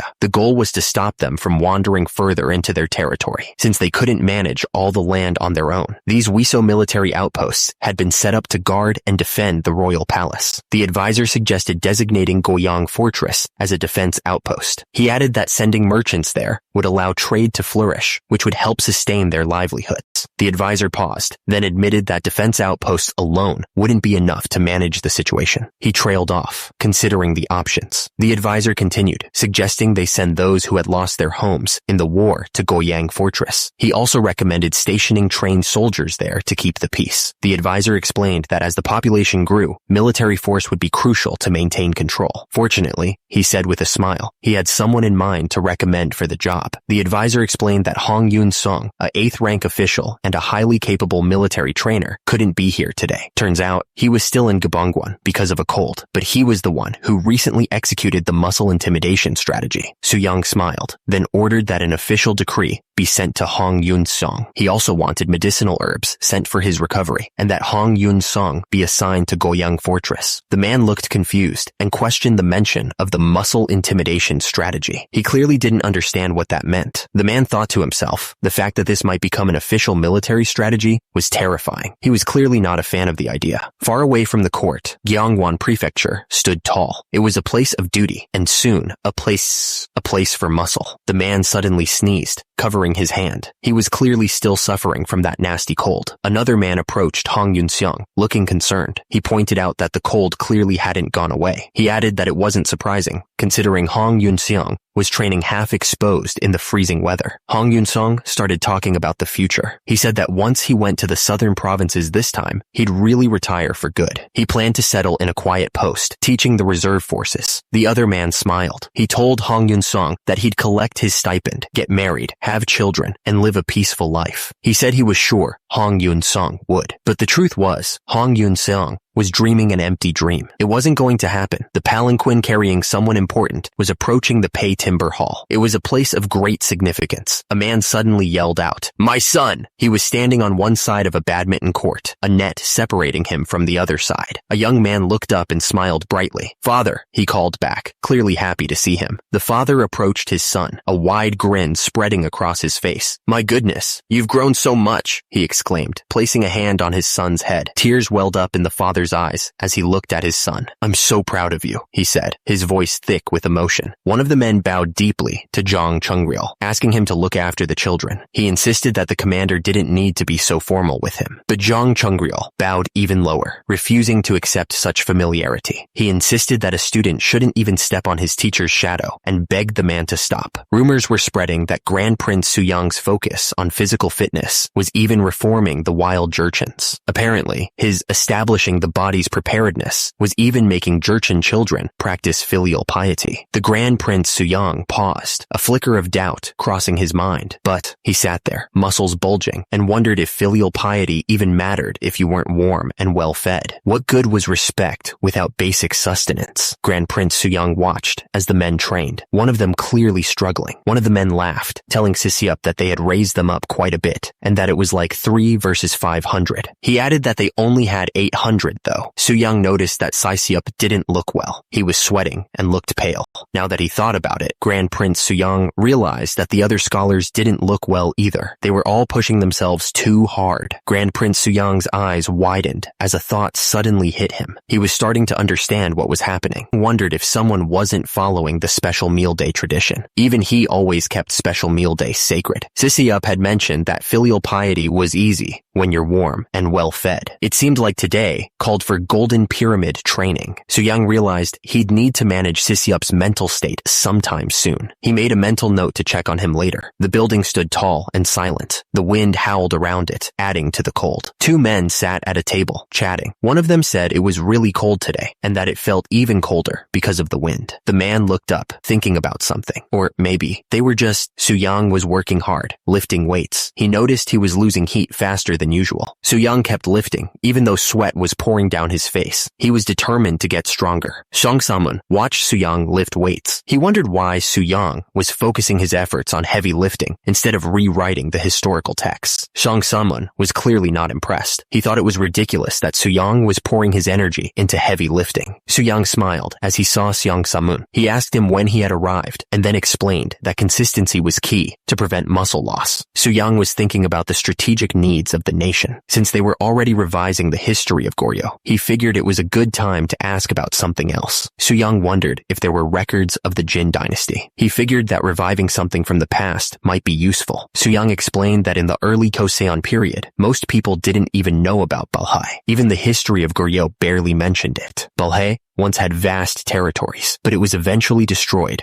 by the Khitans. It was a sad end to an once great kingdom. The last crown prince, Dae Gwanghyun, moved south to Gaogyeong with tens of thousands of refugees. It was a desperate attempt to find safety. King Sejong explained that refugees received the Wang surname from Goryeo. He figured that accepting refugees at the time must have been so urgent that they barely kept any proper records. Suyang decided that he would send someone to take over the historical revision work. He ordered that they head to Gaseong and search for any remaining records about Dai Guang Yan. The person acknowledged Suyang's orders. He understood what His Highness wanted him to do. Suyang thought for a moment. Then he decided that he would bring Sisup along, using this chance to manage his mental state as well. But first, it was time to properly celebrate Special Meal Day. He was definitely looking forward to it. Outside, snow fell softly on the tiled roofs of the traditional buildings. The winter air was crisp and cold. The food was a pale, sad-looking pile of mush. It was the opposite of everything Suyang believed in. Several men sat at their tables, quietly eating the bland meal. One of them was thinking about muscle growth, but he knew this food wouldn't help. Suyang looked absolutely furious. He demanded to know since when they had been instructed to eat like this. The man stammered that reducing fatty food and living simply was the proper way to live. He looked nervous under Suyang's intense gaze. Suyang was not happy. He reminded them that abstaining from meat for more than 3 months was bad for the body, even for scholars. He insisted that they needed to nourish themselves, not starve themselves. He added that occasionally indulging in rich foods eases both the body and mind. It would even help them progress further in establishing the body's readiness. Suyang declared that, with that in mind, today's special meal day was on him. Soo-young stood there, smiling, proud of his decision. He looked like a bodybuilder posing. The men were all eating and thanked Soo-young for the meal. They looked much happier now. Soo-young told them not to forget fiber and to wrap the meat with vegetables. The man eating happily agreed, calling him Grand Prince. Soo-young complimented Choi Baekjong on his pigs, saying they were really something else. Choi Baekjong replied that even if they were pricey, his pigs would never disappoint because they had been raised very cleanly. Soo-young said he would count on him for the next special meal day as well. Choi Baekjong replied that he could absolutely rely on him. He added that just 9 years ago, people avoided them like criminals. Choi Baekjong explained that after doubling their numbers and reforming, they were treated differently now. He added that pepper and spices were essential in meat dishes. Soo-young looked pleased. He was happy with the meal and the company. One of the men exclaimed that pepper was so precious. He had heard that pepper was worth almost as much as silver. They all stared at the food. Soo-young thought to himself that it was a good thing he had plenty of wealth. He blinked, a single drop of sweat rolling down his face. Soo-young told everyone to enjoy today, but he also said that starting tomorrow, they needed to get back to training hard. He watched them eat. Soo-young told Siseup that he would be accompanying him to Gaseong for about a month. Siseup looked confused and asked why he had to go. Soo-young explained that the officials at the Gaseong magistrate office had been practicing establishing the body's preparedness for the past year. He added that there was much for Siseup to learn by watching them. Siseup looked nervous as he thought to himself that he believed he could learn enough at Pei Timber Hall. He seemed unsure. Sisup's hands clenched tightly onto his clothes. He was trying to calm himself, but it wasn't working. Soo-young told Siseup not to be too nervous, saying it wouldn't be that hard. Siseup wondered how he could possibly keep a light heart when traveling with the second prince. They were headed to the Tumen River. The river cut through the landscape. Siseup took a step forward. The journey to Gaeseong had begun. The men wondered if Hong Hyung had recovered from his cold yet. One of them didn't think he would be getting better anytime soon in weather this cold. Meanwhile, Hong Hyung was resting by the heated wall. The warmth seemed to be helping him recover. Turns out the Jurchens were good at everything except farming. They even heated stones and placed them on ice to drill holes for fishing, which was pretty smart. Someone mentioned that a Jurchen discovered the fertile black soil of Cheongdok Mountain. Another man asked if he meant the place called Aoji. One of the men looked towards the mountain and wondered why they had been called this time. The reason for their journey was still a mystery. Lee Gyeongchang looked up, curious. He asked what exactly they had found that was so strange. Hoshinai spoke, looking up. He explained that they were digging for black soil across the river when they found something odd. Lee Gyeongchang and Hoshinai stood in the snowy landscape. One of them pointed out that the ground should be too frozen for pickaxes, so they had burned wood to thaw it before digging. The men examined a stone. At first glance, it seemed ordinary, but then they realized it was shaped deliberately with a chisel. It looked like there used to be a building there. Lee Gyeongchang looked through a spyglass. He pointed out that there were multiple pits dug to extract black soil, and they had found these stones in each one. Finding it in one place might indicate a building, but finding it in several spots seemed odd. He wondered if they might find treasures if they dug further. Judging by the rows of hills, something didn't seem right. Maybe they weren't hills at all. Lee Gyeongchang realized that this might have been the site of an ancient fortress. The implications of such a discovery hung in the air between them. The official decided he would report this issue to Hanyang. In the meantime, he ordered them to clear this area, promising that they would be rewarded for this discovery. The man without the beard pumped his fist, excited about the rewards. The other man just smirked, knowing he'd be the one getting most of the credit. A few days later, they were in the Hall of Worthies. The atmosphere was tense with anticipation. The courtyard was bustling with activity. Two men walked purposefully across the stone pavement, while another figure lingered in the distance. Seong Samun sat at the table, surrounded by stacks of books. He announced that he had come by royal decree to assist with the historical revision. Someone stepped into the Hall of Worthies. The air was thick with anticipation. The man introduced himself as Seong Samun, a royal tutor. His arrival was met with a mix of curiosity and respect. Siseup welcomed Seong Samun, praising his scholarly excellence. He added that he had heard many praises of the royal tutor. Seong Samun spoke to Siseup. He said he'd learned a great deal from watching your highness. Seong Samun continued, explaining that his improving reputation had made him a target of political caution. Historically, he and Siseup would become fierce rivals. Siseup was left wondering what the dispatch really meant. He looked absolutely suspicious. The room was packed with books, stacked high on every surface. It was a place of learning and knowledge, a place where great minds gathered. The man stepped forward, his boots planted firmly on the ground. He announced that he'd read the manual on body's preparedness. He paused, looking looking up with sincerity. It was clear he meant every word. Xiang Saman gushed about how exceptional the body's preparedness manual was. He admitted he'd read it over and over. Su Yang smiled, relieved. He thanked Xiang Saman and thought to himself that he was exactly the kind of talent he wanted to recruit. So Xiang Saman explained that he'd stopped by to grab some books before heading to Gyeonggang province. Su Yang nodded, understanding what he meant. He invited Xiang Saman to come inside. Su Yang greeted Xiang Saman, mentioning that they had met outside. He asked if Xiang Saman had been doing well. He looked genuinely happy to see him. Xiang Saman had heard that Su Yang was returning from Gyeonggang and would be inspecting the training centers in Gyeonggang province. Xiang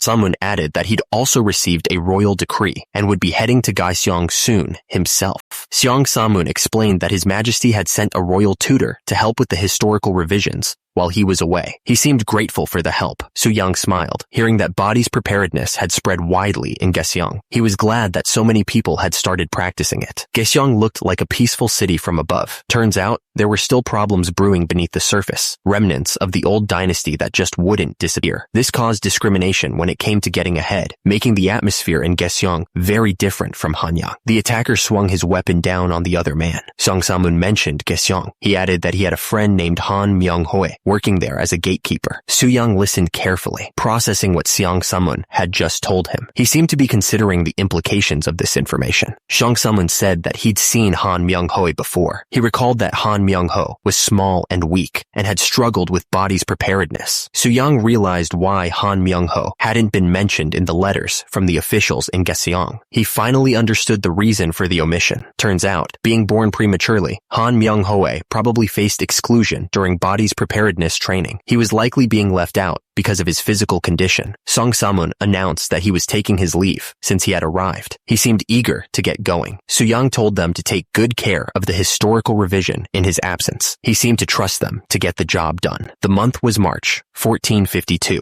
The location was Gyeonggang. The horses clip-clopped along the road, kicking up dust as they made their way into the town. The rhythmic sound was the only thing breaking the silence. Su Yang rode into Saicheong, looking around at the new sights. He thought to himself that while he had passed through here before, this was the first time he would actually be staying. The man next to Su Yang chuckled, saying that with Su Yang's impressive physique, many people would surely recognize him. Su Yang laughed, but then admitted he was worried that the Wang family of Gyeonggang might still hold a grudge. Down the road, a commotion was brewing. A man yelled that he was the Maitreya Buddha, while another called him a fake. Another man shouted that he was the loyal Shin Sung Gyom. The whole scene was getting ridiculous. Someone grabbed a guy's ear hard. The guy was definitely gonna feel that. The guy being attacked screamed that King Taejo, Yi Seong-ge, would be furious. The other man just told him to stop it already. He yelled that King Taejo Wang Jeon wasn't even around. He looked absolutely furious. The guy looked shocked. He was definitely not expecting something. Suddenly, Su Yang arrived on horseback. He was ready to put an end to the commotion. People screamed that it was the Maitreya Buddha and ran away in terror. The whole crowd scattered as Su Yang arrived on horseback, completely confused by the reaction. Su Yang just stared, completely dumbfounded by the chaos. He thought to himself, good grief, at the insane reaction of the crowd. Su Yang remarked that things were really different from Hanyang. He wondered how the rumors even started in the first place. Su Yang decided to start by trying to find Dai Guanghyun's descendants. He was determined to get to the bottom of this mess. Suddenly, a man came running towards Su Yang. He was from the Gyeonggang Magistrate Office, and he addressed Su Yang as Your Highness. Gi Gaeon, the Gyeonggang governor, apologized for not greeting Su Yang upon arrival. Su Yang waved it off, saying that while he was here under royal orders, he didn't want to be a burden. Gi Gaeon looked surprised and insisted that Su Yang wasn't a burden at all. He said everyone had been eagerly awaiting his arrival, though some people tripped over themselves to get out of the way. Su Yang just stared, thinking to himself, my,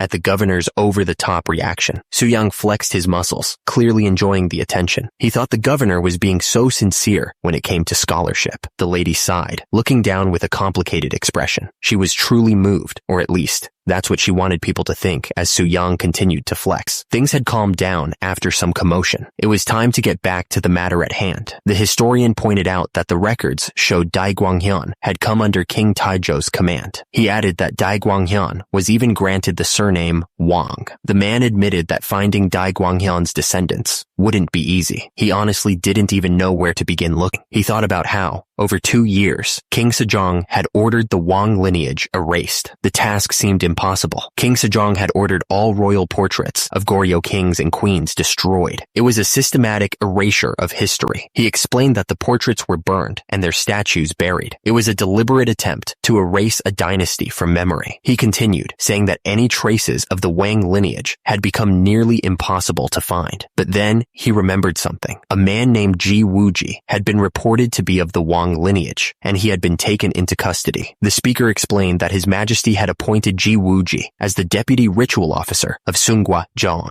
This was so he could continue the ancestral rites. He then asked if they would like to meet Ji Wuji. He seemed eager to help them find the Wang lineage. The other man seemed unsure. He asked about the Sunghwa Jon shrine and if they perhaps had a genealogy record. He didn't seem to know much about it himself. The man looked absolutely shocked. He hadn't expected them to ask about a genealogy. The man quickly corrected himself, mentioning the Seonwon rock, and said that the court should already have a copy. Above them, a dog looked down with an angry face. The other man realized that he wasn't willing to cooperate after all. He looked down, thinking about what to do next. That evening, at Gyeongdaeok Palace, the sun was setting. The sky was a mix of orange and red. He looked forward, a serious expression on his face. Things were about to get tough, he thought. One man wondered if the other would be doing his body's preparedness routine before bed. The man in the pink robes confirmed that he would, of course, be keeping up with his training. But then, he hesitated. He gripped the pole tightly, unsure of what to say next. The man in the dark robes held out a weighted training vest, telling him that it looked like it would suit him well. The man in the pink robes looked surprised. The man in the pink robes looked even more worried. He stammered that he had already sent his own vest ahead. The man in the dark robes pleaded with him to help him out. He looked down at the man in the pink robes, hoping he would agree. The man looked like he was about to pass out. He yelled, wondering how he was supposed to carry all of that weight by himself. One of the men told him that it was tough because he had been skipping his body's preparedness routine. He added that he should think of it as a chance to make up for his missed training. One of the tormentors looked at him with a grin, holding out another weight plate. It looked like he was about to make things even harder. The tormentor added another plate to the bar, making it even heavier. He said that they should add one more plate. The man couldn't handle the weight. He was crushed underneath it, his face red with the effort. The man grunted, his face contorted in pain. He was struggling under the immense weight, on the verge of being crushed. Suddenly, a voice boomed out, cutting through the tense atmosphere. Someone yelled for them to stop. Soo-young confronted the tormentor. He demanded to know if he had only learned body's preparedness to threaten others. Soo-young's voice thundered, his face red with anger. He told the tormentor that this wasn't how he taught him. All eyes were on Soo-young, waiting to see what he would do next. The man who had been crushed looked up, unsure of what was going to happen. The men looked absolutely terrified. One of them stammered, calling out to the Grand Prince in a shaky voice. They scrambled to their feet, bowing repeatedly. They apologized sincerely, promising it wouldn't happen again as they resumed carrying the heavy objects. The man who had been crushed looked up, relief washing over his face. He thanked Soo-young profusely, mentioning his small frame and weak stamina. Soo-young's expression shifted as he took in the scene. He realized that this was a guy who was being excluded. A thought struck Soo-young. He wondered if this was Han. He stared down at the man. He realized he was right. Soo-young confirmed that it was Han Myung-ho and told him to get up. Han Myung-ho looked up at Soo-young, relieved. He thanked him for the help. Soo-young then asked him why he wasn't doing the body's preparedness training. Han Myung-ho looked embarrassed. He explained that he had tried the training for a few days, but didn't feel any better. Soo-young looked down at him. He explained that people start strong, but get lazy, so they have to try to be as careful later as they were at first. Han Myung-ho looked stunned. He hadn't expected such a wise statement. Soo-young taunted Han Myung-ho, asking him how it felt to hear his future eulogy so early. Han Myung-ho's eyes widened slightly, showing his shock at Soo-young's words. Han Myung-ho stammered, explaining that it was actually what he always hoped to live by. Another man chimed in, dismissing Han Myung-ho's efforts and saying that 3 days was the best he could do anyway. The man added that was exactly why Han Myung-ho was still a palace gatekeeper at Gyeongdaeok Palace, without even passing the civil service exam in his 30s. Soo-young stared down at the man with a cold expression. He figured the guy looked like he needed some special attention. He wasn't kidding. It was going to be very, very special attention. Soo-young's face was stone cold. His eyes narrowed. He wasn't going to let anyone mess with his training. Soo-young addressed the group, thanking them for joining his body's preparedness session. He hoped they would learn a lot while they were there in Gyeseong. Soo-young introduced Scholar Yoon, who had studied under him. He was pleased to meet them all and would be be helping them with their body's preparedness training. Soo-young announced that they'd soon be adding a new concept to the training manual. He explained that everyone's body was different. Soo-young continued, showing off his massive arm as he lifted a barbell. He explained how the way one moves and eats affects how well they build and keep their muscles. He called this sustainable muscle, pointing to images of protein-rich food. Sustainable muscle, he said, came from proper nutrition and fewer minor illnesses. Soo-young, gritting his teeth as he lifted, added that it also meant supporting one's overall lifestyle. He wanted them to understand the full picture. Soo-young brought up something he'd heard from people called Taoists. They claimed that drinking mercury could stop the body from decaying, which he thought was ridiculous. The man looked up, his eyes wide with confusion. He asked if that was what His Highness was talking about. Soo-young rolled his eyes, clearly annoyed. He said that the man always had a knack for clever excuses, and that his first thought was always how to dodge exercise by using medicine. Soo-young grunted as he lifted the heavy weights. He declared that when he built this body, he did it the right way. Flexing his massive muscles, Soo-young explained that he thought of his father as he trained. He just ate a lot of quality meat. Soo-young's face hardened with disapproval. He declared that he didn't touch any of that medicine nonsense. The man looked up, stammering nervously. He agreed weakly, clearly intimidated by Soo-young's intensity. The training grounds were ready, the buildings clean and orderly. Soo-young announced that it was time to start the body's preparedness training. Soo-young watched the trainees closely. He asked if there was something wrong with those two in particular. Scholar Yoon explained that the younger one had been studying at Pumber Hall for a year and was showing promise. The older one, though, was just being ignored. He added that the older one was Han Myung-ho. Scholar Yoon continued, saying he'd tried to persuade Han Myung-ho several times while he was in Gaesong, but gave up. He added that Han Myung-ho really had no persistence. Soo-young pulled the weight up with a massive grunt. He was putting his all into this lift. Soo-young watched with admiration. He complimented the trainee, saying there was no wasted movement in that deadlift, and that the back had such a perfect arc. The trainee smiled, but shook his head. He said he still wasn't there yet. Soo-young grunted in encouragement. He clearly wanted the trainee to keep going. The trainee gritted his teeth and lifted the weights. He was clearly putting in a lot of effort. The trainee let out a yell as he tried to lift the massive weights. He was putting everything he had into this. Soo-young watched the trainee closely, telling him not to recoil and to keep it smooth. The trainee said he was close to his limit. Soo-young asked how long the trainee had been training in body's preparedness. The trainee replied that it had been about 7 months, he thought. According to historical records, Han Myung-ho was born prematurely. It was a detail that Soo-young found interesting, but the records also stated that he wasn't actually weak. Turns out, Han Myung-ho drank well and rode horses. The man rode his horse hard, kicking up dust as he sped across the landscape. He had been quite active back then. Soo-young looked at him suspiciously.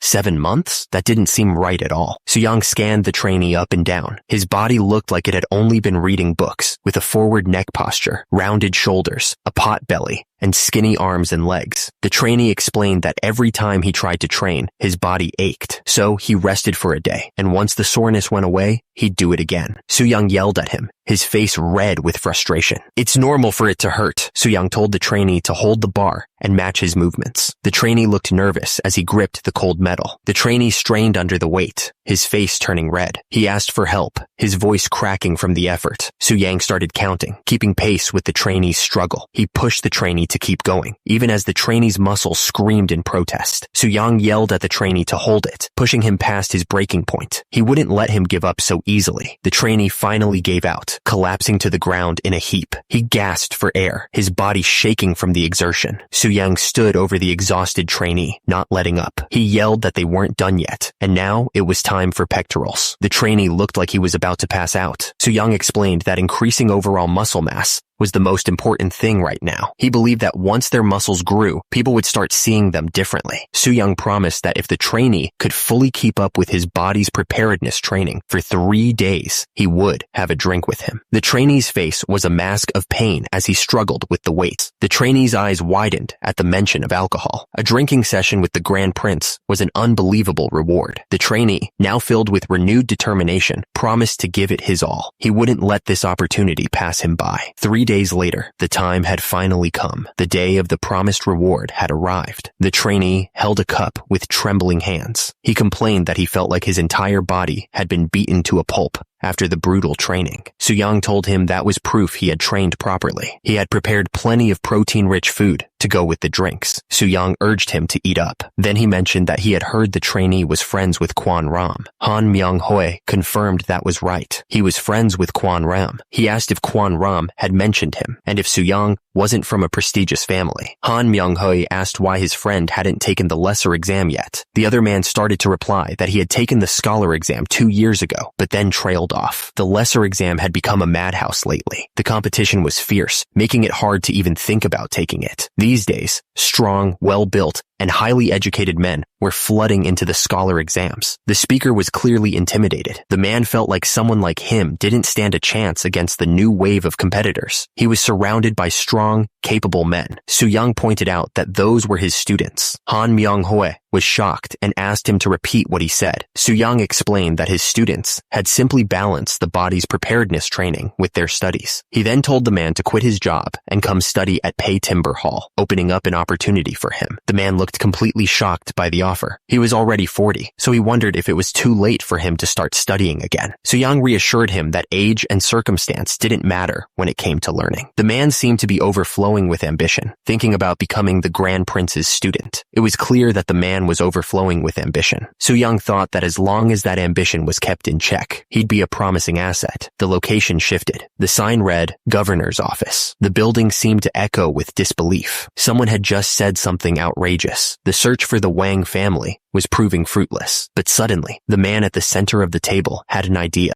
The man announced that they were going to unearth the royal tombs of the previous dynasty. It was a shocking decision. The man declared that he had changed his surname to match his mother's line and burned everything related to his past. His companion looked at him, surprised by the intensity of his statement. The man scoffed, suggesting that all the descendants of the Wang family probably ended up as drowned ghosts. He seemed to have a deep-seated resentment towards them. Another man admitted that when they were burning the royal portraits, he threw the genealogy into the river, afraid it might curse him. He looked uneasy, as if still haunted by the memory. The man pondered how they could restore the public's trust. He stroked his chin thoughtfully, considering the options. The decision was made. They would unearth the statue of King Taizhou Wang Gaon that King Sejong had. The tomb stood silent, bathed in sunlight, a monument to a past buried 24 years ago. Its stones were weathered, and the trees around it stood like watchful guardians. The man explained that if word got out about digging up something King Sejong had buried, it could cause trouble. He claimed they were merely repairing a spot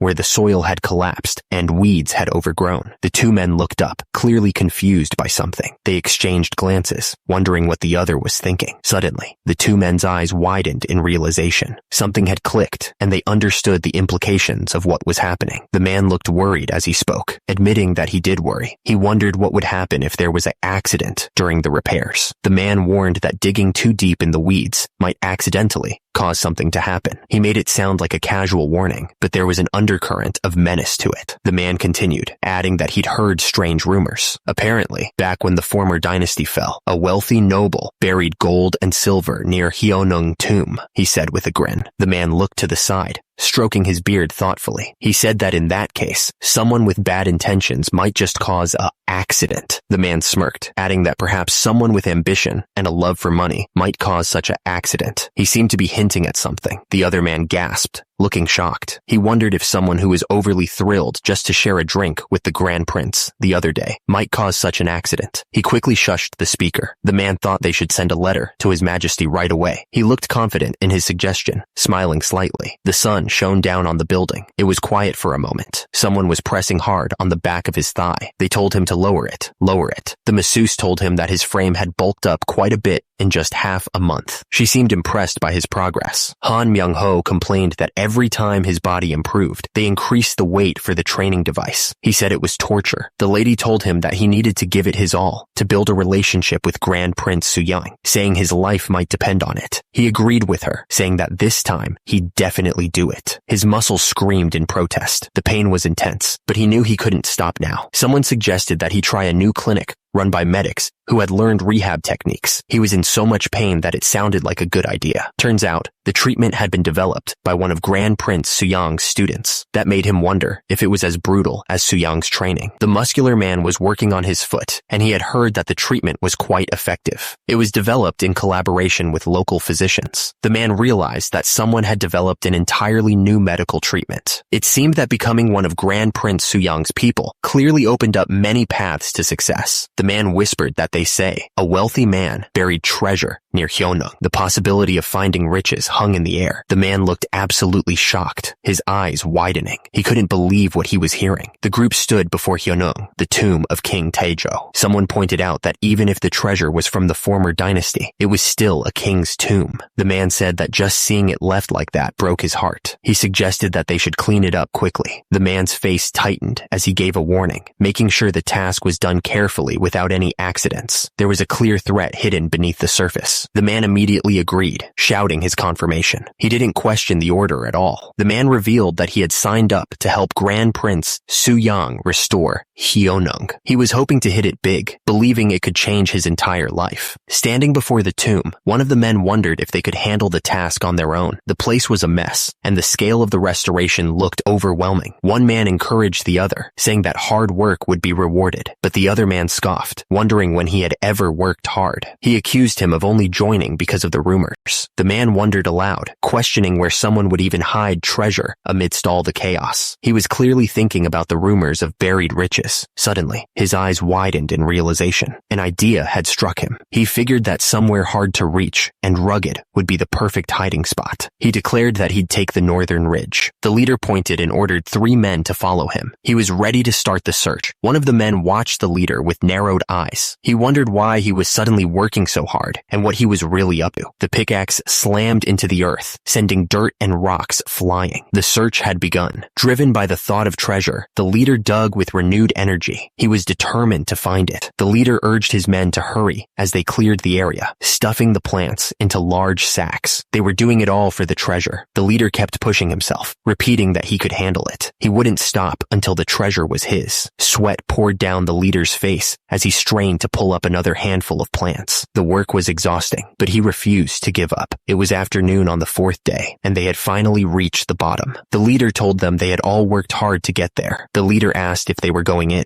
One of the men replied that he would check for any roots that might be left, and then he would go in. One of the men suggested that they have some rice wine before they start. He seemed pretty eager about it. The man touched the soil. He noticed that the color was slightly different. The texture wasn't quite the same either. The leader realized that the treasure was really there. He looked around, a smile spreading across his face. The leader's face was intense as he reminded the others about their agreement. He wasn't about to let them forget that he was owed half of whatever they found. The shovel plunged deep into the earth, each strike echoing in the confined space. Dirt and rocks flew as they continued to dig, driven by the promise of what lay beneath. The leader, shovel in hand, looked at the others with a wild grin. He asked if they were ready to finally see the treasure they had worked so hard to find. With renewed vigor, the shovel plunged into the earth again, scooping up the last layer of soil. The anticipation was almost unbearable as they neared their goal. The man stared in disbelief, his eyes wide with shock. The word treasure escaped his lips as he gazed upon what they had uncovered. The man from the governor's office looked up, his face flushed with excitement. He exclaimed that it was time to finally see the treasure. Time seemed to slow down as the moment drew closer. The anticipation was almost unbearable. From deep within the hole, one of the men shouted that they had found something. Their hard work had finally paid off. One of the men stared at the discovered object in disbelief, wondering what the heck it was. He told the others to just get it out of the hole. Under the cover of darkness, they slowly lifted the object with extreme care. They didn't want to damage whatever it was. The men strained against the ropes, chanting together as they pulled. They worked to carefully lift the heavy object out of the hole, taking their time. Suddenly, a man appeared, holding a torch high. He demanded to know who was there and what they thought they were doing. The digger's eyes went wide. He cursed under his breath, wondering who could be out there at this hour. Footsteps pounded closer. The attacker screamed that the digger was a filthy animal. He grabbed the digger and started punching him. Young was sound asleep when someone started calling out to him. He was addressed as the voice grew more frantic. panic, begging Grand Prince Suyang to wake up. Whoever it was sounded really worried. Suyang got up and saw a man kneeling before him. He demanded to know what was going on, mentioning Hyunung. The messenger looked up, his face full of panic. He blurted out that there had been a robbery at Hyunung. Elsewhere, a man smiled, clearly pleased by the news. He thought to himself that Suyang had been baited. A voice shouted from inside the building, ordering everyone to get ready at once. They were heading to Hyunung immediately. Under the dark sky, two men rode as fast as they could through the forest. The sound of their horses' hooves echoed through the night. The man with the torch spotted the thief and started yelling at him. He called him a filthy bastard and a thief. The attacker grabbed the thief's face, his grip tight and painful. The thief's face twisted in agony. The thief screamed, clutching his face in pain. He begged someone to help him as the fight continued. Suddenly, a voice boomed out, demanding to know what the hell was going on. The shout echoed through the tomb site. Grand Prince Suyang arrived on horseback, absolutely furious. He yelled about the disgrace they had brought to Hyunung, the resting place of King Taejo. The digger dropped to his knees, begging the Grand Prince for mercy. He stammered that it was just a mistake during the excavation. Grand Prince Suyang's face twisted in rage as he cut off the digger. His shout was deafening. Grand Prince Suyang looked to the side, his expression unreadable. Whatever he was planning, it couldn't be good. The Grand Prince sighed, a heavy breath escaping his lips. He seemed to be weighing his options, considering the situation's gravity. The digger, kneeling on the ground, wept loudly. He cried out, lamenting the humiliation that had been brought upon King Taejo. The attacker spoke up, his face contorted with fear. He insisted that they had only been deceived by a member of the Yi family. The Grand Prince stared intently, his expression hardening. He asked if the Yi family they spoke of was a reference to him. The digger stammered, denying that he meant any disrespect. He then asked the Grand Prince how he knew it was a statue of King Taejo. The digger began to explain what he knew, starting with a story his grandfather had told him. He spoke of a time long ago. He continued, explaining that back when the statue was kept at Bonjeonsa Temple, it was well known. Its crown was coated in gold. The digger explained that he had been told that only King Taejo's statue had a crown coated in gold. This was the key to its identity. The digger paused, thinking out loud. If that were true, then this had to be King Taejo's statue. He wondered why it was buried here, guessing that King Sejong might have been responsible, but he decided not to dwell on that. The digger's face crumpled, tears streaming down his face. He begged the Grand Prince for mercy, saying that he had thought the Grand Prince was capable. He pleaded with him to spare him just this once. The Grand Prince placed a hand on the digger's shoulder, offering a silent promise. He told him to endure it just a little longer, trying to project confidence. The Grand Prince looked the digger in the eye, his expression serious. He said he would try to find a way to resolve this, hoping to calm the man's fears. The digger thanked the Grand Prince. He added that if they were going to use a historically proven schemer, then a bit of insurance like this was only fair.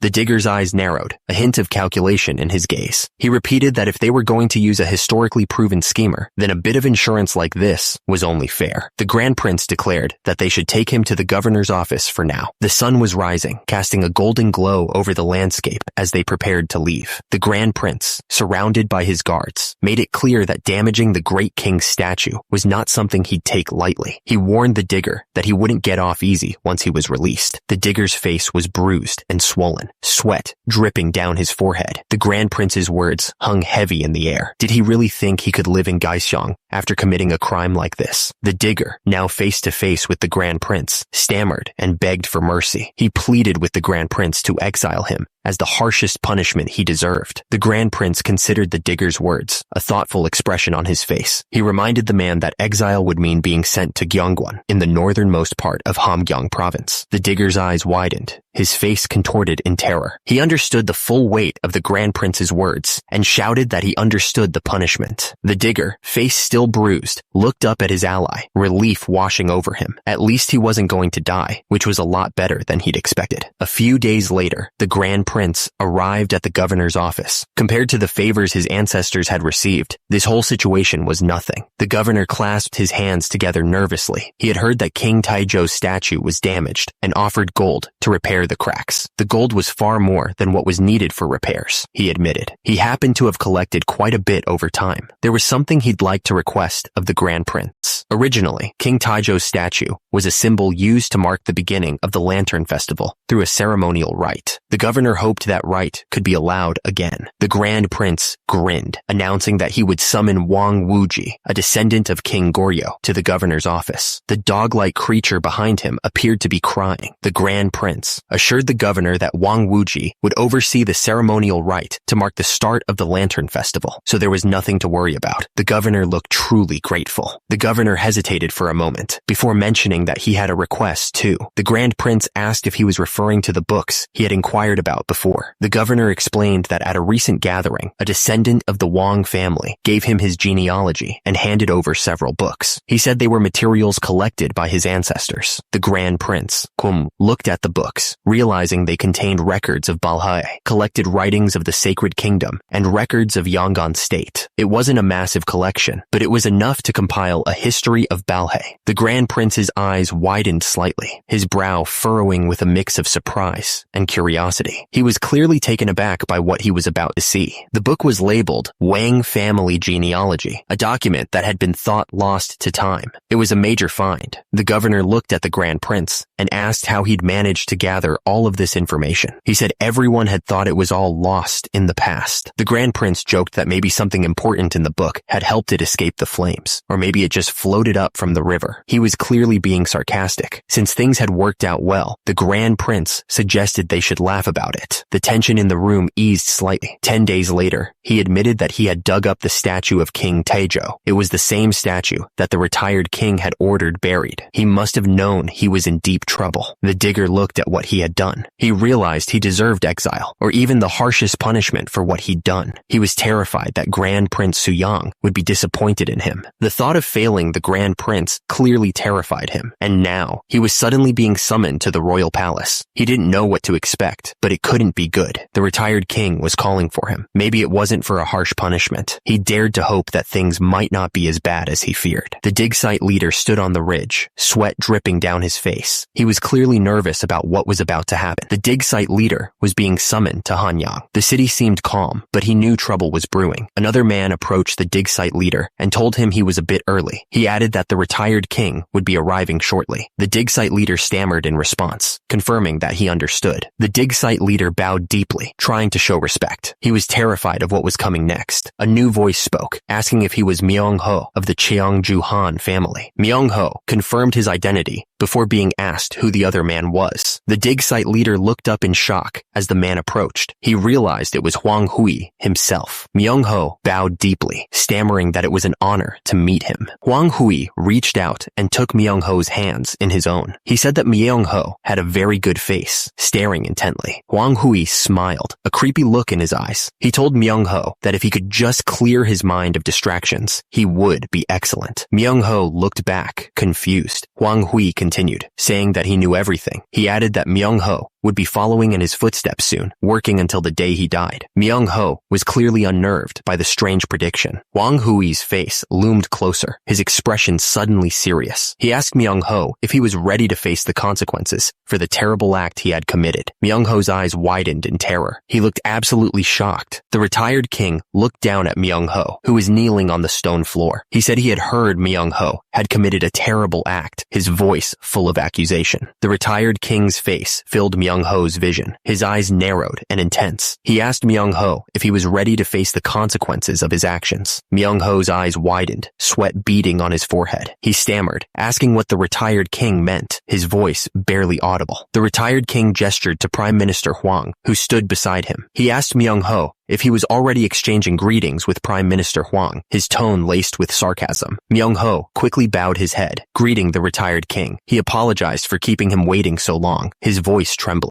The retired king looked down at Myung-ho with a serious expression. He told him not to worry, because he had already heard about what he did from Grand Prince Suyang. Myung-ho's eyes went wide with fear. He looked absolutely terrified, realizing the gravity of the situation. Myung-ho immediately bowed deeply, his forehead nearly touching the the ground. He apologized for bringing shame upon his majesty. The retired king stared at Myung-ho. He said that no matter what he thought, the current king wanted to win back the people of Gyeongsang, so Myung-ho should focus on helping him with that. Myung-ho looked up, his face etched with worry. He explained that he couldn't live in Gyeongsang anymore, and even if he tried to work in court, all the officials from Gyeongsang would recognize him. The retired king stared down at him, his face serious. He told the dig site leader that he needed to change his body, make himself unrecognizable. Myung-ho looked down at his own belly, surprised. He wondered what his majesty meant by that. The retired king continued, explaining that he wouldn't punish him, but for the next 3 years, he was to train in body's preparedness at the Pei Timber Hall. He added that once his entire body was filled with muscle, even his closest friends wouldn't recognize him. Myung-ho bowed deeply, his head nearly touching the ground. He promised to faithfully carry out the order bestowed upon him by his majesty. Myung-ho started crying, tears streaming down his face. He thought to himself that it looked like he was never escaping this body's preparedness life. I made it back to Hanyang with the historical texts. The city looked the same as I remembered it. Meanwhile, my brother pushed forward with northern development plans based on the Balhae materials. He seemed really into this. The man explained that the most viable region for development within their territory was Donggyang Yongwonbu. It used to be the capital of Balhae, apparently. According to recent reports from Gyeongwon, Chief Hoshina of Huncheon has discovered ruins of a fortress. The location was marked on the map. Yes, I received a report saying he discovered it while trying an unusual method to locate the black soil. That's insane. The group needed to find Sanggyang Yongchonbu next. The finger pointed down at the map, trying to pinpoint the exact location. One of the men wondered if there was a large lake nearby. According to the notes compiled by Grand Prince Suyang, they were trying to piece together the clues to find the place. The man explained that Sanggyang was modeled after the old Tang capital Chang'an, with outer walls, inner walls, and a palace compound. He added that he'd heard there was a river running along the west side of the fortress. Looking confident, the man in the red robe considered that if the ruins were that large, they'd be easy to find. But he also warned that if they left them untouched, the area could become a perfect gathering point for bandits or rebels. The order came down to have Hoshina, who earned merit, formally submit to their kingdom. Then,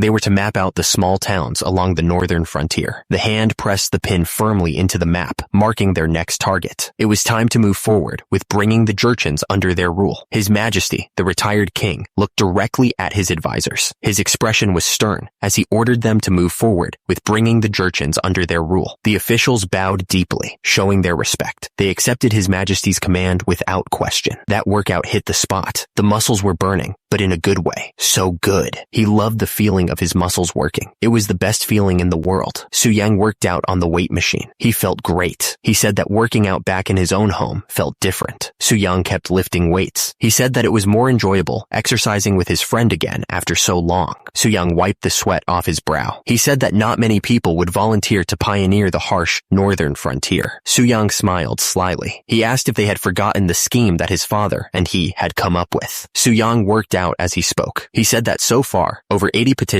had already been submitted by secondary sons and illegitimate sons, requesting to be freed from their status. He was shocked by the amount of petitions. With furs and other goods flowing from the north to the south, people must see a chance to earn rewards by working and pioneering up north. The market was bustling with activity. Suyang realized that lately, with all the work on the Goryeo history and matters in Gyeongsang, he hadn't been paying enough attention to local affairs. He looked thoughtful. Once the Goryeo history revision was finished, Suyang planned to take a break and look around. He said that he had already found someone to send north. He was 40 this year, but he learned fast. He could do a 750 jun, about 80 kilograms, lift in 3 exercises. One gun was about 0.6 kilograms. The person ate a big piece of meat. Suyang mentioned that the guy wasn't a secondary son himself, but he had a younger illegitimate brother with a significant age gap. He liked his attitude because he volunteered to go north for his brother's sake. So, he appointed him as the magistrate of Gyeogyang County. The bowl was licked clean. Not a single grain of rice remained. It was a testament to someone's incredible appetite. Hong Il-dong looked like he wanted another serving. He shouted that he was ready for one more bowl. Hong Il-dong looked at Hong Il-dong with concern. He pointed out that he had already had 10 servings. Hong Il-dong corrected Hong Il-dong, reminding him that he wasn't just Sir, but his second eldest brother. He then added that in official matters, Hong Il-dong should use his title. Hong Il-dong asked if they had any rice cakes, because they were a little short. The woman carrying the tray looked surprised and apologized. Hong Il-dong grinned, saying that the rumors were true. Hong Il-dong had an impressive appetite. He then added that it was too manly, wasn't it? The regional commander openly complimented Hong Il-dong. Hong Il-dong laughed, saying he was at a loss for words. Hong Il-dong told Hong Il-dong not to get hung up on things like honorifics and titles between brothers. The regional commander told Hong Il-dong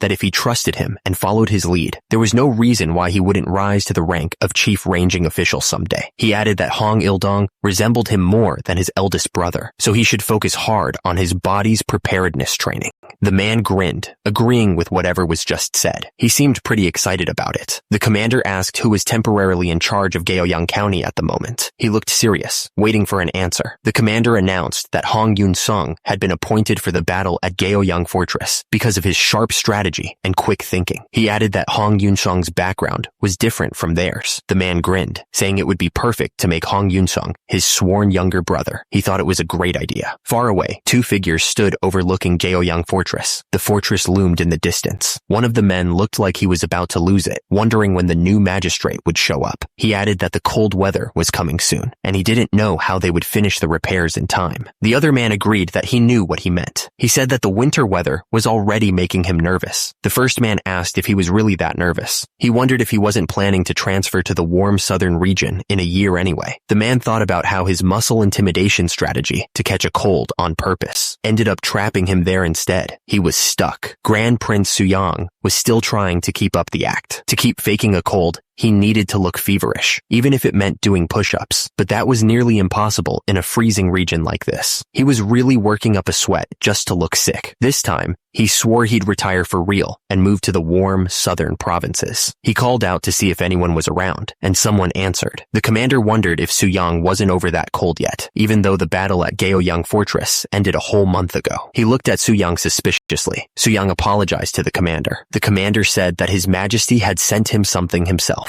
Hong Yun-bong read the scroll carefully. It said that His Majesty himself had appointed him to the position of assistant deputy at the office for the rank, and because he'd been struggling with illness, he would receive medicine to help him recover. His dreams of retirement were fading away. He'd been hoping to relax, but it looked like that wasn't going to happen anytime soon. The other man told Hong Yun-bong that His Majesty clearly recognized his past efforts. He said that His Majesty was acknowledging his merit, and he looked genuinely happy about it. Hong Yun-bong couldn't believe it. How could he possibly deserve this? The other man said it was all thanks to His Majesty's foresight and generosity. He then told Hong Yun-bong that he had been named assistant secretary. Until the magistrate arrived, he'd be in charge. Hong Yun-bong was shocked. The other man then showed him some top-grade Romania decoction. The other man told Hong Yun-bong to go on and drink it. The men bowed deeply, wishing each other a safe journey to Gaoyang. They told him to take care on his way. The man advised him to use the supplies at the local office, since stone and rice were more expensive there. But he also suggested buying a fur-lined coat before heading north, since the prices were better. The man flexed, boasting that he'd strengthened his body with body's preparedness, so the winter cold meant nothing to him. Even so, he admitted that the cold in the north wasn't the same as in Hanyang. He laughed, telling him that if he trained faithfully in body's preparedness, he could overcome anything. He then sighed. Finally, the sign for Gaoyang Fortress came into view. The journey was almost over. The two men finally arrived at Gaoyang Fortress. The sign announced that the new magistrate had arrived. Hong Il-dong looked around in disbelief. He wondered if this was really Gaoyang County. Where did everyone go? It looked like something really bad had happened. Suddenly, Hong Il-dong shouted a warning. He noticed that something was collapsing above them. Hong Il-dong realized they were in serious danger. He and his assistant turned and ran as fast as they could. Hong Il-dong screamed in terror. He was caught in the middle of the collapsing structure. Hong Il-dong gasped, his face pale with shock. He was lucky to be alive. Grand Prince Suyang looked down at him, his expression serious. He asked if Hong Il-dong was all right. Hong Il-dong looked up, still shaken. He stammered that he was okay. Hong Il-dong bowed deeply, expressing his gratitude. He thanked the Grand Prince for saving his life, calling him Sir Magistrate. Hong Il-dong apologized, explaining that if Grand Prince Suyang had arrived any later, things could have gone really bad. He was sorry he couldn't even greet him properly. Grand Prince Suyang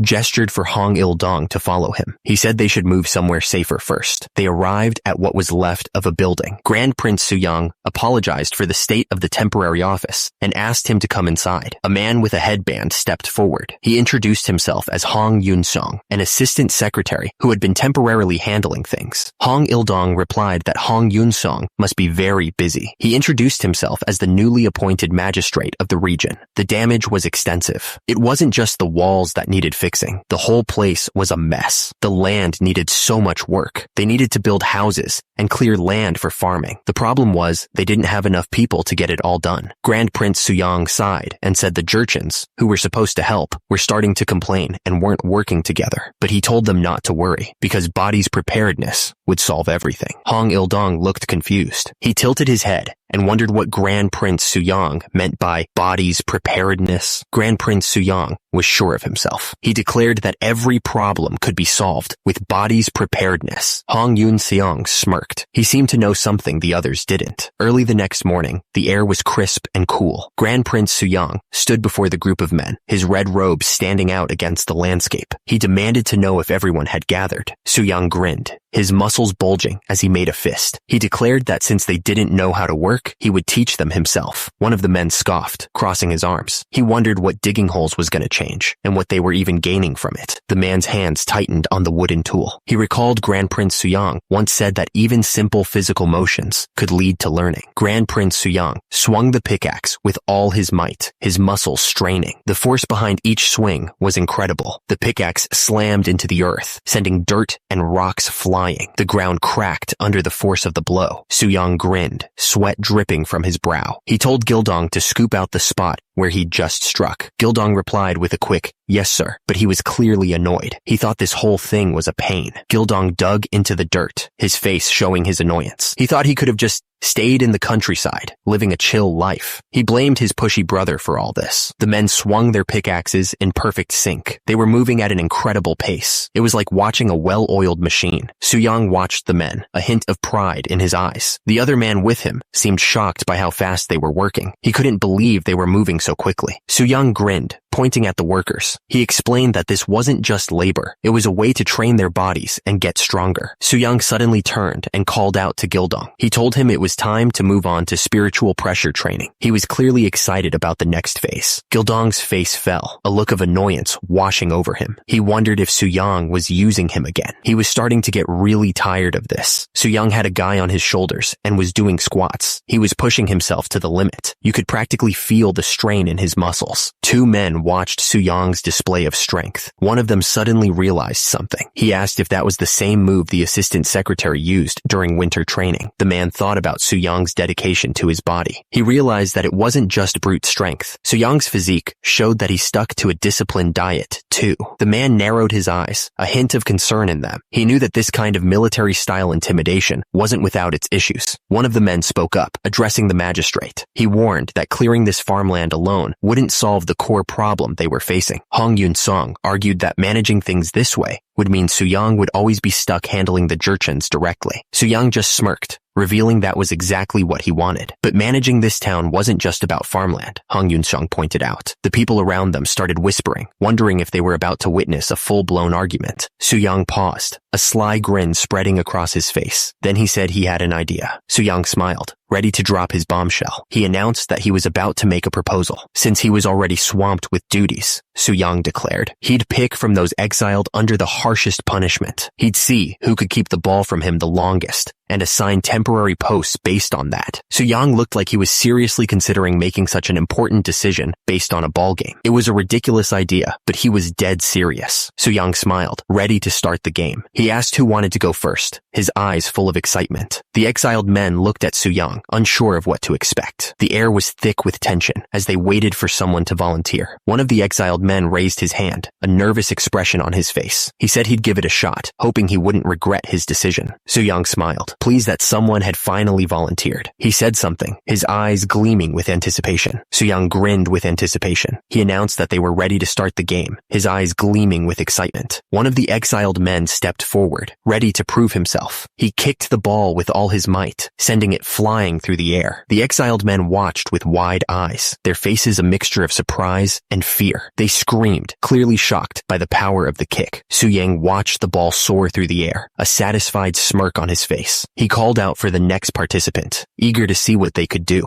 The next man launched the ball with incredible speed, impressing Su Yang. He complimented the man, his eyes gleaming with approval. Su Yang called for the next man to step up, standing over the last guy. He was ready to see what the next contestant could do. Someone watching the game was impressed by the guy's size and speed. He wasn't slow at all, despite his build. One of the men thought this was just a dumb ball game. He didn't understand the point of it all. Su Yang complimented the man's performance, but also gave him advice. He told him he could work a bit more on his lower body strength. Still, despite all the intensity, it was just a ball game. He wondered what Su Yang was really up to. The guy couldn't help but laugh. He thought managing a township was already a huge job with tons of stuff to worry about. And this guy was using a ball game to pick his helpers? The man's face turned serious though. He stared ahead, clearly not amused anymore. He was worried that Su Yang was taking the northern frontier way too lightly. This could be a big problem. The guy grunted as he was struck. He realized it was a new move. He exclaimed. Su Yang stared down at the guy. He was impressed. He said something. Su Yang's eyes narrowed. He was about to get serious. He warned. In a flash, Su Yang was on top of the guy, pinning him to the ground. The force of his weight was crushing. The man looked up in shock. He stammered, completely caught off guard. The guy screamed as Su Yang's strike landed. He went flying backwards, completely overwhelmed by the force. The other men watched in disbelief as the ball soared through the air. They were completely shocked by the power of the kick. Su Yang stood tall, his muscles rippling. He called out for the next challenger to step up. Someone stepped forward, ready to take on the challenge. He was about to test his strength. The guy looked determined. He said he would give it a try. The guy gave a confident smile to his opponent. He looked like he was enjoying himself. He said something, ready to see what the next challenger could do. The men lined up on the hill, ready to throw the balls with all their might. They were getting ready for the signal. The air crackled with anticipation. One of the men stared intensely. His eyes narrowed with determination. He muttered that he wasn't like the others. He was ready to show his true strength. The man grinned, his eyes gleaming with excitement. He said he was looking forward to this. He challenged his opponent to try and stop him, full of confidence. The signal to start echoed across the field. The competition was officially underway.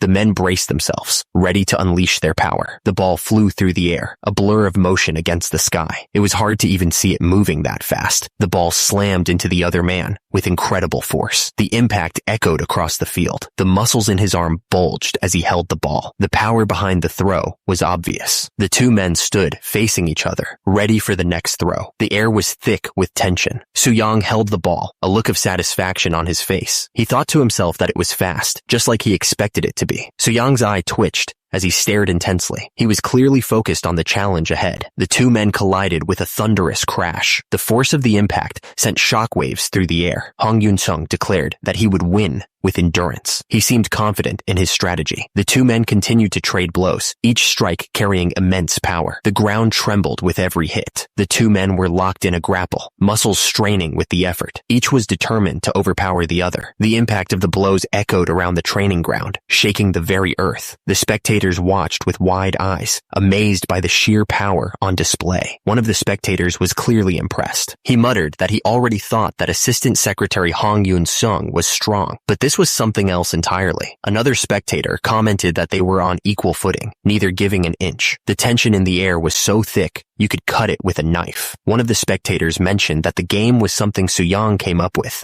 when he was young, based on chukguk. He explained that chukguk was a traditional Korean ball game, similar to soccer. Another spectator exclaimed that he had never seen anyone stand off against him like that in his entire life. The force of their blows was incredible. Hong Yun-sung gasped. The force of the blow had clearly taken him by surprise. The next thing he knew, he was flying. He crashed hard against the ground, the impact sending a shockwave through his body. The spectators watched in disbelief. They couldn't believe the power they were seeing. Su Yang grinned, clearly enjoying himself. This was fun for him, really fun. One of the spectators commented on Hong Yun-sung's incredible brute strength. He had never seen anything like it. The grip was like iron. He just couldn't get away, stuck in Su Yang's grasp. He was starting to panic, knowing he needed to break free. The two men strained against each other, muscles bulging with effort. Su Yang's grip tightened, but the other man refused to give in. He finally broke free. He shouted that it was the end. He was sure he could win now, but Su-young was too fast. He had grabbed the other man again. They were locked in a struggle once more. Su-young stood over his defeated opponent, grinning. He told him to just give up already. It was over. Hong Yun-xiang's muscles strained with all his might. As the top graduate of the military training command, he was under immense pressure. He couldn't let himself be disgraced. He refused to lose. The tension in the air was thick enough to cut with a knife. Su-young stared down Hong Yun-sung, waiting for the next move. Su-young held his ground, muscles bulging. He wasn't going to let Hong Yun-sung escape his grasp. Hong Yun-sung, he was Assistant Secretary Hong Yun-sung, after all. He wouldn't back down. The crowd roared, chanting Hong Yun-sung's name. They were all counting on him to win. The people were shouting at him to hold his ground. He could feel the pressure from the crowd. Su-young watched the match closely. He realized he had really underestimated Hong Yun-sung's strength. His eyes narrowed, and Su-young decided it was time to end this. He was done playing around. In a flash, his fist connected with Hong Yun-sung's face. The force of the punch sent him flying. Su-young gritted his teeth. The muscles in his legs strained with the effort, threatening to tear. He was pushing his body to its absolute limit. With a mighty yell, Su-young lifted Hong Yun-sung high above his head. The veins in his neck bulged, and his face turned red from the exertion. The crowd was completely stunned. One of them blurted out. Su-young spun around with incredible force. Then, with a final grunt, he hurled Hong Yun-sung through the air. Hong Yun-sung was a blur as he sailed across the training grounds. He was flying so fast that he was leaving a trail of dust in his wake. High above, Hong Yun-sung hurtled through the air, completely helpless. The ground rushed up to meet him, and the faces of the crowd were all tilted upwards, following his flight. Su-young stood there, breathing hard. Sweat poured down his face, showing how much strength it took to throw Hong Yun-sung that far. His muscles were still tense, ready for anything. Su-young watched where Hong Yun-sung would land, his expression serious. Hong Yun-sung lay on the ground, stunned. He groaned softly, trying to catch his breath and figure out what had just happened. A loud voice boomed across the training grounds, declaring the match was over. It was clear who had won. The moon hung high in the sky, casting a pale light across the landscape. Below, the river snaked through the valley, leading to the distant mountains. Inside the building, men sat formally on the floor, waiting. The announcement would come soon, changing everything. Delicious meat sizzled over the hot coals, filling the air with a savory smell. The magistrate was excited to eat. Su-young held up a cup of tea, smiling. He explained that during his cutting phase, he only drinks powdered grain tea. Someone gasped, clearly shocked. They couldn't believe that Su-young was still performing so well, even while cutting. The men raised their cups, celebrating. They were happy to hear that even the jerchins seemed uplifted by what happened today. It was all thanks to the body's preparedness, no doubt.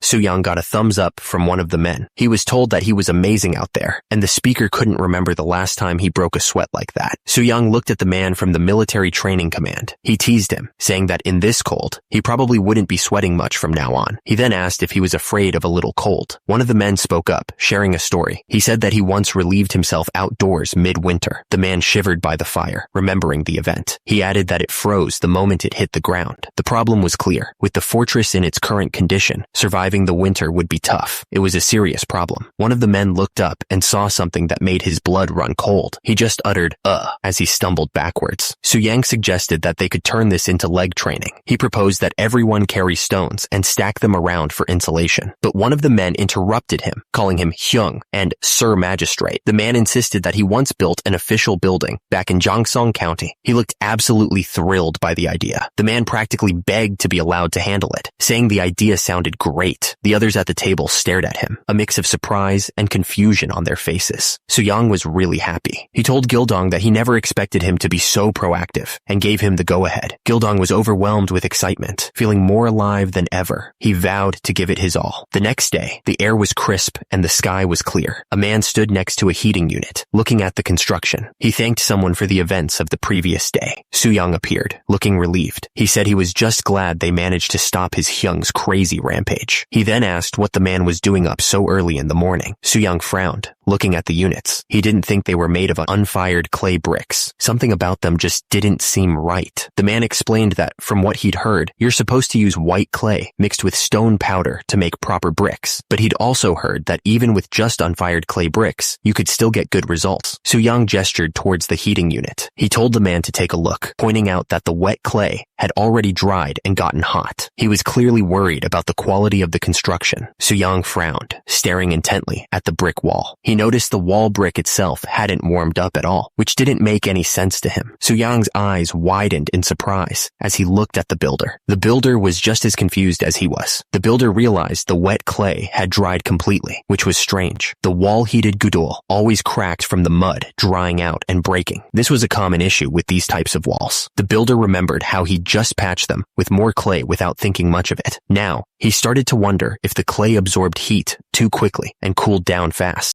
That could be what's causing the cracking, he thought. The clay's properties might be the key to the problem. He stared at the cracked wall. He had always thought the smoke was just leaking out through the gaps in the wall. Soo-young looked up at the sky, thinking hard. Suddenly, a possible solution popped into his head. Soo-young smiled, feeling confident. He suggested they replace the current wall with wall bricks, which should help them withstand the winter cold much better. The man in red looked at the wall bricks with confusion. He asked what Soo-young meant by wall bricks. Soo-young explained that wall bricks retain heat for a long time, so cold air would seep in more slowly. The man in red realized that if the wall holds heat longer, the warmth from the floor heating stones would last longer too. Soo-young explained that with regular walls, you have to fix the whole thing once a crack appears, but with bricks, you can just patch the crack or replace the ones that are broken. Soo-young admitted he wasn't sure if his idea was right, but if it worked to block out summer heat, it should hold up against the winter cold too. So he figured it wouldn't hurt to give it a try. The man watched Soo-young and the other man. He wondered if they were really brothers, since Soo-young seemed way sharper than the older one. He called out to someone. Dim turned to face the running man. He simply said, "Oh, you're here." Soo-young announced that he already spoke to the mason from Gaeseong. Dim looked confused and asked why he had done that. It turns out that wall bricks are used in the side walls when they build hapgak roofs. The workers were busy on the roof. The mason needs to know how to fire bricks the right way. It's an important skill. Soo-young said he'd send someone over and make sure they fired a large batch of wall bricks. He paused, thinking about the scale of the project. He asked how many they were talking about. The man replied that around 5,000 should be enough. Soo-young seemed to be considering the implications of that number. The man looked completely shocked. He wondered where they were going to get the firewood to fire that many bricks. Bricks were not commonly used in Joseon architecture. The main reason was the lack of firewood needed to fire the kilns.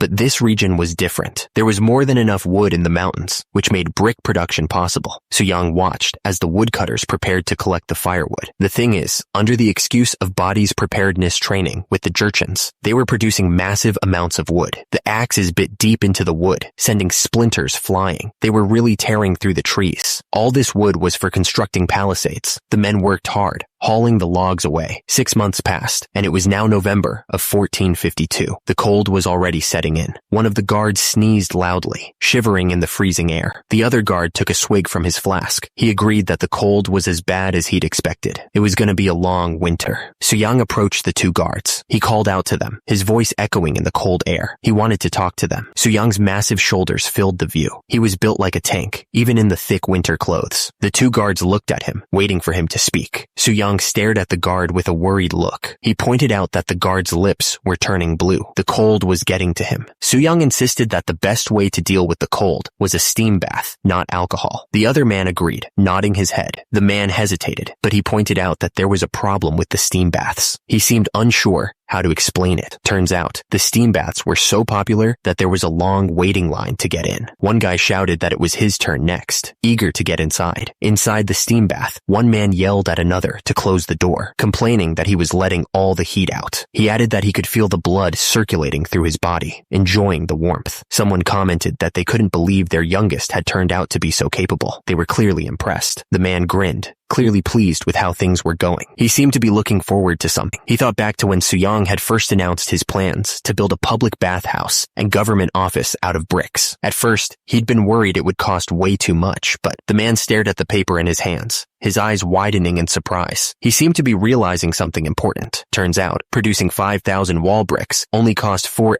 seom of rice. The numbers were pretty shocking. The man smiled, clearly impressed by the efficiency. He looked genuinely happy with the results. The man thought that Gildong was really blessed with luck. He seemed to be acknowledging Gildong's success. The story moved to Gyeonggwan province. The area was covered in snow. The man looked absolutely shocked. He couldn't believe that Gaoyang had only half the casualties they did. One of the men explained that they had built a steam bath to help with the firewood supply. Plus, they used bricks to make a well-insulated government office that was warm even in the dead of winter. He added that the wild tribes were also being trained through body preparedness, keeping them working regularly and pushing through the cold. The man put his hand to his forehead, looking frustrated. He wondered what he had been doing all this time. King Sejong looked annoyed and asked what was happening with the Black Soil project. He was not happy to hear that it had failed again. King Sejong clicked his tongue in annoyance. Without another word, he turned and walked away, clearly not pleased with the news. The report came in. They had already used 1,500 gun of iron ore, but it was all useless scrap metal. The project was a total disaster. Soo-young looked at the cursed black soil with disgust. He couldn't believe how useless it was. In a nearby workshop, a blacksmith hammered away at a piece of metal, oblivious to the problems with the black soil. Sparks flew as he shaped the iron, unaware of how much effort was being wasted. The hammer slammed down on the metal, but it was clear something was wrong. The metal just wouldn't take the shape he wanted. It was a lost cause. The blacksmith looked absolutely furious. He couldn't believe how bad the metal was. He complained that even cheap candy was tougher than this trash. The blacksmith looked up as Soo-young approached. He asked how things were looking, then immediately complained that the black soil was ruining the metal completely. He pointed to the black soil. It was sticky, almost like pine resin, which was definitely not a good sign. Soo-young stared intently at the soil. If it acted like pine resin, he thought, a new idea starting to form in his mind. The blacksmith looked confused as hell when Soo-young told him to scrape off the soot and bring it over. He asked what he was supposed to do.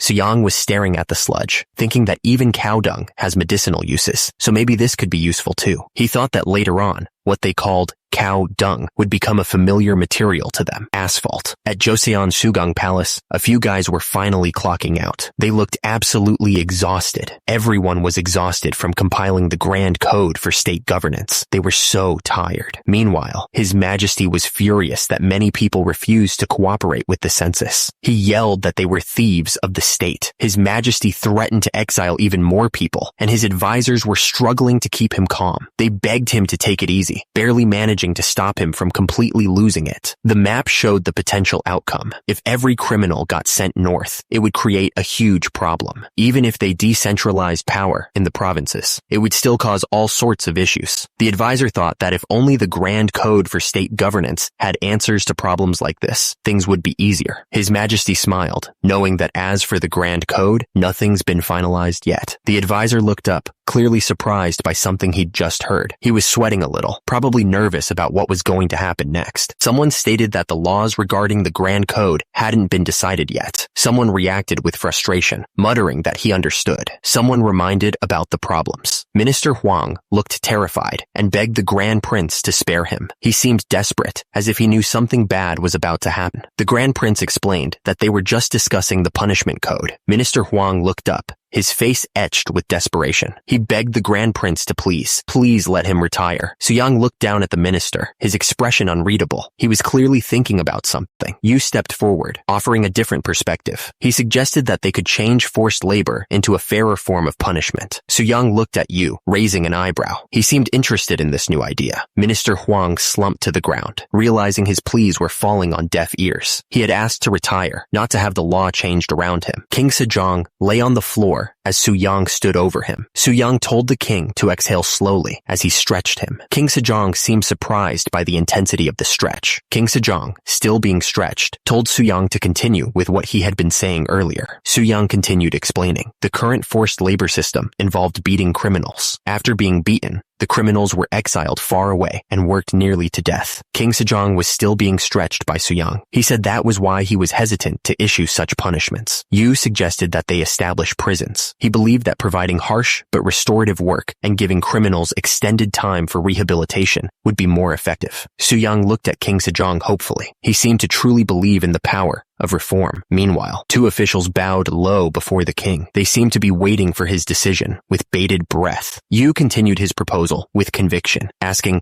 wouldn't that truly reform almost anyone? Minister Huang looked terrified, begging the Grand Prince to spare him. He was clearly desperate to avoid whatever punishment was coming. Soo-young looked at King Sejong, an idea forming in his mind. He believed he had a better way to handle things without harming the prisoners. Soo-young suggested they recall the walking wheel they had developed before. He seemed excited excited about the possibilities. He then wanted them to imagine substituting exile journeys. It was an interesting proposal, to say the least. Su-young finished his thought, suggesting they replace exile with walking on such a wheel instead. He seemed proud of his idea. Su-young continued his pitch, explaining they'd avoid muddy roads and freezing weather. This too could be considered mercy. King Sejong smiled, looking genuinely relieved. He told Yu that his words and care were lifting the heavy burdens from his mind. King Sejong continued, saying they could call it imprisonment and have officials manage it. He admitted he'd been too busy mentally keeping track of every criminal he'd exiled, which was exhausting. King Sejong explained that with the new system, regular reports would be enough to manage everything. The idea seemed to ease his mind. King Sejong then wondered who would volunteer to reform prisoners in these jails. He pointed out that Yu had disciples who were skilled at reformation. Yu excitedly suggested that they had the Pei Timber Hall. King Sejong agreed, clinking his cup against Yu's. King Sejong smiled, saying he didn't know Yu was so thoughtful, but he suggested that Yu shouldn't focus solely on work and should care for his family too. Yu looked at King Sejong. He started to respond about family matters. King Sejong continued, mentioning Yu's eldest son, Hyundong. King Sejong mentioned that Hyundong was exactly 16 this year. The young man stood there, looking proper in his traditional clothes. The topic then shifted to marriage proposals for Hyundong, but it turned out that back then, he was struggling with trauma from the war, which left him exhausted. The marriage talks quietly faded away. Yu remembered that time. Yu paused, about to reveal which family had approached them before. It was a name that carried weight. It was Left State Councilor Han Huak. He was smiling, grateful that the Grand Prince had considered their families joining again. Su-young explained that he hadn't brought up the matter sooner because he was feeling unsure. He just hadn't been in the right state of mind. Yu looked at him suspiciously, wondering why they hadn't sent a matchmaker if they were serious about resuming the marriage talks after all this time. Left State Councilor Han Huak laughed nervously, claiming that his daughter insisted she needed more time to study, but his smile seemed strained. Su-young realized that Han Huak, who belonged to the pro-Ming faction, couldn't even bring up marriage talks with him again because his political power had completely collapsed. Su-young thought to himself that it was rather hot today. Su-young suddenly understood that if Han Huak still had power, he would have pushed his daughter to become crown princess by marrying her off to 14-year-old Hongwei. The thought made him shudder. Su-young apologized, saying he hadn't realized they had a guest. He casually mentioned that he might soon become Hyundong's father-in-law and told Hyundong to greet him properly. Hyundong bowed respectfully. He said something politely. The moment hung in the air. Su-young chuckled. He remarked that Hyundong was only 16, yet he already had such a robust build. Hyundong replied shyly that he hadn't even started body preparedness yet. Su-young then asked what he needed. Hyundong explained that he had made a rubbing from an old stone tablet. He wasn't sure if it belonged to Master Muhak, so he wanted to ask Su-young about it. Su-young stared at the rubbing. He wondered if it was related to Great King Jin-hyung. The monument stood tall against the sky. It made Su-young wonder if this could be one of King Jin-hyung's Sun Subi monuments. Su-young examined the rubbing carefully. Judging from phrases he'd encountered when compiling Goryeo history, he figured the tablet was about 900 years old. Su-young smiled, clearly impressed. He said that new discoveries always appeared and told Hyundong to keep striving in his studies. Hyundong beamed, pleased with the praise. Yes, father, he replied. The man marveled at Hyundong's remarkable physique and academic excellence. He couldn't help but be impressed by him. Su-young explained that Hyundong used to be very frail. The man looked confused, as Su-young said he'd used body preparedness training, but in the form of children's games. The games included hoop spinning and rope jumping. Su-young said the results were impressive.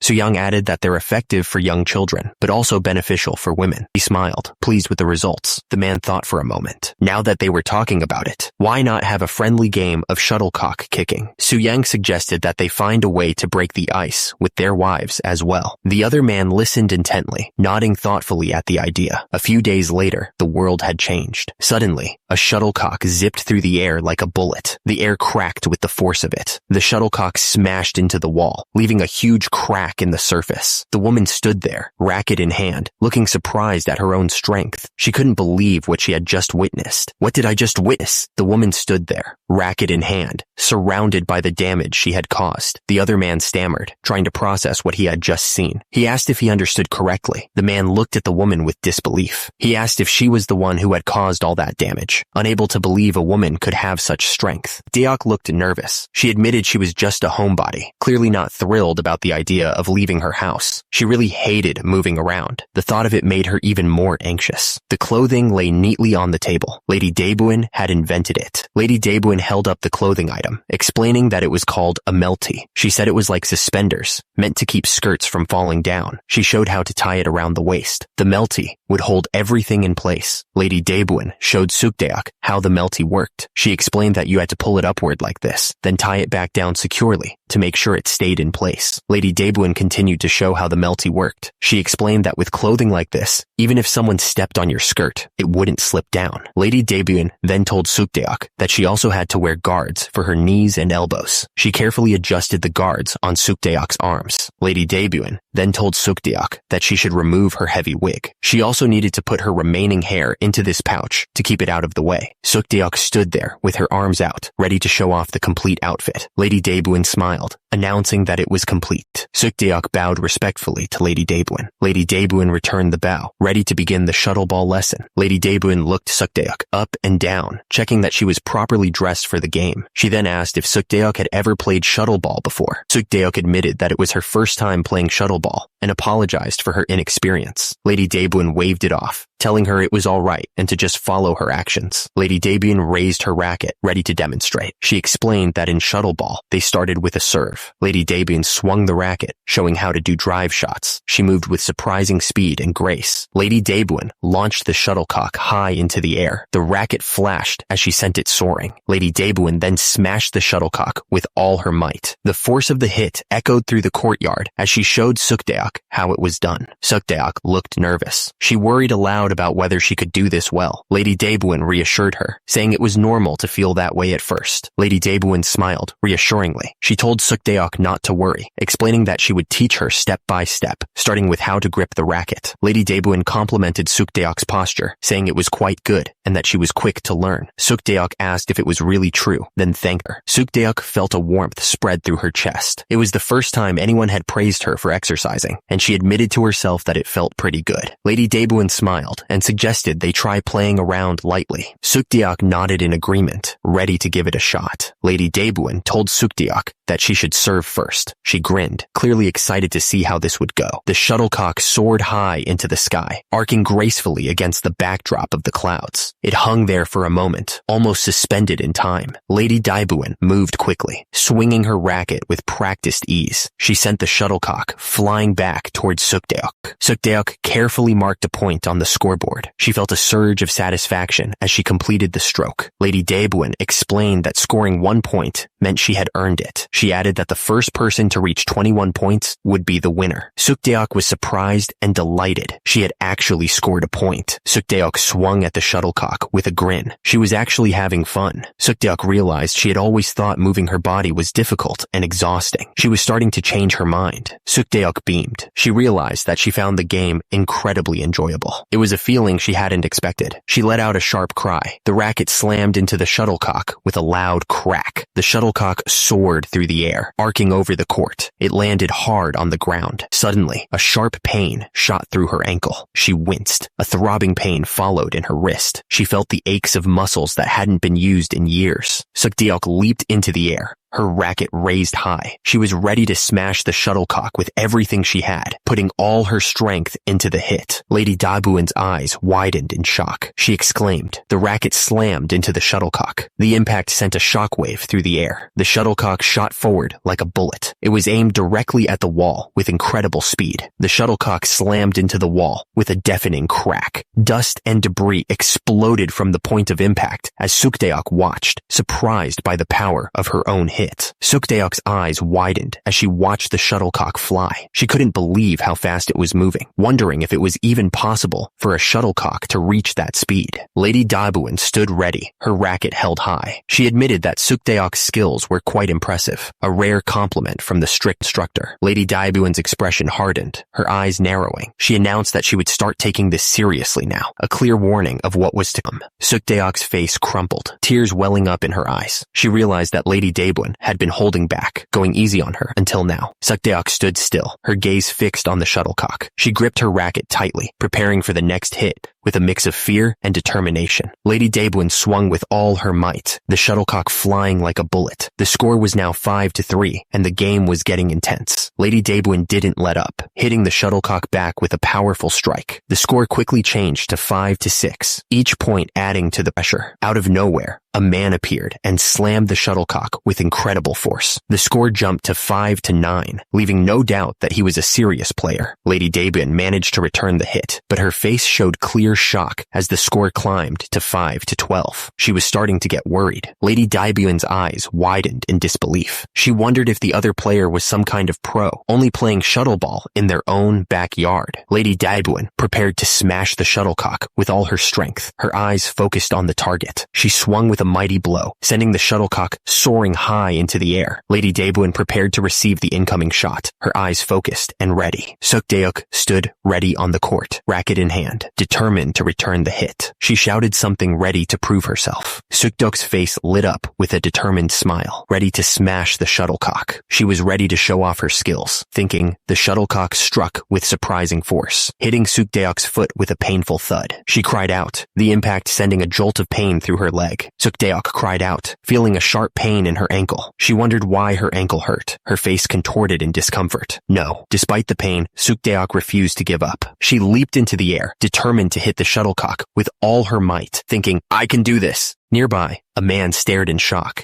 his mouth agape. He couldn't believe what he was seeing. The shuttlecock connected with the racket, the force of the impact echoing through the air. It was a powerful hit. Sukdeok landed gracefully, a triumphant grin spreading across her face. She screamed, I did it! Sukdeok cried out as a sharp pain shot through her hand. Her grip on the racket tightened, but the pain was intense. Now it's my wrist, Sukdeok thought. Sweat trickled down her face as she realized another part of her body was giving out. The pain was too much. Sukdeok lost her balance and started to fall. She tumbled to the ground, the racket flying out of her hand. Sukdeok hit the ground hard, groaning in pain. Lady Daebwin rushed over, concern etched on her face. Is this? Sukdeok thought, her eyes wide with shock. She gasped, trying to catch her breath as the pain settled in. Sukdeok's mind raced with a sudden thought. What would life be like as the daughter-in-law of Grand Prince Suyong's family? Sukdeok was still falling, and the impact was about to be rough. Her body was screaming in pain, and she braced herself for another hard landing. Someone, speaker unclear from OCR, expressed concern about Sukdeok collapsing. The speaker replied that the girl had never trained her body before, then expressed concern about what would happen if she refused to marry into their family because of this. Sukdeok's face was shown, and she looked determined. She didn't show any dislike, and her expression was resolute. The speaker paused, thinking about the girl. The speaker looked determined, deciding that they definitely wanted Sukdeok to be a part of their family. Someone chuckled, clearly relieved. It seemed they had been worried about nothing. Outside, the sun shone brightly on the traditional Korean houses. The air was crisp and clean. Someone struggled to tie the top knot, almost losing their balance. They remarked that the person had grown so sturdy that they almost fell backward. Someone chuckled, playfully calling the person a rascal. They asked when he had gotten so big. The person stood tall, holding a scroll in their hands. They were asked if they were ready, and they replied with a resolute yes. The coming-of-age ceremony was a big deal, and it was formally hosted by my brother. Now that Lord Doan had reached adulthood and finished the coming-of-age ceremony, things were about to change. He held the scroll tightly. Requires verification. Lord Doan smiled, ready to face whatever came next. He would obey His Majesty's command no matter what. And so, they picked a lucky day in April. The date was set, and the preparations would begin. And so, a few days later, the wedding ceremony was held. People gathered to watch the event. The table was set with food and other items, prepared for the ceremony. Everything had to be perfect. The girl looked down, lost in thought. She seemed sad, like she didn't want to be there. The man smiled, excited for what was about to happen. He couldn't wait. The woman looked at the man, her face full of pride. She thought to herself, he's grown up so well. The hand gently touched her shoulder, offering a silent reassurance. The moment was filled with unspoken feelings. The lady looked up, a faint blush rising on her cheeks. She seemed grateful for the kind gesture. The man smiled warmly. He said it was all thanks to her. The man then asked where he should send his son. He laughed and said there were plenty of good matches, so he should choose wisely. The couple stood side by side, surrounded by flowers. They looked regal and composed. King Sejong sat beside the lady, watching as two women bowed before them. He said that seeing their new daughter-in-law put his mind at ease. He looked content. The daughter-in-law thought about how she would have become Queen Dowager Insu in history. She hoped she wasn't afraid of life after the shuttle ball incident. She was worried. Soo-young explained that practicing body's preparedness would strengthen the body and improve daily life, and that it shouldn't be seen as a hardship. King Sejong looked relieved and said that he was glad Soo-young was so kind and understanding.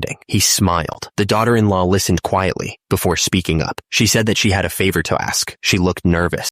The daughter-in-law continued, stating that she would like to read and fully learn the body's preparedness manual. She seemed determined. She waited for an answer. Soo-young looked at the lady and said that her mindset was admirable, but there was a problem. Soo-young explained that there was a problem. Soo-young continued, explaining that he was born a man and only understood a man's body. The thing is, there wasn't a body's preparedness manual specifically for women. He looked frustrated. Soo-young said that all the standards written were meant for men. He added that his wife had been learning directly from him, step by step. He seemed a little helpless. Lady Daebyun spoke up, saying that if there was a road, there must be a way to follow it. She said that she had heard that he initially created body's preparedness through his own practice. Father, Lady Daebyun looked determined. She wanted to understand the fundamentals of body's preparedness for herself. Soo-young looked at her, considering. He agreed to let her try it herself. Soo-young added that he'd quickly put together the lessons he taught his wife and daughter-in-law. He was going to make a body's preparedness manual just for women. At that moment, the sounds of training echoed from the courtyard. One of the women groaned in frustration. The instructor told her that she was stiff as a board and that she could forget about training if she couldn't loosen up. One of the women training in the courtyard was in agony. She groaned that she might hurt her back just picking things up, and her thighs felt like they were splitting apart from the exercise. The instructor told her to exhale and relax her muscles. The woman cried out in pain. Soo-young, observing this, wondered if he could really make a body's preparedness manual that worked for women. A messenger approached Soo-young. The messenger announced that His Majesty the King requested the Grand Prince's presence. Soo-young thought to himself that he needed to finish the manual. It couldn't be anything important, right? The courtyard was quiet and empty, bathed in the cold light of the winter sun. A sense of foreboding hung in the air. Someone asked King Sejong about Tsushima Island's request to increase their number of trade ships. One of the men looked confused. He asked if the number of ships wasn't already set at 50 in the Geihai Treaty. Why would they suddenly want more? The Geihai Treaty had been put in place because of increasing piracy by Tsushima Islanders at Busan port. They had limited their trade ships to 50, while granting fishing rights to maintain peace and reduce their raids. The man thought to himself that it was strange. Historically, the Geihai Treaty should remain effective until King Jungjong's era, the 11th king of Joseon. King Sejong sighed, remembering a time when they had sold ginseng to Japan at double the price. They had feared its market price would crash due to an excessive harvest. Someone reacted with shock. What? The two men exchanged a gift, but the king's advisor was suspicious. He figured that the request for 100 ships was just an excuse to add ginseng to their trade. It was all a big scam. The advisor continued, seeing the bigger picture. Tsushima Island was just a middleman, he realized. Someone on the Japanese mainland must want ginseng really badly. The advisor's suspicion grew. It was probably the head of the Uchi clan, he thought. That family was always causing trouble. Uchi clan head Uchi Norihiro was a real piece of trash. Back when King Jongjong was on the throne, he demanded their Jola province, claiming it belonged to his ancestors. King Sejong sighed, feeling helpless. Frustrating as it was, they didn't even have a proper map of Japan. How could they deal with these threats if they didn't even know the land? King Sejong realized that Shin Suk-ju should have made maps when he visited Japan, but then he remembered that he'd taken him to Ming instead. The advisor looked absolutely furious. He yelled that they should show force to those faithless and rude barbarians, just like His Majesty had done before. King Sejong's face softened, a tear forming in his eye, but their main forces were currently deployed to the north, he explained. The advisor paused, looking towards King Sejong. He was waiting for the king to give him an order. The advisor listened with a furrowed brow. He couldn't believe what he was hearing. The Uchi clan head looked absolutely furious. He demanded to know why the ginseng had been sold at half price. Because of that foolish action, the Uchi clan now knew its market value. Tsushima Island Lord So Shigemoto was in a panic. The Uchi clan had started mining silver and wanted direct trade with Joseon, which was a big problem. If they did nothing, Joseon would bypass them completely and trade directly with the Uchi clan. Then they'd starve to death. but if they moved recklessly, they'd be killed. He was frozen in terror. The Aochi clan head told him to go to Joseon. He was giving him one last chance to fix the situation. If he failed, he would have to commit seppuku. The two men rode their horses down the mountain path. They were headed towards the eastern hills in present-day Busan. This interpreter, named Shin Suk-ju, had quite the build and was an impressive horseman too. The official from Eastern Hills had met this interpreter, Shin Suk-ju, who had quite the build and was an impressive horseman. Delete entire panel. Someone said that someone else would explain it better than they could. They told them to travel to Hanyang with Shin Suk-ju. The two men arrived at the large mansion. The horses were tied up outside, waiting patiently. Soo-young stared at the huge mansion. He wondered who exactly this northern general was that wanted to meet him. One of the guards yelled at Soo-young, asking why on earth he was there. Another man interrupted, asking why there were TOI here and telling someone to watch their mouth and not call them that. Someone responded angrily to being called TOI, calling the speaker a disrespectful little brat. One of the guards looked at Soo-young threateningly and asked if he was looking to get beaten up. Someone yelled, "You bastards!" in anger. A man in armor stepped forward, his voice booming with authority. He demanded to know what they were doing to his guest, revealing that the man they were accosting was Grand Prince Soo-young. The man in armor smiled, his expression warm and welcoming. He remarked that Soo-young had come a long way. The man in armor apologized for calling so late at night. He seemed genuinely sorry for the inconvenience. Soo-young casually mentioned that it seemed like the gift he sent had caused a bit of a misunderstanding. The man in the wide-brimmed hat listened intently, his expression unreadable. The man in the hat repeated the word gift, his tone suggesting suspicion. Soo-young watched him carefully, waiting for his reaction. Soo-young explained that he had sent 180 gun of wild ginseng found in the mountains. He admitted that it was useful, but perhaps too large a gift, quickly brushing it off as nothing of consequence. Soo-young continued, explaining that the sulfur they received in exchange had been crucial for making gunpowder. He added that the copper was also very useful in crafting cannons for their northern expeditions. Soo-young thought to himself that he needed to maintain the facade of a strong, ignorant general. He wondered if his performance was convincing enough. The man in the hat complimented Soo-young, saying he was like a peerless national hero. He added that Soo-young looked capable of solving problems with sheer strength alone, even without sulfur or copper. Soo-young explained that they had done all right, subduing the Jurchen tribes, but their numbers were overwhelming. Since they'd been battling the Mongols too, they ran low on supplies, which prompted him to sell the ginseng. Soo-young continued, saying that because the ginseng was sold hastily, the royal court wasn't even aware of it. He hoped that the man in the hat would believe his explanation. The man in the hat then mentioned that in Japan, the Mongols were called Mukuri. He seemed to be making a connection to something. The listener reacted in shock, asking if these were the same Mukuri who crushed the Kamakura shogunate. He wondered why they would be fighting Joseon now, looking extremely worried. Soo-young recalled that a few things had happened in the past. He had once captured the Mongol king, Taisun Khan, but the guy managed to escape in the dead of night. Soo-young's face tightened with regret. He muttered that he should have killed him right then and there. The listener looked at Soo-young with doubt. He asked what kind of damage they had suffered because of that incident. Soo-young explained that the profit they made from the ginseng was huge. That profit came with a cost. Bandits and thieves became jealous and repeatedly tried to steal the ginseng. The situation was getting worse. The desperate people were even willing to trade directly with Joseon themselves. At this rate, things would get really bad. The people were terrified. They were sure that they would either be attacked and killed or starved to death. The person bowed low to the ground, begging for help. They were completely desperate. Soo-young smiled, understanding their plight. He told them that they had truly had a tough time. He told them to get up. Soo-young's eyes lit up. A good idea just came to him. The table was set with a variety of foods. It was a moment of calm before the storm. Soo-young stepped forward, a plan forming in his mind. He offered to personally meet the shogun and give him ginseng seeds, suggesting they try growing their own. Soo-young continued, laying out his plan. He would head to Japan personally as part of the diplomatic mission, hand over all the ginseng to the shogun, and ensure that trading with Tsushima Island would continue as usual. The man's face lit up with relief. He was overcome with gratitude, tears welling in his eyes as he thanked Soo-young profusely. The man bowed low, still overwhelmed. He wondered aloud how he could ever repay this kindness. Soo-young grinned, his eyes gleaming with a hint of mischief. He told the man that it was too early to be thanking him. Meanwhile, In Kyoto, Japan, stood the Nanzen Temple. It was a place of peace and contemplation. Inside the temple, a monk spoke to a man, his voice firm but respectful. He urged the man to stop pretending to be detached from worldly matters and help with national affairs. The man turned to the monk, concern etched on his face. He wondered if they were saying that even the mighty Ming needed Joseon's help. Ganrei Hosokawa Katsumoto explained the situation. To secure the supplies needed for the war, Joseon was sending ginseng seedlings and seeds. The man couldn't believe that Joseon was willing to give away their precious ginseng, even the seeds. Was it all just for copper and sulfur? The man kneeling before him reported that Grand Prince Suyang himself was joining this diplomatic mission. The news was shocking. The man's face was grim. He declared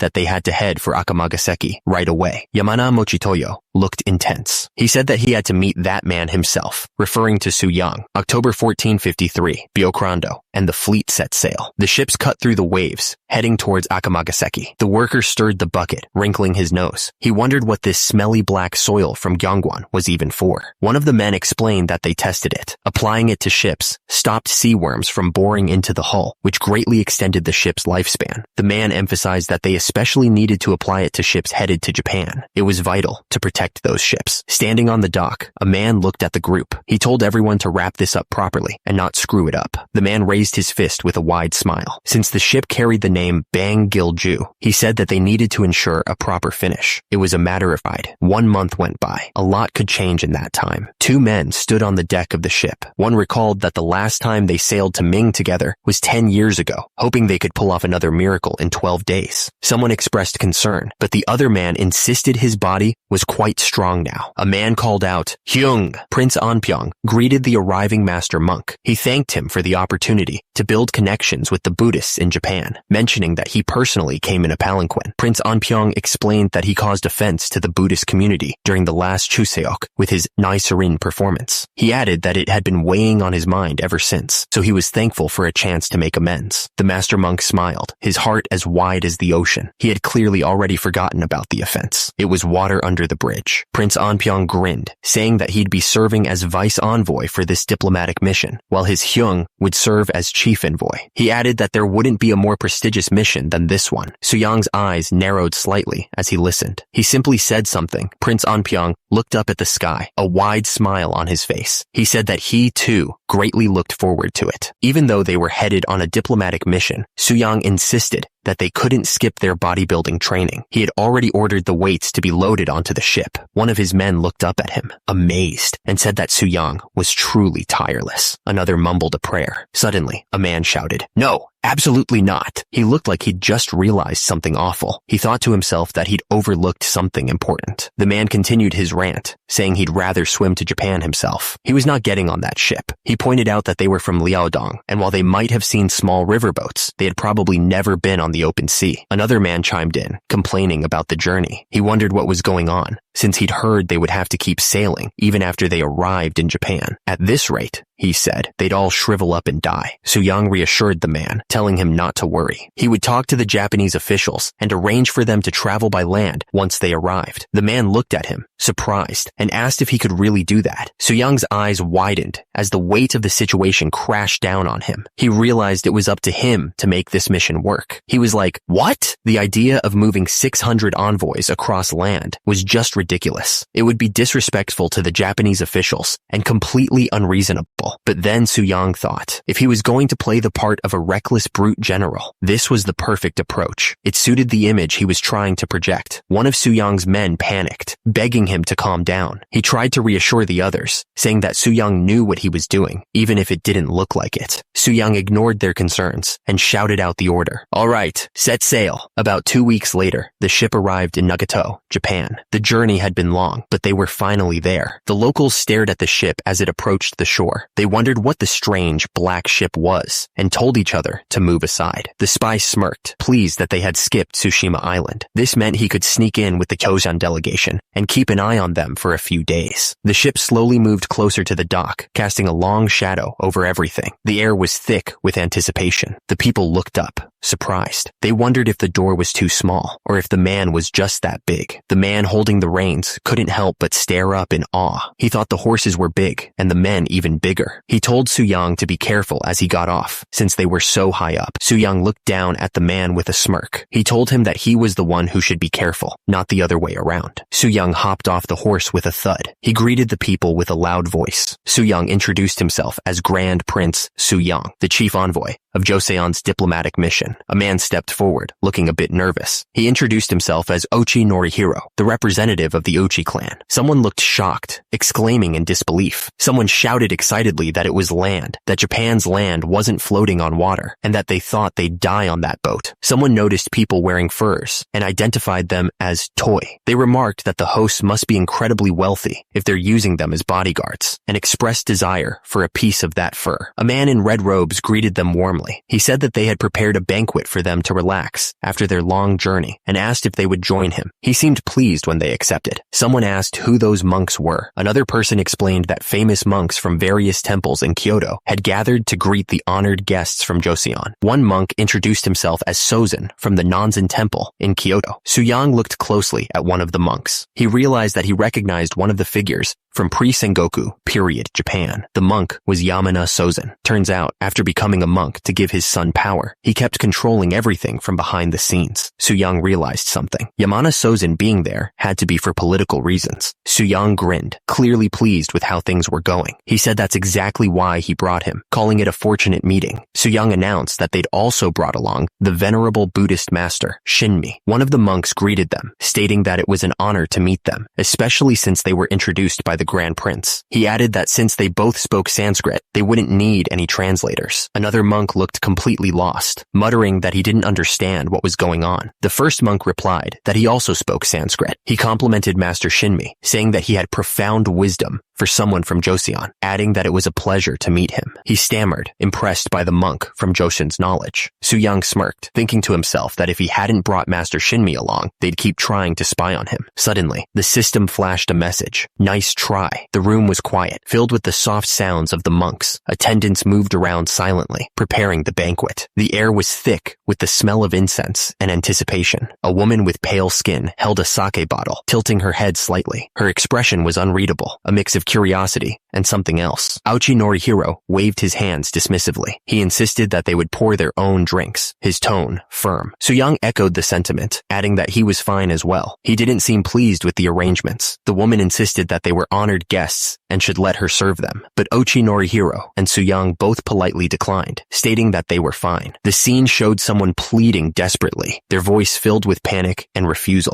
Ochi Norihiro presented a steaming hot pot. He explained that since they had traveled all the way from Joseon, he had specially prepared a hot pot with mountain whale meat for them to enjoy. The text explained that Japanese hadn't eaten regular meat openly since around the 600s. The meal was probably prepared especially for them, a sign of honor. Someone examined the meat with disgust, wondering what wild whale was, and realizing it was actually wild boar. They noticed the blood wasn't drained properly, causing an awful smell. Someone asked Yang if the meat was good for his taste. Yang responded that something was very wrong. Ochi Norihiro held out a cup, offering it with a polite smile. He suggested that maybe some pepper would make the meal more to their liking. One of the Hoseon delegates slammed his hands on the table, standing up abruptly. He looked absolutely furious, declaring that something was very wrong with the food. The delegate raised his voice, his face red with anger. He declared that even though they might be considered barbarians, they still knew how to properly respect meat, and demanded that they be served properly prepared, quality meat. The delegate continued to rant, explaining that even the Jurchens, known for their love of good quality pork, wouldn't stand for this. He was clearly disgusted. Ochi Norihiro looked taken aback by the outburst, his smile faltering. He seemed to realize that something was seriously off, unsure how to respond to the sudden anger. Ochi Norihiro seemed to understand that the Hoseon delegation was angry. He suggested that they go hunting. He wondered if that would make things better. A chest overflowing with valuable furs, was presented to the delegation. It was offered as payment for the privilege of hunting on their mountain for a day. Ochi Norihiro, still on horseback, said that he would accept punishment if their hospitality was bad, but Suyang just waved it off, saying he was worried about muscle loss. Uchi Norihiro looked confused, wondering if muscle loss was a common disease. With that, the hunting party set off into the wilderness. They were all mounted on horses, ready for the hunt. Just as the hunt was about to begin, a man in yellow robes shouted for them to wait. He looked concerned. Someone looked completely shocked. They couldn't believe what they were seeing and asked, "What the heck is this?" The person's eyes widened as they stared off into the distance. They were clearly taken aback by whatever they saw. A man on horseback rode away at full speed. Someone shouted after him, calling him father-in-law. Someone looked absolutely furious. They yelled, "You idiot! Follow me quickly," with their face red with anger. Turns out, this sudden hunting trip wasn't just a friendly outing. It was a cover for spying all along. The man in the royal robes declared that the Joseon king had lost his mind and sent his own brother as a vanguard to invade them. The man on horseback shouted that he wouldn't let that happen, but then he paused, realizing someone was missing. He wondered where they had gone. The horse's hooves crashed through the undergrowth. Each step was a display of raw power, leaving a trail of crushed leaves and broken branches. Suddenly, a massive wild boar charged through the forest, its tusks gleaming. It was moving fast, clearly on the hunt for something. The man yanked on the horse's reins, cursing under his breath. He had clearly realized something was wrong, and it was bad. The man chased after the boar, his feet pounding against the forest floor. Leaves scattered as he ran, trying to catch up to the animal. The punch landed with a deafening thud, sending shockwaves through the air. The force of the blow was enough to make the air shimmer. Two boars lay lifeless on the ground, defeated by a single blow. One was flipped on its back, tongue lolling out, a testament to the raw power it had faced. The Japanese delegate stared in disbelief, his face a mask of shock. He couldn't believe what he had just seen. The delegate trembled, comparing Suyang to a demon. He was practically an oni, a creature of immense power and destruction. Someone riding their horse addressed Sozin, asking what brings a venerable monk like him all the way here, or if they should address him as the head of the Uchi clan instead. Delete this panel. Sozin realized that this man saw through everything. He had to be careful. Sozin told him that he had come because he was worried that there would be too much needless killing, or that the common people might suffer because of their hunting. Sozin apologized for causing concern, but added that his men were greatly enjoying themselves. Suyang was having the time of his life. He shouted that the mountains were the best, and nothing beat riding a horse. He was clearly enjoying the hunt. Suyang suddenly announced that he'd changed his mind about traveling by sea. Sozin, surprised by this sudden change of plans, asked him to repeat himself. Suyang offered to pay generously. He asked if they could be allowed to travel by land instead of by sea. He seemed pretty determined. Sozin looked absolutely shocked. He asked Suyang what he had just said. He couldn't believe what he was hearing. Suyang said he knew it was a heavy burden on the Ochi clan, but he added that since they had the esteemed monk accompanying them, he was sure they'd be able to handle it just fine. Sozin's eyes widened, realizing what was happening. Suyang sweetened the deal even further. He added that he would also send generous gifts to the Nanzen temple in Kyoto. Suyang started to say something, but he seemed unsure of himself. He paused, as if reconsidering his words. The monk stroked the animal. Since he was a wise and understanding man, Suyang was sure he grasped his meaning clearly. Sozin smiled back, seemingly understanding Suyang's intentions. He said he would trust him on this.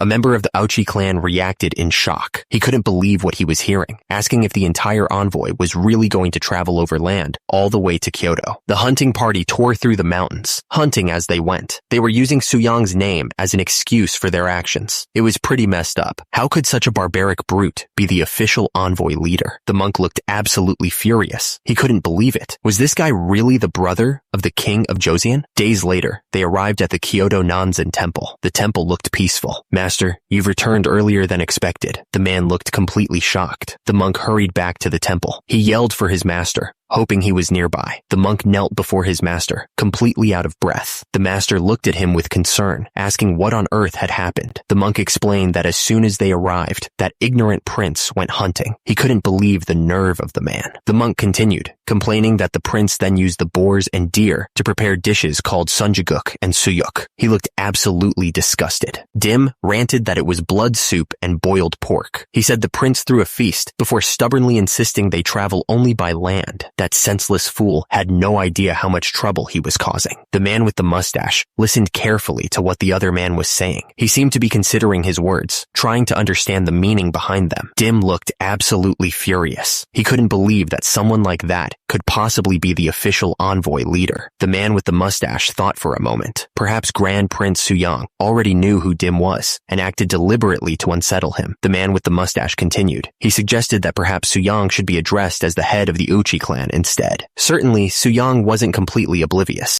Dim looked down, thinking to himself. He decided that Grand Prince Suyang couldn't possibly be a man of much learning. The story jumped back 7 days. The events that followed would reveal the truth. Dim watched from around the corner. His eyes narrowed. He was going to find out exactly what was going on in that man's scheming mind. Suyang continued to lift the heavy weights. He added another plate, pushing himself to the limit. Yang struggled, his face contorted. He grunted, wondering why this was so heavy. Suyang scoffed, remarking that men from Japan couldn't even handle a single 40-gun weight plate properly. He then called out to Yang for help. The envoy knew there was no other choice. His hand pressed down on the document, sealing their fate. Suyang grinned as he lifted the weight. He felt the burn in his muscles, and he knew he'd found the perfect weight to push himself. The bald man watched, completely stunned. He couldn't believe what he was seeing. Suyang continued his workout, ignoring the stares. The bald man's jaw dropped as he watched Suyang. He had lifted 40-gun weights on both sides with ease. The member of the Uchi clan admitted that Suyang was undoubtedly a naturally born warrior, but he figured a man who spent all his time building muscle couldn't have much scholarly depth. That seemed logical to Sozin. The Uchi clan member added that even someone as thoughtless as Suyang wouldn't dare behave so freely once he reached Kyoto. The Uchi clan member stood in the moonlight, looking calm. He asked Sozin not to worry too much. The Uchi clan member gripped his sword tightly. He repeated. Several days later, at the imperial residence, a formal greeting was announced. Hosokawa Katsumoto knelt formally, introducing himself as the advisor to the shogun. He seemed like a serious guy. Grand Prince Suyang stepped forward, introducing himself as the leader of the diplomatic mission. He then presented Grand Prince Andpyeong as the deputy envoy. Suyang noticed a monk and wondered where he had gone. The man looked annoyed, sweat beading on his forehead. He seemed really uncomfortable. Suyang thanked the monk for his hard work. The hosts invited the envoys to rest after their long journey. They were told to sit comfortably while they waited for the shogun to arrive shortly. The room was filled with people sitting at tables, waiting. A heavy silence filled the air as everyone anticipated the shogun's arrival. 2 women peeked through the sliding doors, watching the scene unfold. They seemed curious about what was happening. A man wearing a fancy hat looked at the envoys. He seemed to be assessing them. Dim announced that the child was Ashikaga Yoshimasa, the incompetent shogun who sparked the Onin War, but also a figure who greatly influenced Japanese culture. Dim joked that he was the originator of Weebu culture, and that all Japanese culture came from him, the one who built the Weebu foundation of today. The envoys bowed low, offering a formal greeting. They announced that they humbly greeted the Seitai shogun of Japan. The shogun smiled warmly as he returned the greeting. He said that they were known as heaven-sent warriors, and that their presence was truly impressive. Suyang looked at the shogun with a hint of disbelief. He thought to himself that the shogun seemed too young, though the exact age was unclear from his observation. The shogun continued speaking. He said that actually he had seen them approaching from afar. The sound of hooves echoed loudly as Suyang and his group approached on horseback. They rode up the steps towards the building. The envoy's eye widened in shock. He couldn't believe what he was hearing. The shogun's eyes locked onto Suyang's horse. He said that your horse had caught his eye immediately. The shogun continued, asking if he could paint a picture of your horse. The envoy beside him looked confused by the odd request. The envoy was clearly outraged. He thought to himself that during their very first diplomatic meeting, he was asking to draw a picture of a horse. The envoy balled his fists. He thought this behavior was incredibly rude, and the stress was making him almost pee himself. The shogun asked if he could draw your horse. The request hung in the air, thick with unspoken questions. The envoy was losing it. He thought to himself that this was incredibly rude. He couldn't believe the shogun was acting on his own whim. The envoy changed his tone, saying that the shogun must enjoy painting and architecture quite a bit. The shogun responded, saying that he also had some skill in calligraphy and art. Grand Prince Andpyeong interjected enthusiastically, saying that he'd heard the deputy envoy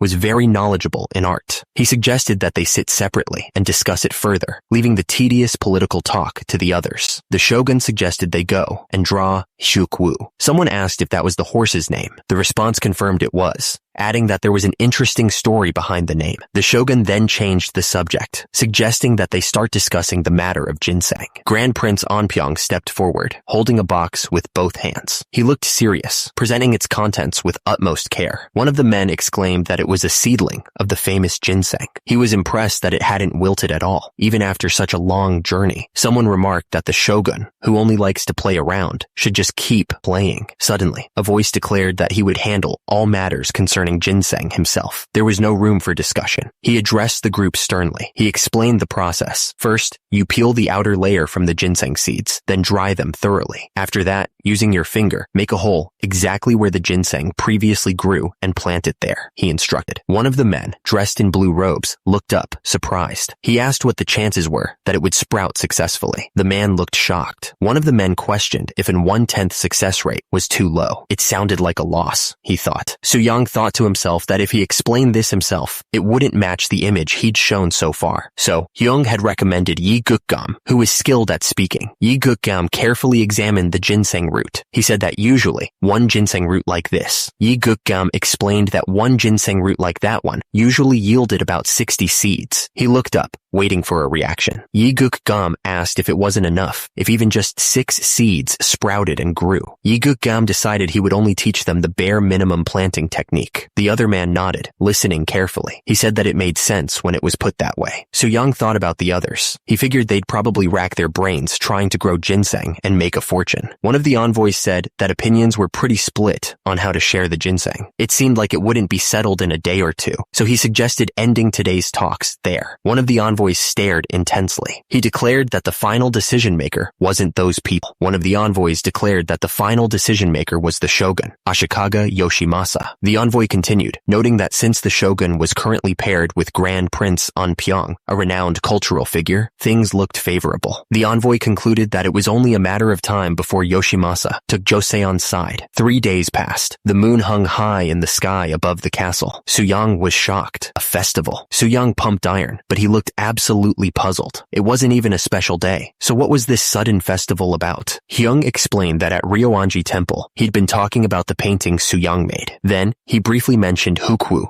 and Soo-young's accomplishments. Hyung continued, saying that the shogun suddenly insisted on holding a festival because he wanted to see Soo-young's martial skills. He sounded just as surprised as Soo-young was. Soo-young looked concerned. Holding a festival would be costly and create a lot of extra work. Besides, what exactly did the shogun want to see him do? It seemed to come out of nowhere. The day of the festival arrived. The crowd roared as they announced the arrival of the Grand Prince from Joseon. The crowd went wild, throwing money into the air. They announced that he was the leader of the infamous toy warriors, the mighty general who crushed those cruel Mukuri and Kokuri barbarians. Someone commented that it reminded them of a Shinto custom, where people throw money at the emperor's procession. But this was something else entirely. Money was flying in from every direction, and he didn't know what to do. The man chuckled, telling his friend to just think of it as raining money. He seemed to be enjoying the spectacle. The other man wasn't so thrilled. He said he'd rather pass on a rain of coins, especially Ming currency. He looked annoyed. The festival was being held at Ryoanji Temple in Kyoto. The place was packed with people eager to see the Grand Prince. As Soo-young approached the temple, he was greeted by a line of armored men. A voice boomed from the entrance, welcoming him and acknowledging the long journey he'd undertaken. The greeter beamed, telling Soo-young that he had heard amazing things about his strength. He added that he'd prepared many things for him, urging him to enjoy himself. Hyung asked what exactly his friend had told the greeter. The other man replied that he had only mentioned the incident Hyukwu. The man continued, explaining that he told the story of when Hyukwu's owner died and the horse charged at Soo-young in a rage. He added that he told the story of how Soo-young had caught the horse, threw it down, and pinned it by the neck until it submitted. It was the story of how Hyukwu was so moved by Soo-young's strength. The man said that it was because of Soo-young's incredible strength that the horse willingly became his. Soo-young had truly tamed the beast. Soo-young thought to himself that his plan to look like a muscle-bound brute had worked out perfectly. He let out a laugh at the thought.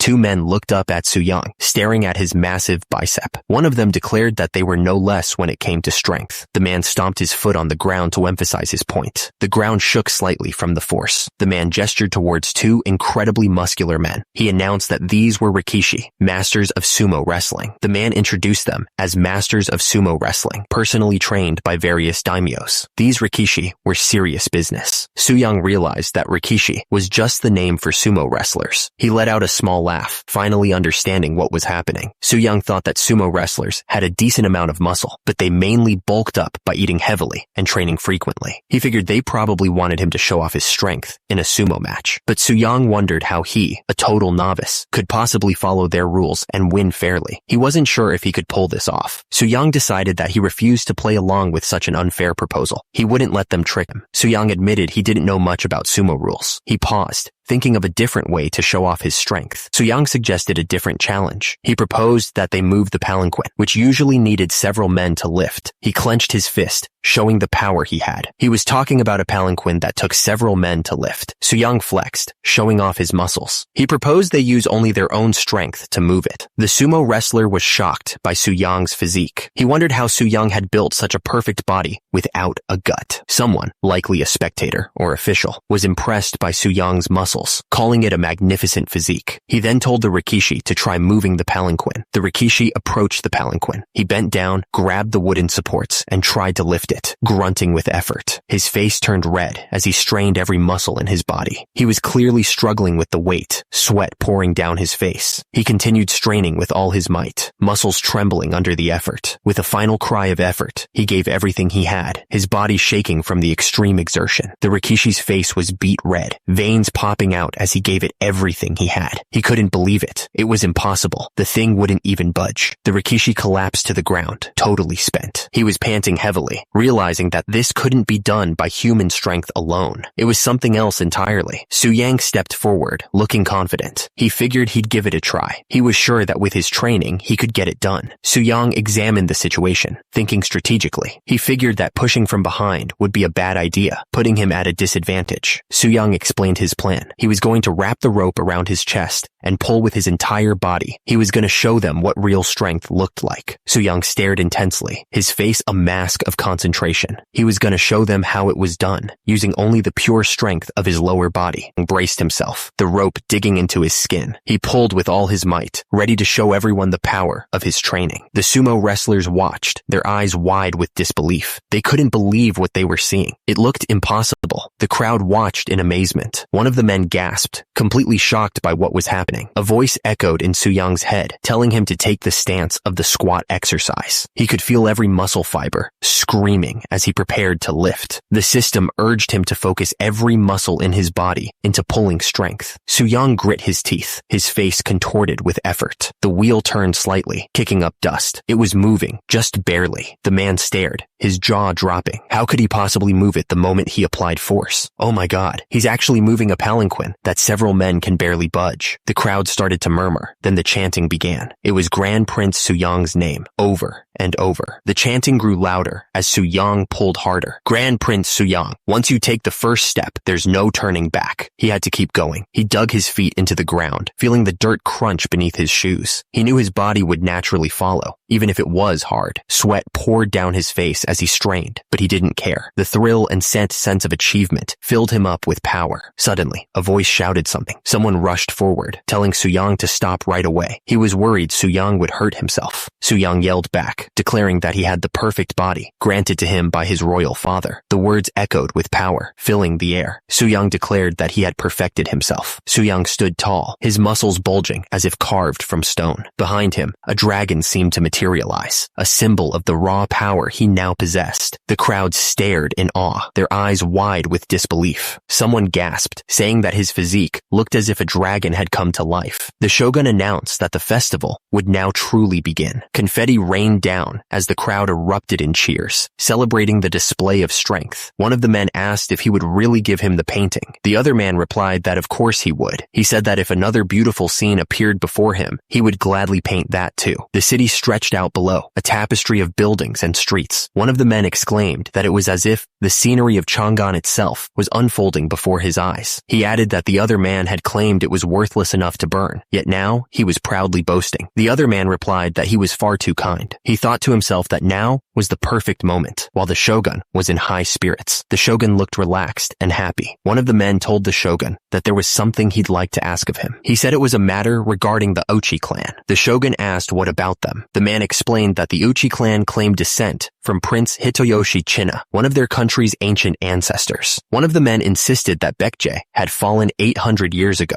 so such a claim was absurd. Another man agreed with him, emphasizing his point. One of the men suggested that they should take a look at Japan's historical records. He thought it would be best to determine what was right and wrong from them. The shogun explained that the ancient records were kept at Shusen, but since that place belonged to the Tenno, it was difficult for just anyone to enter freely. He said he would have the records copied and sent to them himself. Grand Prince Suyang was suspicious. He wondered if it was really that simple. The shogun then asked if, in exchange, Grand Prince Suyang could show them another feat of strength. Grand Prince Suyang said he'd brought his bow along just in case. From above, the group looked down at the massive bow and arrows. One of them commented that the arrows looked more like spears than arrows. Someone asked if all Joseon bows were this massive, but another person replied that only Suyang's bow was this big. Grand Prince Suyang held the massive bow in his hands, the muscles in his arms bulging. He looked like he was ready to show off his archery skills. Grand Prince Suyang's eyes narrowed as he focused on his target. He was completely locked in, ready to show them what he could do. The arrow shot forward with incredible force. The air crackled as it flew. The crowd gasped as they watched the arrow fly. They were clearly impressed by the power behind it. One of the observers clapped his hands together, grinning. He thought it was truly impressive. Grand Prince Suyang laughed and boasted that he'd given the Mukuri quite a scare with this bow. He then called out to Sir Depi. One of the men asked if they should present the festival budget report to the shogun. The other man told him to forget about it. The man held his fan up,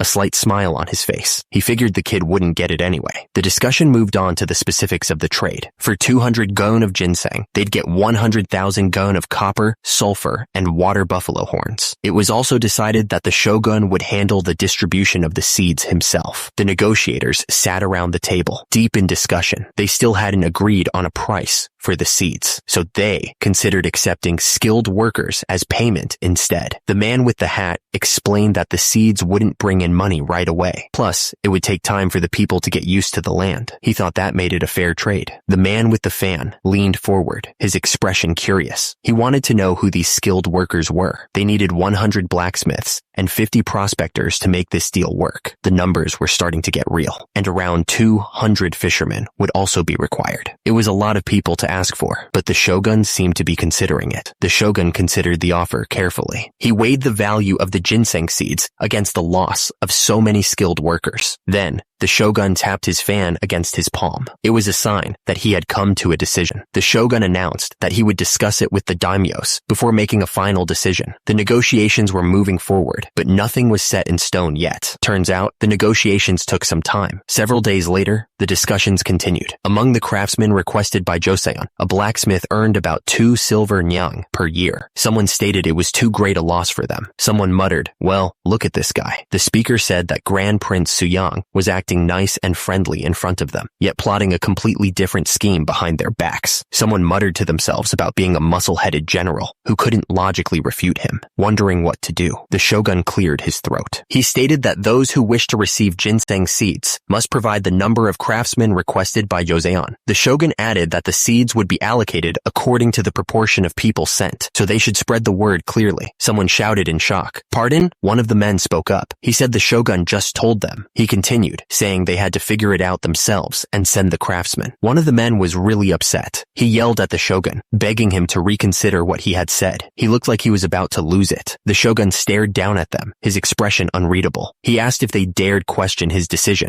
He shouted, "Enough! Stop speaking!" He said they'd been arguing about nonsense for months, and he was tired of it. One of the men smirked, saying the other should have kept the shogun properly managed. The shogun told them to follow him. He added that before leaving, they should bring back some souvenirs. One of the men reached out, begging the shogun to listen. He insisted that this couldn't be the end of the matter, but it seemed his words were falling on deaf ears. Someone started wailing, the sound echoing through the temple grounds. The man in the hat explained that he was concerned someone might mess with what was written. He seemed serious about keeping the information safe. He continued, explaining that he had his court artists make a copy by hand. It was a painstaking process, but he seemed to think it was worth it. The man in the hat looked confident as he stated that there shouldn't be any problems with the content. He seemed sure of his methods. The man in the hat presented the documents, announcing that it was the Chronicles of Japan they'd asked for. The recipient looked at the stack of papers, considering the weight of the information they held. The man in the hat continued, mentioning that in modern times, texts like these would never be revealed, even upon death. The Chronicles of Japan lay there, a silent promise of secrets revealed. It was a stack of handwritten documents, bound with care. The man in the hat looked sure of himself. He stated that the transcription of the Chronicles should be perfect, and that he had already taken a look at it himself. The man in the hat confirmed that it seems Ochi is indeed descended from Baekja. The man in the hat emphasized that it was up to them to decide whether or not to reward Uchi. The decision was entirely theirs, he said. The man in the hat asked them to compare the Chronicles with other texts when they returned. He wanted them to really check out Uchi's territory and influence. The man in the hat expressed his gratitude. He said their stay had been wonderful, thanks to their generosity. With that, the diplomatic mission in Japan came to an end. The snowy castle town stood silent, as if holding its breath.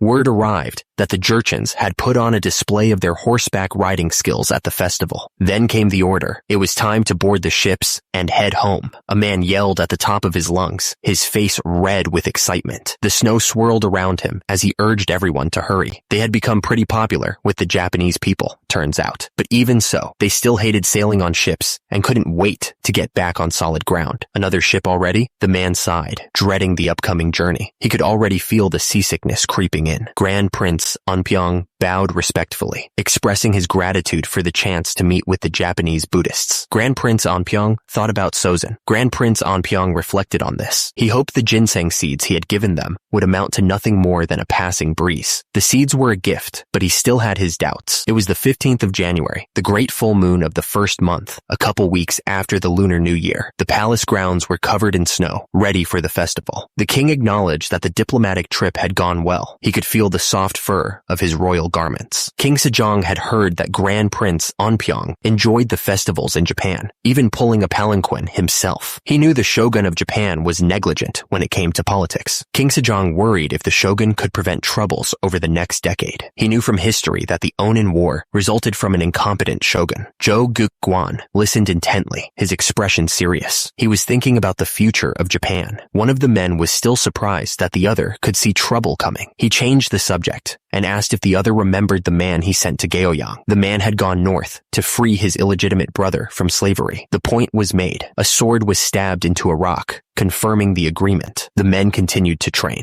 The man in charge had disciplined the uncooperative Jurchens using body's preparedness. This had significantly helped Gaoyang survive the harsh winter. His illegitimate brother had constructed brick buildings to block the northern winds. He was a strong man. Meanwhile, the man heard that the Japanese in Dongne were struggling with handling wrought iron and steel. It was a problem. Suyang crushed the training weight in his hand, thinking it would be ideal if the Japanese also met good leaders. That would greatly benefit the country. The man understood Suyang's concern. He chuckled, saying that many had viewed the diplomatic outcomes achieved by himself and Grand Prince Anpyeong negatively.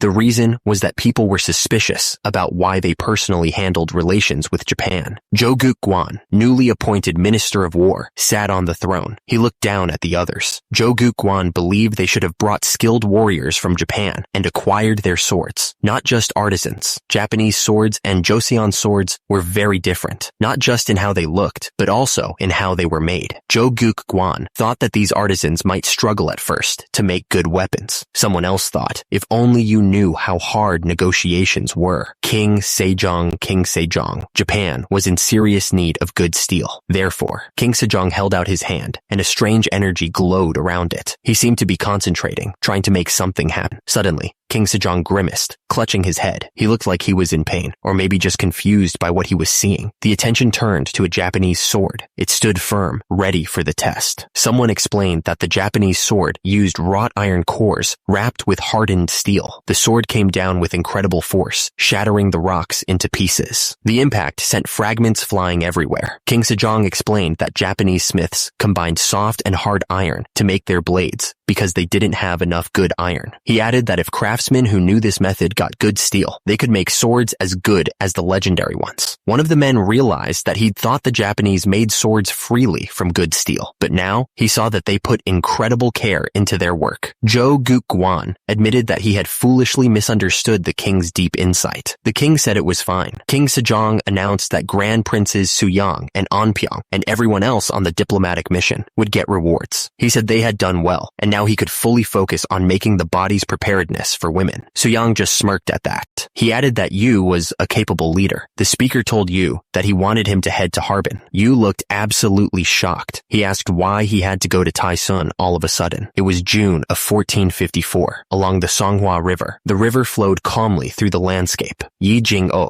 had taken over from Kim Jong-seo in the north, but turns out he was too strict and didn't have the skills for scheming. The man on the boat told someone that they were skilled at strategy. He ordered them to wrap things up. He looked up, clearly regretting something. He thought to himself that he should have dealt with Taisun then. The man looked at the stacks of letters. He realized that all of them were sent by Taisun Khan. He had no idea that Taisun was so persistent. It was a letter from 5 years ago. He was recalling a past event. Turns out, after Taisun was thought to be dead following his capture by them, he returned alive. The man looked absolutely furious, his face red with rage. He pointed, ready to yell at anyone nearby. The situation went from bad to worse as they began blaming each other for the defeat. It was every man for himself now. The man yelled for the others to finish what they were saying and then get lost. He was clearly done talking to them, especially with the Ming forces pressing them after their retreat. The man scoffed, questioning if the others had ever even fought Suyang themselves. He looked absolutely unimpressed. They had no choice but to keep quiet after that. The consequences of speaking out were too great. 5 years had passed, and the wall between Ming and Oirat territory was finally complete. The man read from his book, sounding pretty pleased with himself, and joked about how scared stiff everyone must be. Ming was running out of money and would soon pull their troops from the area. The man stated that even Wang Chen's treasury was almost empty. He said that they would withdraw their troops from there too.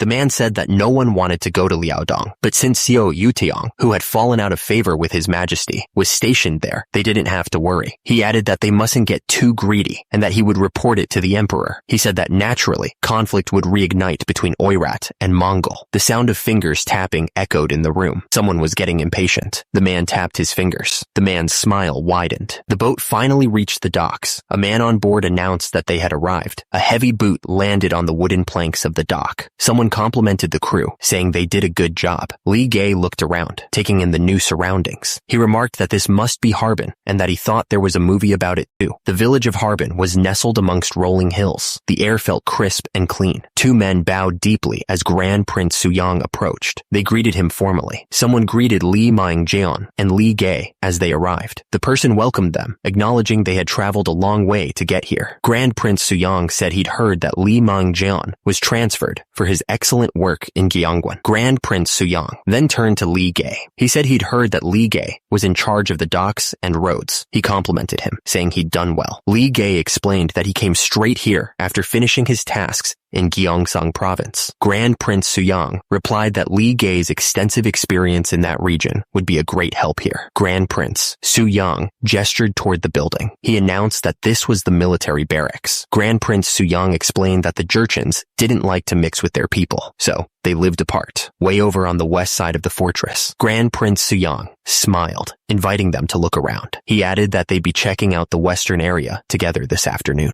The group started walking, their footsteps echoing through the area. Suddenly, a group of soldiers snapped to attention, greeting Grand Prince Suyang. Li Mengjian commented on how tight the discipline was around here. Grand Prince Suyang listened intently, his mind already racing with possibilities. The weight of command rested heavily on his shoulders. Someone asked about the 6th Firearms Unit, trained in the year of Shinmi, 1451. Were they inspecting the breech-loading cannons? One of the soldiers explained that with the carriage mounts, they could fire the cannons from almost anywhere. He seemed to think they'd be quite useful. Turns out, the previously developed developed hand cannon eventually became these breech-loading cannons. It was an impressive upgrade. The thing is, combining them with regular hand cannons wasn't easy because of portability issues and their limited range. It was a problem they still needed to solve. The man explained that overlapping rolls with mobile cannon carts was causing issues. The problem was that repeated firing tended to misalign the barrels or chambers, causing leakage. The man frowned. Breech-loading cannons of this era were still problematic, he admitted. Despite the problems, they were still better than hand cannons, so they'd have to make do. He then asked what the piles were for, and was told they were containers for explosive shells. The soldier looked concerned. Some of the containers tended to absorb moisture, which could cause misfires. The soldier insisted that they had to store them properly to avoid misfires at all costs. At that moment, he noticed Grand Prince Suyang and quickly apologized for not greeting him earlier. The man saw that Grand Prince Suyang looked pale and asked if something had happened. He suggested they step inside to talk. They went inside the building. The man wanted to discuss what Suyang had read in the letters. The man explained that Yexian was planning to marry his sister to Tai Sun. The goal was to legitimize his line as heirs of the Khan. Grand Prince Suyang added that, while it was ostensibly for legitimacy, Yexian surely intended to control the throne himself as regent. The man continued, noting that historically, Tai Sun couldn't even form a proper faction, so it was obvious that Yexian was the true power. The man explained that Tai Sun had been killed after fighting Usen, but in this timeline, both sides had their own armies. He noticed that Tai Sun's army was less than half the size of Yexian's, and wondered why. One of the men pointed out that even though their numbers seemed similar, fewer soldiers were willing to fight for Tai Sun. He suggested that sending troops to aid Tai Sun might be the only answer. The man warned that if they didn't do anything, all of the Mongols would fall under Yexian's control, which was a problem. The man added that such a situation would be bad news for their country. He looked concerned. One of the men worried that crossing the Songhua River would make it tough to get gunpowder to the troops. He also feared that sending troops across the river would alarm the Mongols. But Grand Prince Suyang told him not to worry, saying that the Mongols were already falling apart from the inside. Grand Prince Suyang realized that he initially wanted to watch the situation from a distance, but he now felt like they were about to jump right into the fire. He paused, thinking that something might work. The man suggested that they summon Tai Sun and arrange a marriage with Isen's sister. Someone chimed in, clarifying that Yexian and Usen were the same person, just with different names in different dialects. The two men looked absolutely stunned. They reacted in shock, clearly not expecting such a suggestion.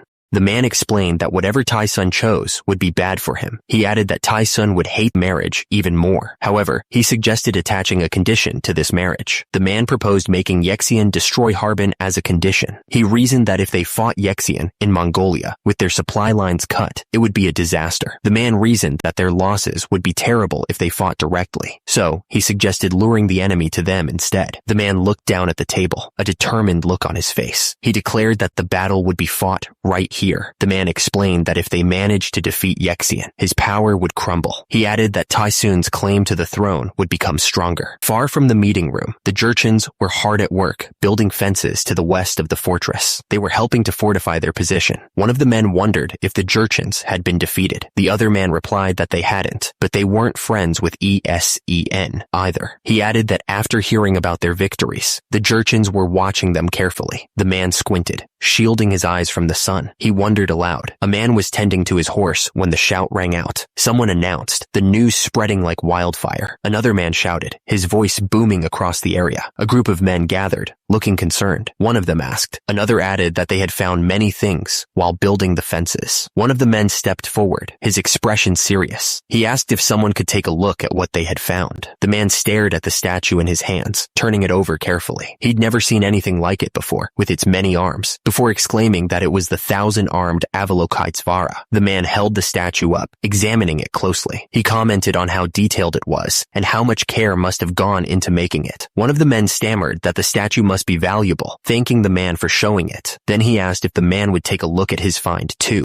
More men crowded around, each eager to show off their own discoveries. They all clamored for the man to look at theirs as well. The man looked overwhelmed by the sudden surge of attention. He told them to calm down, one at a time, trying to restore some order. This terrain is gentle, with open plains. Finding numerous Buddhist artifacts suggests this place was likely the site of an ancient Balhai temple. From above, the group looked carefully at the artifacts they had found. They were determined to uncover the secrets of this forgotten place. The early Jin dynasty originating from nomadic tribes, could not produce such craftsmanship. They couldn't let Balhai artifacts be mistaken for Jurchen relics. The man crouched down, carefully examining the artifact. He wanted to make sure he didn't miss any details. Most Jurchens are Buddhist, turns out. The man gently touched the ancient Buddha statue, feeling the worn stone under his fingertips. He put his hands together, thinking about how to use their faith. If they could cleverly utilize their faith, things might just work out. Two men prayed together, their heads bowed in quiet reverence. The silence was broken only by the soft rustling of the wind. From above, you could see a group of men praying around the Buddha statue. The men were hoping for a better future. He believed they could win over the Hachi Jurchens. It was a risky plan, but it might just work. The Khan sat alone, the weight of his responsibilities heavy on his shoulders. He had a lot to think about. Khan, a letter arrived asking you to come to Harbin. It says Grand Prince Suyang has something urgent to discuss. Suyang, that Yoseon prince, came north. Did he? Tai-sun looked absolutely furious, his teeth grinding. He told them to inform Suyang that he would go, declaring that he must see that brat's face again. The ancient relics lay scattered on the ground, radiating a strange energy. A voice declared that these relics belonged to Buddha and had to be returned to him. Two men stood with their hands clasped together, tears streaming down their faces. They agreed, saying, another man, wearing a wide-brimmed hat, gestured expansively. He declared that Buddha had revealed himself to the faithful in this distant northern land. The idea of building a temple to honor Buddha's presence was suggested. The group of men stared upwards, their faces filled with awe. They exclaimed that it was such a profound destiny, so moving. The man's eyes widened as he heard something completely unexpected. He looked absolutely stunned. The man explained that the relics the Jurchens had found in the west came from an old Balhae temple. He gestured towards the other man as he spoke. The man in the hat suggested that building a temple to honor the ancestors' memorial tablets would win the favor of the Hulun tribes. He seemed confident in his plan. The artifacts alone were enough to build at least a small temple. Nothing would be a better gift to the Jurchens, who still followed Buddhism. Inside the temple, a figure knelt in prayer, head bowed in reverence. The atmosphere was filled with a sense of peace and devotion.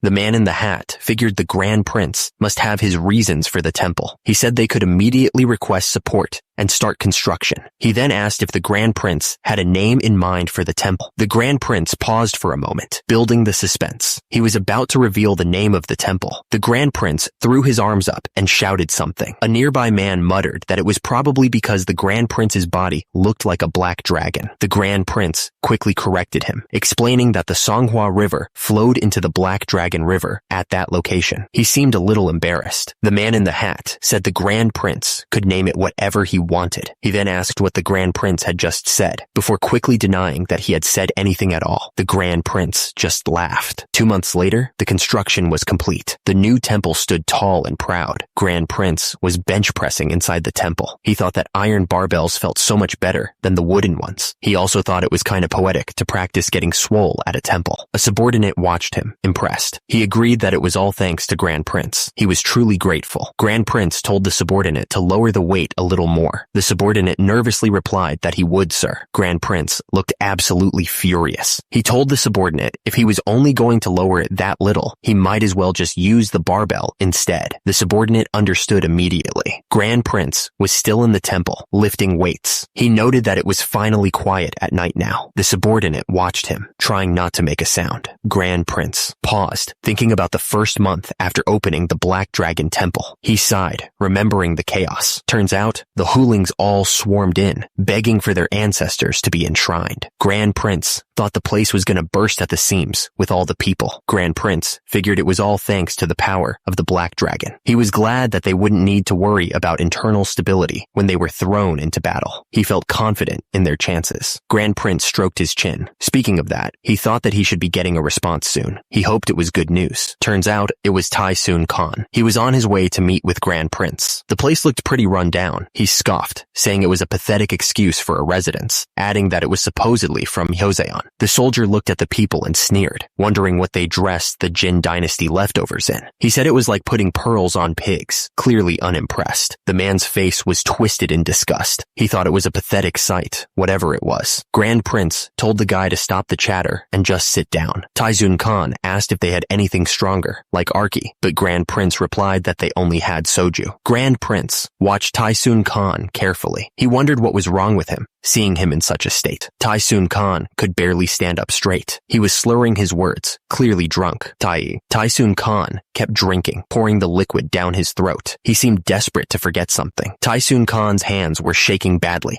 as he lifted the bottle. It was clear he had lost a lot of muscle. Taisun Khan had become an alcoholic, so that's what it had come to. Taisun Khan was furious. He shouted, asking why he didn't get any support after all the letters and explanations he had sent. Taisun Khan leaned back, a dangerous glint in his eyes. He asked if the Grand Prince wanted people calling him the Khan, who got too friendly with the Joseon bastards. Taisun Khan's face turned red with anger. He demanded to know if the Grand Prince even understood the situation he was in. The ground was littered with bodies, a grim reminder of the stakes. Taisun Khan explained that Asen was selectively killing the weaker members of the golden lineage. A man sat by a fire, tears streaming down his face. Taisun Khan revealed that even the 10,000 men he had left were relatives of those Asen had killed. Grand Prince Suyang suggested he just give up and marry Asen's sister. Taisun Khan didn't say anything. He just took a swig from his bottle, clearly annoyed. Taisun Khan spun around, looking absolutely furious. Taisun Khan clenched his fist. He accused the Grand Prince of spouting garbage because he knew he'd never get the throne. Taisun Khan shouted that if he fell, Joseon would be invaded. The Grand Prince stated he knew the situation. He told Taisun Khan to surrender, but impose a condition. He said that Joseon had established a stronghold in Harbin and was gathering the Jurchens. The Grand Prince continued, telling Taisun Khan to inform Asen that he would only marry after Asen drove Joseon out. The Grand Prince looked completely shocked and asked what Taisun Khan was talking about. He clearly wasn't expecting that. Just then, someone announced that the food was ready and to bring it in. The Grand Prince looked over and asked what it was. It was some kind of meat broth, full of chunks of meat and vegetables. It looked pretty good, actually.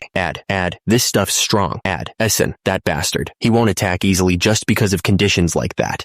He'd collected a decent amount of gunpowder weaponry. Someone yelled out that they'd found it, that it was here. The guys started loading the gunpowder weapons as fast as they could. They kept telling each other to hurry up and be quick about it. Someone yelled that they needed to hurry before Asen got there. His eyes were wide with fear. The tension was thick in the air. Someone screamed, cursing Khan's bastards. Someone screamed furiously that they were going to kill them all. Someone's hands gripped a weapon, ready to fire. The tension was so thick you could cut it with a knife. A soldier looked up, his face frozen in terror. He gasped, realizing what was about to happen. The weapon fell quickly, casting a shadow over the soldier. There was no escape. Desperate hands reached out, trying to stop the weapon from falling. It was no use. Someone screamed for them to stop. Someone looked absolutely terrified, their eyes wide with fear. They screamed at the top of their lungs, begging them not to fire. The man who had been near the weapon screamed at the others, calling them filthy Ming dogs. He demanded to know why they were stopping him. The man begged them not to fire the weapon. He explained that the gunpowder had hardened from age. He warned that if they fired the weapon now, it would explode right then and there. His face was tense, knowing the danger they were in. Taisun explained that the others may have weapons, but they were out of gunpowder. He doubted they would risk an attack against Joseon's firepower. He added that no matter how dry Mongolia was, gunpowder stored over 5 years wouldn't withstand even the slightest moisture. Taisun changed the subject, asking if the Ming prisoner was still alive. His eyes narrowed, thinking about the information they could get from him. The speaker admitted that they cursed the Ming prisoner constantly. He continued, saying that whether he died following the orders of a muscle-brained idiot. Taisun let out he was clearly frustrated with the situation. Someone exclaimed, "What nonsense is this?" Asen said that they were calling for a kurultai at his base in Karakoram. Taisun continued to accuse his hosts, complaining that they even brought the cannons and firearms they stole. He seemed pretty annoyed by the whole thing. Taisun stared intensely. He wasn't sure if he was walking into a trap. He squinted, trying to figure things out. Suyang, looking relaxed, asked what Taisun's business was. He seemed pretty calm, despite the tension in the air. Suyang suddenly announced that he would accept the marriage proposal. It was a total shock. Taisun seemed stunned and asked if Suyang really understood what he was agreeing to. The other people in the room were also surprised. Taisun admitted that Suyang's words seemed genuine, but he made it clear that he had one condition before agreeing to anything. Taisun continued, Joseon had built a massive fortress at Harbin along the middle of the Black Dragon River. He wanted to know if Suyang's soldiers could repel them. Taisun stared intensely. His eyes narrowed. He needed to know if what he was hearing was true. He looked absolutely suspicious. Suyang didn't even hesitate. He just ordered his men to bring them in, his expression unreadable. Tyson looked furious as some people were brought forward. He yelled, asking how the Jin dynasty trash even dared to set foot there. Tyson looked absolutely furious. He demanded to know why those people were even there. Someone on the ground pleaded with Esen to punish those Joseon bastards. Esen looked down at them, wondering what this nonsense was all about. One of the men explained that Joseon was recruiting porters, so they went to the Black Dragon River to find some work.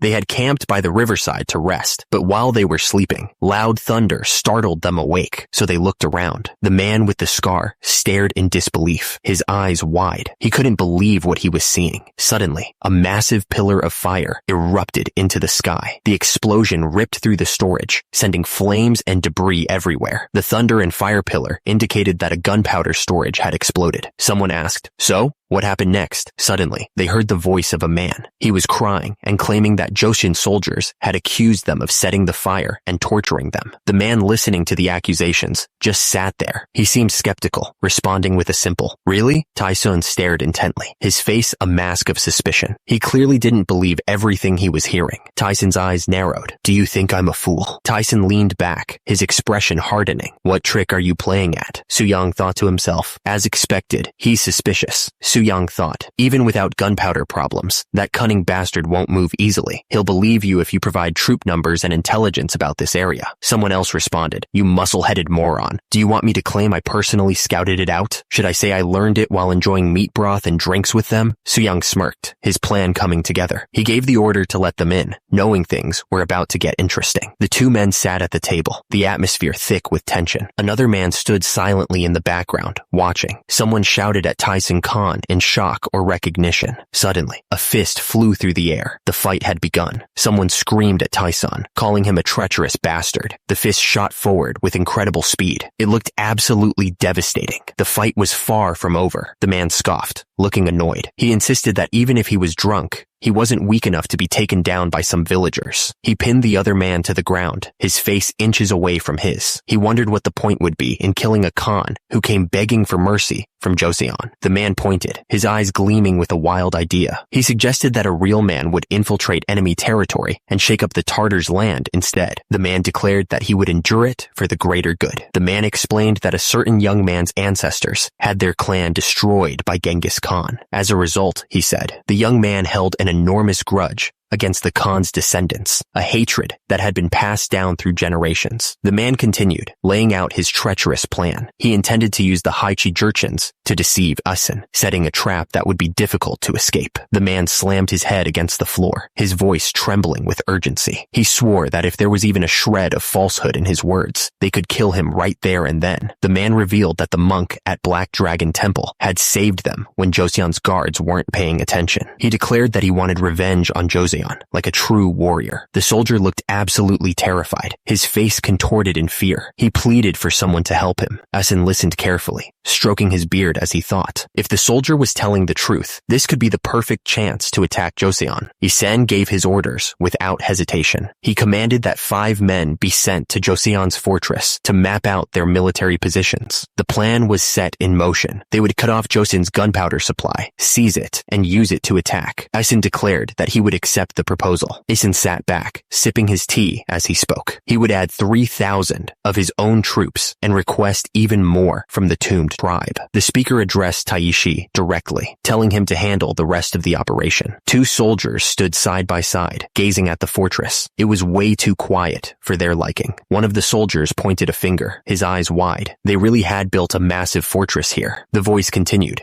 explaining that the cannons were placed on top of moats and stone walls. He ordered the others to carefully note the positions and numbers of those cannons. The soldier squinted, trying to sketch the fortress. He couldn't see clearly and needed to move back to get a better view. Someone's boot came down hard on another's foot. He said something, realizing his mistake. The man on horseback looked shocked. He asked something, clearly not expecting that. The man on the horse glared down at the culprit. He shouted something, furious. Soo-young looked down with a sinister grin. He said something Someone screamed for help, the sound echoing through the mountains. Suddenly sneezed. The cold air bit at his exposed skin. The commander chuckled, pointing out that people with big muscles usually handle the cold well. He added that Suyang seemed to be the exception. Suyang explained that his body had very little fat because of constant training. He said that he was basically just muscle and skin, which made him vulnerable to the cold. The commander smiled, telling Suyang to just hold on a little longer. He assured him that they were almost there. The commander added that this was also his first time meeting the new military commissioner of Liaodong. He seemed a little nervous. The group rode towards the massive gate. The cold wind whipped around them as they approached the imposing structure. My lord looked up, his eyes widening. Oirats, he asked. Did you say Oirats? The commander explained that the Oirat forces were targeting Harbin. He added that it seemed like there might be trouble, and that's why he came to inform my lord. My lord nervously bit his nails, his face etched with worry. He wondered if it was going to be chaos like last time, and what their strength was right now. The news hit him like a punch to the gut. He gasped, clutching his head in disbelief. Battle? He exclaimed. Completely caught off guard, my lord was furious. He demanded that they quickly bring all reports about the Oirats. My lord looked worried as he realized something. My lord's face was red with fury. He slammed his fist and declared that they'd have to mobilize farmers if necessary. The commander watched my lord with concern. The soldier approached my lord. Commander, please calm yourself first, he said, offering him a drink. My lord lifted the bowl to his face and chugged the liquid down in one go. My lord stood there, waiting to see if the medicine would work. My lord took a deep breath, trying to calm himself. He could feel something happening. My lord wiped the sweat from his brow. He apologized, explaining that his symptoms had gotten worse for a moment. My lord was impressed by how fast the medicine worked. He asked what the prescription was, learning that it was made from poppy shells. The poppy shell. My lord seemed to be suffering from anxiety so bad that he needed drugs to cope. The fact that it was poppy-based was even more concerning. The commander explained that the troops they could send were from the Zhangzhou Jurchens. He specified that it would only be Changshan's forces, about 5,000 households total. The commander continued, saying that the troops were originally meant for Hoseon, but he thought it would be fine if they were used to strengthen their northern defenses instead. My lord looked completely confused. He didn't understand what the commander was implying. My lord thought to himself, what is this crazy scumbag saying right now? He was absolutely furious. Delete entire panel. Changshan had once served Taisun obediently. He followed every order without question. But the moment Joseon's victory became obvious, something changed. A cruel grin spread across his face. He betrayed Taisun without a second thought. He looted his main camp completely, leaving nothing behind. That bastard betrayed Joseon and stabbed Taisun in the back too. He's just a bat, switching sides whenever it suits him. Suyang paused for a moment, thinking about why anyone would do something like that. He looked absolutely furious. Someone burst into laughter, praising Commander's keen insight. Commander agreed enthusiastically, laughing along. The plan was that if Changshan, hated by everyone, jumped into the battle midway, they would surely gain from the chaos. It was a risky move, but it could pay off big time. Suyang told the commander to be sure to send them north. He sounded very sure of himself.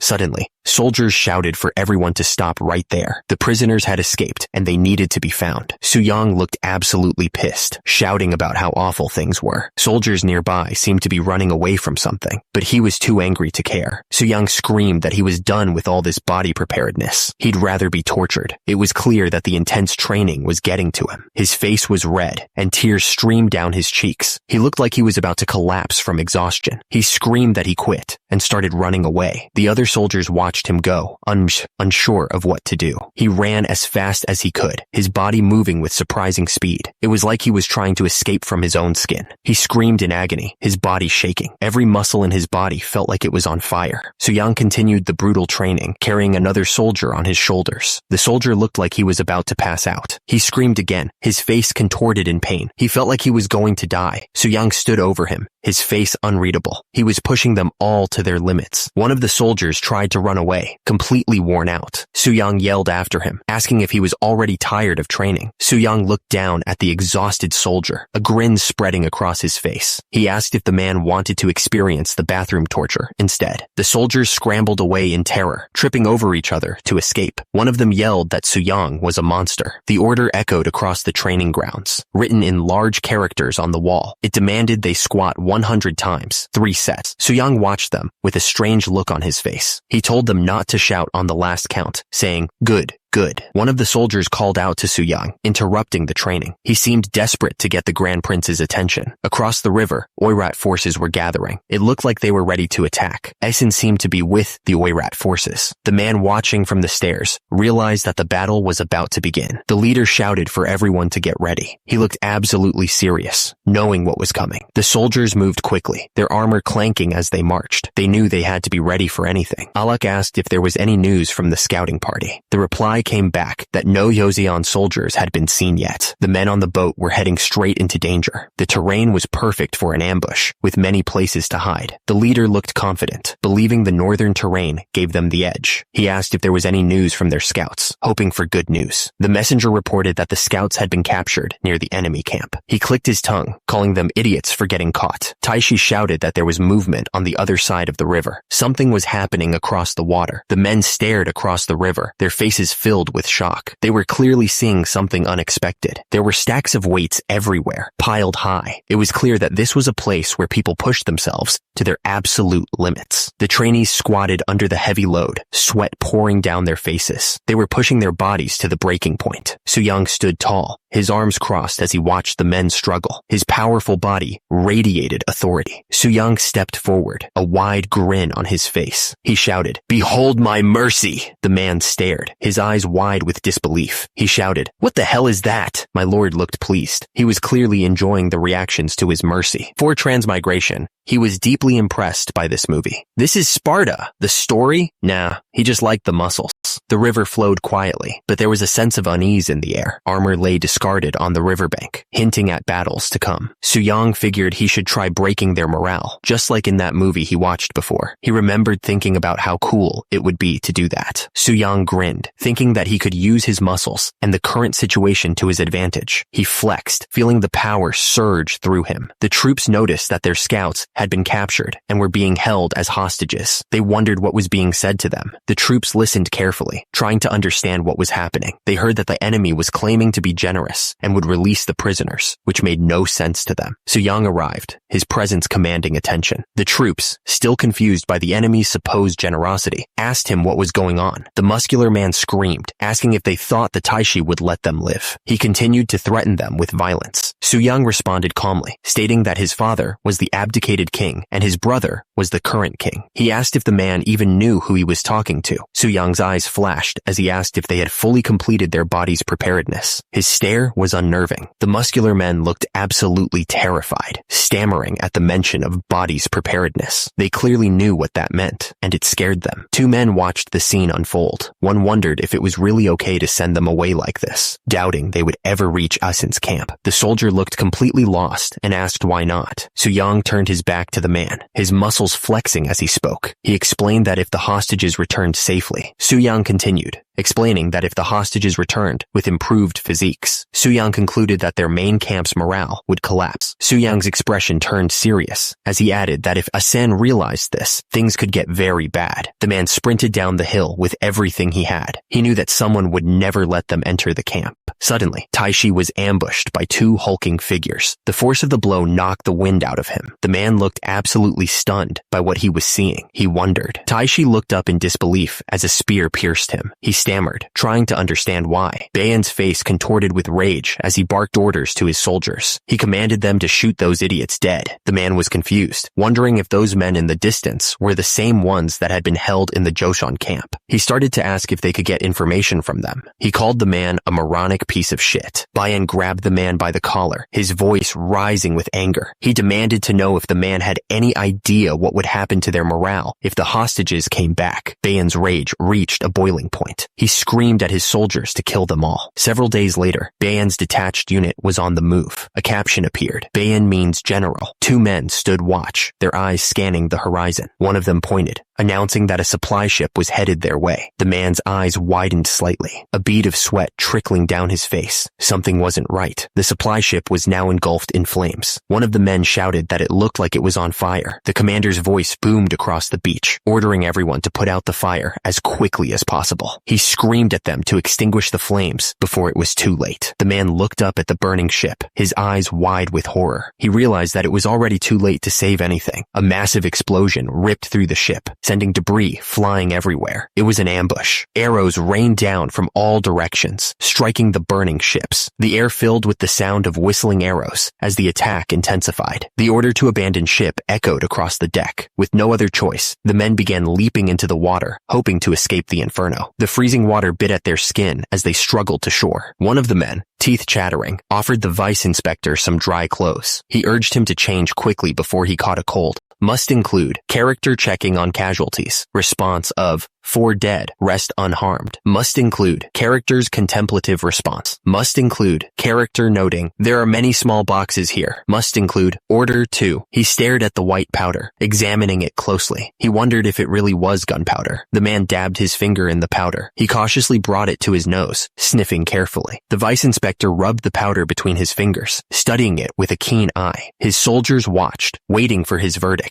Suddenly, a massive explosion ripped through a ship out on the water. The force of the blast sent debris flying everywhere. The vice inspector nodded grimly, turning to his men. He announced something. He held up the wooden pieces, studying them carefully. He wanted to know what they said. The man examined the wooden pieces. He said it was nothing special, just information about where the gunpowder was made and what it was for. The man stared intently, a serious look on his face. He seemed determined. He commanded them to take it all back. His order was clear and decisive. The ship cut through the waves, carrying its cargo and crew. The mission was underway. A figure walked across the ship's deck, seemingly without a care in the world. The wind blew gently as the ship sailed toward its destination. The message was written in a complex code. Only those who could read Hanja would understand its true meaning. The characters seemed meaningless at first glance, but when combined, they spelled out one word, fake. Out of 60 boxes, only 3 actually contained gunpowder, but he had no obligation to inform those fools of that. He commanded them to taste Joseon's wrath. 3 days later, a long line of wagons slowly made its way through the narrow canyon. The landscape was barren and unforgiving. The Jianzhou Jurchen soldier ordered his men to attack again, just like before. He reminded them that they had greater numbers and high morale this time. The Jurchen commander paused, lost in thought. He seemed to be considering their next move. The Jurchen soldier cursed the sneaky Joseon scumbags, realizing they were walking into a trap. The Jurchen soldier pointed out that the wagon was a decoy. They had been tricked. The Jurchen soldiers were perched high above on the cliff, looking down at the canyon. The leader realized it wasn't a caravan at all. It was the vanguard, and they were walking right into a trap. A soldier questioned the idea of a rash ambush, explaining that lighting beacon fires would bring enemy reinforcements. Sir Bayan decided they would wait for a better opportunity. He looked calm, but the intensity in his eyes showed he was ready to strike. 10 days later, the mountain stood silent. The waiting game continued. Sir Bayan watched the road. After 10 days, the enemy's guard had finally loosened. He figured it was about time to make their move. Officer Hong told Sir Bayan that there was a good spot for an ambush up ahead. A soldier observed that there was a ridge beside the road, which was perfect for a fake retreat. They were moving into position, ready to spring their trap. The mountainous landscape was perfect for hiding troops, ready to ambush the enemy's main force. The terrain would give them a huge advantage. Sir Bayan gave the order to move out. He was ready to spring the trap. The soldiers moved into position, hiding among the rocks. They waited patiently, ready to unleash hell on the unsuspecting enemy. 2 soldiers kept watch, using binoculars to scout the road. They were waiting for the enemy to arrive, completely unaware of the ambush that awaited them. The enemy soldiers were getting impatient, just as planned. They were riding straight into the trap. Sir Bayan grinned, watching the enemy rush excitedly into the spot he'd set for them. It was all going exactly as he expected. Sir Bayan asked if it was really that satisfying. Of course it was, he thought. If only everyone moved according to his predictions like this, things would be much easier. Meanwhile, Officer Hong wiped the tears from his eyes. It was exhausting being around someone as unpredictable as his Hyung. Officer Hong asked what the thing was that Sir Bayan was holding. Sir Bayan explained that it was called a telescope, and after handling it a few times, he thought he might be able to make one himself. One of the men proposed swearing loyalty to Joseon, suggesting that he would make the other one of them in return. The other man looked puzzled and wondered if that was a bit unethical. Suddenly, a shout rang out. Enemies spotted on the front ridge. The warning echoed through the valley, putting everyone on edge. The man grinned, announcing that they were here. He ordered everyone everyone to stay sharp from that moment on, knowing the battle was about to begin. The horse-drawn carts slowly made their way along the path, carrying supplies and soldiers. The steady clatter of hooves and wheels filled the air. A man in white robes peered off to the side, his expression serious. He was clearly focused on something. The cart rumbled along the path, carrying supplies. The air was still and quiet, but there was a sense of something bad about to happen. Suddenly, a shout rang out. "They're here! An ambush!" An arrow flew through the air and slammed into the wheel of the cart. Someone shouted to push the carts forward to form a barricade. A hand gripped the side of the cart, muscles tense as they began to move it. A man strained against the weight. The man continued to push the cart. Arrows rained down on the cart. The soldiers yelled a warning. "Arrows incoming!" Everyone needed to take cover, fast. An arrow flew straight, heading right for a soldier's eye. It was too late to dodge. Someone shouted over the chaos, ordering them to break off the sides of the carts and use them as shields. The cart lay on its side, riddled with arrows. It wasn't much cover, but it was all they had. A soldier protested to Officer Hong, questioning if he really expected them to use the cart sides as shields. The soldier wondered what kind of strength it would take to rip them off, asking if Officer Hong thought they were mighty warriors or something. Officer Hong was furious. He screamed at the soldiers, telling them to follow orders. Officer Hong continued to yell, his face red with anger. He told the soldier that if he was so upset, he should become a 5th rank officer himself, questioning why he always lost his temper when promotions were mentioned, his voice cracking. Sir Bayan ordered them to stop firing. He scoffed, saying they were just support soldiers. Sir Bayan then ordered them to close in and finish them off. A lone soldier stood guard,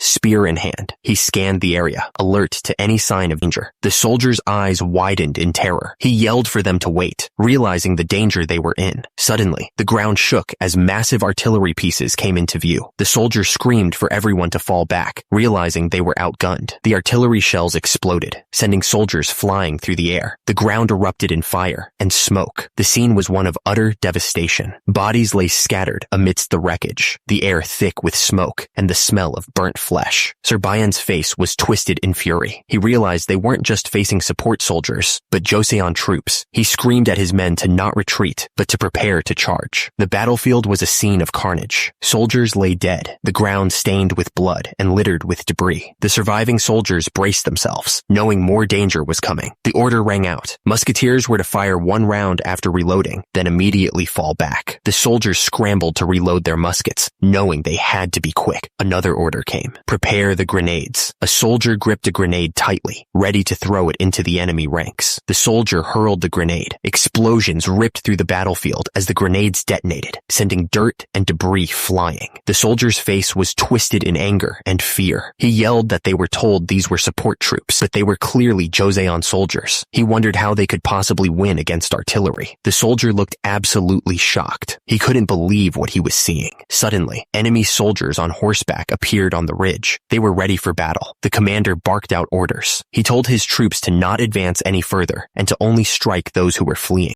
A soldier screamed in pain as he was stabbed. The blade pierced through his armor. A soldier rushed to report to the commander. He warned that the enemy was splitting into 5 groups. Sir Bayan gave the order. He commanded them to not pursue the enemy, to maintain their formation, and to avoid reckless action. From above, the forest looked peaceful, but the scene was anything but. The battle had torn through the trees, leaving a trail of destruction in its wake. The attack hit hard. The blade pierced through the armor, and blood splattered everywhere. The soldier grinned. He thought that the Joseon steel was really great, and that it made fighting worthwhile. A soldier rushed to the chieftain. He warned him that the enemy had divided into 5 groups, and the chieftain reacted in shock. The soldier yelled for the troops to split up and chase down the enemy. He wanted their heads, and the fine reward that would come with it. He urged them to hurry and follow. A soldier rushed to his commander with urgent news. He reported that 5 of the 6 wild Jurchen tribes at their rear were now pursuing them. The commander reacted in shock, not expecting this turn of events. The soldier's hand gripped his clothes tightly. He was worried that an ambush might be waiting for them. The thought sent a shiver down his spine. The battlefield was littered with bodies. Despite the grim scene, A soldier considered their options. If the enemy was regrouping without setting up an ambush, they might be able to strike their rear. The soldier's face paled, but if it was a trap, they'd all be slaughtered. The thought hung heavy in the air. A rider arrived at the ridge, overlooking the battlefield. He realized that the fight had already started, and it looked intense. The rider's face showed concern. They had engaged way faster than he expected. Not even 15 minutes had passed. A soldier realized it was an ambush. He questioned whether they even needed to save the others, since they disobeyed orders. He cursed under his breath, calling the Yurgmang troublesome. The leader sat on his horse, looking out at the chaos. He needed to make a decision, but he wasn't sure what to do. The question hung in the air. What now?